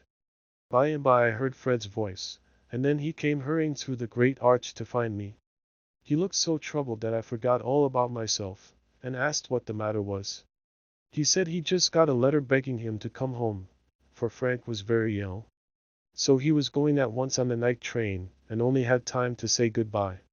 I was very sorry for him, and disappointed for myself, but only for a minute because he said, as he shook hands, and said it in a way that I could not mistake, "I shall soon come back, you won't forget me, ain't?" I didn't promise, but I looked at him, and he seemed satisfied, and there was no time for anything but messages and goodbyes, for he was off in an hour, and we all miss him very much. I know he wanted to speak, but I think, from something he once hinted, that he had promised his father not to do anything of the sort yet awhile, for he is a rash boy, and the old gentleman dreads a foreign daughter-in-law. We shall soon meet in Rome, and then, if I don't change my mind, I'll say, "Yes, thank you," when he says, "Will you please?" Of course this is all very private, but I wish she to know what was going on. Don't be anxious about me. Remember I am your prudent Amy, and be sure I will do nothing rashly. Send me as much advice as you like. I'll use it if I can. I wish I could see you for a good talk, Marmee. Love and trust me. Ever your AMY. Chapter 32. Tender Troubles. Joe, I'm anxious about Beth. Why, Mother, she has seemed unusually well since the babies came. It's not her health that troubles me now, it's her spirits. I'm sure there is something on her mind, and I want you to discover what it is. What makes you think so, Mother? She sits alone a good deal, and doesn't talk to her father as much as she used. I found her crying over the babies the other day. When she sings, the psalms are always sad ones, and now and then I see a look in her face that I don't understand. This isn't like Beth, and it worries me. Have you asked her about it? I have tried once or twice, but she either evaded my questions or looked so distressed that I stopped. I never force my children's confidence, and I seldom have to wait for long.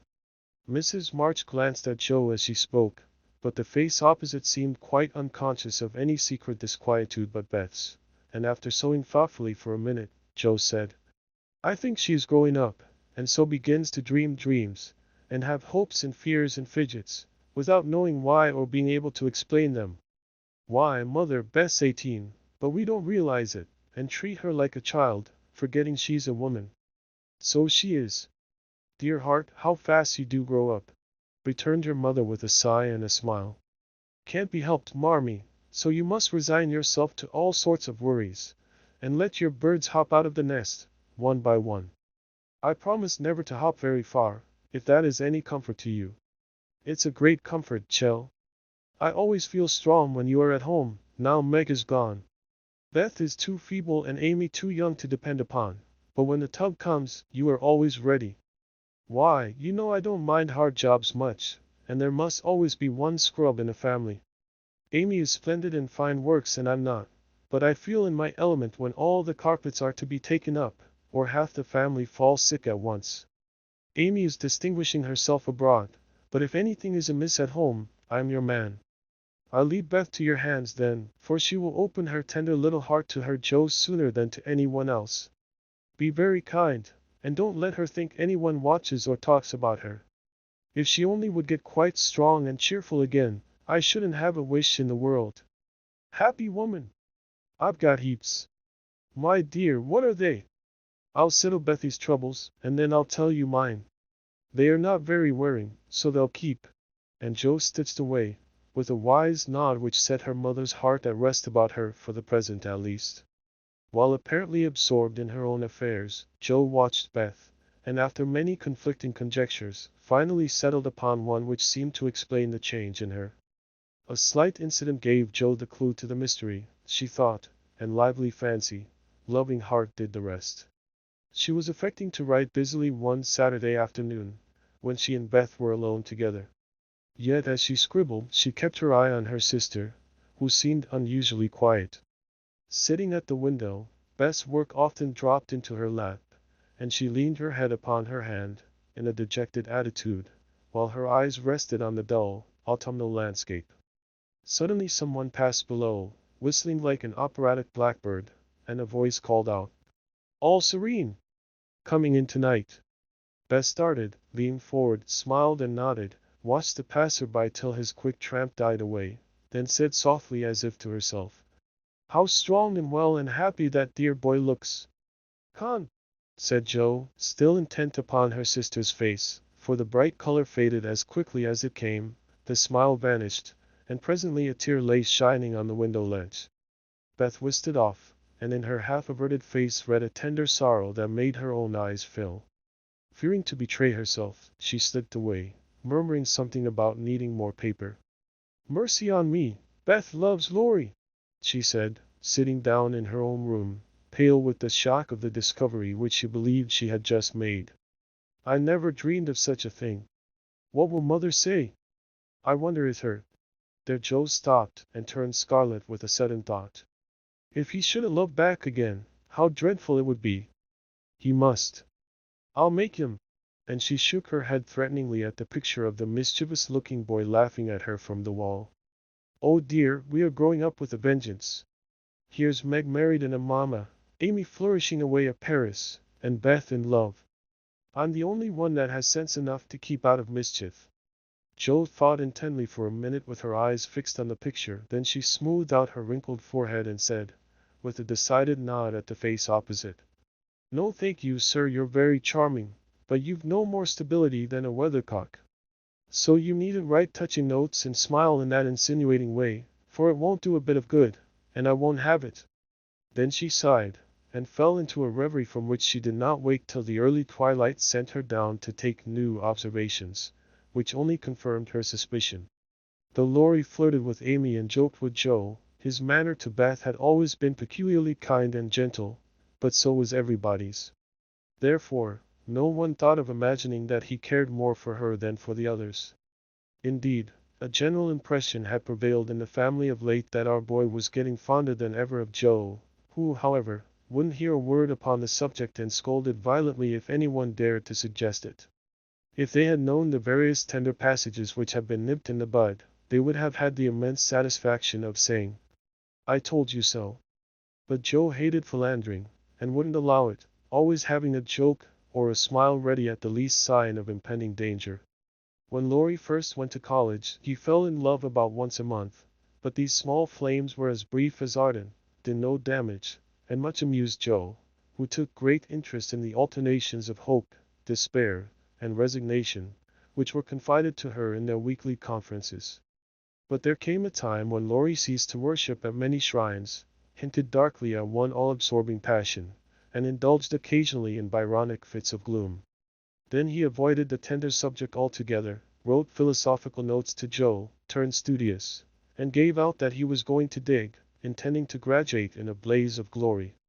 This suited the young lady better than twilight confidences, tender pressures of the hand, and eloquent glances of the eye, for with Joe, brain developed earlier than heart, and she preferred imaginary heroes to real ones, because when tired of them, the former could be shut up in the tin kitchen till called for, and the latter were less manageable. Things were in this state when the grand discovery was made, and Jo watched Laurie that night as she had never done before. If she had not got the new idea into her head, she would have seen nothing unusual in the fact that Beth was very quiet, and Laurie very kind to her. But having given the rein to her lively fancy, it galloped away with her at a great pace, and common sense, being rather weakened by a long course of romance writing, did not come to the rescue. As usual, Beth lay on the sofa and Laurie sat in a low chair close by, amusing her with all sorts of gossip, for she depended on her weekly spin, and he never disappointed her. But that evening Jo fancied that Beth's eyes rested on the lively, dark face beside her with peculiar pleasure, and that she listened with intense interest to an account of some exciting cricket match, though the phrases, "caught off a tice," "stumped off his ground," and "the late hit for 3," were as intelligible to her as Sanskrit. She also fancied, having set her heart upon seeing it, that she saw a certain increase of gentleness in Laurie's manner, that he dropped his voice now and then, laughed less than usual, was a little absent-minded, and settled the Afghan over Beth's feet with an assiduity that was really almost tender. "Who knows? Stranger things have happened," thought Jo, as she fussed about the room. "She will make quite an angel of him, and he will make life delightfully easy and pleasant for the dear, if they only love each other. I don't see how he can help it, and I do believe he would if the rest of us were out of the way." As everyone was out of the way but herself, Jo began to feel that she ought to dispose of herself with all speed. But where should she go? And burning to lay herself upon the shrine of sisterly devotion, she sat down to settle that point. Now, the old sofa was a regular patriarch of a sofa, long, broad, well-cushioned, and low, a trifle shabby, as well it might be, for the girls had slept and sprawled on it as babies, fished over the back, rode on the arms, and had menageries under it as children, and rested tired heads, dreamed dreams, and listened to tender talk on it as young women. They all loved it, for it was a family refuge, and one corner had always been Jo's favorite lounging place. Among the many pillows that adorned the venerable couch was one, hard, round, covered with prickly horsehair, and furnished with a knobby button at each end. This repulsive pillow was her especial property, being used as a weapon of defense, a barricade, or a stern preventive of too much slumber. Laurie knew this pillow well, and had cause to regard it with deep aversion, having been unmercifully pummeled with it in former days when romping was allowed, and now frequently debarred by it from the seat he most coveted next to Jo in the sofa corner. If the sausage, as they called it, stood on end, it was a sign that he might approach in repose, but if it lay flat across the sofa, woe to man, woman, or child who dared disturb it. That evening Jo forgot to barricade her corner, and had not been in her seat 5 minutes, before a massive form appeared beside her, and with both arms spread over the sofa back, both long legs stretched out before him, Laurie exclaimed, with a sigh of satisfaction, "Now, this is filling at the price." "No slang," snapped Jo, slamming down the pillow. But it was too late, there was no room for it, and coasting onto the floor, it disappeared in a most mysterious manner. "Come, Jo, don't be thorny. After studying himself to a skeleton all the week, a fellow deserves petting and ought to get it. Beth will pet you." "I'm busy." "No, she's not to be bothered with me. But you like that sort of thing, unless you've suddenly lost your taste for it. Have you? Do you hate your boy, and want to fire pillows at him?" Anything more wheedlesome than that touching appeal was seldom heard, but Jo quenched her boy by turning on him with a stern query. "How many bouquets have you sent Miss Randall this week?" "Not one, upon my word. She's engaged." "Now then. I'm glad of it. That's one of your foolish extravagances, sending flowers and things to girls for whom you don't care 2 pins," continued Jo reprovingly. "Sensible girls for whom I do care whole papers of pins won't let me send them flowers and things, so what can I do? My feelings need a vent that. Mother doesn't approve of flirting even in fun, and you do flirt desperately, Teddy. I'd give anything if I could answer, so do you. As I can't, I'll merely say that I don't see any harm in that pleasant little game, if all parties understand that it's only play." "Well, it does look pleasant, but I can't learn how it's done. I've tried, because one feels awkward in company not to do as everybody else is doing, but I don't seem to get on," said Jo, forgetting to play mentor. Take lessons of Amy, she has a regular talent for it. Yes, she does it very prettily, and never seems to go too far. I suppose it's natural to some people to please without trying, and others to always say and do the wrong thing in the wrong place. I'm glad you can't flirt. It's really refreshing to see a sensible, straightforward girl, who can be jolly and kind without making a fool of herself. Between ourselves, Joe, some of the girls I know really do go on at such a rate I'm ashamed of them. They don't mean any harm, I'm sure, but if they knew how we fellows talked about them afterward, they'd mend their ways, I fancy. They do the same, and as their tongues are the sharpest, you fellows get the worst of it, for you are as silly as they, every bit. If you behaved properly, they would, but knowing you like their nonsense, they keep it up, and then you blame them. Much you know about it, ma'am, said Laurie in a superior tone. We don't like romps and flirts, though we may act as if we did sometimes. The pretty, modest girls are never talked about, except respectfully, among gentlemen. Bless your innocent soul! If you could be in my place for a month you'd see things that would astonish you a trifle. Upon my word, when I see one of those harum-scarum girls, I always want to say with our friend Cock Robin, out upon you, fie upon you, bold-faced jig. It was impossible to help laughing at the funny conflict between Laurie's chivalrous reluctance to speak ill of womankind, and his very natural dislike of the unfeminine folly of which fashionable society showed him many samples. Joe knew that young Laurence was regarded as a most eligible part-1 by worldly mammas, was much smiled upon by their daughters, and flattered enough by ladies of all ages to make a coxcomb of him, so she watched him rather jealously, fearing he would be spoiled, and rejoiced more than she confessed to find that he still believed in modest girls. Returning suddenly to her admonitory tone, she said, dropping her voice, if you must have a vent, Teddy, go and devote yourself to one of the pretty, modest girls whom you do respect, and not waste your time with the silly ones. You really advise it? And Laurie looked at her with an odd mixture of anxiety and merriment in his face. Yes, I do, but you better wait till you are through college, on the whole, and be fitting yourself for the place meantime. You're not half good enough for, well, whoever the modest girl may be. And Joe looked a little queer likewise, for a name had almost escaped her.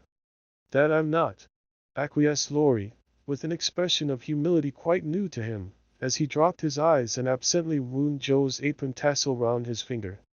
Mercy on us, this will never do, thought Joe, adding aloud, go and sing to me.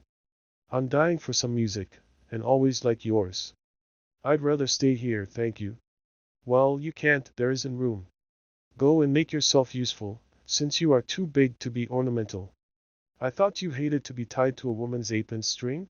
Retorted Joe, quoting certain rebellious words of his own. Ah, that depends on who wears the apron. And Laurie gave an audacious tweak at the tassel. Are you going? Demanded Joe, diving for the pillow. He fled at once, and the minute it was well, up with the bonnets of Bonnie Dundee. She slipped away to return no more till the young gentleman departed in high dudgeon. Joe lay long awake that night, and was just dropping off when the sound of a stifled sob made her fly to Beth's bedside, with the anxious inquiry, what is it, dear? I thought you were asleep, sobbed Beth. Is it the old pain, my precious? No, it's a new one, but I can bear it. And Beth tried to check her tears. Tell me all about it, and let me cure it as I often did the other. You can't, there is no cure.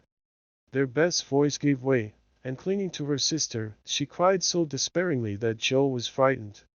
Where is it? Shall I call mother? No, no, don't call her, don't tell her. I shall be better soon. Lie down here and pour my head. I'll be quiet and go to sleep, indeed I will. Joe obeyed, but as her hand went softly to and fro across Beth's hot forehead and wet eyelids, her heart was very full and she longed to speak. But young as she was, Joe had learned that hearts, like flowers, cannot be rudely handled, but must open naturally, so though she believed she knew the cause of Beth's new pain, she only said, in her tenderest tone, Does anything trouble you, dearie? Yes, Joe. After a long pause. Wouldn't it comfort you to tell me what it is? Not now, not yet. Then I won't ask, but remember, Bethy, that mother and Joe are always glad to hear and help you, if they can. I know it. I'll tell you by and by. Is the pain better now? Oh yes, much better. You are so comfortable, Joe. Go to sleep, dear. I'll stay with you. So cheek to cheek they fell asleep, and on the morrow Beth seemed quite herself again, for at 18 neither heads nor hearts ache long, and a loving word can medicine most ills. But Joe had made up her mind, and after pondering over a project for some days, she confided it to her mother. You asked me the other day what my wishes were. I'll tell you one of them, Marmee. She began, as they sat along together. I want to go away somewhere this winter for a change. Why, Joe? And her mother looked up quickly, as if the words suggested a double meaning. With her eyes on her work, Joe answered soberly. I want something new. I feel restless and anxious to be seeing, doing, and learning more than I am. I brood too much over my own small affairs, and need stirring up, so as I can be spared this winter, I'd like to hop a little way and try my wings. Where will you hop? To New York. I had a bright idea yesterday, and this is it. You know Mrs. Kirk wrote to you for some respectable young person to teach her children, and so. It's rather hard to find just the thing, but I think I should suit if I tried. My dear, go out to service in that great boarding house. And Mrs. March looked surprised, but not displeased. It's not exactly going out to service, for Mrs. Kirk is your friend, the kindest soul that ever lived, and would make things pleasant for me, I know. Her family is separate from the rest, and no one knows me there. Don't care if they do. It's honest work, and I'm not ashamed of it. Nor I. But you're writing? All the better for the change. I shall see and hear new things, get new ideas, and even if I haven't much time there, I shall bring home quantities of material for my rubbish. I have no doubt of it, but are these your only reasons for this sudden fancy? No, mother. May I know the others? Joe looked up and Joe looked down, then said slowly, with sudden color in her cheeks. It may be vain and wrong to say it, but, I'm afraid, Laurie is getting too fond of me.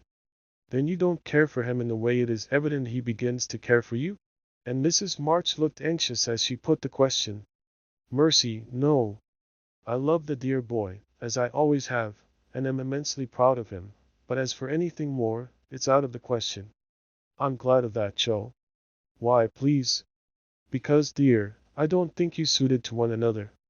As friends you are very happy, and your frequent quarrels soon blow over, but I fear you would both rebel if you were mated for life. You are too much alike and too fond of freedom, not to mention hot tempers and strong wills, to get unhappily together, in a relation which needs infinite patience and forbearance, as well as love. That's just the feeling I had, though I couldn't express it. I'm glad you think he is only beginning to care for me. It would trouble me sadly to make him unhappy, for I couldn't fall in love with the dear old fellow merely out of gratitude, could I? You are sure of his feeling for you? The color deepened in Joe's cheeks as she answered, with the look of mingled pleasure, pride, and pain which young girls wear when speaking of first lovers. I'm afraid it is so, mother. He hasn't said anything, but he looks a great deal. I think I had better go away before it comes to anything. I agree with you, and if it can be managed ye shall go. Joe looked relieved, and after a pause said, smiling, how Mrs. Moffat would wonder at your want of management, if she knew, and how she will rejoice that Annie may still hope. Ah, Joe, mothers may differ in their management, but the hope is the same in all, the desire to see their children happy. Meg is so, and I am content with her success. You I leave to enjoy your liberty till you tire of it, for only then will you find that there is something sweeter. Amy is my chief care now, but her good sense will help her. For Beth, I indulge no hopes except that she may be well. By the way, she seems brighter this last day or two. Have you spoken to her? Yes, she owned she had a trouble, and promised to tell me by and by. I said no more, for I think I know it. And Joe told her little story. Mrs. March shook her head, and did not take so romantic a view of the case, but looked grave, and repeated her opinion that for Laurie's sake Joe should go away for a time. Let us say nothing about it to him till the plan is settled, then I'll run away before he can collect his wits and be tragic. Beth must think I'm going to please myself, as I am, for I can't talk about Laurie to her. But she can pet and comfort him after I'm gone, and so cure him of this romantic notion. He's been through so many little trials of the sort, he's used to it, and will soon get over his lovelornity. Jo spoke hopefully, but could not rid herself of the foreboding fear that this little trial would be harder than the others, and that Laurie would not get over his lovelornity as easily as heretofore. The plan was talked over in a family council and agreed upon, for Mrs. Kirk gladly accepted Jo, and promised to make a pleasant home for her. The teaching would render her independent, and such leisure as she got might be made profitable by writing, while the new scenes and society would be both useful and agreeable.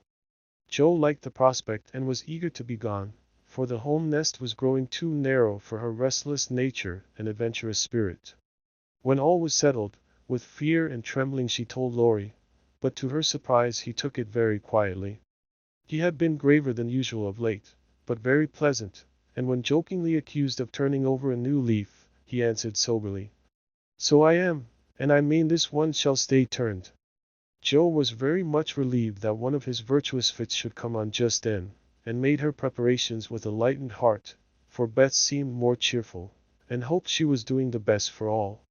"One thing I leave in your special care," she said the night before she left. "You mean your papers?"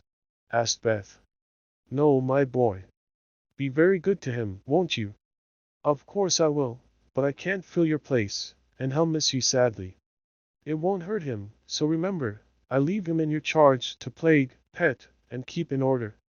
"I'll do my best for your sake," promised Beth, wondering why Jo looked at her so queerly. When Laurie said goodbye, he whispered significantly, "It won't do a bit of good, Jo. My eye is on you, so mind what you do, or I'll come and bring you home."